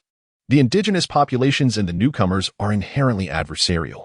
The moment Cao Ge became aware of the intelligent species on Tanis, he foresaw the planet's tumultuous future, a protracted conflict lasting decades. Absent external intervention, the two races would engage in a desperate struggle for survival. As a human born and raised on Earth, Cao Ge can only align himself with humanity. Yet, he occasionally ponders whether alternate possibilities might exist. If they were to enact a policy of extermination against the indigenous intelligent species of Tanis, How would they differ from the trisolar ants? Is the dark forest theory truly an inescapable truth? Aboard the Elysium spacecraft, within the confines of the cockpit, Cao Ge stood before the transparent shield, contemplating the immense azure planet that lay ahead. Over the course of 5 months, the supply transport shuttles had made numerous journeys back and forth, and Cao Ge had descended to the surface several times. However, after a few visits, he realized that remaining on Tanis was far less preferable than staying aboard the Elysium. The planet was desolate and exceedingly primitive, offering little of interest to behold. Today marked his departure. Throughout these 5 months, he had witnessed the extraordinary power that humanity could unleash in the face of survival. This diminutive species, after the demise of Earth, had once again ignited a spark of life on Tanis, located 2,000 light-years away. For nearly a year, Cao Ge had resided aboard the Elysium. The tranquility of his existence had rendered his mind extraordinarily clear. Consequently, he had developed new perspectives on many matters. He possessed a system capable of traversing different universes. Equipped with the ability to enhance a particular skill, the system would assign tasks, and upon their completion, hidden rewards would be granted. After spending considerable time with Eric and his companions, Cao Ge had previously perceived his experiences as mere gameplay. However, after genuinely living a full year aboard the Elysium, his viewpoint transformed. Whether in the Trisolaran realm or the depths of the Amnesia universe, these were indeed tangible worlds. Since this is indeed a tangible world, how could he disregard the fate of humanity in this realm simply because of the destiny of humans in the Trisolaran world? Gradually, a seed began to sprout in the depths of his heart, and a profound sense of responsibility surged within him. He felt an obligation to shoulder the fate of humanity across the multiverse, to advocate for the values of a shared destiny among humanity in the multiverse. Moreover, he vaguely sensed that he had already discovered a practical way to implement this. Chapter 49. A reunion with Deshur in the Shanshui community. Cao Ge awakened from the sofa. As he surveyed the room filled with the warmth of life, he suddenly felt that everything that had transpired before might have merely been a dream. The mutated monsters, the spaceships, they seemed so distant from him. He was just an ordinary person. Cao Ge rose from the sofa, opened the door, and stepped onto the balcony, gazing upon the vibrant world outside, where spring flourished. The scorching sunlight caressed his skin, imparting a sensation akin to being in a different era. Ding. Side quest completed. Savior system. Host, Cao Ge Walker. Skills, Computer Science LV1, 5100, Free Combat LV1, 2100, Shooting LV0, 6100. Functions, Transmigration, Enhancement. Host current space-time, Trisolaris. Ultimate goal, to alter the fate of humanity on Earth. Subworld, Deep Space Amnesia, Time Flow Adjustment in progress. Chatter. Cao Ge turned at the sound, only to see several plainclothes officers standing in the yard before him. Chang. Cao Ge felt somewhat taken aback. At the moment when Cao Ge caught sight of Deshur, the latter also raised his head and noticed Cao Ge on the balcony. Ciao, my dear brother. Deshur greeted with a wave, showcasing his signature smile. Officer Shur, please open the door. Deshur gestured towards the entrance. Just a moment, Cao Ge replied. Officer Shur, it has been a while. What brings you here today? Oh, nothing much. We merely wish to gather some information from you regarding a certain matter, Deshur explained. It's merely for information. No need to make it overly complicated. Deshur waved his hand dismissively. Very well, please come in, Cao Ge said, stepping aside and gesturing for them to enter. Please, take a seat, gentlemen. Allow me to fetch you some water. Cao Ge guided Deshur and his companions to the living room, then proceeded to the water dispenser, filling 3 cups and placing them before the guests. After serving the water, Cao Ge glanced at the trio before settling onto the sofa himself. Noticing their prolonged silence, he felt a twinge of curiosity. My dear brother, the purpose of our visit is to inquire about Xin Yufei, Deshur began. Xin Yufei? Wasn't she apprehended by you? Cao Ge responded, looking at them with a puzzled expression. However, since you have already detained Xin Yufei, why come to me for information? Did she not provide any details? That is not the case. We merely wish to hear your perspective, Deshur clarified, but Cao Ge shook his head, signaling his lack of understanding. We have learned that Xin Yufei approached you to resolve the 3-body problem. Indeed, Cao Ge nodded in acknowledgement.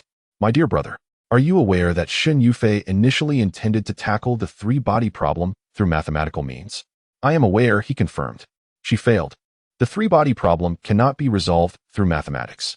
Upon hearing this, Cao Ge paused momentarily, then looked at Dashur with a puzzled expression, seemingly questioning the relevance of this to himself, as he does not study mathematics.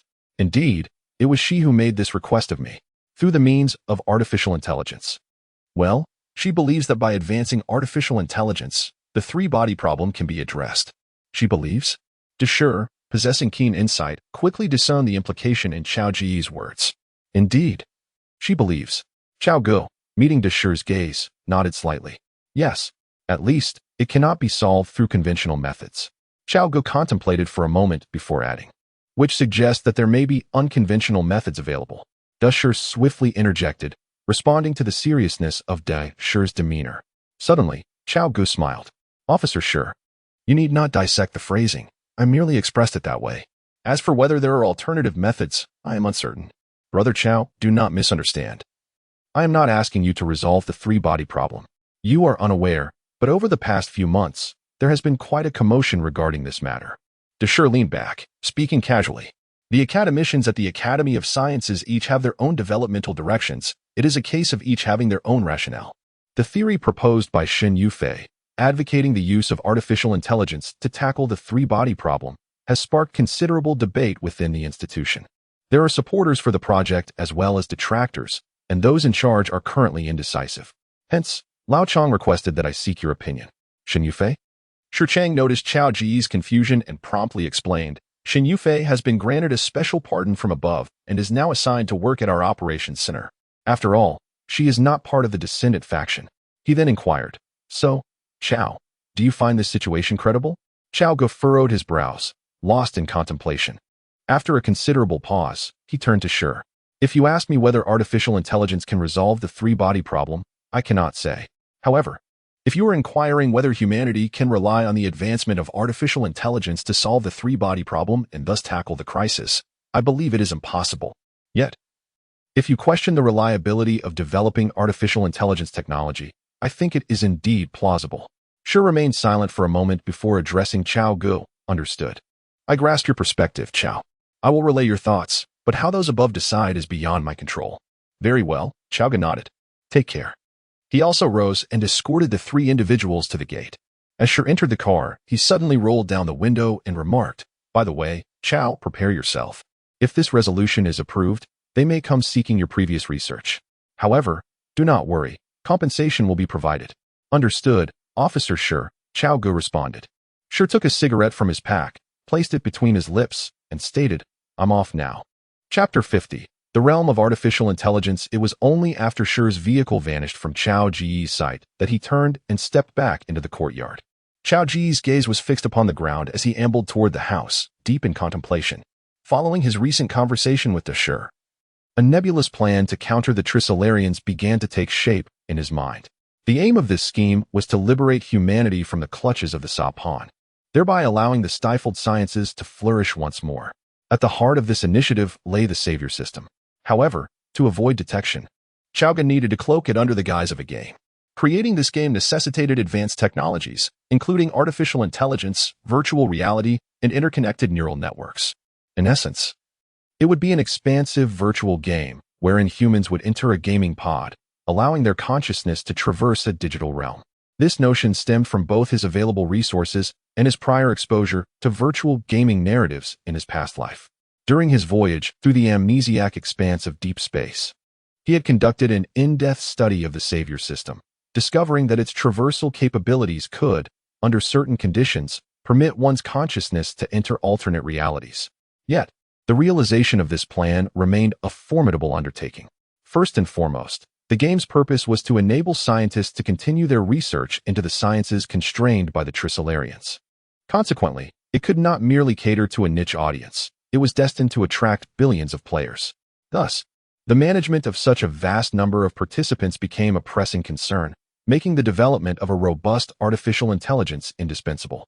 Additionally, ensuring that their corporeal forms remained in a state of slumber while their minds sustained heightened neural activity posed yet another challenge that demanded urgent resolution. Moreover, the question of how to navigate the game world after my consciousness transcends remains a concern. He has formulated some ideas regarding these three issues, thanks to the novels he perused in his previous life. The first issue involves utilizing artificial intelligence to serve as customer support for the game. efficiently managing the vast influx of player requests. The second issue pertains to the development of specialized gaming pods, which would extract players' consciousness while placing their bodies in a state of dormancy. The third issue revolves around employing cloning technology to create vessels for players' consciousness. As for the feasibility of these technologies, he harbors no apprehensions. Following the advent of the crisis era on Earth in the three-body universe, although fundamental sciences have stagnated, applied sciences have experienced a remarkable leap forward. If his memory serves him correctly, the technology for dormancy pods is poised to emerge shortly.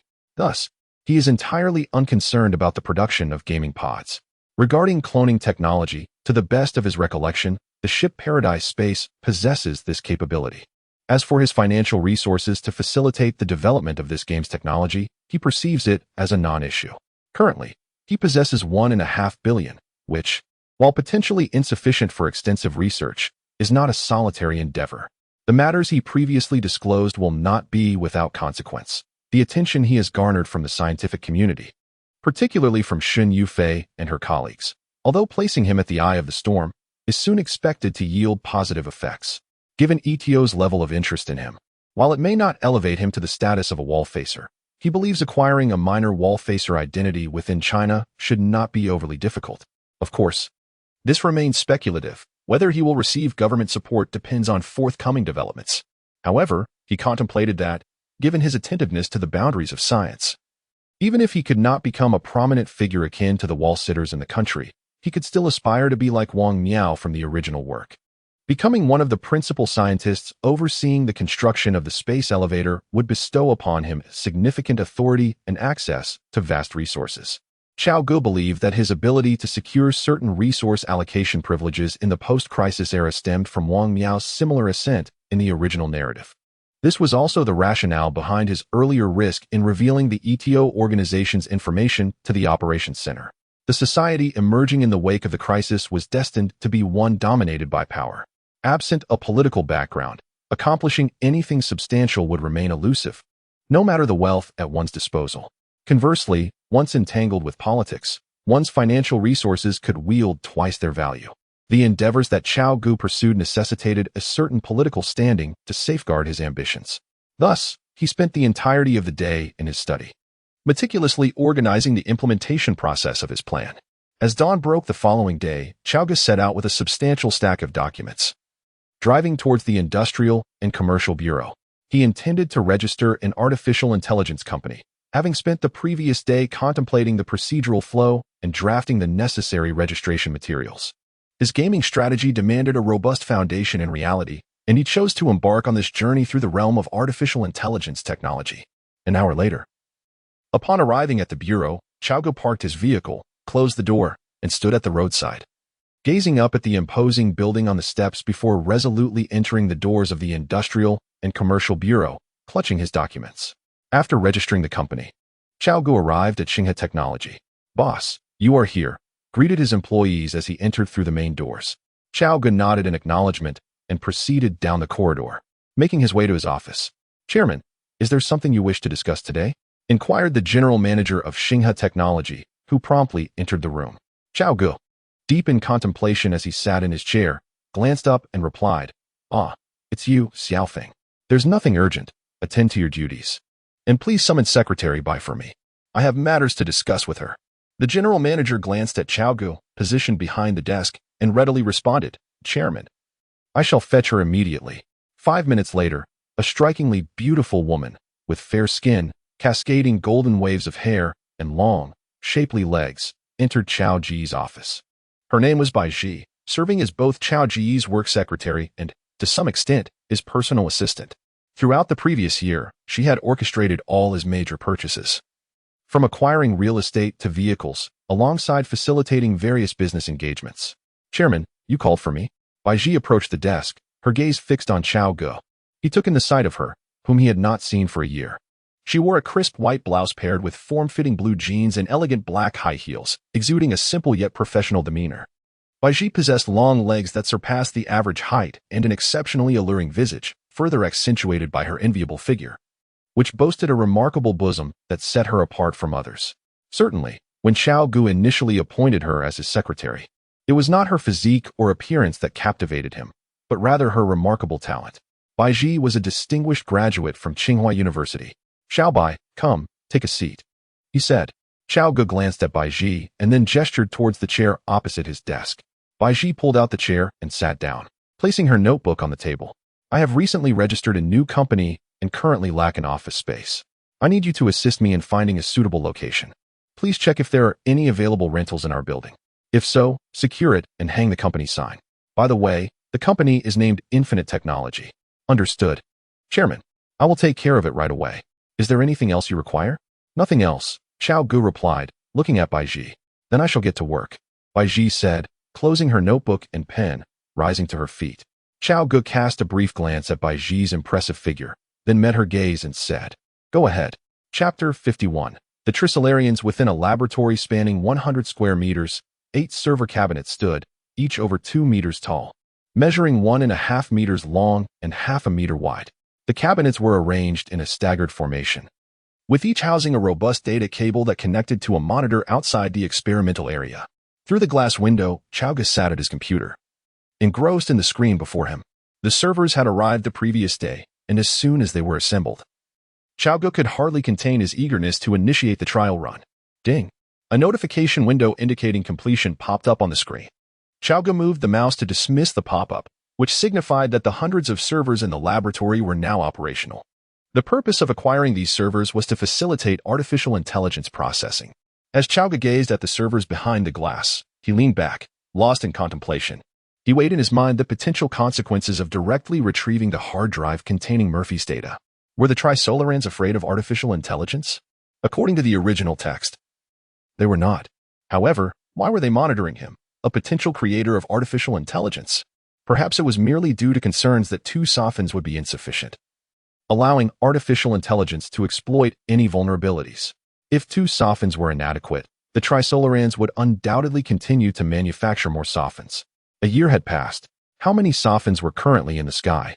If he were to present Murphy, would the Trisolarans immediately deem him a target for execution? Would that truly be the case? Cao Ge furrowed his brow, muttering to himself.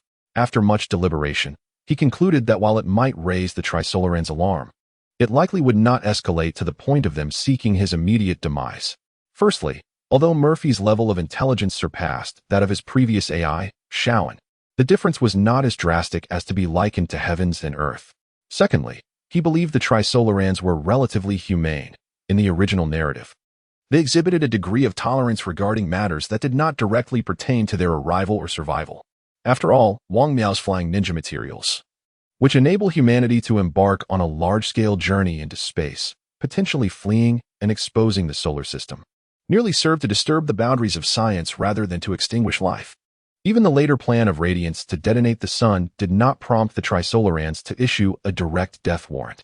Furthermore, the subsequent concept of the ideological stamp was also disregarded by the Trisolarans.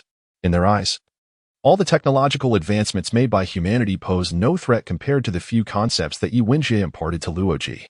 Of course, when one considers the emergence of Murphy, it does indeed present a danger. It would certainly elevate the Trisolaran scrutiny of him.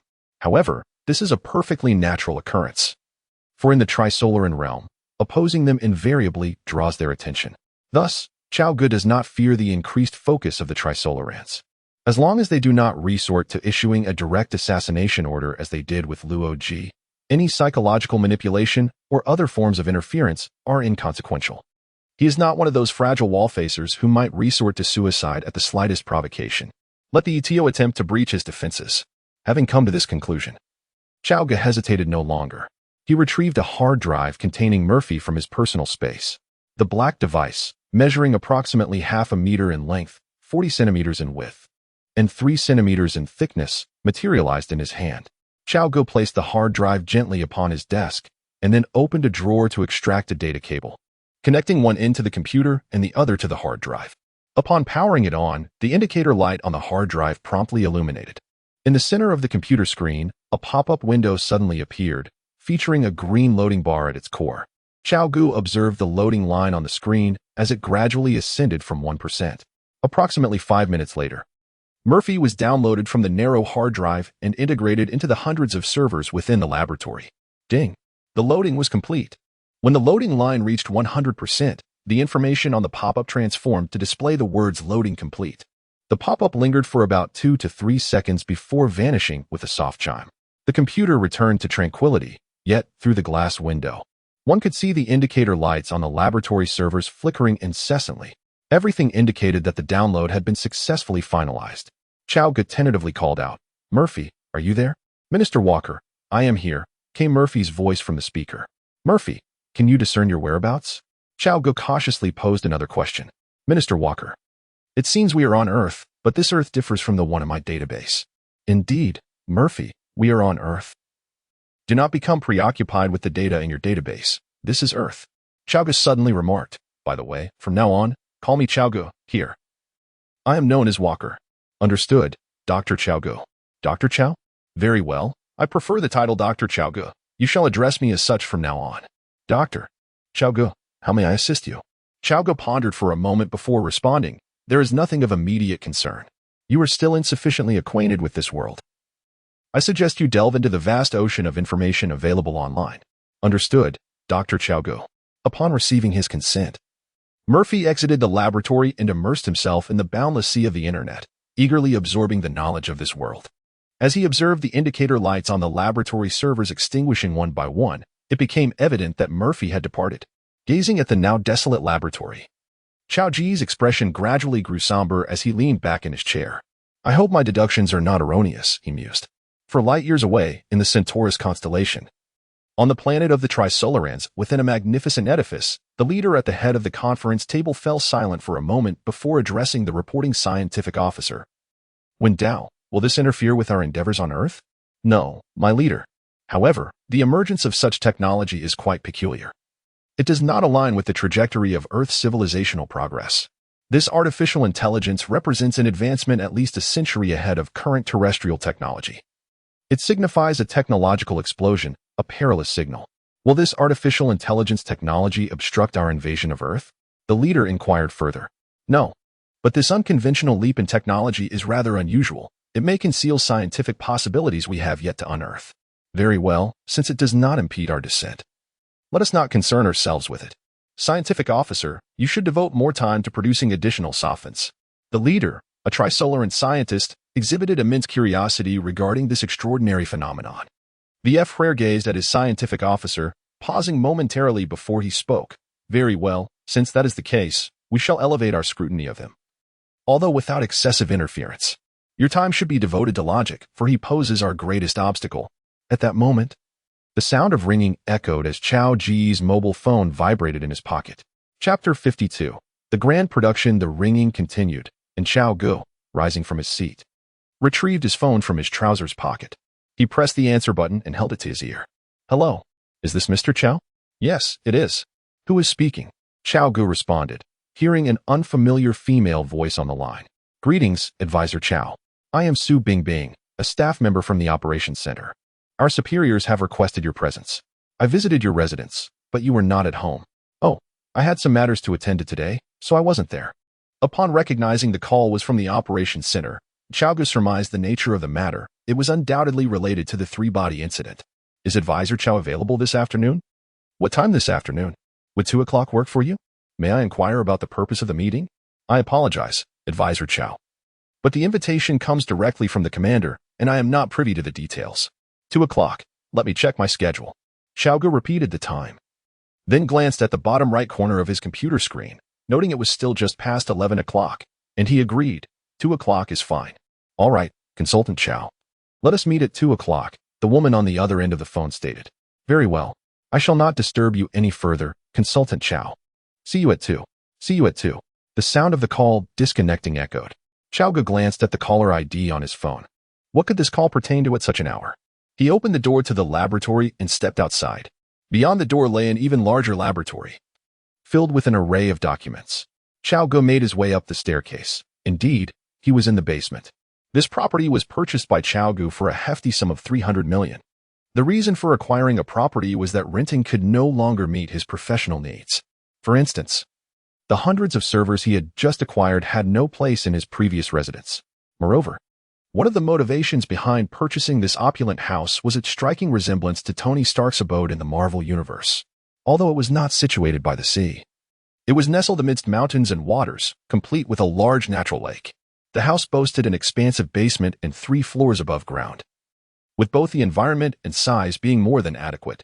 Crucially, the access roads remained relatively smooth. Despite the expenditure of 300 million, Cao Ge felt no remorse. As the era of crises approached, currency seemed increasingly worthless. It was far more pragmatic to exchange it for tangible necessities. He had already envisioned that the upper floors would serve as his relaxation area, while the basement would transform into his workshop, a space for researching technologies from other worlds. With a click, Cao Ge ascended from the basement corridor. The lighting in the building is exceptionally good, with expansive floor-to-ceiling windows. As it is still early, Cao Ge has time for a leisurely lunch before setting out. Having spent the entire morning in the laboratory, he now feels quite hungry. After finishing his work, he ladles a bowl of rice that is still warming in the rice cooker, then adds the sautéed bell peppers and pork belly along with the savory sauce into the bowl. Once he completes his meal, Cao Ge moves to the side facing the lake, sitting at a table by the floor-to-ceiling windows, spooning his food slowly. 20 minutes later, having finished his lunch, he heads into the bathroom for a quick shower before grabbing the car keys hanging on the wall and stepping outside. He drives towards the command center, contemplating the company's future development along the way. The content of the game requires no planning. The world of deep space amnesia itself is an expansive concept, featuring fully open gameplay, an almost limitless map, and hardcore mechanics, all combined with an innovative gaming format that should attract a vast number of fans. The more he thinks about it, the more plausible it seems.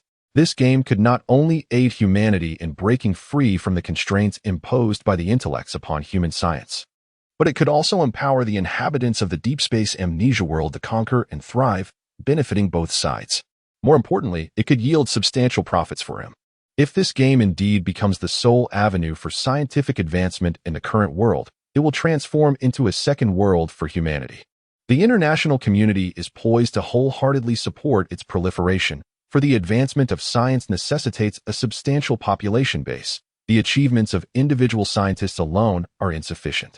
It requires a multitude of ordinary individuals, perpetually engaged in learning, from whom a scientist may eventually emerge. Furthermore, it is conceivable that future universities may introduce a discipline dedicated to the study of this game. He has already contemplated its fundamental question: why can science flourish within a virtual realm? Of course, these are merely his speculations. Nevertheless, this game represents, to date, the most plausible method he has devised for humanity to combat the Trisolarians. As for the idea of a faster-than-light spacecraft, while it could indeed facilitate humanity's escape from the Trisolarians' invasion, Cao Ge harbors doubts. Even a resolute figure like Thomas Wade from the original narrative met his demise. Cao Ge lacks the confidence to surpass his achievements. The pursuit of developing a faster-than-light spacecraft signifies that he would one day find himself at odds with all of humanity. Although he recognizes that such technology is humanity's sole path to survival, humanity remains oblivious to this fact. Consequently, when the time comes, humanity might still prohibit this technology due to the traces left by the spacecraft, forcing him to confront the collective will of mankind, a confrontation for which he lacks the psychological fortitude, and one he is reluctant to pursue. Aligned with the cause of all humanity, he finds every endeavor much more manageable. Crucially, regardless of ultimate success or failure, he can preserve a reputable legacy, unlike the 3 aforementioned individuals who were condemned as anti-human. Thus, as he journeyed along this path, Cao Ge contemplated these matters. He has now taken the initial step towards creating this game. Indeed, the current computational power of artificial intelligence is still insufficient. As it endeavors to create a grand production capable of accommodating millions, the number of servers required will undoubtedly be staggering. Murphy's level of intelligence is barely adequate, merely sufficient for customer service, rather than delving into the frontiers of scientific research. As for the other 2 technologies, they remain somewhat elusive: the gaming pod technology and cloning technology. While he possesses the technology for cryogenic pods, gaming pods differ significantly from this, and he is not an expert in that field, making any modifications quite challenging for him. Regarding cloning technology, the ship Elysium does indeed house complete equipment and technology. However, the gap between what it offers and the needs of the game is considerable. Therefore, during the next traversal, he must undertake extensive modifications in the deeply controlled amnesiac world, subsequently allowing Murphy to oversee the creation of the clones. Chapter 53. Research Center. The Grand Operations Center loomed ahead. Cao Ge parked his vehicle in the lot, closed the door, and made his way toward the entrance of the operations center. Armed soldiers were stationed at the entrance, and Cao Ge cast a glance their way as he proceeded toward the pedestrian pathway, rummaging through his pocket. Beep. His identification card was scanned by the device, and the barrier lifted. Advisor Cao. MM. Upon entering the operations center's main hall, he was greeted by a flurry of activity. Nearly 100 individuals were engaged in work within this hall alone, not accounting for those on other floors. Given the size of the building, Cao Ge estimated that the staff at this operations center must number at least 2,000 to 3,000. Cao Ge, clutching a briefcase, traversed the bustling work hall, weaving through a throng of individuals engrossed in the exchange of documents. He then stepped into the elevator and ascended to the second floor. Guided by memory, he made his way to Officer Desher's office. Thanks to the operations center identification card affixed to his chest, no one hindered his passage, allowing him to reach the office with remarkable ease.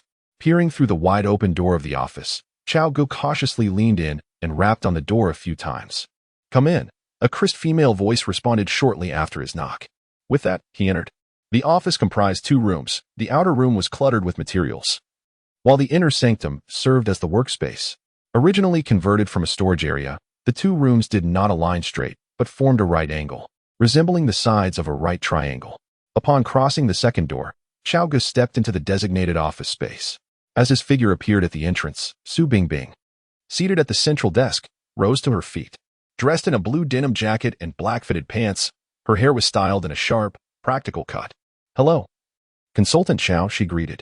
"Hello," he replied, momentarily taken aback by the solitary presence of a woman in the office, yet he extended a cordial greeting. "Where is Officer Shi?" Cao Ge inquired, nodding slightly. "All right, I shall wait here," he added, pulling out a chair and seating himself. "Consultant Cao, would you like some water?" Su Bingbing approached the water dispenser and filled a paper cup with water, subsequently placing it on the desk in front of Cao Ge. Cao Ge glanced at Su Bingbing before picking up the cup and saying, "Thank you." Su Bingbing paused her work, her gaze shifting from the computer screen to Cao Ge. "Why do you ask?" she inquired. "Oh, I was merely curious. I overheard you mention that Officer Shi went to the hospital for a checkup, and I assumed it was something serious. If it isn't, just disregard my question," Cao Ge continued. Upon hearing this, Su Bingbing recalled, since the last arrest operation, it seems that Officer Shi has been experiencing frequent health issues, fatigue, and persistent blackouts. This time, he collapsed suddenly in the corridor, which is why he went for an examination. Cao Ge furrowed his brow at Su Bingbing's words, contemplating the troubling possibility. Could it be that Officer Shi is indeed facing the dire fate of leukemia? Su Bingbing's mention of the arrest operation was unmistakably referring to the capture of Yi Wenjie. It appeared that Shi Chong had indeed suffered from the nuclear fallout, albeit perhaps not as severely as depicted in the original narrative. Thus, the illness went undetected initially. However, as time progressed, the affliction had gradually taken root, beginning to wreak havoc upon him. Seated in her chair, Su Bingbing's brow furrowed deeply, reflecting her awareness of the challenges Officer Shi had endured during that operation. "I must go to the hospital and check on Officer Shi," she declared, rising to leave. "What are you looking at? Have you completed the tasks I entrusted to you?" At that moment, Officer Shi unexpectedly appeared at the door. "Cao, my dear brother, you have arrived." After finishing his conversation with Su Bingbing, Dashu turned his gaze towards Cao Ge. "Officer Shi," Cao Ge rose to greet him. "Are you all right, Shi? What did the doctor say?" Su Bingbing inquired, observing Shi Chong, who seemed unfazed by the circumstances. "What could possibly be wrong? It's merely the high intensity of work. A bit of rest will suffice." Dashu replied with a smile. "Well then, please attend to your duties." Dashu gestured dismissively and, after chiding Su Bingbing, turned to Cao Ge. "Cao, come with me." Cao Ge picked up the bag from the chair, glanced at Su Bingbing, and followed him outside. "Cao Consultant, allow me to explain. These individuals are experts in artificial intelligence sent by the higher authorities, and they have entrusted me with this task." He gestured towards a distinguished scholar in his 50s. "This is Academician Cao Ge." Cao Ge extended his hands towards the academician. "Greetings, Academician Cao." "Hello, Comrade Cao." The academician responded warmly. "This is Professor Wang Wenqing from Tsinghua University." "Hello, Comrade Cao." "Greetings, Professor Wang. And this is Professor Lu Yuan, also from Tsinghua University." "Hello, Professor Lu." "Hello, Comrade Cao." "Now that we are all acquainted, esteemed professors, please feel free to ask any questions you may have." After the introductions, Chang Weisi fell silent. The three professors on the sofa exchanged glances, and then the central figure, the academician, spoke. Comrade Cao Cao, we have come to seek your insights. A resolution has been established to create a nationwide research center for advanced artificial intelligence. Considering your profound research capabilities in the realm of artificial intelligence, we would like to inquire if you would be interested in assuming a position at our forthcoming institute. Meeting the gaze of academician Cao. Cao Ge furrowed his brow in contemplation before turning to him and asking, I am uncertain about the position. Academician Cao, you may not be aware, but I also run a company, so if the commitment is too demanding, it might not be feasible for me. No need to worry, it's quite manageable. You can come and go as you please, but be present during crucial times. I see. However, I am still unaware of the specific position. The directive is for you to serve as the deputy director of the research center, with administrative benefits equivalent to that of an academician. Chapter 54, Communication. I am amenable to joining this artificial intelligence research center, but the position of deputy director seems somewhat inappropriate. I lack experience in administrative tasks. Cao Ge remained silent for a moment, then addressed them. There is nothing inappropriate about it. This deputy director role primarily focuses on technology rather than administration. Given your technical expertise, this position is indeed fitting, and it is an official appointment from above, lending you proper authority. Is that so? Cao Ge glanced at the three professors before hesitatingly looking towards Chang Weisi. Advisor Cao, since this is the directive from above, I believe you should accept it. In my view, you are quite suitable for the position of deputy director, Chang Weisi interjected at the opportune moment. Upon hearing the words, Cao Ge cast another glance at Chang Weisi and replied, since Chief Chang has said so, I shall endeavor to give it a try. That's the spirit. A young person must possess the tenacity to face challenges head-on. Chang Weisi responded with a smile. Comrade Cao Cao, from now on, we shall consider ourselves allies. With Cao Ge's agreement, the three professors sighed with relief, feeling they had accomplished a political mission. Comrade Cao Cao, we have another matter that requires your assistance today, said one of the professors. You may proceed, Academician Cao, he replied without hesitation. Once the arrangements for the research center are finalized, please send me a message, and I will organize the relevant materials to provide to the institute. We are immensely grateful, Comrade Cao Cao. It is no trouble, we are all on the same side. In the ensuing time, the three professors engaged in extensive discussions with Cao Ge regarding the application of artificial intelligence in addressing the three-body problem. Cao Ge generously shared a wealth of constructive insights based on his knowledge. Well then, we shall conclude our conversation for today. Once the location of the research center is confirmed, we will notify you. Understood. Very well, we shall take our leave now. The three professors exchanged a final remark with Chang Weisi, saying, Chief Chang, we are departing. Allow me to escort you. Chang Weisi offered as he accompanied the professors to the entrance of the operations center, watching as they boarded their vehicle. Advisor Cao, please join me for a moment. I have a few matters I wish to discuss with you. Cao Ge raised an eyebrow in surprise at Chang Weisi's request, then nodded in agreement. All right. Advisor Cao, please take a seat. In the expansive office, only Chang Weisi and Cao Ge remained. Leaning against the sofa, Chang Weisi pondered in silence for a moment before turning to Cao Ge. Advisor Cao, I have some personal inquiries I wish to pose, if you don't mind. To begin with, I wonder how much you know about the Trisolaran beings? After considerable contemplation, Chang Weisi articulated his question. Cao Ge met Chang Weisi's penetrating gaze, but fell into silence. After a significant pause, he finally replied, Director Chang, I possess some knowledge, albeit limited. Observing Cao Ge's eyes, Chang Weisi hesitated momentarily before continuing. Advisor Cao, there is no need for apprehension. We are not conducting an interrogation, but rather engaging in a conversation between friends. In fact, we have investigated, and it appears you have not played the Trisolaran game, correct? Cao Ge, under the weight of Chang Weisi's scrutiny, suddenly felt as if his secrets were being laid bare. Frowning, he remained silent. So, Advisor Cao, from where did you acquire your information? To my understanding, your social circle is rather limited. Cao Ge remained silent for a considerable time, then looked at Chang Weisi, his expression conflicted. I apologize, Director Chang, but I fear I cannot disclose the answer to that matter. That is quite all right, Advisor Cao. My purpose in this discussion is not to extract information from you. Everyone harbors their own secrets. If you prefer not to share, you are under no obligation to do so, as it is a right granted to you by law. The purpose of my conversation with you today, Advisor Cao, is to remind you that you are human and must never engage in actions detrimental to the interests of humanity. If you possess the capability, please exert every effort to safeguard our planet in critical moments, Chang Weici said slowly. Facing Chang Weici's serious gaze, Cao Ge nodded earnestly, affirming. Yes, Chief Chang, I will. Around 5 in the afternoon, Cao Ge emerged from the operations center. Beyond this matter, he felt generally satisfied with the events of the day, particularly regarding his appointment as the Deputy Director of the Artificial Intelligence Research Institute. The administrative benefits associated with this deputy position are aligned with those of academician status. While the salary of an academician is modest, approximately several $100,000 per year, the administrative benefits are comparable to those of high-ranking provincial officials.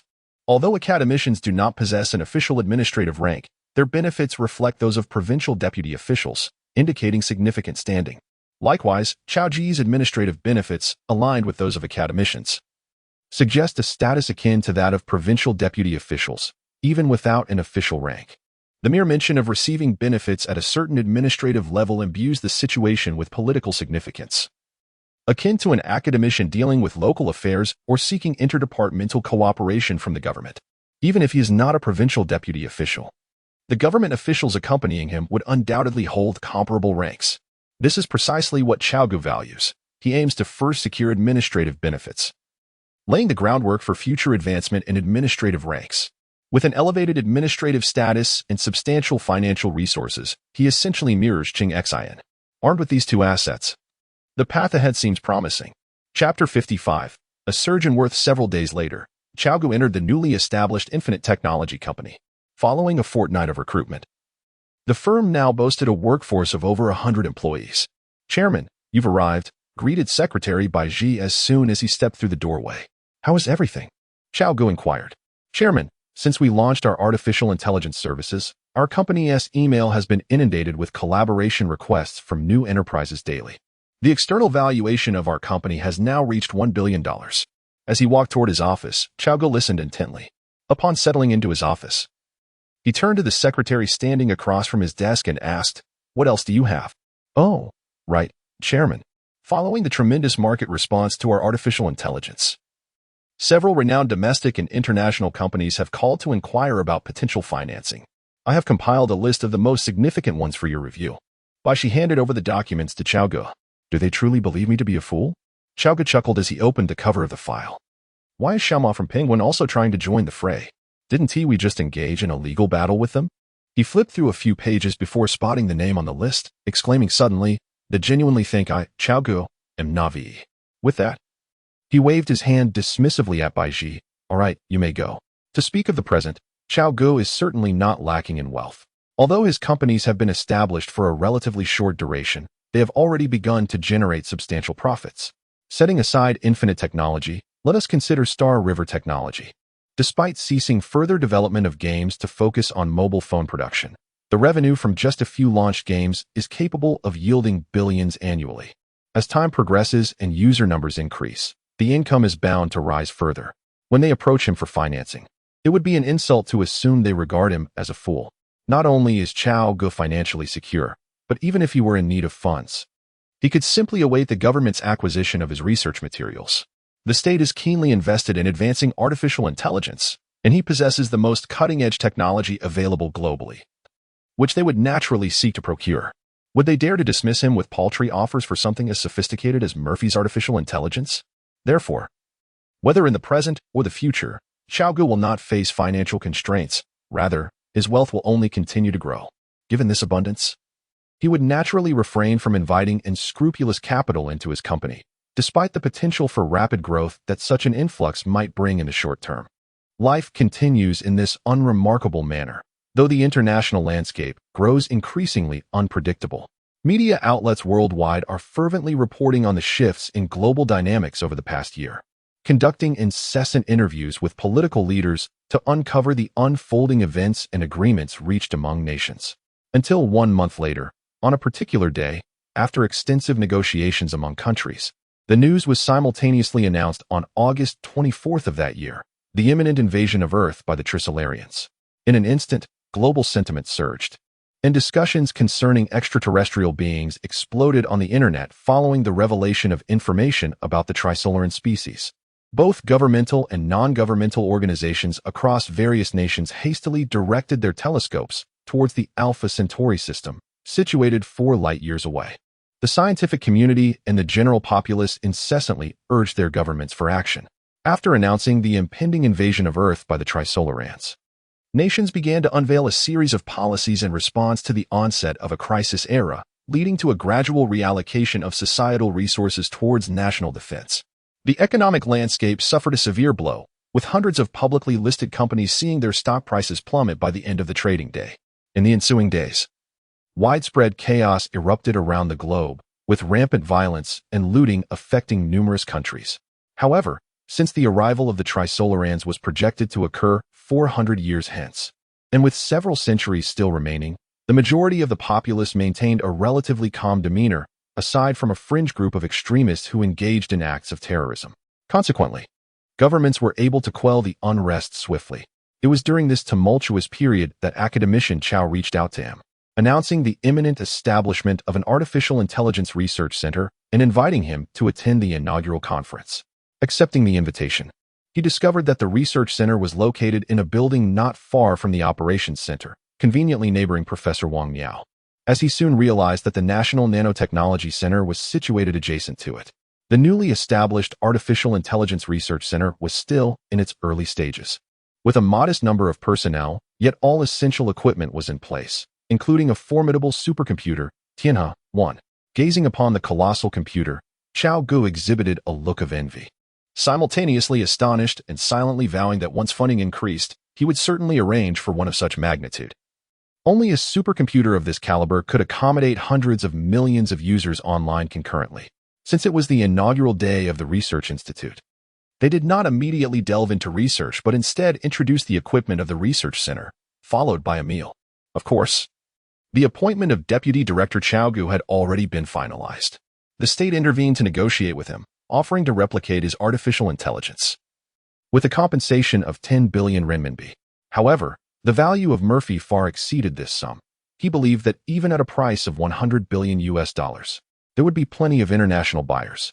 Yet, as China is a socialist nation and considering his imminent official position within the system, the government settled on this price, promising not to penetrate the civilian market. After contemplating the matter, Cao Ge acquiesced. On the day the contract was signed, the 10 billion was promptly deposited into his bank account.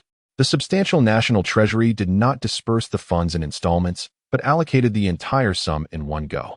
Consequently, Cao Ge's net worth in cash alone soared to 11.2 billion. If one were to factor in the valuations of 2 companies in real estate, his fortune approached nearly 20 billion. With such a significant influx of capital, Cao Ge commenced a conquest in the tech industry, where the development of smartphones flourished rapidly. Infinite Technology began collaborating with various companies, providing them with technical services. Thus, Cao Ge's enterprise steadily expanded. Chapter 56. The Clone Cultivation Chamber deep within the ship. In a certain antiquated chamber, a young man clad in a black spacesuit, approximately 25 years of age, busied himself in the dimly lit room. A myriad of tools lay scattered about: screwdrivers, wrenches, welding guns, life support chips, and cables, all haphazardly piled together. A man, covered in black grease and glistening with sweat, held a tool in hand, consulting the blueprints displayed on a nearby computer while modifying the metallic chamber before him. This industrious operator, none other than the recently arrived Cao Ge from the Trisolaran world, was diligently at work. Dr. Cao, you have misplaced the life support chip. It should be placed in the second chip slot, linked to the cultivation chamber's life support system. An unexpected voice emanated from the overhead camera just as Cao Ge was about to connect a life support chip, roughly the size of a playing card, to the ship's data line. Is that so? Cao Ge released the data line from his grasp, approached the computer, and magnified the blueprints with a wave of his hand, scrutinizing the annotations and parameters with a furrowed brow. Upon meticulous examination, he realized his error. He had nearly connected the life support chip to the awakening system. Click. Another task was complete. Cao Ge attempted to activate the computer of the cultivation chamber, running a self-diagnostic check. Satisfied that everything was functioning properly, he shook his weary right hand, which had grown sore from exertion. He had arrived in this deep space world of amnesia a week prior and had immediately immersed himself in the renovation of the cultivation chamber, laying the groundwork for the realization of this interstellar game. This is the 13th cultivation chamber he has successfully transformed. His ability to excel in such a technical endeavor stems from the assistance of Murphy, who provided the schematics. Furthermore, this chamber was originally designed for cloning. His task merely involves adjusting certain parameters and components to convert cloned animals into cloned humans. This exemplifies the advantage of possessing advanced artificial intelligence. While the plans are generated by the system, Cao Ge only needs to contribute his ideas. This enables individuals with no prior knowledge in this field to swiftly engage in tasks after minimal training, albeit these tasks are limited to simple repairs and maintenance. However, if modifications to the core of the cultivation chamber are required, apart from some tinkering with the computer program, his capabilities align closely with those of an ordinary person. He has not even acquired the most fundamental knowledge of cloning, making it challenging for him to lead the development of the chamber. The advancement of modern science has transcended the era of Newton, where casual learning sufficed. Today, mastering a technology is a feat reserved for the most exceptional minds.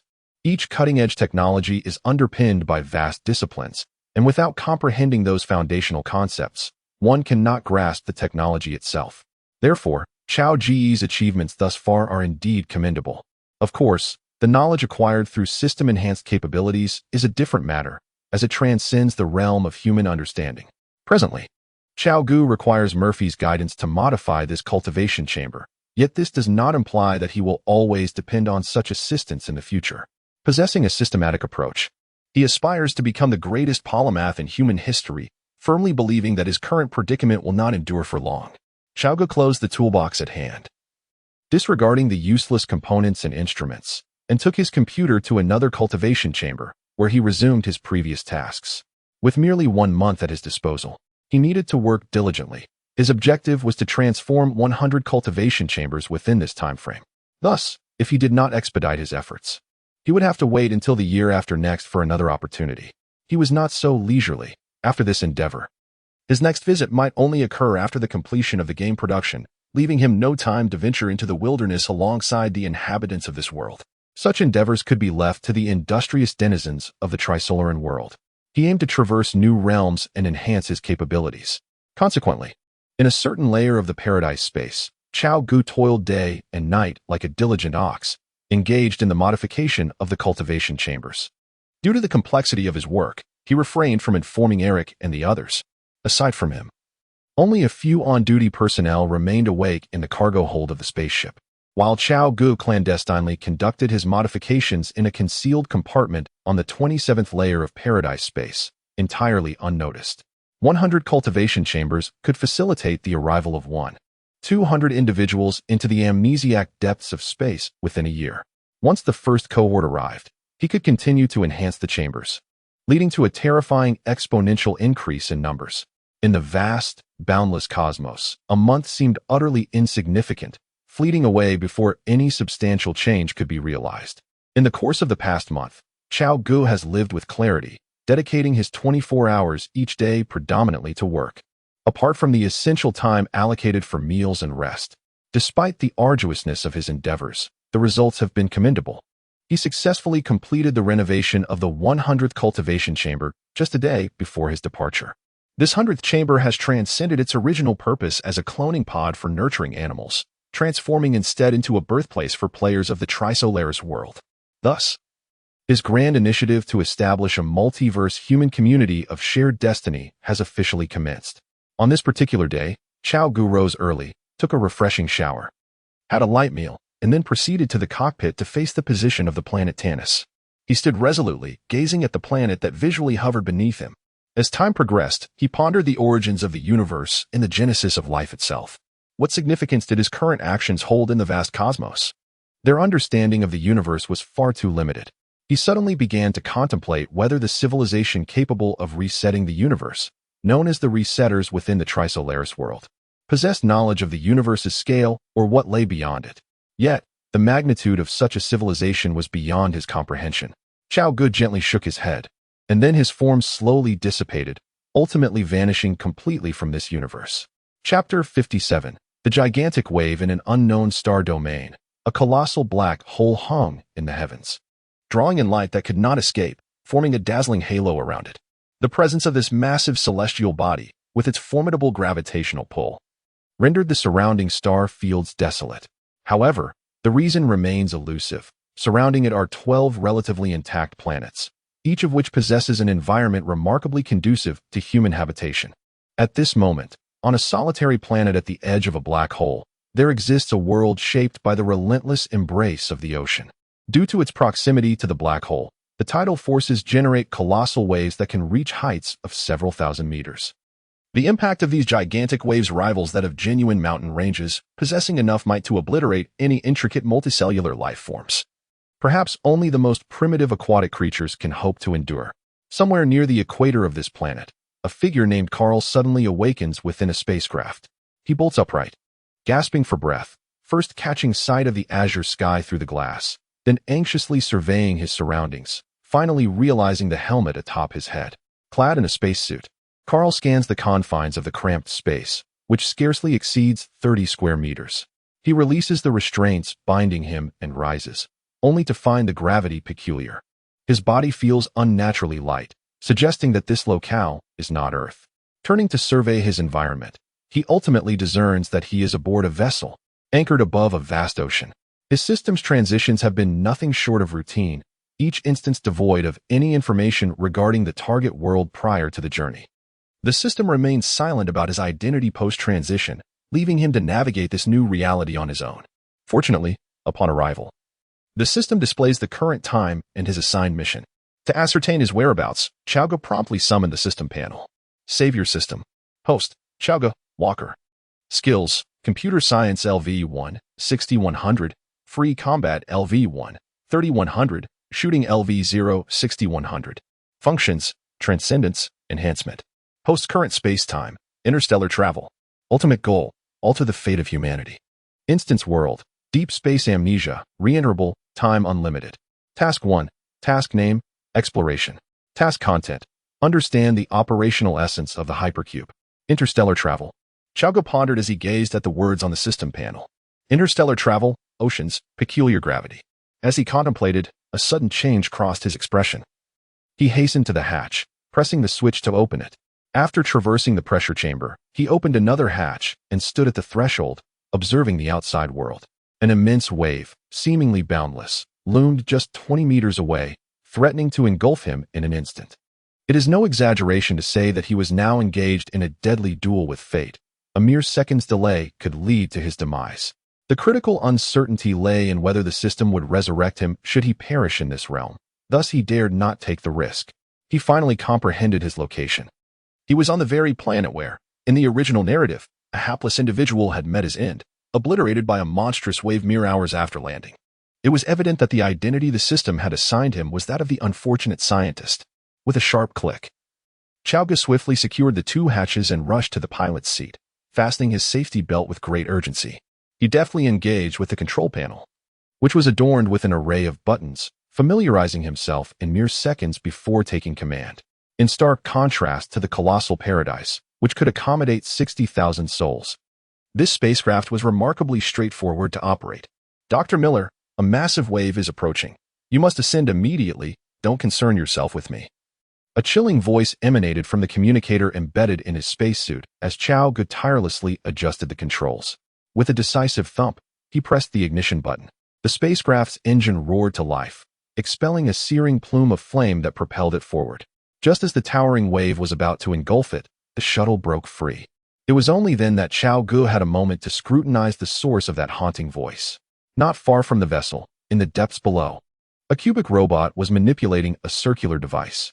In an instant, with barely a turn, it was consumed by the monstrous wave, and the shuttle promptly emitted an alarm signal. Dr. Miller, farewell. The voice faltered almost simultaneously with its obliteration, indicating its swift demise. Yet, Cao Ge understood that the device adjacent to the robot had fulfilled its purpose. Although it had functioned for merely a few seconds, due to the variance in time flow between this planet and Earth, 1 hour here equated to 7 years on Earth.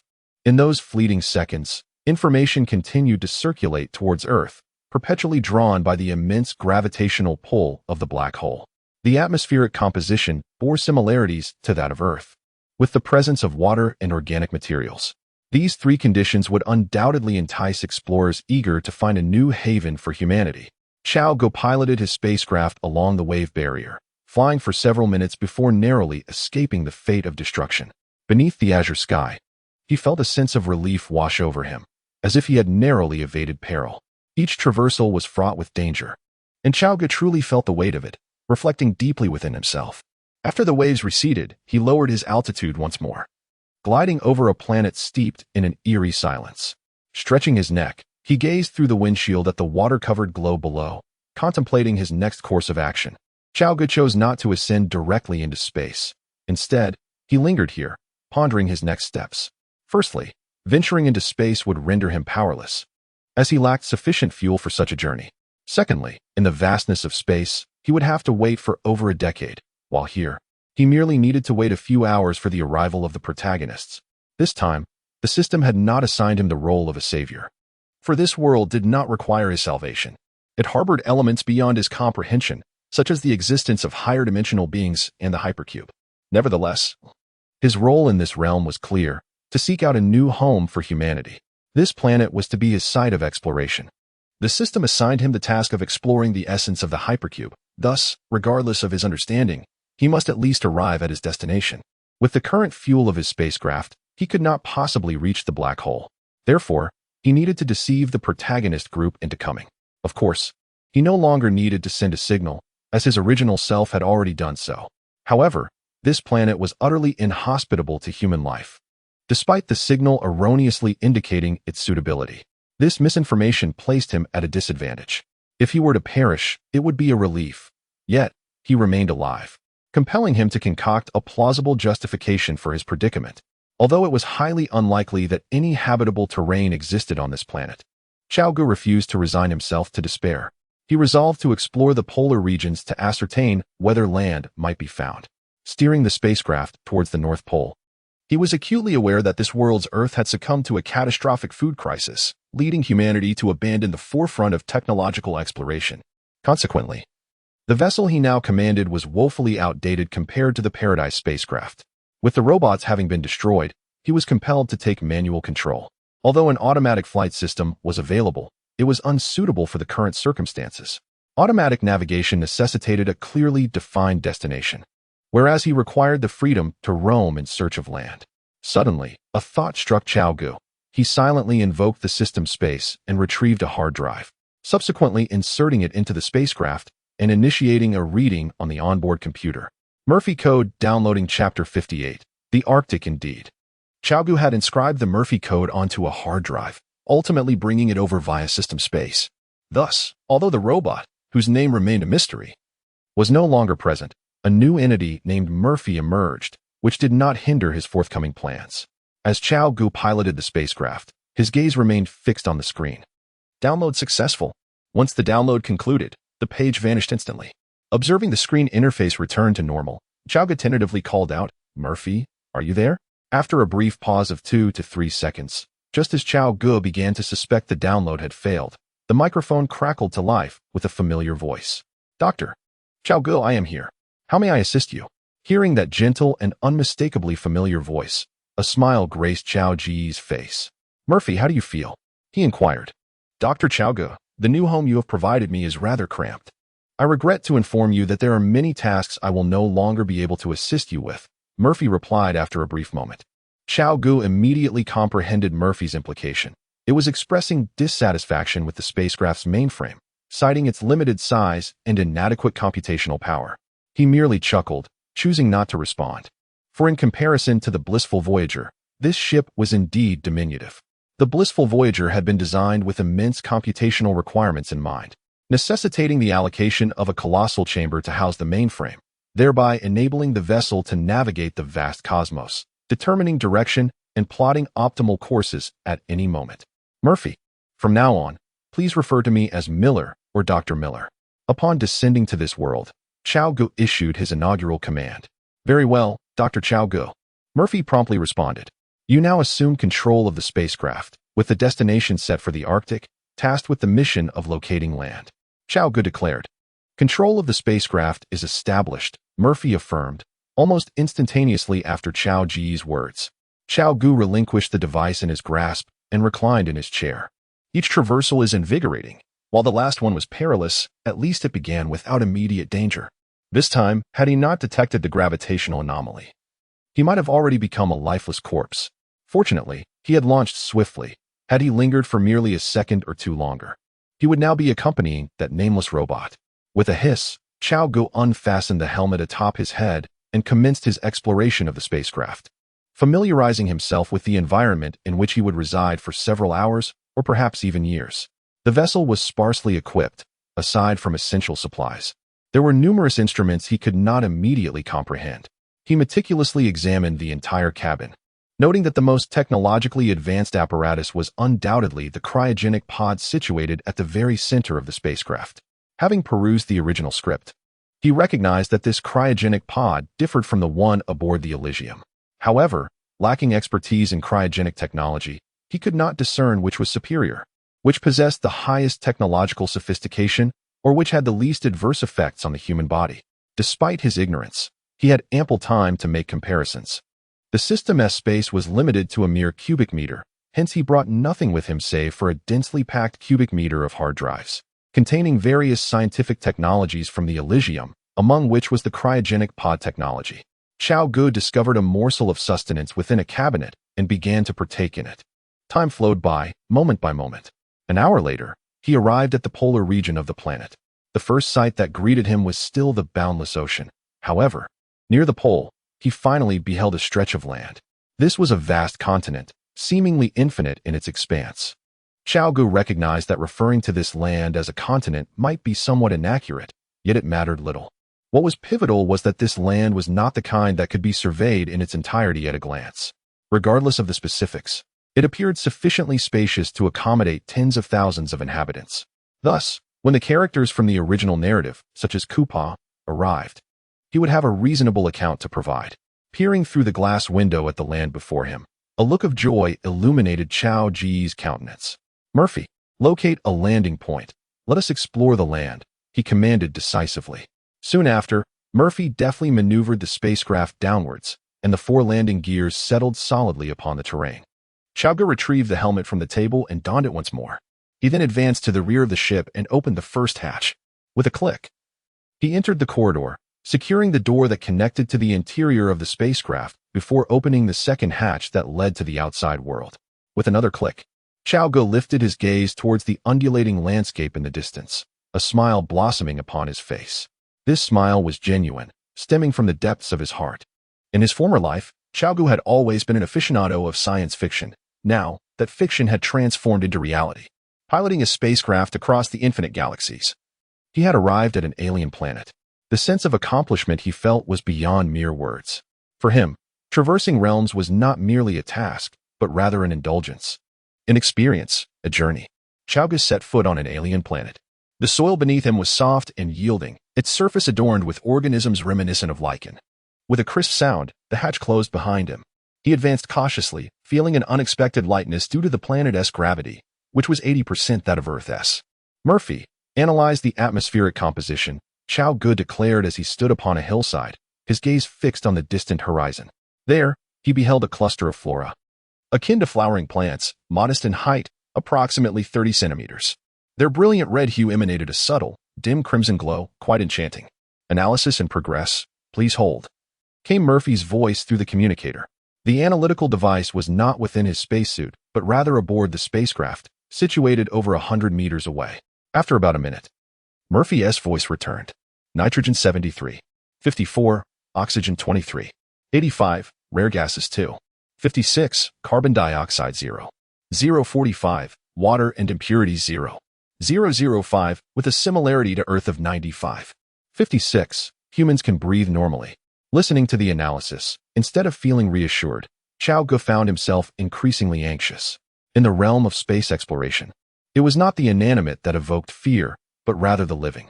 Inanimate objects were straightforward. They simply existed, without ambiguity, much like the current situation where the air was indeed breathable, devoid of deception. Living entities, however, harbored the potential for concealment. Human beings, as a species, have long since evolved beyond the animal kingdom during millions of years on Earth, free from natural predators, yet this is not Earth. The assessment of a planet's suitability for human habitation is contingent not solely upon its natural environment, but also upon its biological ecosystem. One might recall the tale of the alien covenant. Although that planet was breathable for humans, it was infested with a particular fungus that, upon entering the human body, would develop into a monstrous entity, a xenomorph. Cao Ge cannot guarantee that this world is devoid of such peculiar fungi. Even in their absence, other forms of life may exist. In the face of potential threats to life, caution is always warranted. Chapter 59. Exploration. Cao Ge embarked on his quest for discovery, wielding a compact detection device. Murphy, initiate the spacecraft and conduct an aerial survey of the land to measure the continental expanse. Approaching a peculiar plant, Cao Ge spoke. Buzz. A resounding jet engine roar echoed, and Cao Ge glanced skyward to see his space shuttle soaring away. Observing the rapidly disappearing shuttle, he remained composed before lowering his gaze once more. Cao Ge directed the gun-like detection device towards a crimson flower, and a beam of green light shot forth from its barrel, reaching the blossom. Beep. Unregistered organism detected. Analysis in progress. Please hold. Cao Ge straightened his posture, focusing on the small screen on the back of the detection device, awaiting the analytical results. This compact device, while limited in its capabilities concerning unregistered organisms, could only facilitate a comparison with Earth's biological entities. After approximately a minute, text gradually materialized on the blue display. The carbon-based life forms exhibit the ability to photosynthesize, sharing an 80% similarity with Earth's flora. As Cao Ge examined the information before him, a sense of certainty began to form within him. The presence of vegetation on this planet suggested a stable biosphere, indicating a high probability of its suitability for human habitation. However, he noted that this pertained to the polar regions rather than the oceanic expanses. The sole drawback was the absence of a diurnal cycle, alternating between perpetual daylight and endless night, which posed a challenge for human adaptability. Cao Ge crouched down, gently caressing the flower's delicate petals swaying in the breeze. Despite the barrier of his spacesuit, he could still perceive the gentle movement of the blossoms. After lingering for several minutes in contemplation, he continued his forward journey. Approximately 15 minutes later, he arrived at a small lake, roughly 2 acres in size, with an irregular, winding shape. The water shimmered in deep blue hues, unfathomably dark at its depths, resembling an abyss that instilled a sense of trepidation. Cao Ge leaned down, submerging the probe of his sampling device into the water. Upon hearing a beep indicating that the sample had been collected, he gradually rose to his feet. Just as he was about to examine the analytical data, a sudden ripple disturbed the surface of the lake in the distance. It appeared as though something had leapt from the water. But since Cao Ge had not witnessed it in the moment, he could only see the splashing droplets. Aquatic life? He mused curiously to himself, before slowly making his way toward the source of the disturbance. During this process, he glanced at the device in his hand, which indicated that the liquid was water, akin to Earth's aquatic environments, suggesting a strong possibility of life forms similar to those on Earth emerging from these waters. Cao Ge unfastened the button at his waist and retrieved a handgun, gradually approaching with measured caution. The serene surface of the lake belied a deceptive calm. Beneath its placid facade, intricate complexities lay hidden. It was entirely plausible that somewhere in the depths lurked a monstrous creature, fixated upon him, poised to strike at any moment. Suddenly, the tranquil lake's surface was disturbed once more, sending ripples outward. This time, he discerned a small creature roughly the size of a palm. It bore a flattened shape and was adorned with scales, resembling a fish at first glance. Yet, he hesitated to declare it definitively as such, knowing that a hands-on examination was necessary for confirmation. However, delving into the study of biological diversity was not his immediate concern. His priority was to familiarize himself with this alien planet. Unbeknownst to Cao Ge, as he departed, a pair of eyes slowly emerged from beneath the lake's surface, belonging to an enigmatic being, roughly the size of a dolphin, equipped with limbs. It observed Cao Ge's retreating figure, its gaze imbued with an air of intelligence. With a splash, the creature soon submerged once again, and the lake regained its calm demeanor. Cao Ge remained unaware that had he lingered, he would have encountered a moment of extraordinary contact. An hour passed. He watched as a spacecraft gracefully descended, eventually halting steadily before him. With purpose, Cao Ge opened the hatch and stepped inside. Hiss. How are you, Murphy? He inquired, removing his helmet. The land spans an impressive area of 20,000 square kilometers, adorned with vast expanses of vegetation, and thus far, no intelligent life forms have been discovered. Preliminary estimates suggest it could initially sustain hundreds, even up to 1,000 individuals, and upon full development, it may support several 100,000 human inhabitants. Murphy elucidated, 20,000 square kilometers, you say? Cao Ge mused. The area is indeed substantial. Based on the current observations, accommodating several 100,000 residents should not pose a significant challenge. Many may find it perplexing that such a vast expanse could only sustain a mere few 100,000 people, deeming it rather exaggerated. However, this assertion is far from an exaggeration. This locale cannot be compared to the highly developed regions of Earth. For instance, consider the capitals of various provinces, where populations often exceed 10 million. Yet, these populations are not solely supported by the cities themselves, but are sustained through resources gathered from the entire nation or even globally. If these cities were to be isolated, they would be unable to support such large numbers. Moreover, this planet remains a pristine realm, untouched by development, and is arguably less advanced than ancient China. Reflecting on ancient China, with a national population of only a few tens of millions, one can comprehend the validity of this assessment. Thus, Murphy's judgment is remarkably scientific. Murphy, have you detected any unusual phenomena? Cao Ge inquired further. Doctor, during the exploration process, Murphy did not identify any anomalies, came the response. Cao Ge nodded thoughtfully. Murphy, are you capable of monitoring the atmosphere for the entry of extraterrestrial objects? Cao Ge suddenly asked. No, Murphy replied. So, you are unable to ascertain whether any beings have arrived on this planet? Correct, Doctor, acknowledged Murphy. Alas, I overlooked that detail. Cao Ge slapped his forehead in exasperation.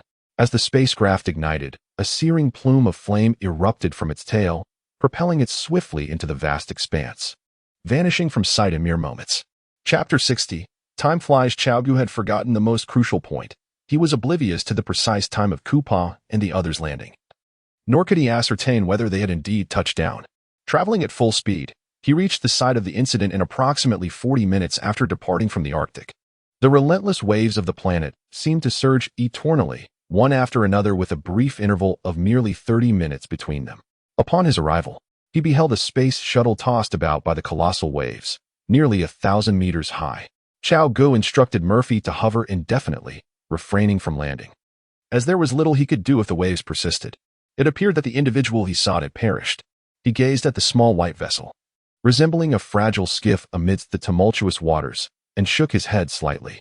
That vessel, with an area of merely 50 square meters, soared majestically through the air like a mighty eagle. Yet in the water, it transformed into a beleaguered craft, precariously close to sinking. The individual Cao Ge referred to was, in fact, the man from the original narrative who had endeavored to rescue Dr. Brandt. However, the name escaped him, lost to the passage of time. Aboard the Hope spacecraft, Coupa and Dr. Brandt sat in their respective seats, swaying precariously with the oscillations of the vessel. The duration of this tumultuous journey extended to an hour, signifying that they had squandered 2 hours of time, equivalent to 14 years on Earth. Hurry, Coupa shouted, as the final wave surged forth. The spacecraft was on the verge of landing. If they could withstand this last swell, survival was within reach. The Hopeful's tilt had nearly achieved a precarious 90 degrees, posing an imminent risk of capsizing. Yet, this time, the goddess of hope favored them, and they successfully navigated through, as the sea gradually returned to tranquility. As the spacecraft regained stability, Coupa at the helm began to adjust the controls in preparation for takeoff. However, despite pressing the ignition button repeatedly, the engines remained unresponsive. Coupa refrained from blaming Brand, the instigator of the mishap, for he had no time for such distractions. On this planet, time was the most precious commodity, and every moment was invaluable. Kess, the ship's artificial intelligence, was equipped to promptly diagnose any issues. Coupa urgently sought Kess's insights to rectify the situation. The vessel had taken on excessive water and required drainage before the engines could be activated. No sooner had Coupa voiced this concern than Kess identified the source of the problem. Damn it, Coupa exclaimed, slamming his hands onto the control panel in a display of his frustration. I told you not to worry about me. Why won't you leave? Lady Brand collapsed on the floor, wept, and berated herself. She mourned for the doctor who had perished in an attempt to save her, as well as for the precious decades of time they were on the brink of wasting. The reason for this predicament lies in one among us who is solely preoccupied with that damned mission. Cooper abruptly rose, his voice raised in furious condemnation. The implication of his words, unmistakable. I merely wish to do what is right, Brandt lamented, tears streaming down her face, clearly devastated by the failure of their endeavor. You should convey this to Doyle, Cooper retorted, his gaze piercing. 45 minutes to an hour, Cooper. Upon hearing this, the expression on Cooper's face shifted to one of profound disappointment. An hour signifies that Earth has 7 years remaining, culminating in a total of 21 years. And when combined with their days of travel, it amounts to roughly 25 years. In the vastness of the cosmos, 25 years may seem trivial. Yet for the fleeting existence of humanity, it equates to a third of a lifetime. Furthermore, prior to their departure, Dr. Brand had informed him that Earth's last staple crop would face extinction in a matter of decades, suggesting that within an hour, Earth could very well be no more. All their efforts might ultimately prove meaningless. Cooper, disheartened, removed his helmet and sank onto the deck in despair. The essence of life? What an exorbitant price must be paid. Cooper gestured towards the boundless waters outside, questioning. A significant one, spanning decades, he replied. Cooper strained his eyes, striving to compose himself. What is the situation with Miller? He inquired next. Based on the remnants of the signal transmitter, it seems he was shattered by a colossal wave shortly after landing, Brand explained. Then why, after all these years, do the wreckage and debris remain in place? Cooper questioned, perplexed. As time appears to slow down, according to the chronology of this planet, he may have only just landed a few hours ago, or perhaps he just perished mere minutes ago. The data obtained by Doyle represents merely the initial stages of a continuous cycle. Suddenly, Case interjected, we are entirely unprepared for this. Your scholarly skills are hardly more advanced than those of a scout. Cooper shook his head in frustration, lamenting his lack of expertise in this matter. Our intellect has brought us to this point, the farthest distance ever achieved in human history, Brand retorted. Yet this is still insufficient. We are now trapped here until there is no one left on Earth to rescue us, Cooper exclaimed. Upon hearing this, Brand could only shake his head in resignation. Brand, do not shake your head at me, Cooper admonished. Time is relative, you know. It can slow down or extend, but it cannot reverse. That is the essence of relativity. Cooper, very well, but could those who guided us here possibly be communicating with us from the future? Brand mused. Oh, Brand, my daughter is only 10. I do not have the time to teach her about Einstein's theory of relativity. At this remark, both men were taken aback and simultaneously turned to Case. Indeed, Dr. Miller. Case clarified. Seeing that the tumult had subsided, Cao Ge swiftly maneuvered the spacecraft for descent. Chapter 61. The Cosmos. Cooper and Brand stood in a state of disbelief. Wasn't it said that Miller was dead? Cooper inquired, glancing at Brand. If you continue to delay, Earth may indeed be devoid of anyone to save. Cao Ge sat at the helm, addressing the microphone. Quickly, gather the necessary items. Cooper was the first to respond, promptly securing his helmet and turning to Brand. Hiss. The two hatch doors swung open, revealing a spacecraft remarkably similar to the Hope. They leaped into the water and swiftly ascended the Explorer. Following them was the poker robot. Hiss. Hiss. The hatch opened, and they boarded the vessel, immediately spotting Cao Ge in the cockpit. Dr. Miller, refrain from speaking. This is not the time for conversation. Please take your seats. Cao Ge glanced at them before continuing. Murphy, initiate engine ignition. As he adjusted the buttons before him, he instructed Murphy, engines powering up. Boom. Flames erupted from the tail of the spacecraft as it shot skyward. It swiftly ascended beyond the troposphere and into the stratosphere, continuing its climb into the upper atmosphere, the thickest layer of the planet's atmosphere. Cao Ge commanded full throttle, causing the exterior of the spacecraft to heat up, with signs of glowing red on the surface. However, as they ascended higher, the atmosphere thinned, alleviating this condition. Before long, the Explorer exited the upper atmosphere and entered outer space. Lock onto the Jerusalem space station. Cao Ge ordered. Target locked, came Murphy's response. Plot the optimal course and proceed at full speed, Cao Ge continued. Although they had departed from the planet, it did not imply that their sense of time was synchronized with that of Earth. The disparity in time was not a consequence of the planet itself, but rather due to the immense black hole in the distance whose formidable gravitational force distorted time. Thus, in order to restore time to its normal state, they needed to maintain a certain distance from the black hole. Hence, until they surpassed that threshold, their speed could not be diminished. The spacecraft entered autopilot mode. Cao Ge then turned his head to regard Cooper and Brand. I am Miller Mutton-Ho. You may call me Dr. Miller, he said with a smile. Greetings, Brand and Cooper. Cao Ge continued. Noticing the expressions of confusion on Cooper's face, he understood that they had numerous questions to ask, so he encouraged them. I know you harbor many uncertainties. Feel free to inquire, and I shall share whatever knowledge I possess. Dr. Miller, We have been dispatched by Dr. Brand to seek a viable habitat. However, as you have witnessed, Planet 8 is unsuitable for human habitation. Tragically, we have already lost one team member, and we hope you can provide an explanation and a reasonable rationale for this. I anticipated that you might pose this query. In fact, even if you had not asked, I would have addressed it. As you have likely observed, Planet 8 possesses water, organic materials, and an atmosphere conducive to human respiration. These conditions align remarkably well with the requirements for human survival. At that moment, I found myself equally astonished by the scenes before me. Considering the vast temporal disparity between this planet and Earth, by the time I conducted a thorough investigation, it is possible that Earth had long been devoid of human life. Thus, after much contemplation, I opted against an in-depth exploration and instead chose to immediately transmit information back to Earth. Upon hearing this, Coupa and Brand remained silent for an extended period, as Cao Ge's words resonated with undeniable logic and reason, leaving them with no ground for dissent. Observing their silence, Cao Ge remarked, "In truth, Planet 8 is not as inhospitable to human life as you might believe. Near the planet's polar region lies a landmass covering an area of 20,000 square kilometers, where freshwater exists alongside flora capable of photosynthesis. Land, plants." Coupa seized upon this crucial detail. Indeed, land, Cao Ge affirmed. Due to its unique geographical position, waves cannot reach it. A rough estimate suggests that, once fully developed, this land could sustain hundreds of thousands of inhabitants. However, given our current circumstances, we lack the time to further investigate the existence of land in the Antarctic or ascertain the specifics of the terrain, Cao Ge continued. Dr. Miller, the information you have gathered is of paramount importance. Thank you for your contributions to humanity, Brand stated. Cao Ge nodded in acknowledgement, choosing not to elaborate further. The spacecraft was enveloped in silence. Dr. Miller, where's Bob? Kess broke the stillness with his inquiry. Cao Ge glanced at Kess and replied, "Are you referring to him?" As the colossal wave surged forth, it struck while he was outside attending to the equipment, leaving him no time to ascend the spacecraft, resulting in its destruction by the oncoming deluge. After a moment of silence, Kess inquired, "Who is Murphy?"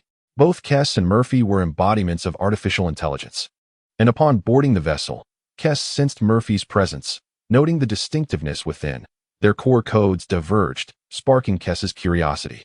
Meanwhile, Coupa, upon hearing the name Murphy, fell into a contemplative silence, his brow furrowed deeply, for Murphy was also the name of his daughter.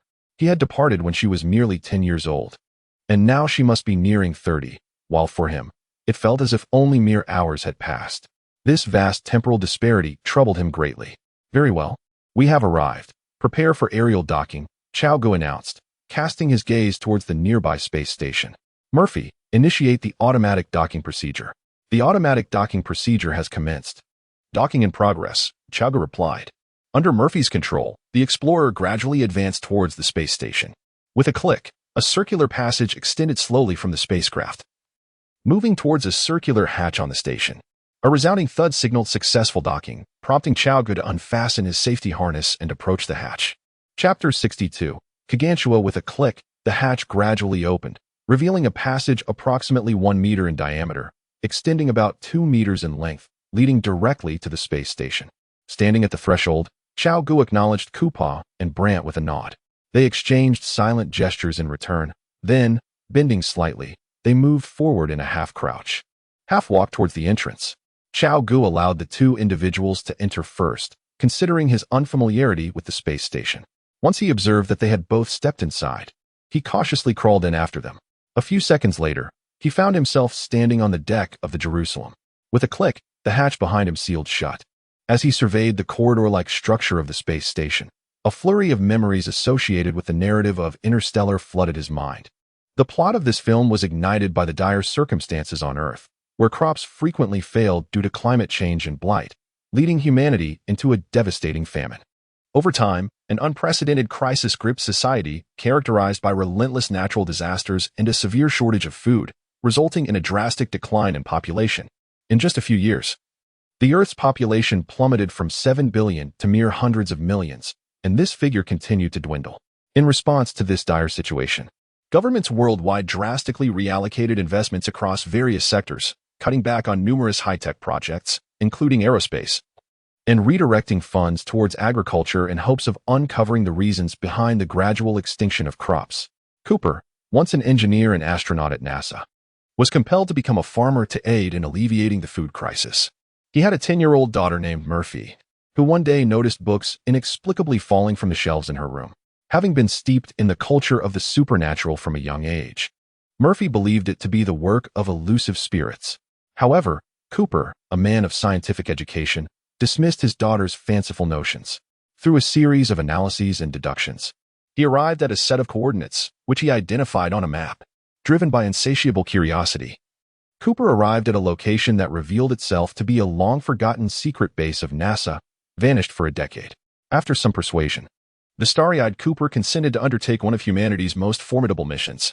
This space station served as both a station and a spacecraft, albeit one with a relatively modest velocity. As he gazed at the obsidian structure, Cooper strode forward, soon entering the grand hall where he encountered two individuals preparing to awaken Romy. "Hello," Cooper greeted them, gradually approaching. "Miller, please take a seat for now. We need to awaken Romy first," Brand said. Cooper nodded in acknowledgement, refraining from further comment. Crouching down, Cooper manipulated a button, causing a dormant pod to ascend from the deck with deliberate slowness. Moments later, a long rectangular metal box, reminiscent of a coffin, emerged before them. Although it was distinct, Cooper felt a strong sense of familiarity with this enclosed metallic vessel. Cooper activated the pod's computer, illuminating the screen that detailed the information of the sleeping occupant, including the designated sleep duration, elapsed time, and remaining time. Occupant information: Romy Ramos, designated awakening time, none elapsed sleep time, 2 years and 8 months. After a brief glance at the data displayed on the screen, Cooper pressed the awakening button.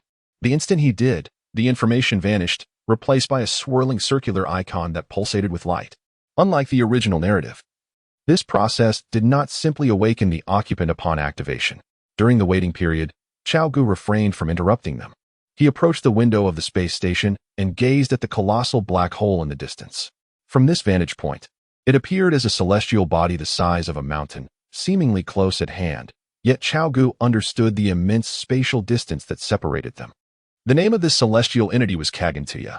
This was a gigantic black hole, one that Cao Ge had never beheld before in such exquisite splendor. The concept of a black hole first emerged in modern general relativity, a fascinating astronomical phenomenon.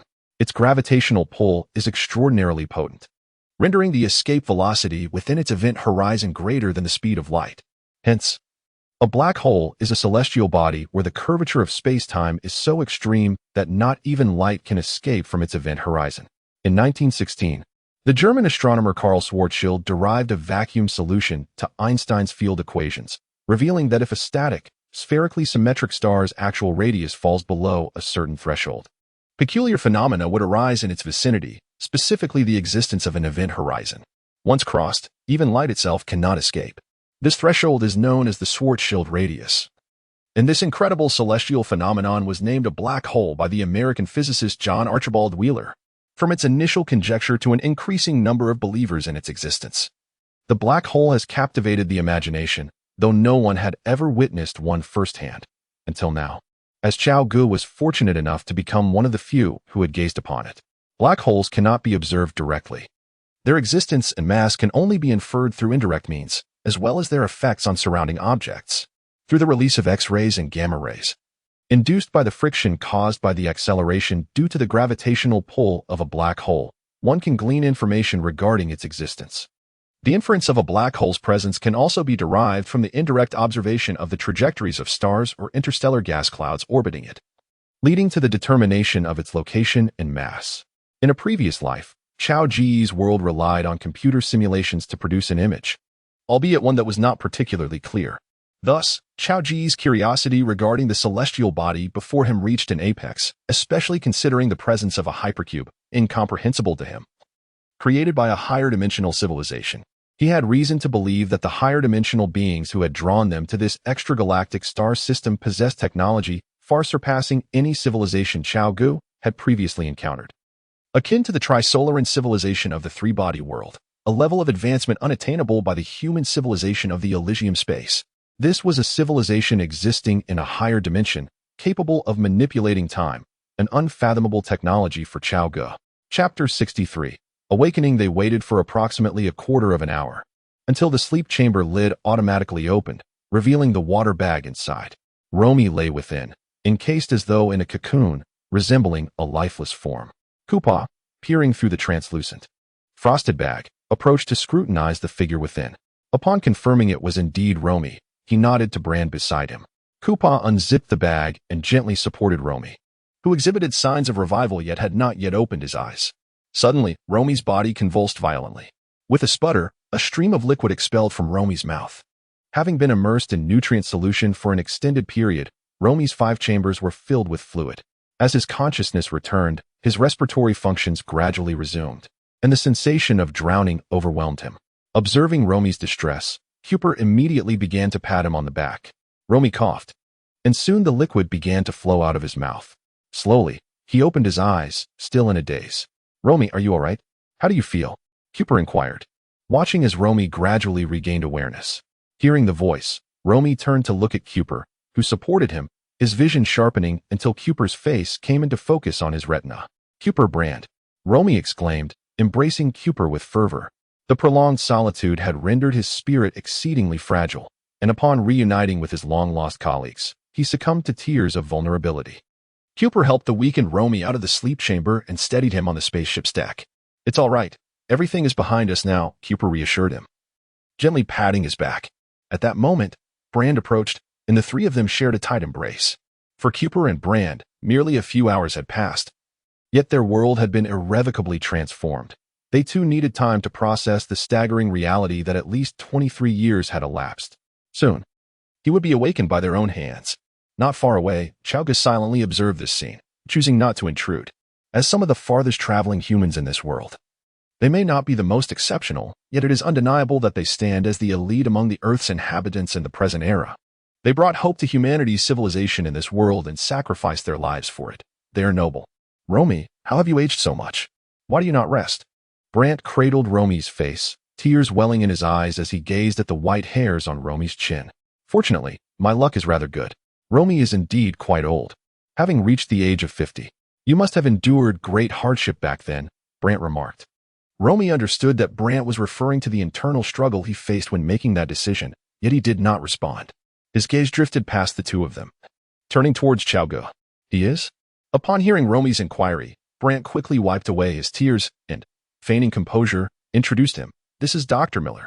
You know, the planet we are heading to is his." "You are Dr. Miller." At Brant's introduction, Romy pushed past the 2 and approached Cao Ge. Observing the earnest black man before him, Cao Ge respectfully extended his right hand. "Dr. Romy, greetings. I am Miller." "Hello, Dr. Miller. It is a pleasure to see you again." Although Romy had just awakened and felt somewhat weak, the sight of a former mentor he had only encountered in photographs was exhilarating. Cao Ge nodded in acknowledgement. After meeting with Cao Ge, a sudden thought struck Romy. He glanced around and, looking at Brant and Koopa with curiosity, inquired, "Where is Doyle?" Upon Romy's inquiry about Doyle, an immediate silence enveloped the space station, leaving the 3 of them in a contemplative hush. Koopa met Romy's gaze before glancing at Brand, seemingly on the verge of articulating a thought, yet ultimately refrained from doing so. With a sense of melancholy, he turned away and walked down the corridor towards the living quarters of the station.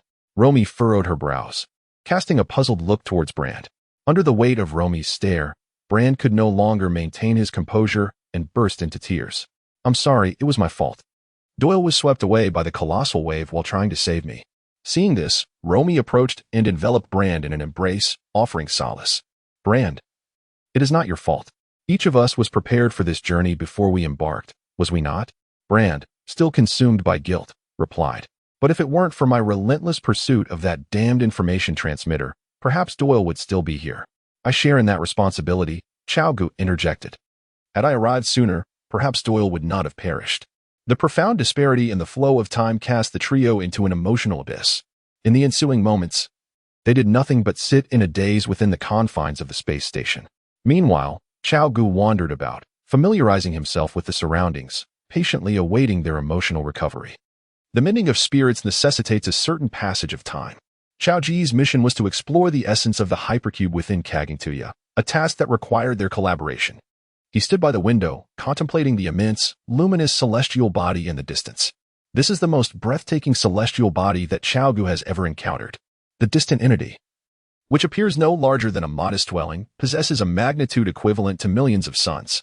Its seemingly diminutive size is a mere illusion, a consequence of the vast, unfathomable distance separating them, making it appear so near that one might feel inclined to reach out and touch it. This phenomenon is accentuated by the emptiness of the surrounding star fields, apart from the brilliant halo encircling the celestial body. The rest of the expanse is shrouded in absolute darkness. In the original narrative, the reason why Cooper and his companions approached Gargantua was to harness its gravitational pull, propelling their spacecraft toward another planet. This course of action was necessitated by the scarcity of fuel aboard the space station, with supplies sufficient for only one individual.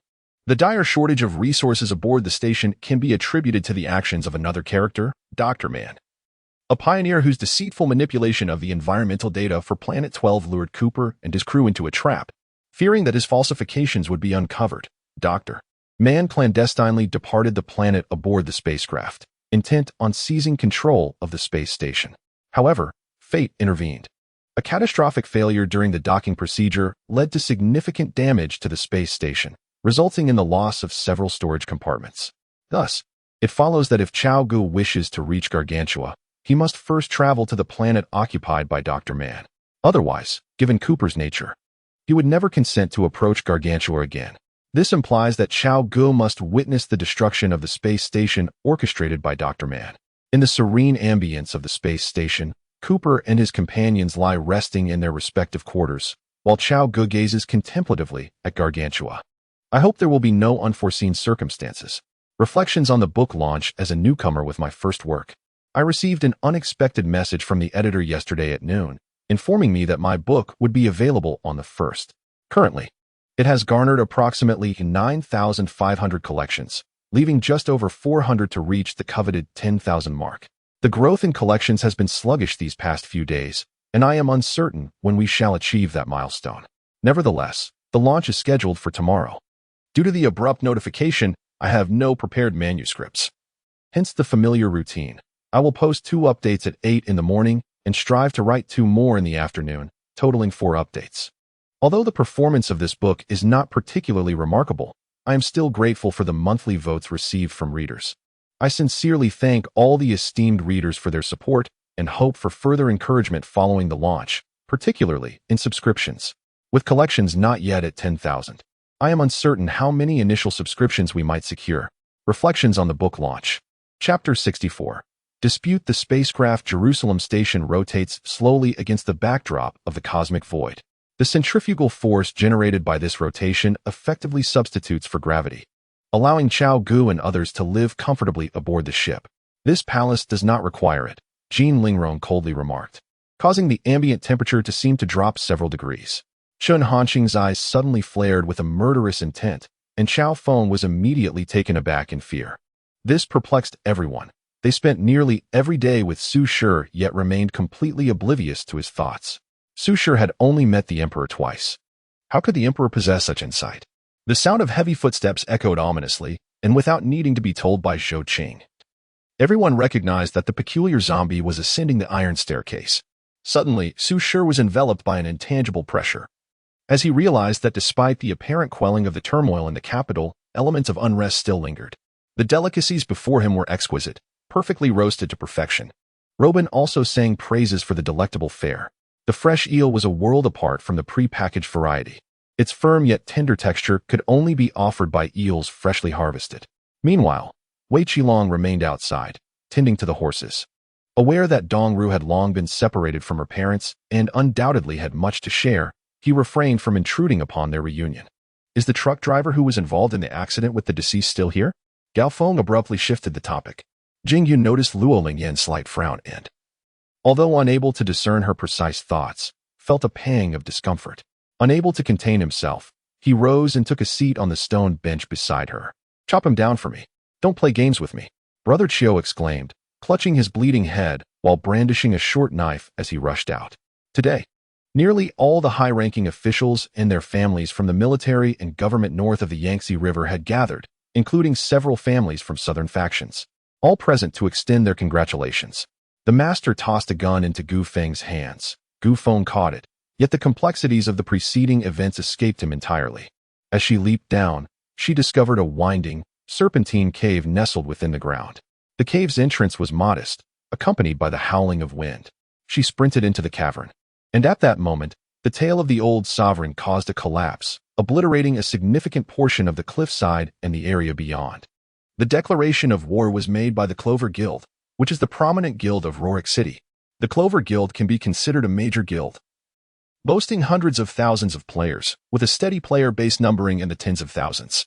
However, when compared to the Wolf Guild, it pales in significance, as the latter commands a player base exceeding 1 million, with a stable contingent of tens of thousands. Are you suggesting that even the completion and inauguration of the Tianyu building cannot alter the fate of Tianyu Company's impending bankruptcy? Gao Feng inquired. Hu Hao nodded. Aware that Chan Yang is generally reliable in his undertakings, yet a lingering sense of unease remained within him. Please continue your discussion. Once you are finished, I shall proceed with the performance. Director Ho remarked, his discomfort evident as he furrowed his brow and retreated into the kitchen. Suemo couldn't he help but wonder if the earlier incident had indeed been too painful. Had the handsome figure become upset? Chapter 65, Voyage. Dr. Miller, Dr. Romy. What are your thoughts? After posing the question, Kupot turned to Cao Ge and his companion. Romy and Cao Ge exchanged glances, and then looked toward Brant before contemplating. I too believe that planet number 12 holds greater potential. Upon receiving Romy's agreement, Kupot directed his gaze toward Cao Ge.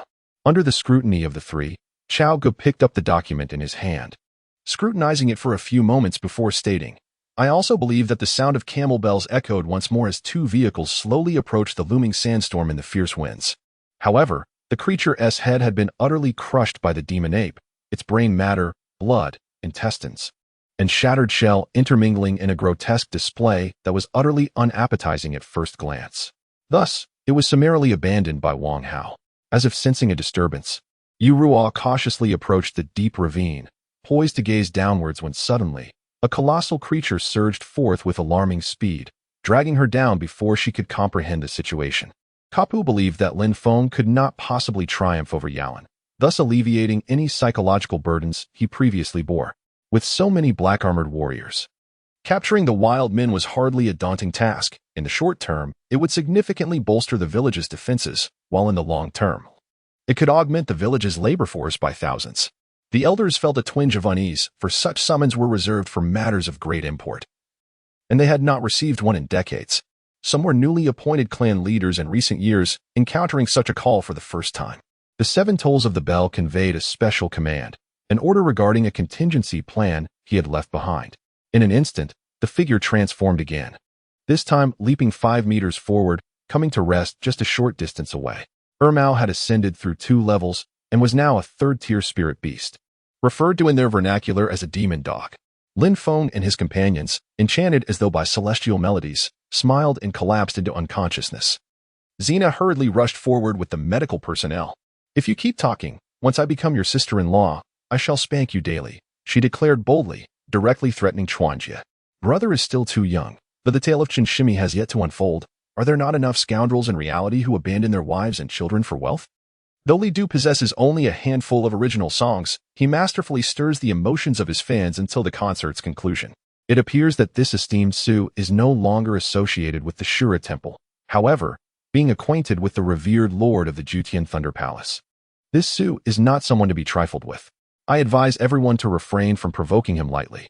A young man with a wounded visage spoke gravely. In the span of a tea's time, Chi adorned Yuan Ziling in splendid garments, styling her hair into a delicate Chao Yin Jin Xiangban, complemented by a gilded, hollow hairpin.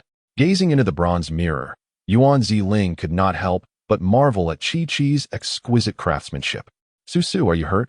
Ling Emo inquired anxiously of Su Yunyi while managing those before him. The enormous white stingers of the great needle shimmered with a fierce brilliance. Their considerable size rendered them nearly half a meter long. Yet, in contrast to his typically cheerful demeanor, the young man's expression appeared subdued, even somewhat indifferent, revealing a more authentic side. Chapter 66. Arrival at the destination. This is a frozen world, silent, desolate, perpetually besieged by the solitude of this cosmic planet. A blanket of white envelopes the surroundings, as fierce winds howl mercilessly through the valleys. Indeed, this planet possesses an atmosphere. However, its composition is predominantly harmful to humanity, rendering exposure to the air perilous.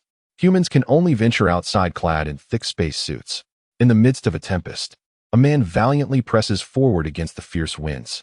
It is no wonder that Long Hao sought to expel all warriors from Fenglong City, while Fenglong's sect remained eerily silent. It seems Long Hao had meticulously prepared for this moment. Utilizing the sect's defensive formations, he could withstand the frenzied clashes of his two opponents in the Void Realm. Had he not witnessed it with his own eyes, he would have found it utterly implausible. After all, even if Su Han required abundant resources to enhance his magical prowess, it would be inconceivable for him to expend such an immense quantity of holy crystals. Lu Feng's hand brushed against her back, feeling its roughness. And he pondered silently. Perhaps her back had been scorched by the searing heat, though he remained uncertain about any other injury she might have sustained. Upon hearing Zhang Shiping's words, Xiangzi suddenly realized that the jade pendant she had given him was indeed flawed. Mo Tianji could discern that Granny Tianqiu had made an irrevocable decision, one that could not be altered. Zhenghua, you need not worry. Lu Shuzhen, naturally more reserved, maintained her composure, especially within the confines of the office. After completing these tasks, Yingyu turned his attention to Sun Dashing, whose expression was exceedingly grim. Gritting his teeth, he continued to make contact one after another, yet his countenance grew increasingly somber. At that moment, the mist dissipated, revealing a clear scene before him. During the production of the anti-aging elixir, Lu Feng could not help but marvel at Jiang Chunyang's fortune. In truth, Jiang Chunyang himself had remarked that he stumbled upon the formula and crafting techniques for the anti-aging potion by sheer happenstance. Had there been even the slightest oversight at the outset, he would have been forever estranged from this miraculous concoction. Waves crashed violently against the observation platform, sending sprays of water soaring to heights of 7 or 8 meters. The seven-colored flower, among the myriad blooms of the world, raises the question, are there truly any blossoms that possess 7 hues? This thought elicits a bittersweet sentiment, as the matter is of considerable significance. To visit the Jade Void might even lead one to transcend mortality. Lu Xiyun paused momentarily, wiping the raindrops that clung to her eyes, and her somewhat blurred vision began to gradually clear. Some who sympathized with Chu Yuan gazed at the king of Chu, their thoughts unspoken. They pondered that Jiang Zia did not fish during a time of prosperity, but rather sought a new master as the Shang dynasty faced its demise. Your Majesty, by sending Chu Yuan to fish, does that not imply that our Chu state is on the brink of ruin, inviting a new sovereign to seek him out? With this realization, her eyelids fluttered open slightly as her tousled hair brushed against her eyes, causing a restless heart to wander within her chest. However, he had always believed that Bo Siyu had merely taken a fleeting fancy to Cao Yoxia, leading to their intimate relationship, followed by her marriage to him out of ambition for his power, an explanation for their whirlwind marriage. Yet, the relentless tactics with which Cao Yoxia compelled the divorce were crystal clear to Bo Siyu. The entire upper echelons of Huai City's business circle felt an overwhelming weight upon their shoulders, cold sweat trickling down in fear and trepidation, as they rushed urgently towards the Yiren enterprise. Power has the capacity to rebound within a certain range, and it seemed that the flames within the Grand Hall were steadily intensifying. Yi Hao had already observed this. If no measures were taken, it would only be a matter of time before everyone perished in that place. Contemplating the situation, I thought to myself that the worst outcome would merely be the death of the child, leaving no chance for vengeance. Currently, leveraging trust for a gamble still holds a glimmer of hope. Yet, this wristwatch may not be a guaranteed lifeline. At times, when faced with ferocious beasts, a moment's delay in activating it could result in dire consequences. Furthermore, due to the extensive ramifications of the situation, it is not something that can be clarified in an instant, leaving the entire capital engulfed in unease. As a report, I have fallen into my grandmother's abode. With an initial subscription of 400, and the ratio of subscriptions reached an astonishing 25:1. However, with the collection stagnating, the subscriptions have faltered. I need a moment to gather my thoughts. I shall continue writing later this evening, contemplating the subsequent narrative. Now, regarding Chapter 67, Dr. Man. Half an hour later, at the center of the spacecraft, Cao Ge and 3 others stood beside a rectangular table, gazing at Dr. Man, who sat drenched and shivering in his thermal radiation suit. Dr. Man, would you kindly introduce your planet to us? Bran asked, casting a glance at the other 3 before directing his question to the doctor. Doctor, Man clutched the metallic fabric of his suit tightly, exhaling vapor, his hair disheveled. In that moment, Cheng Yue seemed to possess boundless capabilities, feeling as though he could accomplish what Ning Ming Mei was meant to achieve. At that instant, he felt as if he was not merely himself, nor just the self of this lifetime. She sat resolutely at the center of the formation, fully capable of suppressing any occurrence like Yu Xian's in the blink of an eye, ensuring no casualties would arise. Chu Ge casually took out a gold ingot to send away the messenger, then turned to Miao Daqi and nodded, acknowledging, "You are not entirely mistaken. It is possible she may deceive me." However, the thought that the mastermind behind this was the ruthless Wang Chong, who disregarded the well-being of the property owners, made the beautiful scenery before him somewhat distasteful. Another individual, a graduate of Peking University with a degree in management, served as a product manager for a large e-commerce company, responsible for product planning, marketing collaboration, and other related tasks. The ancestral figure of the Tian family let out a cold chuckle, his form appearing out of thin air. Upon seeing Chun Yu ensnared by the vortex he had unleashed, he realized that Chun Yu was doomed. When Shirley notified the reserve troops to mobilize, he specifically issued a command that failure to complete their mission would result in severe punishment. Along the way, Yang Tian sought a place to restore his depleted vitality before heading towards the agreed location. He found it perplexing why Meng Yunxi would seek assistance from someone as obscure as himself. A glimmer of resoluteness flashed in Lin Xian's eyes, having firmly resolved to share the same fate as Chen Feng in death. Moments later, he arrived at the tree tower, where nearly all members of the Tianyi clan had gathered. The black-winged, white-winged, blue-winged, and golden-winged individuals filled the space, resembling a great tree teeming with countless birds. I hurried into the base, where everyone was in the reception room, accompanied by 2 police officers. Lord Tang regarded Zhao Taizhu with envy and admiration. Showing no sign of disdain, he appeared to be a man of considerable refinement. The journalists stationed outside the door initially intended to press him further, but, upon seeing his grim expression, refrained from doing so. Aside from the usual photography, no one dared to ask any further questions. Zhang Tianyang took a sea bowl, dipped it into the wine jar, and the pure liquid flowed like a crystalline ribbon, forming a straight line that elicited a gasp of wonder. I initially believed that Yuhan's predicament would not affect me. However, my overconfidence led to dire consequences, leaving me profoundly shaken and utterly incapable of controlling the fluctuations of my emotions. Observing the expressions of hesitation on the faces of Yuan Zhen and others, Zhang Jie felt a semblance of relief, grateful for the prudent caution exercised by various factions, which had kept the true communication capabilities of the heart demon heavenly net concealed. Chapter 68, Rescue. This news struck like a bolt from the blue, plunging the spirits of Kupa, Brand, and Romy into despair. The trio struggled to comprehend such a disheartening outcome, having just moments earlier reveled in the joy of discovering a new homeland. Now, they faced the tragic reality of potentially being the last remnants of humanity in this universe. All their efforts seemed futile against the impending extinction of human beings on Earth. Fortunately, everyone maintained a modicum of rationality, engaging in animated discussions rather than succumbing to chaos, which would have ensued otherwise. This year, the bountiful harvest from Hailing Island and New Jeju Island had been assured. With sufficient provisions secured, there was hope that my elder brother could allocate more supplies to alleviate the plight of refugees in Shandong, as some were simply too frail to endure the harshness of starvation. Gongsun Sheng remarked. Meanwhile, Qin Mufan was contemplating ways to gain insight into the situation when Fong Xian sent a message from the other side. Over 1 million. Yihan buried his head, observing the astonished expressions on his parents' faces, though in truth, he was suppressing a chuckle. As for whether the other party might glean any insights from his memorial, Nishihara Yayoi harbored not a shred of concern. Just as one was fleeing and the other in pursuit, a sudden surge of sharp energy manifested. Upon finishing his words, the Emperor's mechanism was unleashed, launching a projectile that soared into the distance. Simultaneously, a plume of crimson smoke billowed from a certain canyon within the mountains. A smoke that had been entrusted to Liang Huimin by Liao Dongfeng not long ago. Yet, this smile, whether it was an illusion or not, seemed to have lost some of its previous warmth.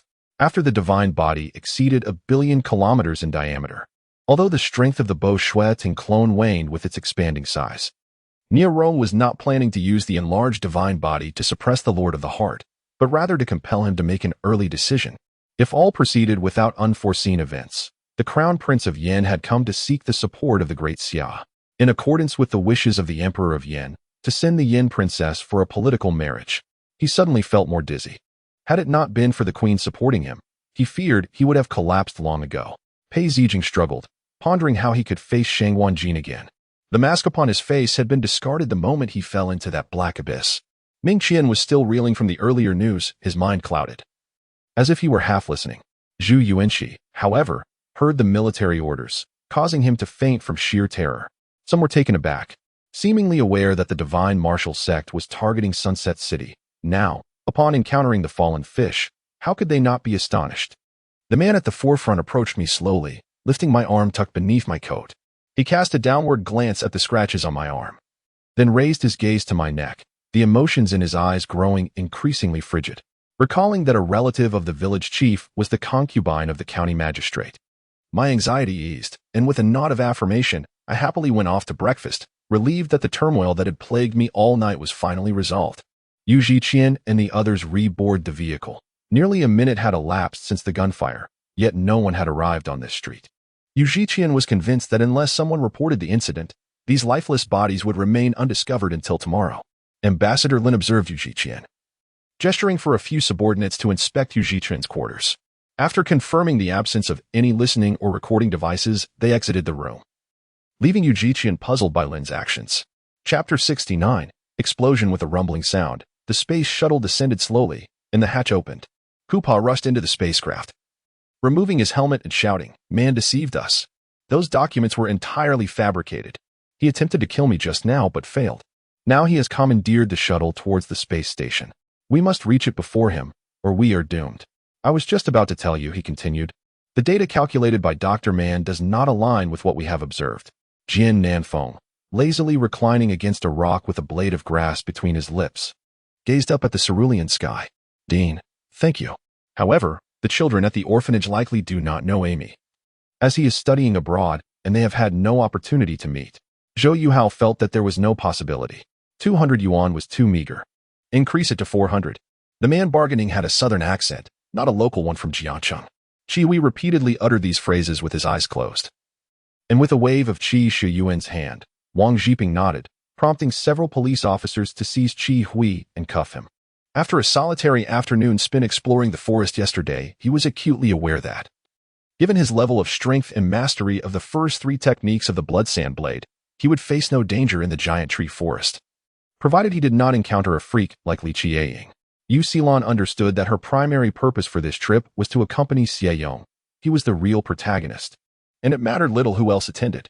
Her forehead struck the sharp edge of the table with a heavy thud, and crimson blood slowly trickled into her eyes and down her face.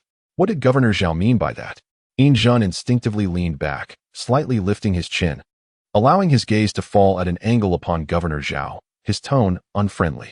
Lin Wen had some familiarity with Dou Yun. During his time following Qi Shiyuan, he had often been at her service. He had grown accustomed to Dou Yun's haughty demeanor, but her targeting of Liang Lei was something he could not abide. What a remarkable spirit, worthy of my admiration. I must thank President Zhongshan for that. Li Fangqing nodded in satisfaction as he spoke. Moreover, in her prescient vision, the straw mats laid upon the ground were indeed intended for sleeping, unlike the current state, which had deteriorated to such an extent that it was too filthy for rest. Having been reduced to mere cushions and carpets, he had just exited the fitness activity building, skillfully utilizing the martial arts student identification in his pocket to pass through the security guard's obstruction at the entrance. The following morning, the residents and servants of Qinfang Garden indulged in a leisurely slumber. Although the sun had risen brilliantly, the gates of Qinfang Garden remained securely shut. As he spoke, a sudden roar akin to a dragon's echoed, revealing a massive black tail that erupted from behind the shopkeeper Wu. This tail was immense and fierce, striking out with tremendous force and sending the old fish head flying. Han Dong's obscured consciousness found itself immersed in an endless sea of blood, perceiving it through a unique lens. Despite the haze enveloping his mind, he felt a profound sense of loss, an earnest reluctance to part with this moment. If only he were granted a bit more time, perhaps he could grasp the essence of the path of the Supreme Being and even begin to shape its nascent form. Upon seeing Lin Ai nod, the smile on Sushi's face deepened. She released Lin Ai and stepped back, indicating that Lin AI could proceed. After the dinner concluded, there were naturally cleaning staff designated to wash and tidy the dishes and dining area. Yi Tian lay on his bed, lighting a cigarette and narrowing his eyes to reflect on what Sola had just conveyed to him. It was the rise of the human race, a call to arms that resonated with countless life forms responding to the summons of humanity, tearing apart the rigid trajectories of fate to confront the divine Luo clan while remaining vigilant against the underworld clan. In Chapter 70, the Hypercube, a day passed.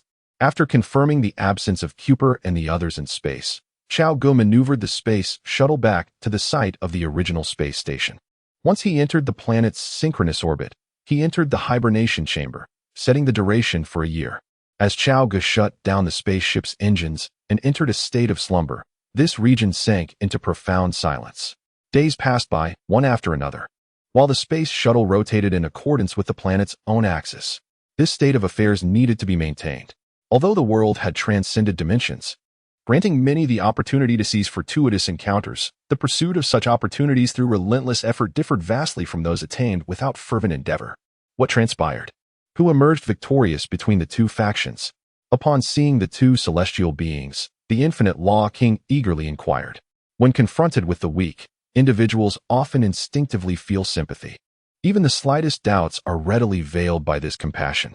As he unraveled the truth behind the conflict between the Demon Heaven sect and the Red Line faction, centered around the coveted heaven-dodging divine sword, a sense of unease settled within the heart of the great demon. He glanced at his comrades, pondering whether they could fathom the sinister intentions harbored by the sect leader and the grand deity. Suddenly, Modi Luo extended his arm, stretching over 7 feet, and struck towards Gui Yin. Taken aback, Gui Yin hastily raised his hand in defense. As their energies clashed, the sound of a dragon's roar erupted, emanating an awe-inspiring might. After recuperating for several days in the beggar's sect, Zhen Jian had restored about 70 to 80% of his strength. Eager to depart for Azhou, he bid farewell to Gui Yin and set off from Jushan. And what of it? Gung Haosher bore an air of defiance, challenging anyone to act against him. The memory of that insidious system luring him into a binding contract ignited a fire of indignation within him. Yet, Mo Qishue, Lu Jiangwo, and Wei Ming shared an unspoken understanding, collectively choosing to withhold the identity of the heartless from the otherworldly beings. Even Wei Ming refrained from disclosing the earlier phone call. She rose, dragging the wide-eyed Liao Yanran out from beneath the claws of the formidable Black Zay god. Who I am is of no concern to you. Are you truly Xiao Haoran? Indeed, a striking figure, but what a pity. The individual shook his head, uttering words of regret. Yet his gaze was imbued with an unyielding intent to kill. Very well. Tiani acquiesced, circling behind Taiyin, suddenly extending 5 sharp nails towards her back. She was acutely aware of the man's formidable abilities and understood that should she depart, it would be exceedingly difficult for her to regain his memory. For this matter, she had personally slain her own child, sacrificed her motherhood, and tarnished her reputation. Was it all merely to secure an opportunity to enter a prestigious institution? Sister, how are your injuries? Li Hu inquired with concern as he approached Li Wen's side. Hearing the WeChat notification from Shun Yinyang's phone, Zhan Bei spilled the wine he held. No further inquiries could be made. Time was of the essence. If he continued to question, the single young lady might soon be deceived entirely. Chapter 71. Logic. Cao Ge abruptly awoke with a start, sitting upright and instinctively pressing his hands against his body to ensure he was whole. In that moment, he was drenched in sweat, steam rising from his head, and beads of perspiration trickling down his neck. Realizing he was in the sunlit confines of his bedroom, he sighed in relief. In the abyss, he had been utterly powerless over his fate. That sensation was far too terrifying. As he slowly walked in, Shimin Piaoshue's expression stiffened, and upon exiting, she abruptly pulled Tang Tang into her embrace. As he descended, the ethereal figure became increasingly substantial, ultimately transforming into a formidable force that firmly immobilized the humanoid demon in place. City K is a picturesque locale, flanked by mountains on either side. To the south lies a vast lake, while the north is characterized by undulating hills. Although Kong Ing yearned to further nurture their emotional connection, she discerned the indifference in his demeanor, compelling her to leave with a heavy heart. How he longed to gaze upon Tang Tang perpetually. His decision to remain in the palace as the Prince of Ink was driven by the desire to witness Tang Tang each day. Indeed, during the morning court sessions, he seized every opportunity to catch a glimpse of her. Yi Xiangcao departed, and the urgent summons from the moon attendant of the Xing U.S. sect arrived, indicating pressing matters at hand. Despite their deep sibling bond, parting was inevitable. The disciple clad in a flowing yellow robe was a formidable figure, a sixth-layer cultivator in the celestial refinement of Bone's realm. In the holy domain, he would indeed be considered a prodigy. Yet, within the Kuan divine domain, he was scarcely regarded, scarcely distinguishable from an ant. After concluding the phone call, Yuan Feng resumed his meal, yet one chopstick hovered above the rice, lost in contemplation. Most alarmingly, the ominous presence continued to grow, unceasing and relentless.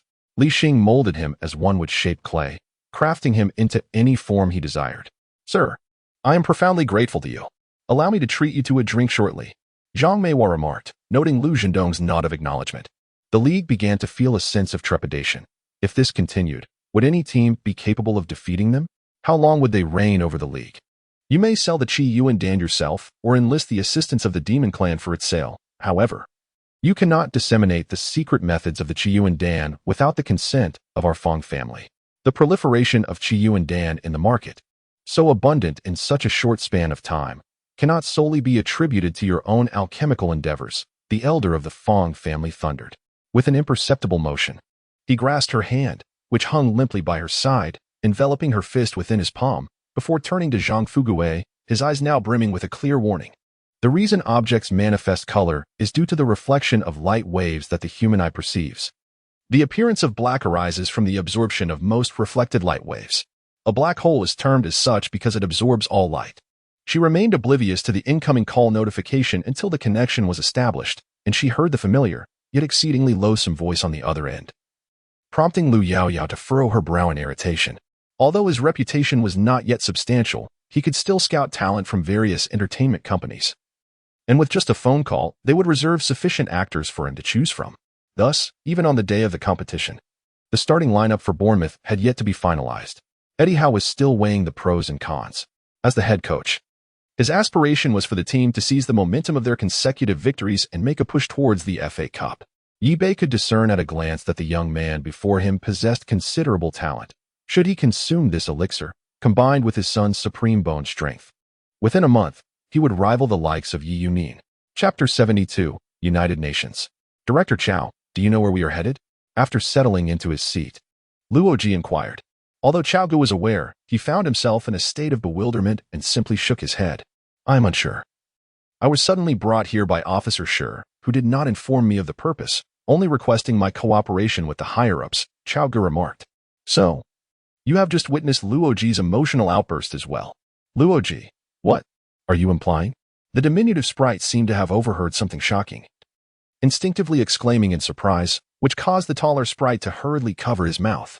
What is wrong with men? Can't a man be my wife? Lan Nuo Lai Si asked with a puzzled expression. Suddenly, the child abruptly opened his eyes. A gentle breeze emanated from the child, sweeping outward and stirring up a cloud of dust. Even the previously motionless tree swayed slightly in the wake of this breeze. I will follow my brother and assist him in achieving unparalleled glory. Sun Quan's youthful voice echoed with determination. Is this truly Jiangnan cuisine? Hu Li thought of cursing.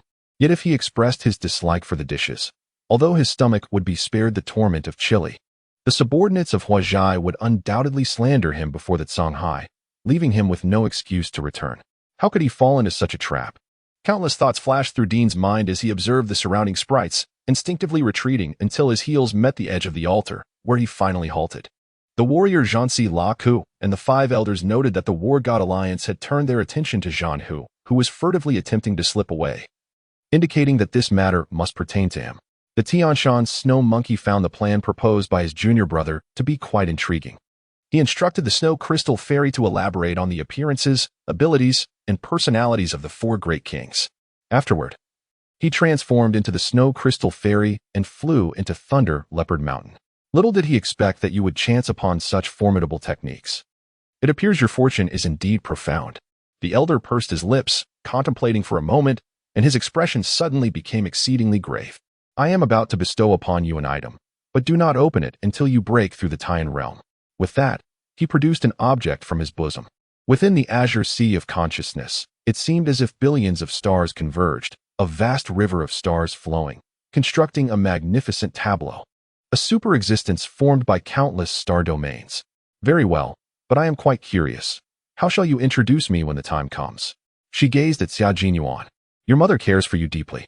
Gao Haoyan observed the softness in her eyes as she mentioned her mother, a sentiment he had never witnessed before. As the dust settled, the truth awaited quietly, with a sense of assuredness, as if she had always known that one day she would be unveiled. Good evening, Mr. Cao. Just as Cao Ge stood at the doorway, watching the bustling reporters outside, a competent female voice resonated beside him. Cao Ge turned to see a woman of striking beauty. Her shoulder-length hair framing her delicate features, clad in a tailored black suit and high heels, her slender figure standing before him. Hello. Although Cao Ge did not recognize her, he greeted her nonetheless. Who are you? Mr. Cao, however, has long regarded Zhong Mushin as an adversary and has deemed revenge as the paramount task of this lifetime. Morong Xue is unable to comprehend Jiang Ruyun's heartfelt intentions. She merely wishes for everything to unfold according to her own designs. How could so many swords be hurtling towards the cave? What has transpired? Should one intervene? Amidst their conversation, streams of light continuously surged into the portal, and the elderly man's palms suddenly trembled as his long sword inexplicably broke free, soaring into the depths within. All these matters were swiftly brushed aside by Qin Feng, ultimately culminating in the final chapter titled, The Downfall of the Qin Family. The king of the underworld carried Sayuki, escaping the generator room alongside Yang Xiaokai's flashlight beam. The dragon, angered, writhed and struggled, yet it felt as though an invisible hand had a firm grip on it. Despite its desperate thrashing, liberation was beyond reach. At that moment, Qing'er, witnessing my deep obsession, feared that if this persisted, I would ultimately lose my life. Thus, she chose to end her own in front of me. Jiang Ruyun spoke with remarkable calmness. Why must you be so astute? Your cleverness has diminished my thrill by 50%, Shinda remarked with displeasure towards Yang Jian. Once inside, do not stray too far from one another to avoid crises that may hinder immediate rescue, Zhao Ming cautioned. Well, since both of you insist on engaging in combat, I shall no longer impede your wishes. However, I must outline the rules. Combat is perilous, destiny governs all. And life and death are matters unrelated to my southern barbarian city. The venomous snake is the most common in Huaijiang, and its poison is relatively easy to neutralize. It seems this Huaijiang princess has indeed kept some secrets regarding the Eastern Tomb Phoenix. How articulate you are, my dear. No wonder Yangzi is fond of you. Even I find myself quite enamored. Especially that pair adorning your chest, I am particularly taken with it. Many cast envious glances at Wan Xian's bosom, filled with jealousy and resentment. Who else? Yi Qin's voice was indifferent as his blood-red hair danced wildly, and his crimson eyes glimmered with a savage allure, surveying every young noble present with a disdainful gaze. Taizhu, had it not been for you, it would have been me, old Lin, who was carried out today. I am truly grateful. Lin Shuiyun expressed his heartfelt appreciation towards Zhao Taizhu. Huang Guangming was tending to his flowers at home when he heard the phone ring and rushed to answer it. As fewer and fewer people called him, he hurried to pick up whenever the phone rang. Xiuyu, you are here too. How have you been? Suddenly, a delicate figure approached from behind. Was it not Xiachuan Xiuyu? Come, sit and eat, said Ergotzi's father, placing the only bowl of white rice on Lu Jingyi's side. It must be said that Fang Jinxiu possesses a remarkable charm. Her business extends beyond merely running a tea house. More importantly, it is about taste and personal connections. Those in real estate frequently engage with urban construction officials. Upon hearing that her interlocutor had ties to the Urban Construction Bureau, Manager Fang felt a slight thrill in her heart, and a smile involuntarily graced her lips. Chapter 73. The Wall Breaker Hibernation Technology, Neural Deception Technology, Virtual Reality Technology, Artificial Intelligence Technology, Consciousness Collector Technology. Cao Ge gazed at the notes filled with technical details, pondering as he recited them aloud. Although Li Qiu's investigative report had yet to arrive, Cao Ge had already formed a preliminary understanding of the 4 technologies discussed. Among them, the one that elicited the least concern was artificial intelligence. The remaining technologies, namely virtual reality and hibernation, prompted further contemplation. Why? When addressing the severed head and the potential return of a malevolent spirit from a century past, did he maintain such composure? In his mind, Lu Shiyan possessed a strong sense of territoriality. No one was permitted to enter his private domain without his explicit consent. Reporting Professor Peng, resulting in his demotion, was merely a facet of their overarching plan. However, despite his demotion, Professor Peng remained resolute, preferring to endure hardship rather than retreat.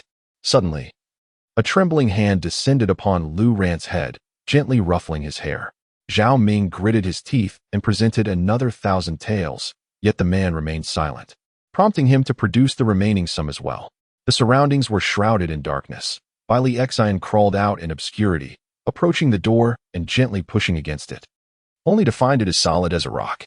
He then located a universal template on his holographic computer, diligently drafting an IOU before sending it to Ji Qingyi. He had always considered himself a competent artist, diligently devoted to his craft, never displaying arrogance or a disdainful demeanor, unlike many others. Instructor Li Taishu expressed great satisfaction with the group's performance before commencing lessons on formation and lateral movements.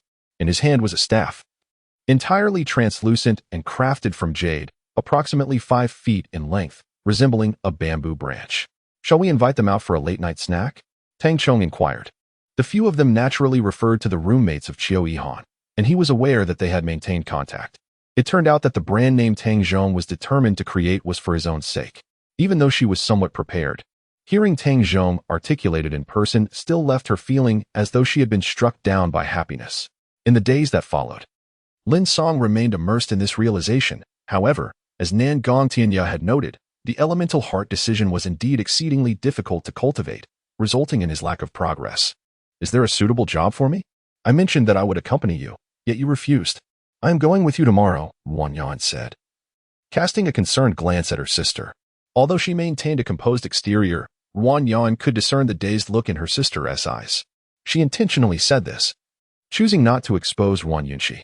Observing Lin Song's somewhat awkward swordsmanship, Nengong Tianya felt quite astonished. In merely a month, this young man had essentially mastered the initial tier sword technique, dual fang stabs, which typically required a year for an ordinary practitioner to achieve. "Why is everyone congregated here instead of helping your elder brother fend off drinks?" Jiang Yunting suddenly interjected, leaving those around him perplexed. "Are you not getting up? Are you not worried that others will discover you in a man's bed?" Jiang Yunting raised an eyebrow, teasing Wang Yunxi. After Lin Shun received the healing elixirs, he uncapped the vial and poured out 3 pills, promptly swallowing them. He needed to heal immediately, as his internal organs were still bleeding profusely.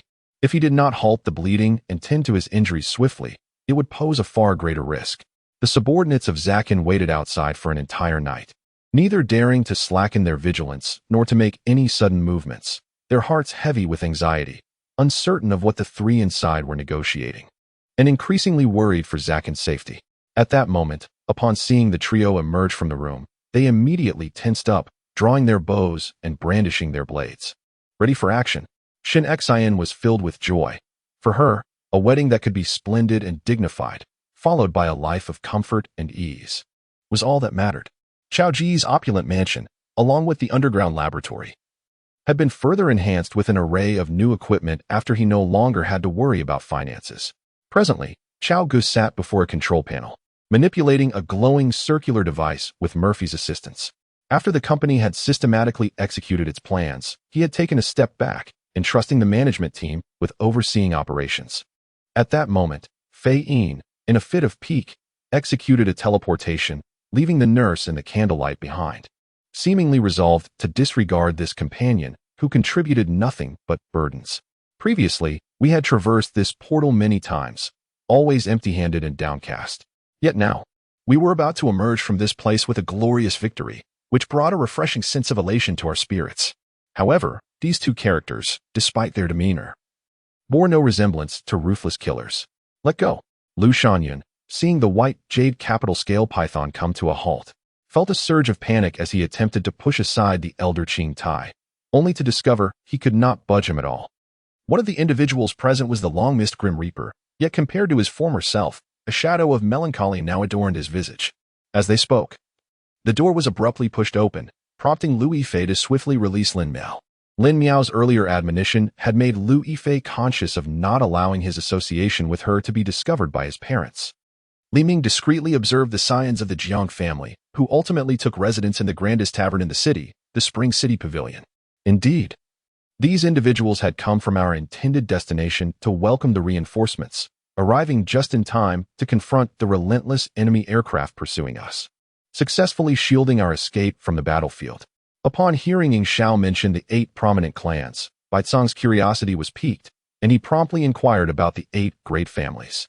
I have only heard whispers of them before, but I have yet to truly comprehend their significance. Today is fortuitous, as Mr. Ying can enlighten me.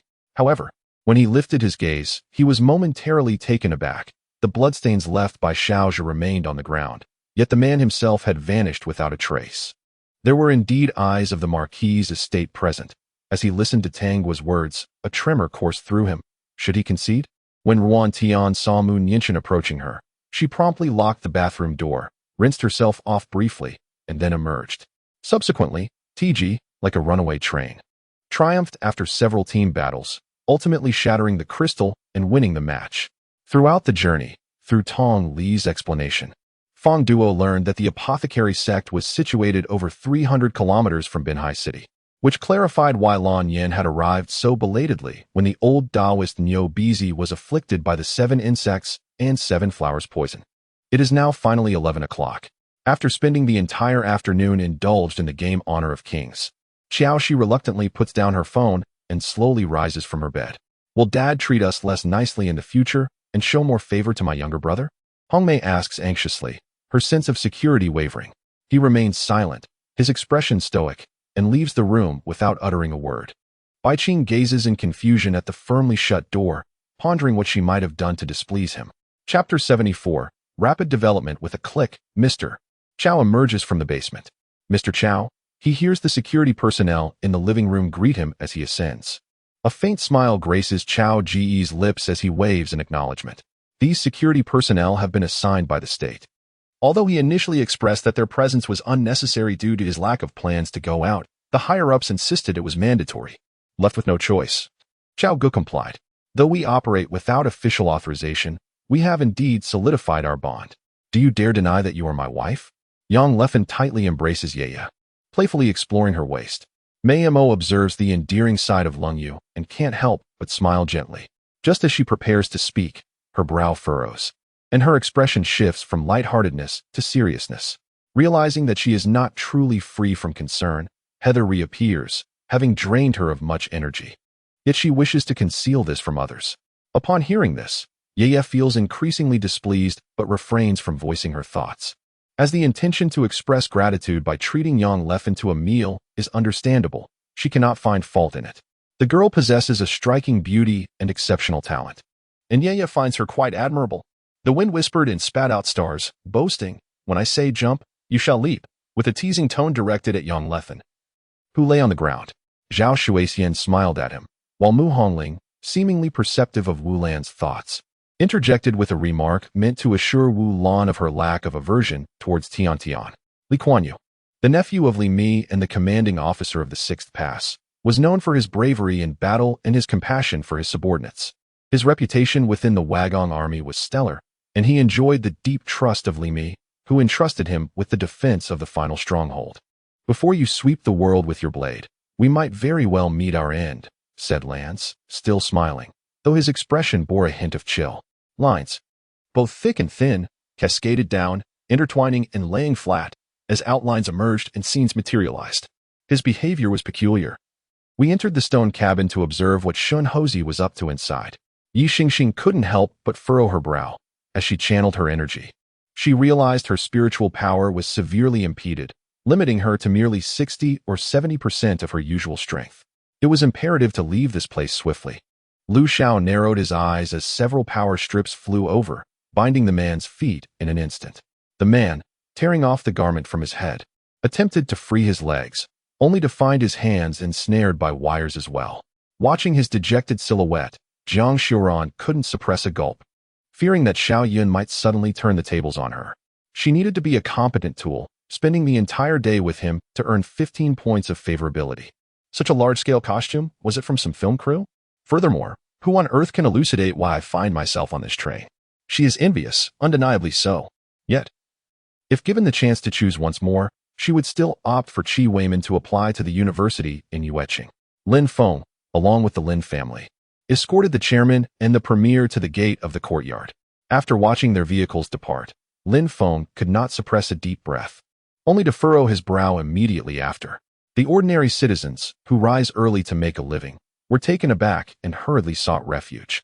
They whispered amongst themselves, pondering how many villages and common folk would suffer misfortune this time. Chapter 75. Test Flight. As the Mark I mech stepped out of the villa's entrance, its striking crimson exterior instantly captured the attention of the surrounding security personnel. Heads popped up from various corners, behind walls, inside vehicles, and even from neighboring rooms, creating a palpable tension in the atmosphere of the villa district. The emergence of the Mark mech was utterly unexpected, especially as it had emerged from Cao Ge's residence, and notably, their team leader had provided no prior warning. Situated at the urban-rural fringe, the area still retained a rural ambience. The main street was lined with humble breakfast stalls offering buns, fried dough sticks, noodles, and tofu pudding, all of which were rather mediocre in taste and cleanliness. Based on his market instincts, every item should have been a bestseller, yet the ingredients were frustratingly elusive. Zhao Qiuyan was the first to enter the office, and upon seeing Xiao Qingfeng also present, her expression shifted dramatically. "Feng, you are mistaken. You and I are not the same." Mu Wan produced her own dragon and phoenix dagger, playing with it in her hands. Moreover, Tang Ming was immersed in the jubilant celebration of the company's 10th anniversary, accompanied by renowned vocalists, and his vigilance was at its lowest. "Lin Gu, to be honest, I have been exceedingly busy these days, and my profits have soared. The health market is now firmly in our hands, and numerous foreign suppliers have sought my partnership." Nearly begging for collaboration, Wang Chao exclaimed, taking several hearty sips in his moment of elation. He believed that everything would fall into place naturally. As long as he remained steadfast, a solution would inevitably present itself. Sure and Lin Xin, visiting for the first time, marveled at the stark elevation differences within the city. Unlike the renowned 3D city of Yuqing, this locale did not feature abrupt height variances, but was instead constructed amidst rolling hills. A azure longsword manifested in Qing Mu's grasp, and with a decisive strike, he aimed it at Tian Yi's divine son. "Very well, I shall certainly go," Yak stated before bidding farewell to the director and departing his office. Upon hearing this, Lu Yun understood, recognizing Jiang Chong's cold disposition. Upon witnessing Zhuo Lingzhao's inferior martial prowess, he immediately distanced himself. It seemed that relationships between martial figures and court officials were, after all, devoid of genuine affection. Feng Lingxi and Chen Un, meditating in opposition, sensed an approaching presence and opened their eyes, directing their gaze towards Yishu. Recalling the earlier sensations, they couldn't help but speculate. Could there exist a unique wave of concentrated thoughts that did not disperse in this place? Each sect within the martial world had its own tenets. Some emphasized innate talent, others enlightenment, yet most valued diligent effort, encapsulated in the adage, a modicum of intelligence, a fraction of luck, and the bulk of success stemming from hard work. The three-realm cultivator's eyes shimmered with brilliance as a phantom of a ringing deer materialized above their heads. As soon as Han Manyu's voice fell, the elderly companion standing silently beside the convoy suddenly stirred, vanishing and reappearing behind her like a wraith. "Very well, in that case, we shall put it to the test," Lin Feng declared with a clap of his hands, sealing the matter. Indeed, if that person was so brazenly provocative, how could he still remain concealed? Before long, a figure was seen seated atop a grotesque creature amidst a throng of venomous insects, exuding an air of satisfaction. The black serpent approached Lin Feng and unveiled the soul submission contract, an energy emanating from the scroll flowed into Lin Feng's mind. Watching Amelia approach him with measured steps, Yilu could only manage a bitter smile. At this moment, he would not have been surprised if a hero had come up and slapped him. Chapter 76. Mark II. 1 week later. Following the unmanned test flight a week ago, Cao Ge had acquired the flight data for Mark I. After thorough analysis, he resolved to commence the second test flight. "Mr. Cao, this is exceedingly perilous. As a wall observer, you have more pressing matters to attend to. Such trials should be entrusted to professionals," Li Qiu implored, unable to restrain himself as he witnessed Cao Ge's intention to don the mech and soar through the skies. Sun Yizhen weighed her options internally. It was not that she deemed China's epidemic prevention superior to Korea's, but rather, it was more convenient here in Huastan. After all, her fame in Korea was considerable, and her parents were also well-known figures. If she were to be photographed, it would certainly become a significant incident. According to rumors, this particular brand of cigarettes is not available on the market. Rather, it is merely found in the shadows, where a middle-aged man kneels, too fearful to raise his head. Trembling with anxiety, lest he inadvertently display any disrespect, unaware of how swiftly misfortune may befall him. The energy flows within the divine palace, vibrant with the essence of life, invigorating his entire being and enhancing his overall capabilities. When combined with the Golden Bell shield, it fortifies his defenses. Moments ago, he had faced the emptiness of the well below, empowered by this very energy. Sensing the deadly determination in Yuan Tao's strike, Andy curled his fingers inward, causing the void energy in his grasp to erupt. As for Ma Xianhong, the intended target, he recognized the futility of escape and could only muster his strength to withstand the impending assault. Advising Wanda, Andy believed in her formidable power, which held the potential to accomplish much more. At noon, Zhao Hui penned a letter, intending to gift teacher by a set of postcards from Beihai's Tuancheng. In the afternoon, she diligently copied the letter during study hall. After class, she approached the office, only to find teacher by absent. Had he not come in today? With old Wang available to assist with design work and sister Sun to engage in playful banter, they occasionally gathered for meals at modest restaurants. The moments spent with Ping Lifeng were often hurried, either a brief meeting or a consultation in the face of adversity, leaving no time for heartfelt exchanges or idle chatter. Upon realizing her slip of tongue, she wished fervently to retract her words. What a splendid opportunity it was. And why had she broached such a dull subject with Li Jishu? Had it not been for the encounter with Peng Lifeng, had she not been loved by him, Ji Wang'e would never have drawn the attention of Chu Yan, and consequently, the subsequent twists of fate would not have occurred. The trials she endured were formidable. Yet one cannot help but ponder what her life would have been like had she never crossed paths with him. Would she still have experienced the sweetness and stability she now knows? There is no need to elaborate further, as she cannot exert control over me. She merely exists as a parasite, occasionally reminding me with a word that I am unable to heed. If she cannot penetrate my defenses, then she is rendered powerless. Even if she evades the peril of exposure, the sound of my collisions remains resoundingly loud. Li Jishu, seated at his desk, glanced up with evident impatience, and I was momentarily taken aback by the sight. The smile of the warrior bore a bitter edge, for from this day forth, Guosheng may no longer allow Huang Ziqian to treat his wife, thereby diminishing the significance of his presence here. Li Jishu is rather particular. He leaves the bottom button of his suit unfastened. When he takes his seat, he invariably unbuttons his entire suit jacket. Sitting in the greasy, grimy noodle shop, the impeccably dressed Li Jishu appeared strikingly out of place. Jun Hongxian was exasperated. What potion had Ji Mingyang administered to him that could alter Jun Lishuan's temperament so drastically, leading him to repeatedly defy himself? However, it was not until this moment that Shen Weiwei abruptly awakened from her previous confusion. The David before her no longer seemed to be the trustworthy figure he once was. Chapter 77. Technological breakthrough. After Cao Ge piloted Mark II into the sky, Li Qiu promptly reported this situation to his superior. Upon receiving this information, the Superior Department immediately deployed surveillance satellites to track the whereabouts of Cao Ge. Once his location was identified, they swiftly coordinated with air traffic control to clear the airspace at his altitude, resulting in the recent incident involving the commercial aircraft.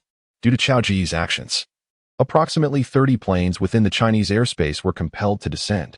Throughout these past 3 days, Shen Yi had not paused to catch his breath or consume a morsel of food. For him, the affairs of the Northern Galaxy took precedence over all else. Presently, only 7 western cities in Chengdu remained outside Chen Yifun's jurisdiction, and this time, Li Ding would represent Chen Yifun in the matter. Given previous experiences, both the NPCs and players in Chengdu no longer harbored any antagonistic sentiments, thus eliminating the necessity for Chen Yifun to personally intervene. However, just as he was contemplating this, the individual in question nonchalantly retreated, relieving himself towards the direction of Gao Shi before departing with an air of indifference. This left Wang Yi feeling a mixture of sweetness and panic, her head bowed in shyness, too embarrassed to meet anyone's gaze, her neck already flushed with color. The sudden turn of events sent chills down her spine. Centuries of cultivation had rendered the elder's resolve remarkably steadfast, though startled. He remained composed as he swiftly brandished his golden sword, the 2 blades clashing mid-air with a thunderous resonance. As the new emperor took his leave, Yuan Bolong cast a glance at Lu Yu, his expression laced with skepticism. The new emperor's decision to assign Lu Yu the task of reception instead of him led Yuan Bolong to perceive this as a sign of distrust, potentially incited by Lu Yu's insidious whispers. After Elder Ling Yan finished speaking, a blue-robed elder named Ling Jing on Ling Yu's left side nodded and smiled, saying, "Elder Ling Yan's words hold truth. The Heavenly Dragon Realm is currently thriving in the Heavenly Spirit Profound domain, and given that Shin Yi and Yui share a good rapport, an alliance is indeed feasible. I'm so tired, Chu Ming murmured softly, gradually resting her head upon Lu Yifei's chest. In truth, Yang Wujin was not oblivious to this rationale. However, he could no longer afford to delay and decided to rely on his superior inner strength compared to Jiang Zhu, attempting to confront the challenge head-on. This room, merely by its decor, appeared quite shabby. The paint on the walls had already begun to yellow, and the floor looked rather worn. The entire space contained only a bed, a computer desk bearing a single computer, a few chairs, and a wardrobe. Descending Mountain Tiger kicked the shopkeeper away with a single blow. The shopkeeper was abruptly sent flying to the front of the counter, silently observing the descending Mountain Tiger with a smile. The latter, suspended in midair without any means of support, could only muster his remaining strength to raise his Gulen Lisha in an attempt to shield himself from the impending strike. Alexandra felt a surge of panic, especially as she met Lin Feng's icy gaze, which made her feel as though she were plunging into a frozen abyss. "Why did your useless brother lose to him?" Xiao Qian asked nonchalantly, casting a scornful smile at Lin Yu, who was exerting herself to the fullest in the arena. Lin Feng felt a violent pain radiating from his internal organs, and blood erupted uncontrollably from his mouth. The crowd fell into a contemplative silence. Luo Shirlan had never shown such kindness to anyone as she did to Bai Shu. In essence, within the confines of the Tai Su view, Bai Shu enjoyed the unwavering support of Luo Shirlan, and none of the disciples within the temple wished to become the next recipient of her dual invitation. Just as Lin Han was taken aback by the sudden shift in atmosphere, a sharp voice reverberated in his mind, belonging to the figure clad in gray. Amidst the cacophony of malicious glee emanating from the depths of his consciousness, Lin Han's gaze abruptly sharpened, and his heart surged with tumultuous emotions. Chapter 78. The gaming chamber. At this moment, a throng of several dozen individuals had gathered at the entrance of the research center, all prominent leaders within the establishment. Upon Mr. Chao's suggestion to visit, Li Qiu promptly relayed the news to the center's leadership. This research center was specifically constructed for the wall-facers, thus prioritizing their needs above all else. "Mr. Cao, we are honored by your presence," an elderly gentleman with silver hair greeted warmly, extending his right hand for a handshake. However, this place was not akin to a villa. The absence of visitors would inevitably lead to the accumulation of dust. Therefore, hired help was employed daily for cleaning, despite Li Qingjie having visited only a few times. Yet, the sudden demise of Lan Ban plunged these individuals into despair. The Qin people were not to be trifled with, and their prior treatment of the two ancestors had hardly been amicable. In this moment, I found myself incapable of discerning the origin of that voice. And upon closing my eyes to sense it, I could not penetrate the shrouded mist. I suspected Yulan had ventured into the fog, possibly having reached the fabled Polai Island. As they journeyed along, Tang Xian sat atop the ox, inquiring about various matters. In his eyes, Yifei was a mysterious figure enveloped in mist, eternally enchanting. "Nonsense? Will we then be deemed superfluous?" Suwan chuckled, patting her hand. However, the inscriptions adorning the wall were evidently freshly engraved. If my deductions are correct, they were likely inscribed only after the group had entered. Meanwhile, Hao Yin, who was fiercely battling and gaining the upper hand against Xingtian, also noticed this scene, his rage nearly boiling over. After yearning for several millennia, he found himself thwarted by Yunlong, who had seized the opportunity first. The fury within him was almost unbearable, causing his previously flowing magical energy to falter. Within the halls of the Flower Burial Palace, it was well known that Shui Yunyu, the master of the 100 Flowers Hall, possessed not only profound cultivation but also unparalleled beauty, being one of the most stunning women even in the Qingwan realm. Han Bin, who had long admired Shui Yunyu, naturally hoped to win a smile from her during this occasion. Thus, he ultimately acquiesced, though it was but a superficial concession, for he remained deeply resistant to such thoughts. "Chief Stone, you're awake. How splendid," smiled Political Commissioner Wu, his face alight with joy, reminiscent of Maitreya Buddha. "Then let your mother rest for a while. You and Nai should join me in the dining hall for some warm soup." Liang Mulan gently massaged Lin Wan's shoulders. "If it weren't for the previous version being superior, I would never agree to even a plot revised 7 times in one night," Director Tian stated candidly. As Shangguan Wan intended to shift her chair to create space for Xiao Qiong, she noticed that the person beside her, Chai Min, had already adjusted her chair towards her brother, thereby clearing a spot for Xiao Qiong to sit. Zhan was aware of Li Mu Yang's particular interest in Lin Yuan and was reluctant to allow Gu Qingqing to take Lin Yuan away. However, such sentiments could not be expressed in Lin Yuan's presence. The atmosphere was exceedingly pleasant, and Li Beiqing gestured to everyone, indicating that the time had come to conclude the gathering. Yet, the exquisite embroidery she had purchased for 30 million today was not a product of careful deliberation. It was merely an impulse born from its beauty, reminiscent of her mother's essence. In Japan, marriage often resembles a form of economic partnership, akin to two individuals forming a company to fulfill mutual needs. It was still early summer. Yet you were already preparing to bow and demand a red envelope for the new year? The man's voice was tinged with a husky quality from sleepless nights. Upon Guijia's remarks, Zhang Yang promptly altered his attitude, casting a sweeping glance over the assembly. As it found itself under Yang Chen's manipulation, it harbored deep discontent. Having already devised a cunning plan, during the impending transaction, it would personally accompany He Qiushui, and at the pivotal moment of success, it would strike with overwhelming force to eliminate Yang Chen. Chapter 79. Immigration to Space. According to the latest news from our station, the Star River Group, led by the wallfacer Cao Ge, is set to unveil a brand new virtual game on June 1st of this year. This announcement is indeed remarkable given the current political climate, as it is evident that the driving force behind this game is wallfacer Cao Ge, allowing the Star River Group to circumvent governmental regulations.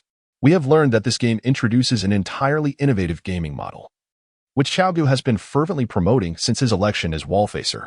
On Twin Islands, due to the numerous sea snakes, including several venomous varieties, ordinary fishermen and tourists are deterred from setting foot on the island, opting instead to observe from a distance. At this moment, Mei Ran realized through these two statements that Han Danzi was not as she had imagined. It seemed she had misjudged him. Suoying blushed, nestled into her seat, at a loss for words, yet her mind lingered on the thought of how elevated that must be, igniting an inner embarrassment. Beyond the forbidden grounds, the serpent demon had already gathered with the ghost emperor and Niu Tua, awaiting their arrival. Upon seeing the five emerge, the serpent demon commanded, "Eliminate them all. Leave not a single one alive." The five of Lu Yun, witnessing the scene, dispersed simultaneously.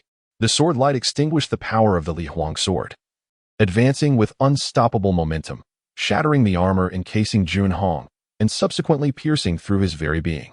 Master Lei Yin, with a raised white brow and a fleeting glimmer of brilliance in his eyes, extended an invitation to Feng Bai and the others. Although he was already aware of the effects of the white card, Luo Che remained oblivious to the specifics of its activation. The moment he witnessed the shattering of the light shield, a jolt of fear coursed through him. But he soon found solace in realizing that Shadow's attack had been thoroughly nullified and repelled. Now that Lin Yang had vanished, their insinuations that she had silenced someone were utterly outrageous. Yang Qingxian lowered his gaze to the ground, stamping down with renewed force, causing a resounding tremor to ripple outward. Understanding the urgency of the situation, he muttered to himself that there was no need to panic. With only a pair of hands, how could he possibly tend to so many afflicted individuals? Meanwhile, the life ode was frantically attending to the poisoned. Observing Lu Xian's sincere attitude in admitting his mistake, Tu Yunqing's anger dissipated significantly, leading him to inquire about Tu Shu's current circumstances. The Emperor Dragon had not anticipated that the Heavenly Dragon Emperor would possess such audacity to single-handedly obstruct the advancing army, prompting him to instruct the Heavenly King Dragon and the Thunder King Dragon to teach the Emperor a lesson. However, to confront them head-on would be a foolish endeavor, as the opposition had evidently staked all their strength and spiritual energy. Although it was unclear why the energy-devouring cannon would target Dean, it was evidently not the time for such discussions. This time, Dean was not the sole attacker against the Thunder Clan.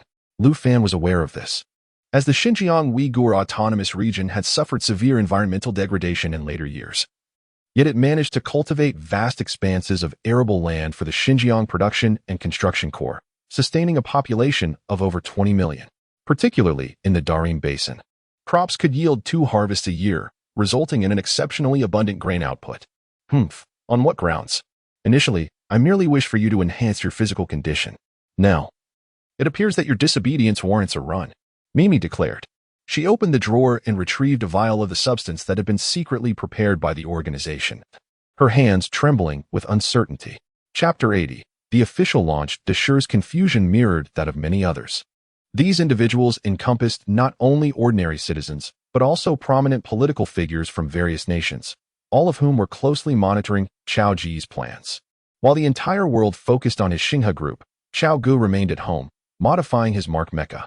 After more than a month of alterations, he had essentially completed the functionalities he had meticulously designed, optimizing the driving experience to perfection. In the underground laboratory, Cao Ge donned casual attire. The act of wall slamming is indeed a technical endeavor, and breaching further poses a challenge rated at 9 stars. It is not something that just anyone can accomplish. Even someone as robust as Yi Yin, akin to a powerful beast, would require a degree of flexibility to manage it. He unwrapped a package, revealing a piece of fur adorned with intricate line patterns resembling a map. After a considerable time, the knight's movements remained fierce and swift. However, his steed lacked such unwavering stamina. The excessive exertion had diminished its agility, and ultimately, it was brought down by a claw that swept through its forelegs, sending both horse and rider tumbling forward. Before setting out, Jin Xingzhe had anticipated various potential scenarios and devised strategies to address each one. With a sudden movement, he dashed forward, a glimmer of silver flashing as he unsheathed the wind-chasing sword, firmly positioning Hua Xiangrong behind him for protection. At this moment, it seemed that the villagers had just finished their breakfast. By the time Yi Yin arrived at Uncle Chi's doorstep and peered inside, he found the place teeming with people. It is often said that a genius must forsake their humanity to achieve unparalleled greatness, becoming a legend closest to the divine. Yet, it is also this very humanity that allows a genius to radiate a benevolent light that benefits mankind. Not only were the inexperienced classmates taken aback, but even old Tang's lips twitched in disbelief at Yi Yin's ruthless nature and audacity, managing to even weave probability theory into his arguments. Countless lightning-like serpents surged into Lin Ba's body, causing him to emit a chilling cry as he dropped his long knife, his entire body trembling uncontrollably.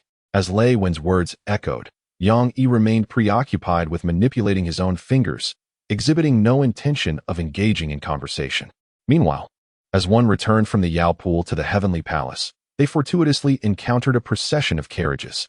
These carriages were not drawn by dragons, but by lions, golden-maned, green-maned, blue-maned, pure white, and purple lions, a total of 5, pulling a royal sedan chair. While concealing their presence, Zhuang Wangu contemplated the situation. Indeed, this time it posed a formidable challenge. The sound could not discern the location of Jiuyi, compelling him to devise alternative strategies. Naturally, Zhuang Wangu would not reveal himself easily, for Jiuyi's assassination techniques were far from ordinary.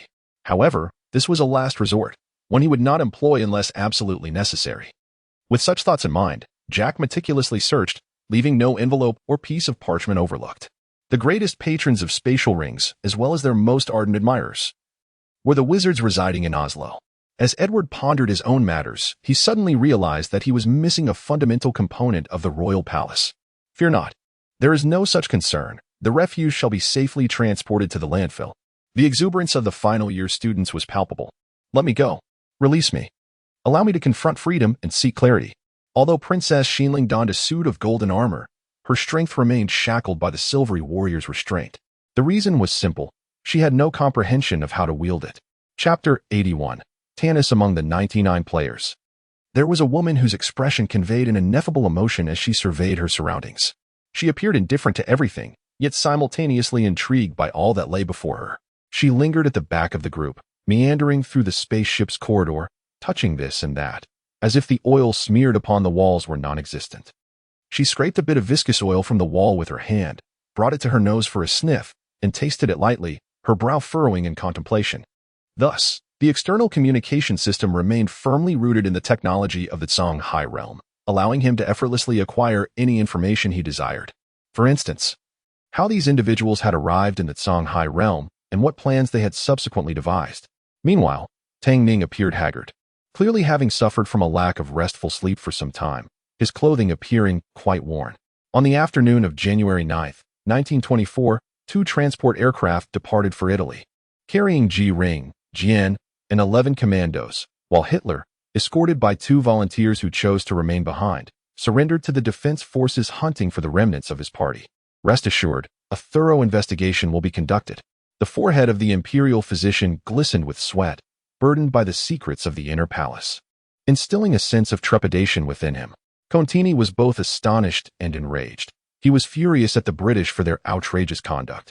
providing not just weaponry but also dispatching radio operators and spies.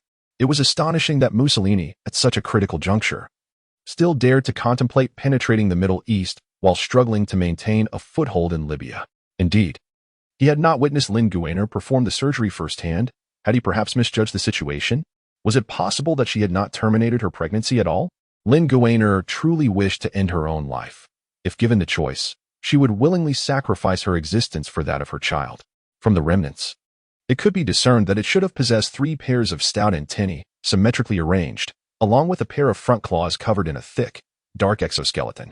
The smooth surface of the shell appeared as though it had been meticulously polished, reflecting the circular lights above. This enchanting beauty from Luo Hali, with such lofty standards. How could she possibly find favor with Xia Heching? She inquired. Grandmother Xia indeed sought out the authorities, the Ministry of Justice, the Inspection Bureau, to lodge a complaint against Chu Liufei. Each visit was grandiose, and she feigned a pitiful demeanor as if on the verge of collapsing from blood loss, portraying Chu Liufei as a lawless rogue devoid of shame, thus providing the citizens of the capital with yet another topic of gossip over their meals. He resolved to meet her once more, after that encounter. He would set this matter aside, choosing instead to watch over her in silence. Brother, open the jar and take a look. I must say, do not be overly astonished. Nor should you raise your voice, said the young lady in a hushed tone, her laughter light-hearted. Shinanchu felt his heart, once brimming with emotions, suddenly drained in that fleeting moment, a pain beyond articulation. Unbeknownst to her, she remained oblivious to her own appearance, feeling an overwhelming heat coursing through her body, a tingling sensation as if water were flowing abundantly, leaving her parched and desperate. This compelled her to extend her trembling hand to unfasten her garments and those of others. It was not that Nangong Ming sought to dominate these beasts. He could not forge a pact with them, nor could he take them away. How dare you deceive me? You wretched girl. A shadow lashed out with claws aimed at her face, only to realize that this was not the moment for conflict, swiftly turning to flee. The siblings, bound by their reliance on one another, had weathered countless disasters together, enduring a decade amidst perilous and challenging circumstances.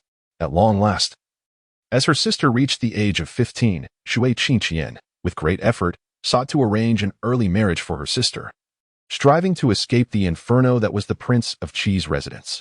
However, the following morning, news arrived. The Prince of Qi's heir was still alive. He had personally penned a memorial, which the Prince of Qi submitted to the Emperor, requesting to renounce his title. Concurrently, the Prince of Qi also presented a memorial, seeking to bestow the title of Prince of Qi's heir upon a second son. Chapter 82. The visit of Chang Weici in the Operations Center. Chang Weici sat on the sofa, perusing the documents in his hands, his brow furrowed in contemplation. After a span of approximately half an hour, he finally lifted his gaze to meet that of Shen Yufei. Professor Shen, are you certain? Chang Weici inquired incredulously. Director Chang, I am certain. Shen Yufei replied with a solemn nod. Given the circumstances, I can send someone to speak with Cao Ge. However, they fear that Cheng Xiuan may truly depart, which would mean they have lost a golden opportunity. He did not finish his thought. Yet He Feng and He Bao had already grasped the implication. The catalyst for all this turmoil was merely a young man. This ring, indeed, was left to me by my mother. Who exactly was she? My ethereal lineage must have been inherited from her, I suppose. At that moment, Shaoi seized the opportunity to inquire of Ouyang Qingxue. As dawn broke, the mercenaries in front of the Daifusi camp had already formed their ranks. Daifusi passed by them, nodding in approval at their spirited demeanor. Cheng Xiuan's aunt sensed that her elder brother was in a fit of anger and hoped he would reconsider. However, they had no time to struggle as they were swiftly drawn into the great bell, their souls dissipating rapidly. Ah, Wu Qinru. I did not expect this insignificant character to possess such good fortune.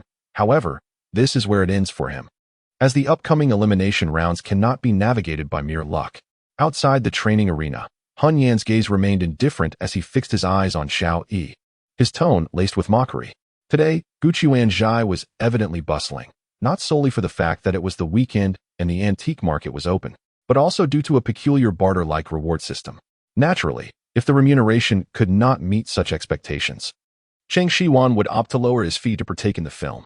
It was then that a robust middle-aged man in a Zhongshan suit and a young man in a business suit emerged from the villa.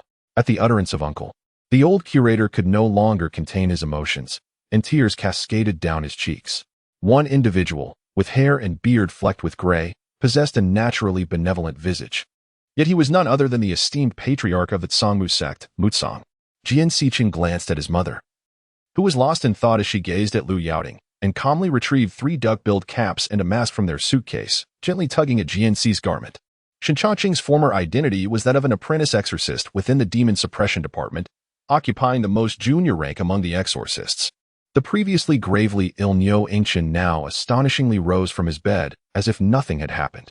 As for Su Ying, the flower monk, and Ling Hui, they were unfazed. They understood that with Jiang Chitian's current prowess, even a formidable martial spirit practitioner could be vanquished, let alone merely a soul-tempering expert. Having offended the factory manager, not only would he face repercussions, but it seemed his own position as department head would also bear the brunt of the fallout.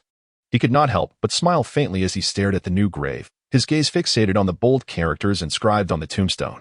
Mu Xing, however, was not as contemplative as Lu Qian. Her mind was preoccupied with the mounting assignments that had accumulated recently, causing her considerable distress. Setting aside her thoughts, she welcomed her esteemed guests, saying, "Since you have arrived at our residence, please, do come this way." Li Mu was exceedingly courteous in his response. Mu Xing also ended her call, for she had scarcely grasped what Tian had instructed her to do. Ultimately, tomorrow would unfold as her mood dictated.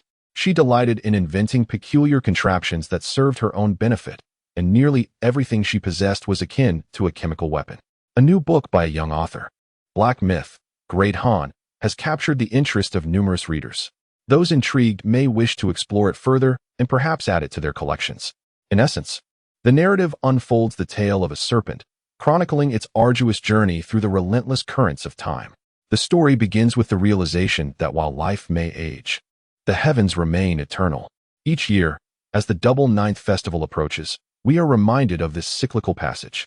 Amidst the trials of fate, after a decade of seeking enlightenment, the serpent faces an unexpected calamity that strips away its fortune.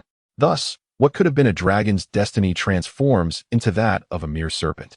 The narrative weaves through various encounters: a beggar selling medicine, an old fisherman, a river dragon, and the serpent's pilgrimage through Maoshan, where it witnesses the teachings of Zhang Daoling and the dance of Zhenji by the banks of the Luo River. It finds itself becoming the 8th sage in a bamboo grove, secluded in Yishan, while observing the legendary Taoist figures. The tale continues as it experiences the ethereal beauty of Willow Fluff in Jinling and witnesses Bodhidharma's enlightenment on Songshan. The adventure unfolds further as the protagonist disrupts the journey of a monk heading west for scriptures. In Chapter 83, titled Research Plans, we find ourselves on the surface of the Tanis planet. "Captain, what do you suppose they are doing?" inquires one of the 2 patrolling officers dressed in combat gear, as they observe a group of players wielding ancient devices. The elder officer, equally perplexed, reflects on the peculiar behavior of these individuals, noted to be associated with Minister Walker. "Minister Walker's people," the younger officer murmurs. "Jiang Qi was merely injured. The lingering ghostly energy on him is rather unusual, not typical of common ghost cultivators. It is quite possible that it may indeed be related to Yin Jiufeng. Yet, having witnessed many grand events over the years, the matriarch of the He family is no stranger to the complexities of fate.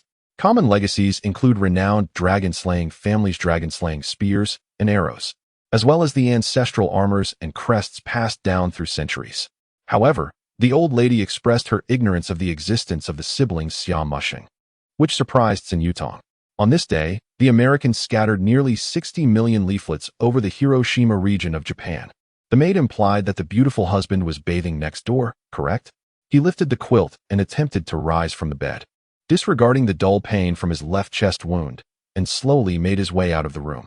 Ji Lanqin's complexion was ashen. She could not fathom why the old master, who had recently favored their branch, would insist that Qing Heng marry the sister of a servant. Regardless, she would never consent. Moreover, the magma lake surrounding the burning immortal platform was extraordinarily treacherous. A moment's inattention could result in a disastrous fall, and thus even the most skilled practitioners would not dare to attempt it without complete assurance.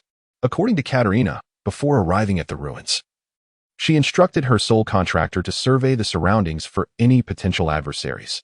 She then entrusted the battle record device we provided to her magical creature and employed enchantment to transform her sole contractor into her likeness, allowing it to enter the cave for their meeting. Nevertheless, Shermu Kuan distinctly heard the dialogue between the memory genius Nicola and the specter in his mind. When the foolish ant halted beside a field, Tang King could no longer restrain himself and began to vomit uncontrollably by the roadside. What a revelation it has been to learn that sharing the same name can indeed lead to conflict. My previous notions about the significance of names were mere fabrications. I am uncertain whether the elderly lady's warning about the perils of identical names holds any truth. As for you, do you truly believe you are worthy of my attention? Take a moment to reflect upon your own worth. Iron Fragrance remained undeterred.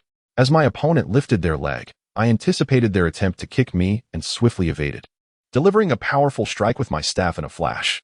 Such an impact would not be fatal. The entire realm is, in fact, sustained by formations.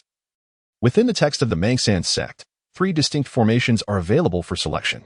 Father, please be gentler, Xia Chang'e sobbed, stepping before his father and turning to crouch down, presenting his backside. 3 days passed in the blink of an eye, during which no training was conducted for Yu Li and the others. Instead, they were granted time to rest and recuperate. Yinju looked with concern at Yinyu, who mechanically shoveled rice into her mouth, furrowing his brow as he exchanged a glance with his father, both expressing their helplessness. Sister Qianma, do you believe we should attend this banquet? Long Yichen turned to Sh Qianma, the strongest among them in this grand hall, naturally seeking her counsel first. Chapter 84. Assassination. In a virtual realm, a statue of indiscernible form gazed skyward at a solitary eye and implored, "My lord, Cao Ge has already demonstrated his threat to you. Please grant us permission to eliminate him." Entering the realm of gaming, one must believe that the experiences of a few in Luoxiao City serve as a cautionary tale. As long as Ji Wufan and Hong can dispose of Yang Shouyue's colossal corpse outside the courtyard, it is certain that practitioners below the Spirit Lord level will think twice before daring to trouble the Dinghai sect's subsidiary estate. With the 2 formidable figures of the Ice God Palace rendered utterly annihilated, and the 2 prodigies departing in silent dismay, a lingering sense of unfulfilled desire permeates the atmosphere. This may well be an unforgettable day for many. Thus, any claims of aiding me in creating the gates of hell to return to the mortal realm are nothing but fabrications. You have had your sight set on the soul of Qio within me from the very beginning, haven't you? Siyu shouted furiously, struggling to rise with his body marred by backlash patterns, his handsome visage contorted with the rage of betrayal. Meanwhile, Shun Songqiao's breath became heavy as he sensed Shun Yuyao's struggle. Unable to restrain himself, he forcefully pinned Shun Yuyao onto the bed. Today, Man Yu has an afternoon shift. I shall ask her to accompany me for shopping shortly. Her circle of friends is limited, and she is not unfamiliar with Jiang Manyu, as Gu Zichen had previously assisted in resolving issues during school brawls. Although Wing Zheng had never studied finance, he was aware that excessively light currency is not a favorable circumstance. Su Qing, your affairs are now my own. I understand your sentiments. Rest assured, I have already dispatched someone to discreetly head to Guangdong, Hong Kong to investigate the whereabouts of your mother's brother. Should there be any developments, I will contact you immediately, Lao Fu solemnly stated. Once the group departed in a huff, Wu Jing's doppelganger stepped out, having grasped the reason behind Chu Tiantian's sudden shift in demeanor. Without uttering a word, the celestial being lifted me into his embrace, deftly evading the descending boulders and hastily exiting the cave. In that moment, I was overwhelmed with a profound sense of happiness. To have such a celestial companion by my side for a lifetime filled me with genuine joy. To my astonishment, the celestial being playfully engaged in mischief, enveloping both himself and me within the confines of a fan, swiftly departing from the scene, leaving the onlookers utterly bewildered. Days passed, and although Xia Mingzhu was still unable to indulge in hearty meals, she could partake in a modest amount at regular intervals. The power of the fire disk had escalated to a mid-level quasi-forbidden spell, imposing 2 restrictions, a 50-fold limitation on mana recovery time and a cooling period of 2 years. These limitations pertain to both combat and situational contexts. Concurrently, the cap on the number of manifestations was aligned with other skills. Suddenly, several individuals were taken aback. Prior to its transformation into a stronghold, Wayuntai was known as Wuyun Village, with the Lord's decree in hand. Did it not imply the possibility of establishing Wuyun Village as a faction's territory? Indeed, Guan Huiyuan was merely putting on an act. For her primary purpose in coming here was to guard against individuals who might resort to desperate measures, directly pressuring Zhou Ziyan and others. "Third young master," exclaimed the Black Serpent leader as he entered, carrying a dark bag and placing it on the ground. Regarding Rod's transformation, Xianyuan seemed to sense something amiss, remaining silent. There was no need to rush. and it would be prudent to address the matter once they had exited. The fourth topic concerned the direct trading of ordinary military-industrial products under a demand response clause, which, like the preceding matter, was promptly finalized. "Brother, what troubles you?" Hearing Hua Chang's lamentations, he instinctively understood that his younger brother must have encountered a significant event, prompting him to make the call. Chapter 85, Counterattack. The rapid crackle of machine gunfire erupted, reverberating through the air. The three individuals, who had been embroiled in an argument within the vehicle, instinctively turned their gazes toward the suddenly emerging convoy ahead. From that convoy, armed assailants disembarked, each vehicle releasing 7 or 8 fully equipped terrorists.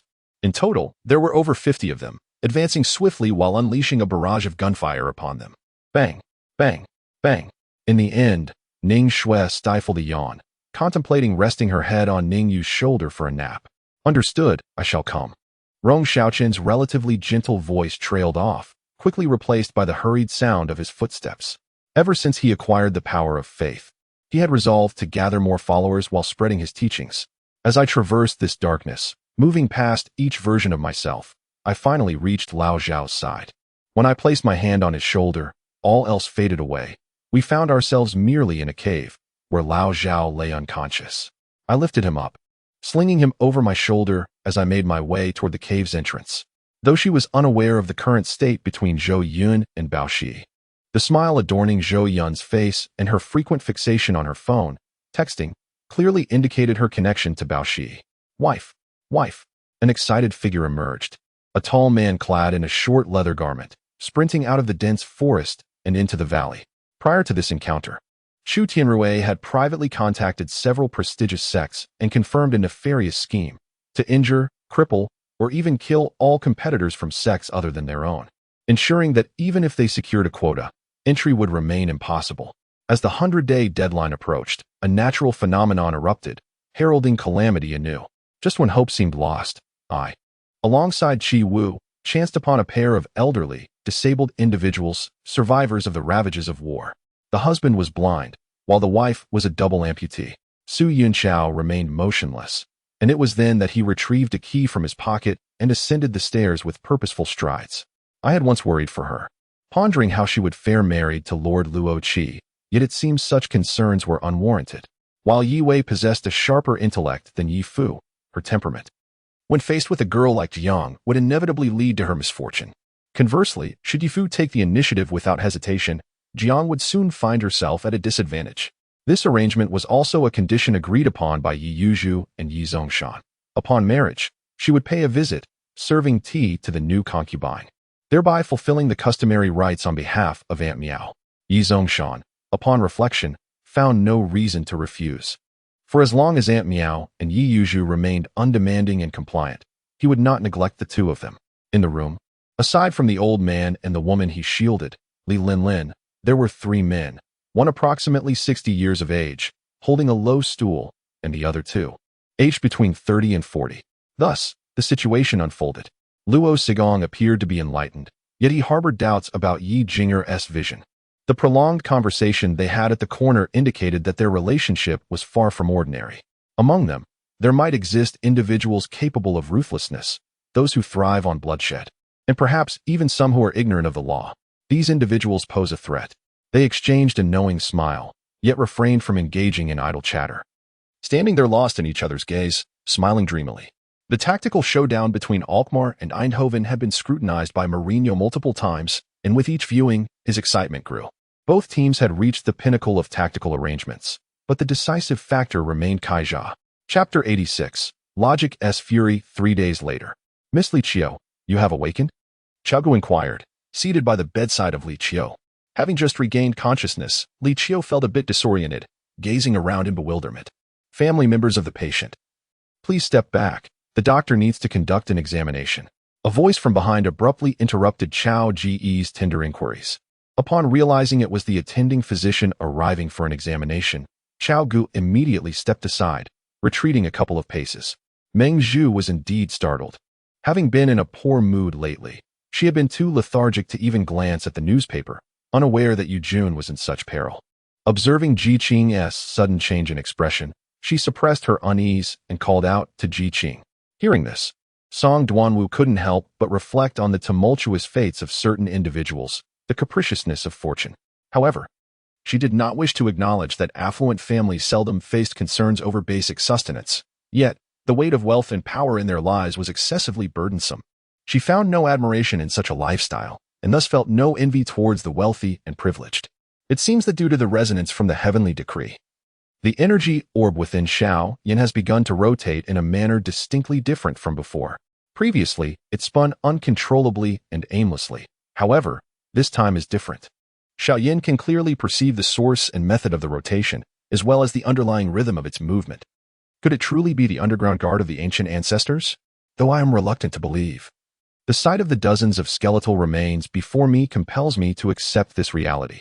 The bones advanced toward us with great strides, and I dared not be careless. With a swift motion, I drew the longing sword from my waist. Seeing this, Fu Boutangyi, though fearful, also brandished his weapon.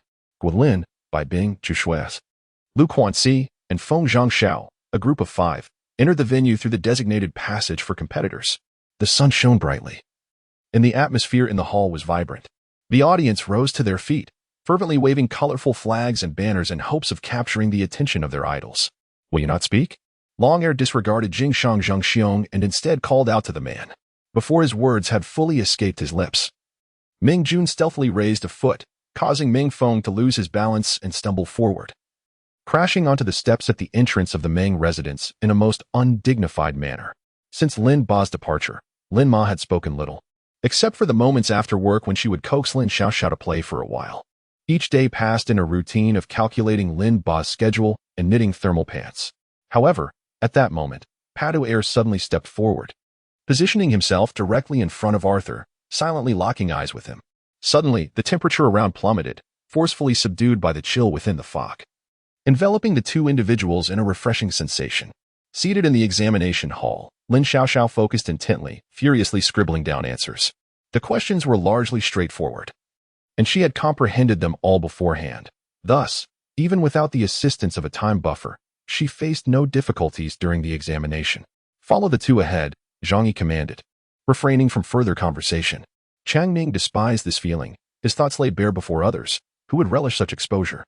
The powerless Sasanian Empire was coerced into signing a humiliating treaty, acknowledging Armenian sovereignty and its legitimacy in joining the Roman League, renouncing its pact with the Huns, and declaring neutrality in the conflict between the two nations, while unilaterally entering into a 5-year agreement with Rome.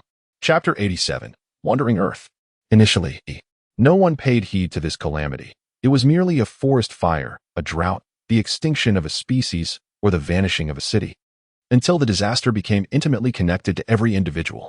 In a lavish night view hotel on the Bund in Shanghai, Cao Ge held a glass of red wine, seated by the floor-to-ceiling window, watching the news on the enormous screen. His brow furrowed as he took a sip from the glass, then gazed out the window. Regarding Ajio, he harbored a minuscule hope, preferring to believe that Jua refrained from acknowledging him due to her own burdens. However, Bai Liyan shattered his last glimmer of hope. You have wronged me not. I am truly grateful for your assistance. Ji Tiantian spoke through her tears. In the forthcoming 4th round of the League Cup, Arsenal, primarily composed of rotated and young players, triumphed over Reading with a score of 2-0. While Wenger steadfastly continued to nurture the youth in this competition, Imoen, observing Su Tang's demeanor, suddenly pondered whether his decision to bring Su Tang to Qinghua had been a misguided choice. Bonus undoubtedly launched another assault on the opposing colonel, his arms slicing through the air, unleashing a fierce wave of slashing strikes that effortlessly dispatched the defending naval officer, subsequently subduing him with a chilling ruthlessness. If we consider the swordsman that Ren encountered, only Stolo Bellary, who was at the late stage of his swordsmanship, could be deemed within the realm of late and peak mastery. Otherwise, Ren would have faced an even greater challenge in securing victory, potentially even facing defeat himself.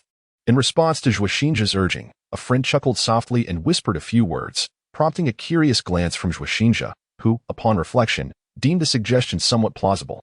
Lin Yushi could not fathom how Lin Beiqing could endure watching the same episode of an anime 3 or 4 times, especially since she could practically recite the plot by merely listening. After a long pause, he exhaled deeply, and a spark of brilliance gradually ignited in his previously vacant eyes. Akin to a vast sea of stars, with countless radiant points slowly concealing themselves within the depths of his gaze. Humph, it is indeed that wretched person's subordinate, who also has a penchant for employing hidden weapons. This is one of the most venomous substances in the martial god realm, bone-eating water. Had there not been deep-seated enmity between the two, such a poison would never have been utilized. The queen bee muttered to herself. I concur with the analysis provided by my boss. At this juncture, there is truly no need for him to fabricate nonsense. Observing the expressions of Qin Yihing and Bai Kai, I sat silently at the dining table.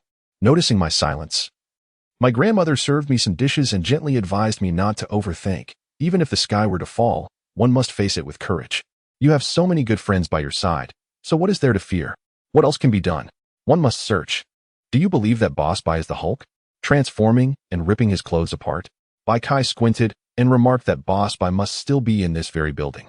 Sometimes, despite having a solid relationship with certain individuals, they may unexpectedly betray you from behind, and the victim remains blissfully unaware.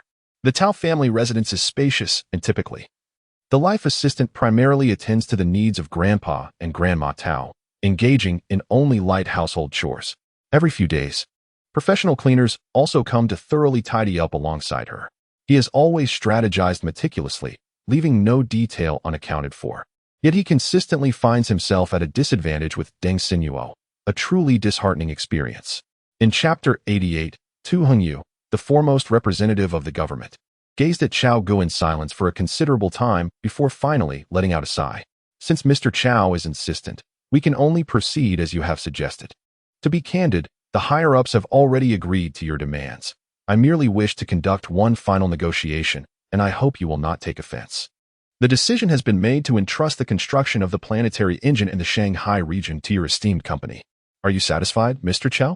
Although Li Xiang did not elaborate on how he would assist him, Drake was nonetheless overwhelmed with excitement.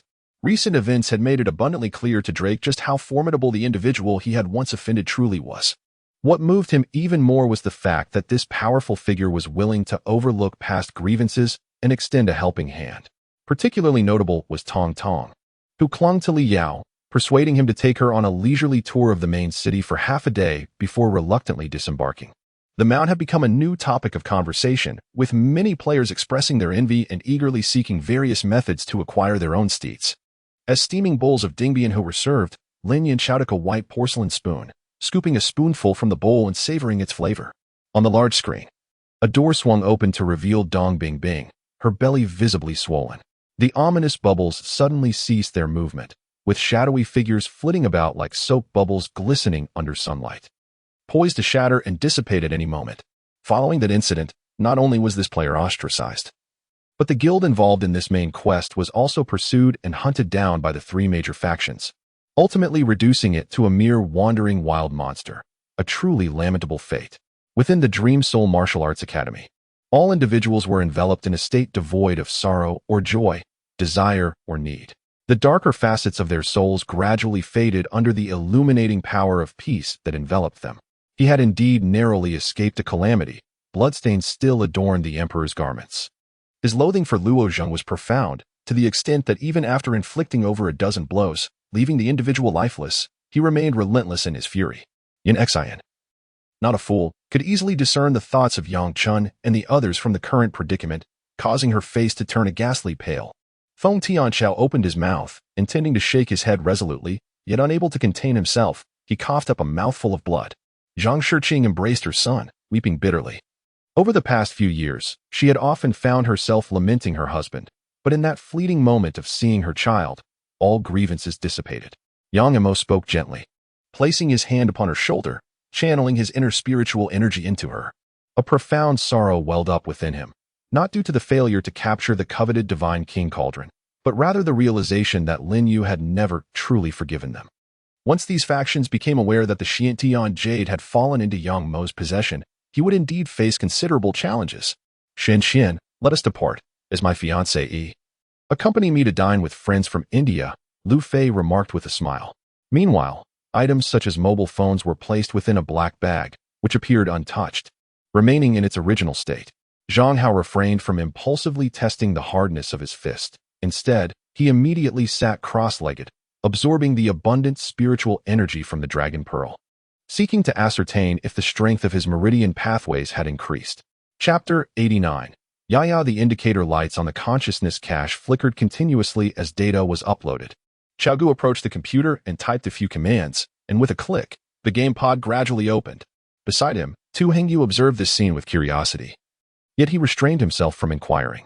Old Tu, come here, Cao Ge urged, gesturing towards the game pod as he noticed Tu Hengyu standing in a daze. Mr. Cao, this only utilizes the storm law.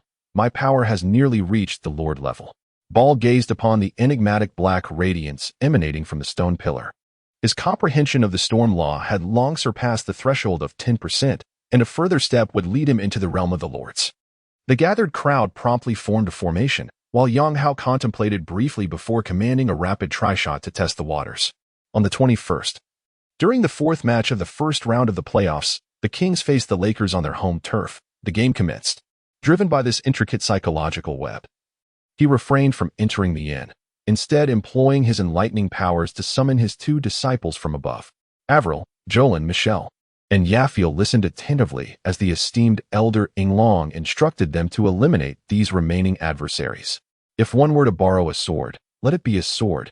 Yet, he insisted on declaring his ownership, leaving others to mistakenly believe that all swords in the world belonged to him. Wu Jian's mother hailed from a collateral branch of the Wu family and held little status within the Langya sword tomb.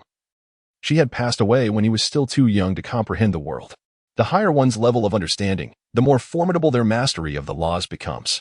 Consequently, among the leaders, those with profound comprehension of certain laws or those who mastered multiple laws simultaneously are seasoned powerhouses, capable of devastating their peers with ease. Unlike humans, who often band together, most monsters and other beings lack any sense of kinship. They tend to be solitary, often clashing with one another. The term monster is merely a label humans use to categorize those who do not belong to their own kind. After issuing her command to the carriage driver, Jaloli ventured alone into the depths of the Blackwood forest, her suitcase in hand. With the operation of 30 cycles, the spiritual energy accumulating within his Dantian burgeoned, akin to a volcano on the brink of eruption. Humph! With a flick of his left hand, a surge of spiritual energy emanated forth, and as he kneaded it between his hands, the sound intensified, ultimately swelling to a size akin to that of a basin. It is evident that this individual possesses a cunning nature, contemplating ways to extract even greater benefits from Yanqixia. The immortals, including deities, constitute a rather limited number across the globe. It is improbable that each god has a divine companion, and even those who do may occasionally stray, resulting in various romantic entanglements among the divine. Meanwhile, Yang Gu, having prepared his crossbow, expressed deep reluctance upon learning he was to remain stationed here. Yet, being one of the weaker individuals among them, he felt unable to contest this decision, resigning himself to the duty of guarding the city gate. The locale boasts breathtaking scenery, with its picturesque environment featuring the expansive coastal wetlands of Hongqing Prefecture, marine mudflats, and the Tongyu Canal, all contributing to its historic reputation as a land of abundance in fish and rice. However, the essence contained within this viscous liquid surpasses even that of century-old ginseng, nearly rivaling the energy found within energy stones. After a few brief clashes, attention was finally drawn to the ensuing struggle, as a pure white magical circle materialized beneath the feet of the presiding judge. Simultaneously, a journalist, camera in hand, focused the lens on the two combatants, while a curious staff member observed from the sidelines. In Zheng Yu's perspective, the mission triggered by unforeseen events carried too many uncertainties, with completion rewards merely serving as embellishments. The true essence lay within the side quests. Chapter 90. Digital Life. The observation deck's walls gradually transformed into a transparent state, revealing the cosmic starry expanse beyond. Cao Ge and the two others entered through the hatch. Upon witnessing the vast expanse of stars, Cao Ge exhibited little reaction, while Tu Hengyu and his daughter gazed in awe, their mouths agape as they looked around. Cao Ge shook his head and thought it best to dismiss the mention of that useless man. The very thought of him was infuriating. How could one take for granted such a beautiful wife as Qimo? Truly, what a waste of a person. Qin Fei pretended to join in, saying that here, all your desires could be fulfilled, everything imaginable and unimaginable could be satisfied, rendering one almost akin to a deity. Now, this illustrious prince was poised to seize new powers, believing he could earn a modicum of favor before this divine being. Su Dali was at home carving wood, indulging in carpentry during his leisure to earn some money, while his father, Su Chaoqiang, toiled in the vegetable garden at the entrance of their home, and his mother fed the chickens nearby. This was indeed feasible, after all. At the tender age of 9, he had already achieved the titles of General Finwei and Colonel of Chanshui, as well as Marquis of Hanwading. The basement of this building served as an excellent refuge. Though it lay in a low-lying area, it contained a sturdy iron door that, when closed, effectively shielded one from the winds and sands. It appeared that Zia had not anticipated that the man before him would choose to join, thus forfeiting his right to enjoy him legally. Yes, Brother Li is now my brother-in-law.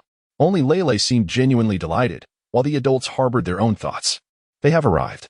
The beam of light drew ever closer, and enemies began to materialize within the collective vision of the group. Just as the malevolent spirits seemed poised to breach the mountain gate's defenses, one of the twin swords of heavenly thunder, Liangqi, arrived just in the nick of time. This aspect does not concern Akira Sugawara in the slightest. He prefers to remain on the pitcher's mound rather than bask in the glory of a powerful title. He is the foremost among the 4 great lords under the auspices of the Black Fox Goddess, known as the Collector of Monsters and the Lord of 100 Demons. After he struck the baseball, it landed with remarkable precision, leaving the outfielders of Maikir High School unable to thwart him in time. In a separate matter, Comrade XX has been appointed as a special advisor to the Leningrad Naval Shipyard, assisting Comrade Andrei Nikolaevich Pronyakov in his work. During the course of this assignment, the living conditions will adhere to the standards set for members of the Leningrad Naval Shipyard Party Committee. Previously, Qin Yi had relinquished all copyrights to the website, allowing these individuals to purchase them, yet they deemed the prices too high. Now that the intellectual property has surged in popularity, they have suddenly recalled their desire to acquire the rights. Victory is finally within reach. The defensive players breathed a slight sigh of relief. However, on the other side, the invaders' commander displayed no signs of disappointment. What? Xiaoning furrowed his brow, realizing that he had spoiled Nie Wanlu lately, allowing her to speak without restraint.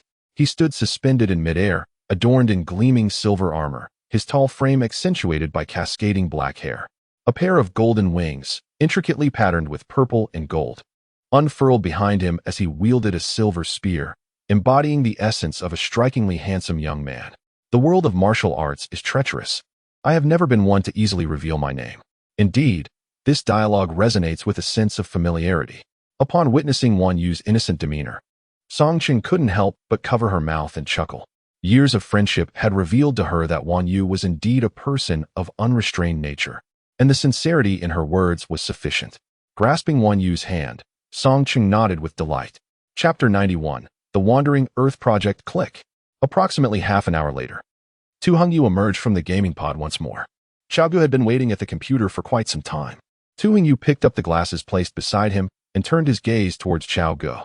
Mr. Cao, what exactly do you intend to achieve? Tu Hongyu inquired after a prolonged silence. Upon hearing Tu Hongyu's question, Cao Ge swiveled his chair to face him directly. You are a part of the Digital Life Project. At this moment, Li Ziqi's eyelashes fluttered gently. She had awakened the instant Guan Bing pulled away her bath towel, simply biding her time for Guan Bing to lose control and take the initiative. Closing her eyes, Wu Fan took a moment to calm his emotions before shifting his questioning gaze to Liu. I am a descendant of the Du family from the city of ice and snow, Du Feng. Naturally, Ling Chongkong refrained from revealing his affiliation with the Evergreen sect, as he had no desire to invite unnecessary trouble upon them. Furthermore, he would not disclose his ties to the demon sect, lest he be obliterated in the next moment. Thus, he reluctantly allowed the Du family to bear the blame. In response to the banter from Guiyu and others, Liu keenly observed the expressions of the Wu brothers. The atmosphere grew increasingly charged, with both the audience and those seated in the media area eagerly anticipating Luo Mo's rendition of the song. Although gathering more high-grade dark energy crystals and gene aggregates is undoubtedly of greater value, Yang Guangming believes that time is on his side. The journey of 400 miles, at this pace, will not take long to complete. Observing Yang Guangming on the opposite rooftop as he brandished a beer bottle filled with gasoline, Zhang Feihu and the others could not help but shout in alarm.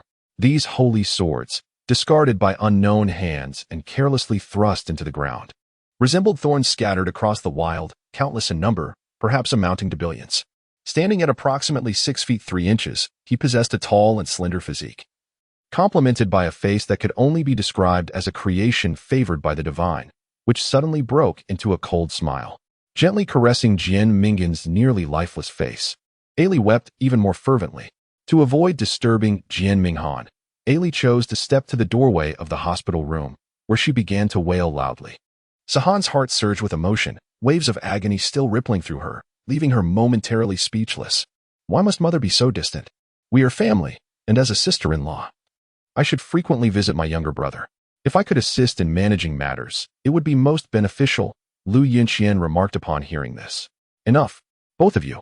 Cease your quarrel, Nan Ligay admonished as he observed Yikane struggling to free himself from Jian Mingan's grasp, yet after a considerable time, he achieved nothing, only to find his wrist painfully pinned behind him. Regardless of the circumstances, it is best to eat something first. You were quite inebriated yesterday. Yikane's gaze towards Nan Ligay carried a hint of deeper meaning.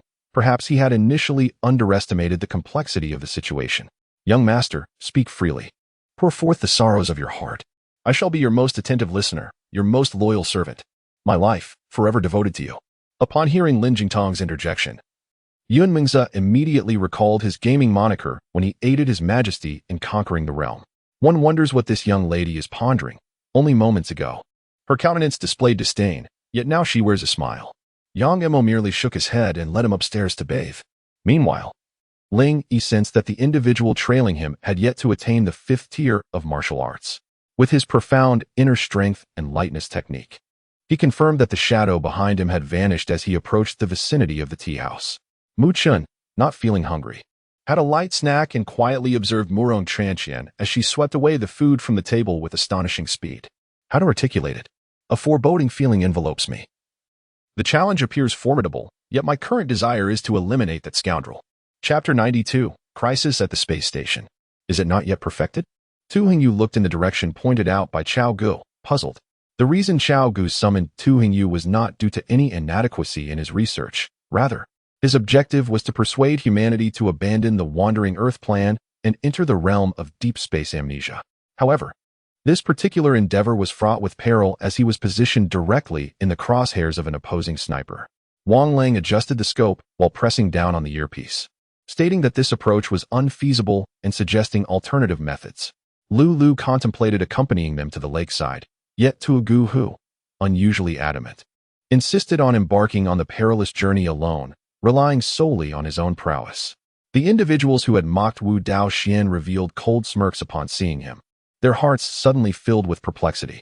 In the center of the painting arena stood a transparent inkstone, towering at the height of a man, devoid of any markings save for a solitary palm print. Salutations to the esteemed master. The 7 ghosts of Li Han knelt in reverence, their admiration and awe for Lin how palpable. Su Yi formed a hand gesture, and moments later, his left sleeve stirred without wind, a surge of intense heat erupting from within. This day could be deemed relatively tranquil, as everyone naturally spent a night in the wooden cabin. Greetings. We bear no ill intent. Might we request your captain to step forward? Miao Miao, serving as the temporary negotiator, approached the group of Pokemon alone. Yu Wu's heart stirred, prompting him to halt. After a brief moment of inner calm, he rose and opened the door. The lingering after-effects of resurrection had left many scars. Lin Fei's relatives had grown distant. Observing Hu Tianyi's gaze, filled with an unmistakable yearning, he seemed to grasp the essence of the reverse pulse concealment technique, entering its realm. In contrast to the Lin family's mournful wails, Chen Fuyu sat quietly to the side, silent and tearless, which puzzled Chen 12. Watching Tang Si vanish at the staircase, the 3 exchanged glances, nodded in unison, and simultaneously departed. The bullet caused the shadow to tilt backward, halting its motion for a brief moment. However, when the shadow resumed its movement, it was no longer a solitary statue, but rather 4 figures, accompanied by several others trailing behind. In truth, human nature is inherently selfish. What is wrong with that?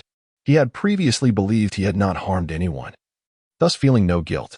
Floating Cloud Mountain is a magnificent peak, suspended in the air, adorned with breathtaking scenery and enveloped in mist, making it nearly impossible for ordinary people to ascend. Lu Yang was exceedingly excited, yearning to join the Vitality sect immediately, to become a core disciple among the various peaks, and to partake in the extraordinary privileges offered. Hu Wanshan found amusement in his heart, aware that none within this den of thieves were virtuous. To feign ignorance, several individuals took their seats, awaiting the arrival of Elder Luani. Xia Choming swallowed hard. If that were the case, it would be easier to accept. Though she still harbored some reluctance, she resolved to fight for survival. Was it not said that one could swim continuously to reach their destination, rather than lingering in wait? It would be wiser to attempt the soul method. To be honest, Qin Dong still felt a twinge of defiance, for after departing from his mansion, he had invested heavily in acquiring various skills unknown to the Snowman sect. Resolute in his determination, Qin Dong declared his anger. White did not shy away. In fact, even if the Southern Buddha were to strike at his head, he had no intention of evading the blow, as it was a matter of a warrior's honor. Despite having 100 justifications at his disposal, Mr. Cao, I apologize for intruding at this hour after work. Cao Ge gazed at the middle-aged individuals before him, somewhat perplexed. However, upon noticing Tu Hongyu beside him, he escorted the three into the conference room. Who are you? He inquired. Greetings, I am Ma Zhao, and we are all researchers from the Ishan Project Implementation Center. A man in his 50s, wearing rimless glasses, rose from his chair and extended his right hand. Speak up. What can I do for you? Lu Dongyun proclaimed with an air of righteousness, to which Lu Nanfeng chuckled and playfully punched him in the chest. But if one were to be bitten to death, shouldn't they encounter the King of Hell? Why have they found themselves in the realm of the deities, the domain of the Jade Emperor and the Queen Mother? A quarter of an hour passed, and the two on the recruitment platform were thoroughly enjoying themselves, while some audience members below began to express their discontent. Following that remark, Lung Bai fell silent, eventually rising to retrieve his passport and identification before departing. Being a B-level surveillance subject of the Alliance's security department, Jerry felt the hairs on his neck stand on end. He was merely a D-level subject due to the nature of his work. What manner of individual was Lu Tianyu that warranted such significant attention from the Alliance's security? Coleman's words immediately resonated with those around him. Their reluctance to perish without purpose prompted their allegiance to Lu Tianyu. At that moment, Coleman refrained from dwelling on the matter of loyalty, instead inquiring if Lu Tianyu possessed any means to save these individuals, placing Lu Tianyu in a rather precarious position. Without waiting for Lin Chen to respond, Su Yibing instinctively shielded him, for Lin Chen had not only aided her, but was also her student. She was determined to protect him at all costs. Yuan Yi, unfazed by the passage of time, performed a courteous bow. After 3 breaths, he noted that Su Wanyang remained unresponsive, yet he did not feel embarrassed. Instead, he offered a faint smile and straightened his posture. The Demon Clan. One of the protagonists in this central narrative, and also a guardian of the human realm, began to awaken many long-buried secrets. She tilted her head upwards, gazing at the 2 ancient celestial fruits, lost in thought, her face betraying a subtle, tragic smile. The ghostly infant sensed the overwhelming spiritual energy emanating from the other party, and his expression hardened, instantly comprehending that the earlier words were not mere fabrications. Is there any other aspect we need to consider? Zheng Xinyu inquired instinctively, swinging her legs back and forth, relishing the rare moment of leisure. Although she had once employed viper honey as leverage to entice the viper poison, it had been in pursuit of a fair battle. Both sides should engage without retreat or evasion. The moment Gao Feng entered, he was met with a pair of blood-soaked, terrified eyes. Even after years of service as a criminal investigator, he was taken aback by the abruptness of the scene. Once the emperor had tidied up, he placed a gentle kiss on the boy's forehead and departed with an expression of weariness, instructing the palace staff to remain silent and allow the youth to sleep a little longer. Despite the profound connections and backing from the heavenly sect, the most he could hope for was a low-grade sub-respect artifact. The convoy had pressing matters to attend to, regardless of how late it took. I promise I will seek you out, all right? Lu Yuanqi coaxed. The fishmen on the sea surged forward relentlessly onto the wooden raft, only to be met with a sudden, fatal blow from Jiang Tian. Recently, Zhaozhou had been incorporated into the jurisdiction of Guangdong, and officials under Shirxie were sent to Yi City for study, while Lu Feng appointed Han Hao as the governor of Jiazhou. Due to the considerable distance between Jiazhou and Yeqing, coupled with the inconvenience of the roads, Han Hao did not attend the conference. My words, however, were not entirely assertive. They contained a 50% flattery, 20% indifference, and 30% lethargy. Meanwhile, the other 3 puppets began to excavate more remains and subsequently place these corpses into the aircraft. On Tanis, owing to the passage of time, the surface was now bustling with activity, filled with workers wielding chainsaws to fell trees and engineers constructing the base. Cao Ge navigated through this still-developing site alongside Ma Zhao. Minister Walker was greeted along the way as various individuals paused to pay their respects, including both inhabitants of the three-body world and humans from this realm. To their calls, Cao Ge merely acknowledged with a nod. Hidden in the shadows of the Duke's residence, Yanmu had not anticipated the strictness of the guards in this area. However, Hulu Guang was not easily deceived, as a hint of skepticism lingered in his expression. With cigarettes and a lighter tucked into his pocket, Pandu Gue paced the room, contemplating. He even had the leisure to yawn, as Nilu's attack had completely passed through his body without inflicting any harm. Lawyer Ian. I confess I possess little ability, yet heaven has favored me with this countenance, Lu Jian, clad in 3 arrows, remarked. Fortunately, his robust physique spared him from serious injury, allowing him to survive, albeit weakened from blood loss, while Yang San knelt beside him, tending to his wounds. Ha! Tang Huali, upon hearing Yen Mu's unyielding inquiry, suddenly erupted into laughter, his mouth stained with fresh blood, revealing teeth that were a deep, crimson black. In this regard, Wula felt a twinge of hypocrisy. She desired to reproach Dayu, her father, yet for the sake of their friendship, she restrained herself. The teammates hired with monetary compensation were indeed different, exhibiting remarkable resilience under pressure. The AD on the bottom lane, Kaizi, demonstrated exceptional skill with Ezreal, effortlessly engaging in 1 versus 2 scenarios without the slightest trepidation. His Q skill was a precise projectile, rendering the opposing bottom lane in a state of considerable discomfort, and even in a 2-on-1 situation, they found themselves at a disadvantage.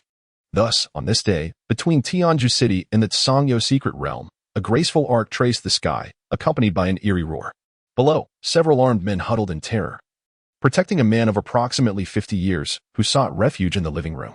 Subsequently, Xiao Feng felt as though his eyelids were burdened with an immense weight, threatening to close at any moment. Meanwhile, Yi Chen coldly regarded Xinyuan Ba, devoid of any expression. He exuded an icy demeanor, and under the moonlight, one could perceive the chill emanating from him, akin to the mist released from a block of ice taken from a refrigerator on a sweltering summer day. Regardless of the extent of one's injuries, consuming this particular item would result in immediate resurrection, temporarily retaining basic consciousness, and bestowing the so-called undead king physique, rendering one impervious to harm. Not even a shape-shifting beast of the saintly realm could inflict a single hair's worth of damage upon him with blades or swords. In other words, he was immune to physical attacks. Whether one is a man or not bears no relevance to me. Yi Chen spoke coldly. As his words fell, he spread his fingers, and a pure white energy coalesced in his palm. Within that force, one could distinctly observe snowflakes swirling, accompanied by wisps of misty frost emanating outward. Astonishingly, the black 8-headed giant python before him sprouted wings. Indeed, Lu Lingfeng took a slight step back, brandishing his sword before him. His eyes suddenly widened, and as the sword trembled slightly, it emitted a series of low, resonant notes, as if echoing a distant melody. An arc of electricity seemed to flash in Lu Lingfeng's gaze. Thump, thump, thump, his heart raced, blood coursing through his veins, filled with fervor and warmth. Just as the heartbeat and the flow of blood persist until death, so too does the unwavering pursuit of dreams remain unyielding, ceaseless until the end. The allure of such a straightforward yet esteemed task compelled him to stride confidently toward the lake's edge. Crack! A sound akin to bones fracturing echoed as Sima Xin once again spewed forth emerald green blood in a fit of madness, his eyes continuing to bleed profusely, dull and devoid of luster. Generally, one must possess at least a 4th-tier golden core foundation to practice an 8th-tier spell without facing backlash, typically. Only the formidable leaders of sects with nascent soul physiques dare to attempt such spells. The ruthless individual from the Void God realm has arrived. Upon seeing Mo Li's approach, the members of the stone house fled in terror, rushing inside to inform the elders of the unfolding events. Yang Bufan gazed intently and beheld the bat-like creature, distinguished by its thick eyebrows and large ears, sporting a short hairstyle. Its eyes sparkled with vitality, reminiscent of a youthful figure devoid of hair, possessing a hint of rugged handsomeness. Upon closer inspection, this individual turned out to be the Wind Chaser. Sensing the unusual commotion around him, he lifted his head, causing the rice in his mouth to tumble down in a cascade. The youth positioned in front of Wang Tian abruptly halted his boxing stance, pivoting sharply to reveal a youthful visage, slick with perspiration, and could not resist a playful jest. Jiying shook her head vigorously, struggling to believe. Yet a part of her began to concede to the possibility. May I inquire about your esteemed title?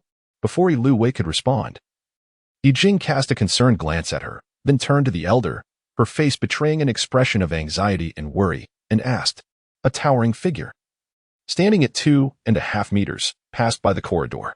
Due to Kylena's concealed spell nestled in the corner, its light was rather dim, and thus the burly man remained oblivious to its presence. Days of sunrise and sunset had elapsed, and Tian Du led his troops to the battlefield. At this moment, Wu Xian had assembled an imposing force of 50,000, yet Tian Du commanded only a handful of light cavalry. No new recruits had joined, and with each successive generation proving less competent, there was little concern about losing one as position. That would be splendid, elder brother. I too find Miss Wang to be exceptional. Would it not be agreeable for her to become my sister-in-law? Fu Nuo inquired with palpable excitement. Upon arriving at a pavilion, I found myself surrounded by lotus leaves, adorned with blooms that graced their surfaces.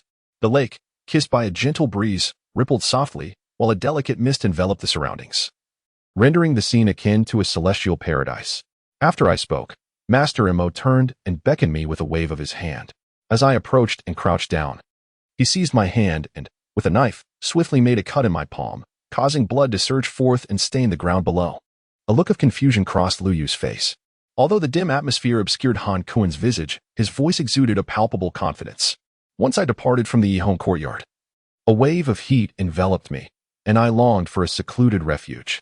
Yet, thoughts of Fu Ran's plight plunged my heart into despair, leaving me to wander aimlessly.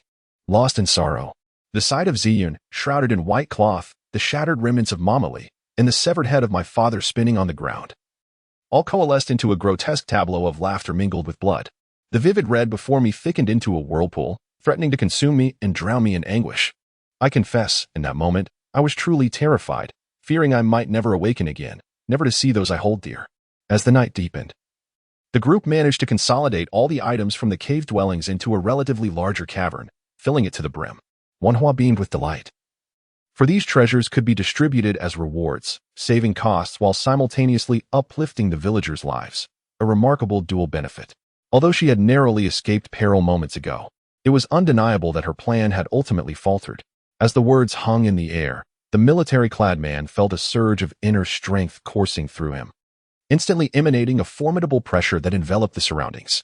The situation appeared dire, however, Lu Feng on the battlefield remained undeterred. He moved the cursor to the blood pool and pressed the F3 key, silently contemplating the leaderboard. Although Mao Juefeng was his esteemed father-in-law, the demand for 108th grade enhancement pills seemed rather excessive. The two guards exchanged glances, their expressions filled with suspicion. Chu Fan, who is he? I haven't heard of him before. Which prominent official or son of a wealthy family could he possibly be? The name Falling Jiao Mountain suddenly made sense. It must have derived from the presence of a formidable dragon that had chosen to settle there once more.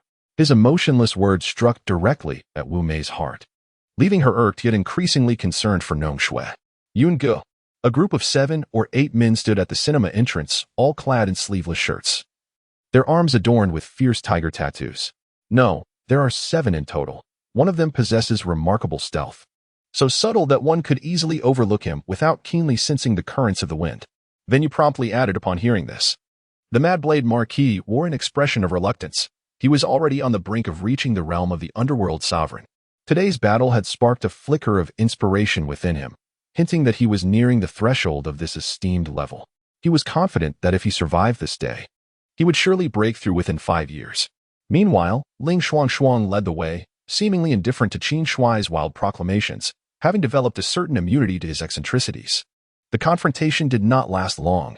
In her current state, Xu Elian had no means to counter the 4 centurions, and after a mere exchange, she fled into the distance. Yao Qianzhong accompanied the 2 shadowy figures as they pursued ahead, while Huang Qianzhong and another captain swiftly soared towards Beijiang City with Jiangdong.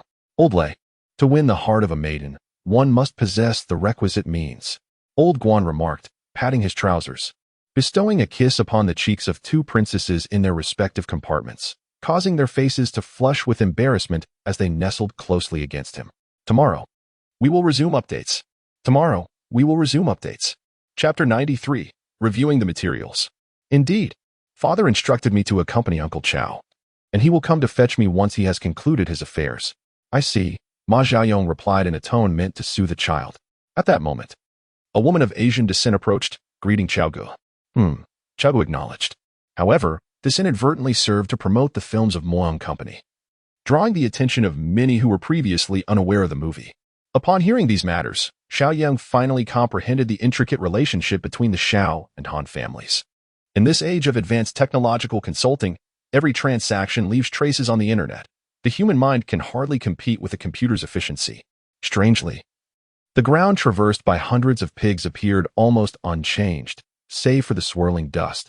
There was scarcely any evidence of swine droppings, which was truly astonishing. The man bore a slight resemblance to young Master Qingyang, and with the aid of makeup, he seemed indistinguishable to the average observer. Upon witnessing the situation, the man promptly retreated, realizing that should the brick land upon his head, it would surely cause him considerable harm. The Manchus, far beyond the pass, relied on archery and cavalry and were not particularly adept with firearms. At that time, the advantages of gunpowder weaponry were firmly in the hands of the Ming army, which is why the Qing forces suffered significant defeats against them in several battles soon after entering the pass. Upon entering, Yang Ding noticed the nameplate on the office door. Ning Yuanhong had become the dean, and this was indeed the dean's office. Dressed in a white long-sleeved shirt with 2 buttons undone, black linen trousers, and black knee-high leather boots, a black scabbard without insignia was sheathed at her waist. Her long hair was tied back, cascading down her back. Lin Jingyi, Shi Shuang, Yuan Qingping, Aou, Zhao Hongying, and others with whom she had established rapport were not mentioned. It was heartening to see the child had finally matured, beginning to contemplate matters independently, no longer fixating on trivialities as before. As the last words faded, everyone leapt onto the teleportation array. Subsequently, Xianzun produced a plethora of spiritual stones, which erupted with boundless spiritual energy, causing the formation to come to life. The figures of the gathered individuals were enveloped in white light, vanishing within the confines of the valley. One was concerned about igniting flames that might cause self-harm, while the other feared provoking His Majesty Carlo, who was undergoing tribulation. A report was sent to the headquarters, stating that the nail killer had eradicated a B-class specter without further repercussions. In the distance, a police officer from the Spiritual Regulation Bureau, concealed in darkness, communicated the situation to the command center via radio. Are you foolish? According to the supernatural management regulations of Huagua, any harm caused to another person warrants immediate execution, regardless of the circumstances. Uncle Lin did this to save you, Lin Lang retorted, rolling his eyes. In truth, the so-called 3S level evaluations are not the sole criteria, however. The Jinyui would certainly not divulge the intelligence they have meticulously gathered without reservation. As for her, I am well aware that her association with the young master and his companions is hardly questionable. The more she spoke, the more anxious she became, as if it were improper to express such thoughts. Aunt, must we be of blood relation to coexist? We have spent 11 years together. Why must it be this way? Chapter 94. True Intentions. Ma Zhao removed his rimless glasses from the bridge of his nose and gently rubbed his weary eyes, contemplating the information swirling in his mind. Suddenly, he pivoted his chair to face Mr. Cao. Mr. Cao, I fail to comprehend the significance of these investigations, he inquired. Professor Ma, you have me quite perplexed. It seems I am the one struggling to grasp your meaning, Cao Ge replied with a smile. Isn't the purpose of these inquiries or research rather apparent? Every creature is ultimately flawed. The last among them is no exception. He possesses a skin of deep crimson, with 3 pointed protrusions atop his head, his parched visage tightly enveloping his bones. His lips are as thin as cardboard, and his curled mustache resembles the wool of a sheep. Within that emerald flame, a rich essence of life pulsates, as if it were consuming existence itself. After a considerable wait, Sunny finally materialized at the teleportation array, coincidentally spotting the dazed Yu Jiu, and joyfully approached him. Zhang Yu and his second avatar, Yu Qingce, transformed once more, merging with the Qi infant while wielding the Thunder Mountain, ever vigilant. In a fleeting moment, another figure appeared within the 22nd level, shrouded in a layer of spatial distortion, capable of mitigating a portion of the immense pressure exerted by the Divine Tower. Upon hearing Tai Ming's words, Luo Song's eyes widened in shock, his face betraying a look of astonishment. Suddenly, a Bao heard a voice and quickly glanced around, yet saw no one. Could it be a ghost encounter? The true Qi Yi had ceased to exist, and the entity before him, Yi Xian, had temporarily succumbed to Qi Yi's memories. However, the possession was not yet complete, unless Qi Yi could obliterate Yi Xian's consciousness along with that of the Swan-Ni's avatar. He continued to shake his cane, casting forth 2 vibrant orbs of the essence of life, hurling them directly towards the 2 coffins. The final male actor evoked a slight frown from her, She instinctively sensed something amiss, as his gaze upon her resembled that of an infatuated fool. She could not fathom from whence such a peculiar character emerged, and her initial impression of him was decidedly negative. Meanwhile, Lexington's gentle yet insidiously dark smile permeated the atmosphere. At that moment, the others gradually opened their eyes, retrieving their water bottles to cleanse those severely entranced. I reassured everyone, stating there was no cause for alarm. It was merely a human skeleton, its age indeterminate. Once we had eaten and rested briefly, we would dig a grave for it. Even Lei Dong furrowed his brows in concern.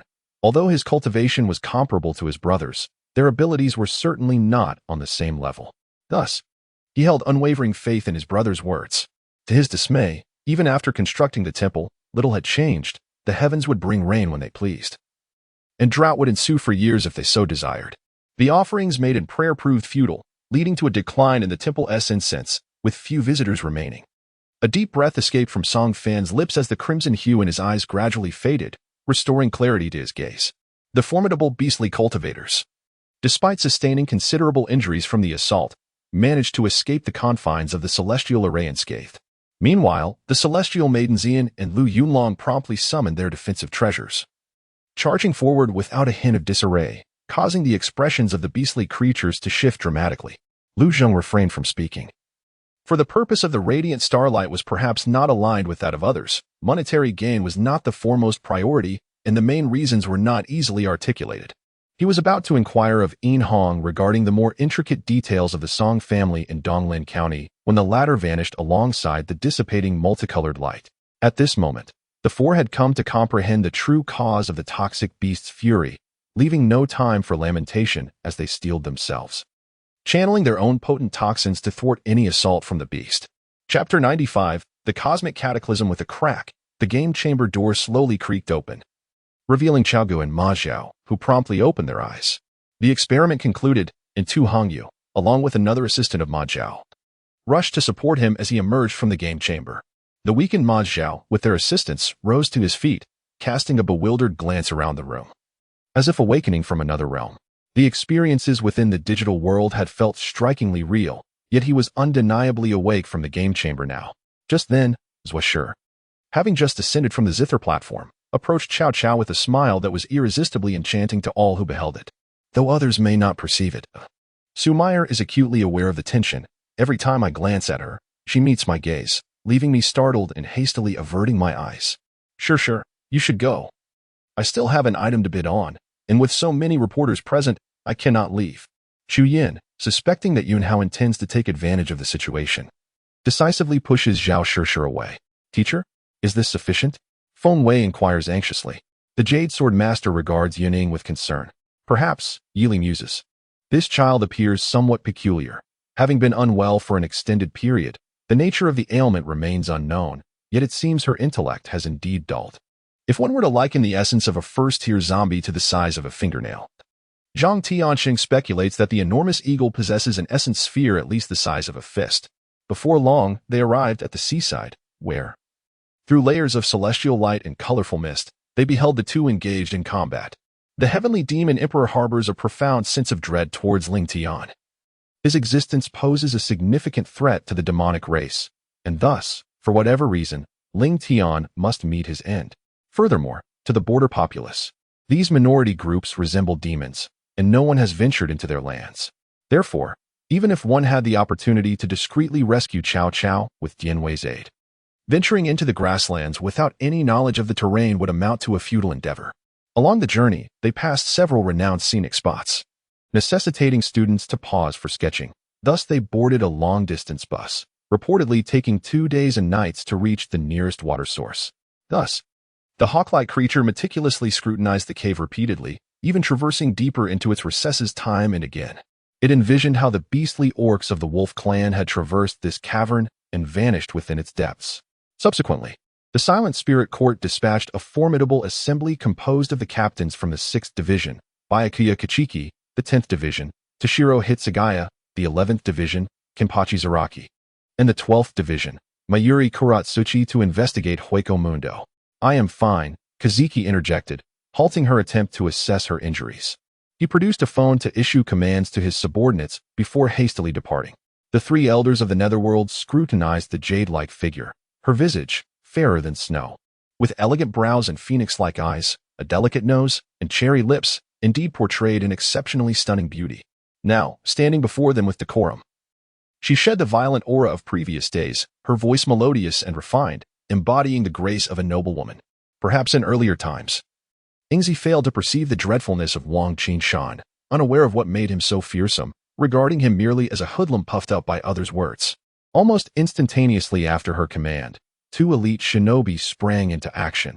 In the blink of an eye, their figures encircled Uchiha Jin, their long blades poised to pierce his flesh. Such a straightforward technique can yield unexpected results against an equally matched opponent. However, to Ling Xiao, this maneuver appeared exceedingly commonplace, unworthy of evasion.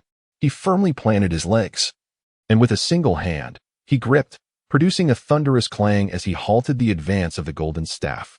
Chapter 96. United Nations General Assembly the following day. Around 10 in the morning at the National Quantum Center. Click. Director Ma, Mr. Cao has sent over the technical documents. The assistant announced as he opened the laboratory door and approached Ma Zhao.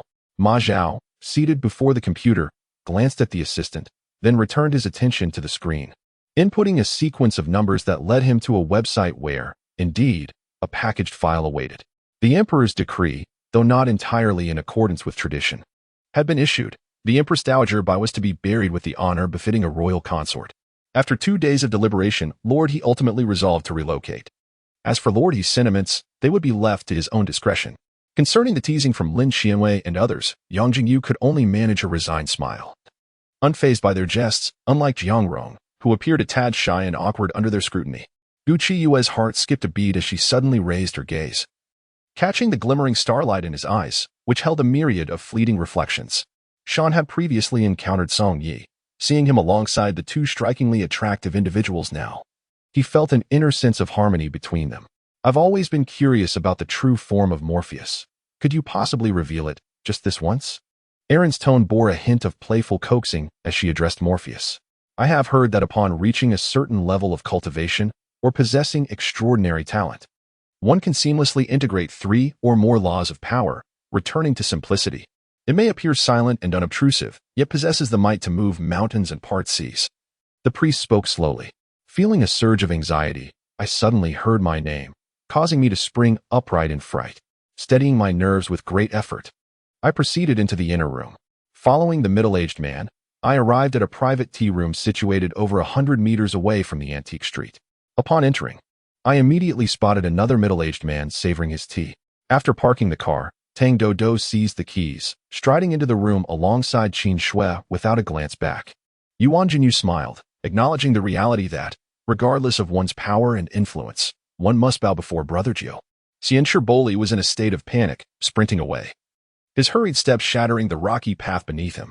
If he were a person of little consequence or had already suffered irreparable damage, the 4 prominent families would have no need to intervene. Such an individual, even if they spent their entire life in Nanhai County, would pose no threat to me. From my vantage point, I could only observe his profile. Its lines were clean and soft, his skin fair, and the curve of his nose exquisite, evoking thoughts of elegance. However, my mother's concerns loomed palpably before me. Although she avoided mentioning my uncle in my presence, never uttering a single word about him, I was not oblivious to the implications. The table was adorned with 4 dishes and a soup, a pumpkin filled with egg yolk, steamed tofu with ribs, braised chicken, shredded pork and garlic sauce, and a generous bowl of crucian carp soup with shredded radish. Before Meng Qingfa could express his admiration, Liang Yu and Shui Yu brought forth a plate of osmanthus yam and purple sweet potato cake, a platter of lotus cakes, and a dish of multi-layered meat pies. A single droplet of blood, exuding an endless aura of power, hovers in the void, incessantly rotating. Countless essences emanate from it, and a mere inhalation seems to grant transcendence, inducing unparalleled joy. The entire cavern appears to be enveloped in a state of bliss, vibrating with extraordinary vitality. My computer has malfunctioned. My computer has malfunctioned. Typing on my phone feels exceedingly unnatural. Today, I shall take a respite to contemplate how to proceed with my writing. My computer has malfunctioned.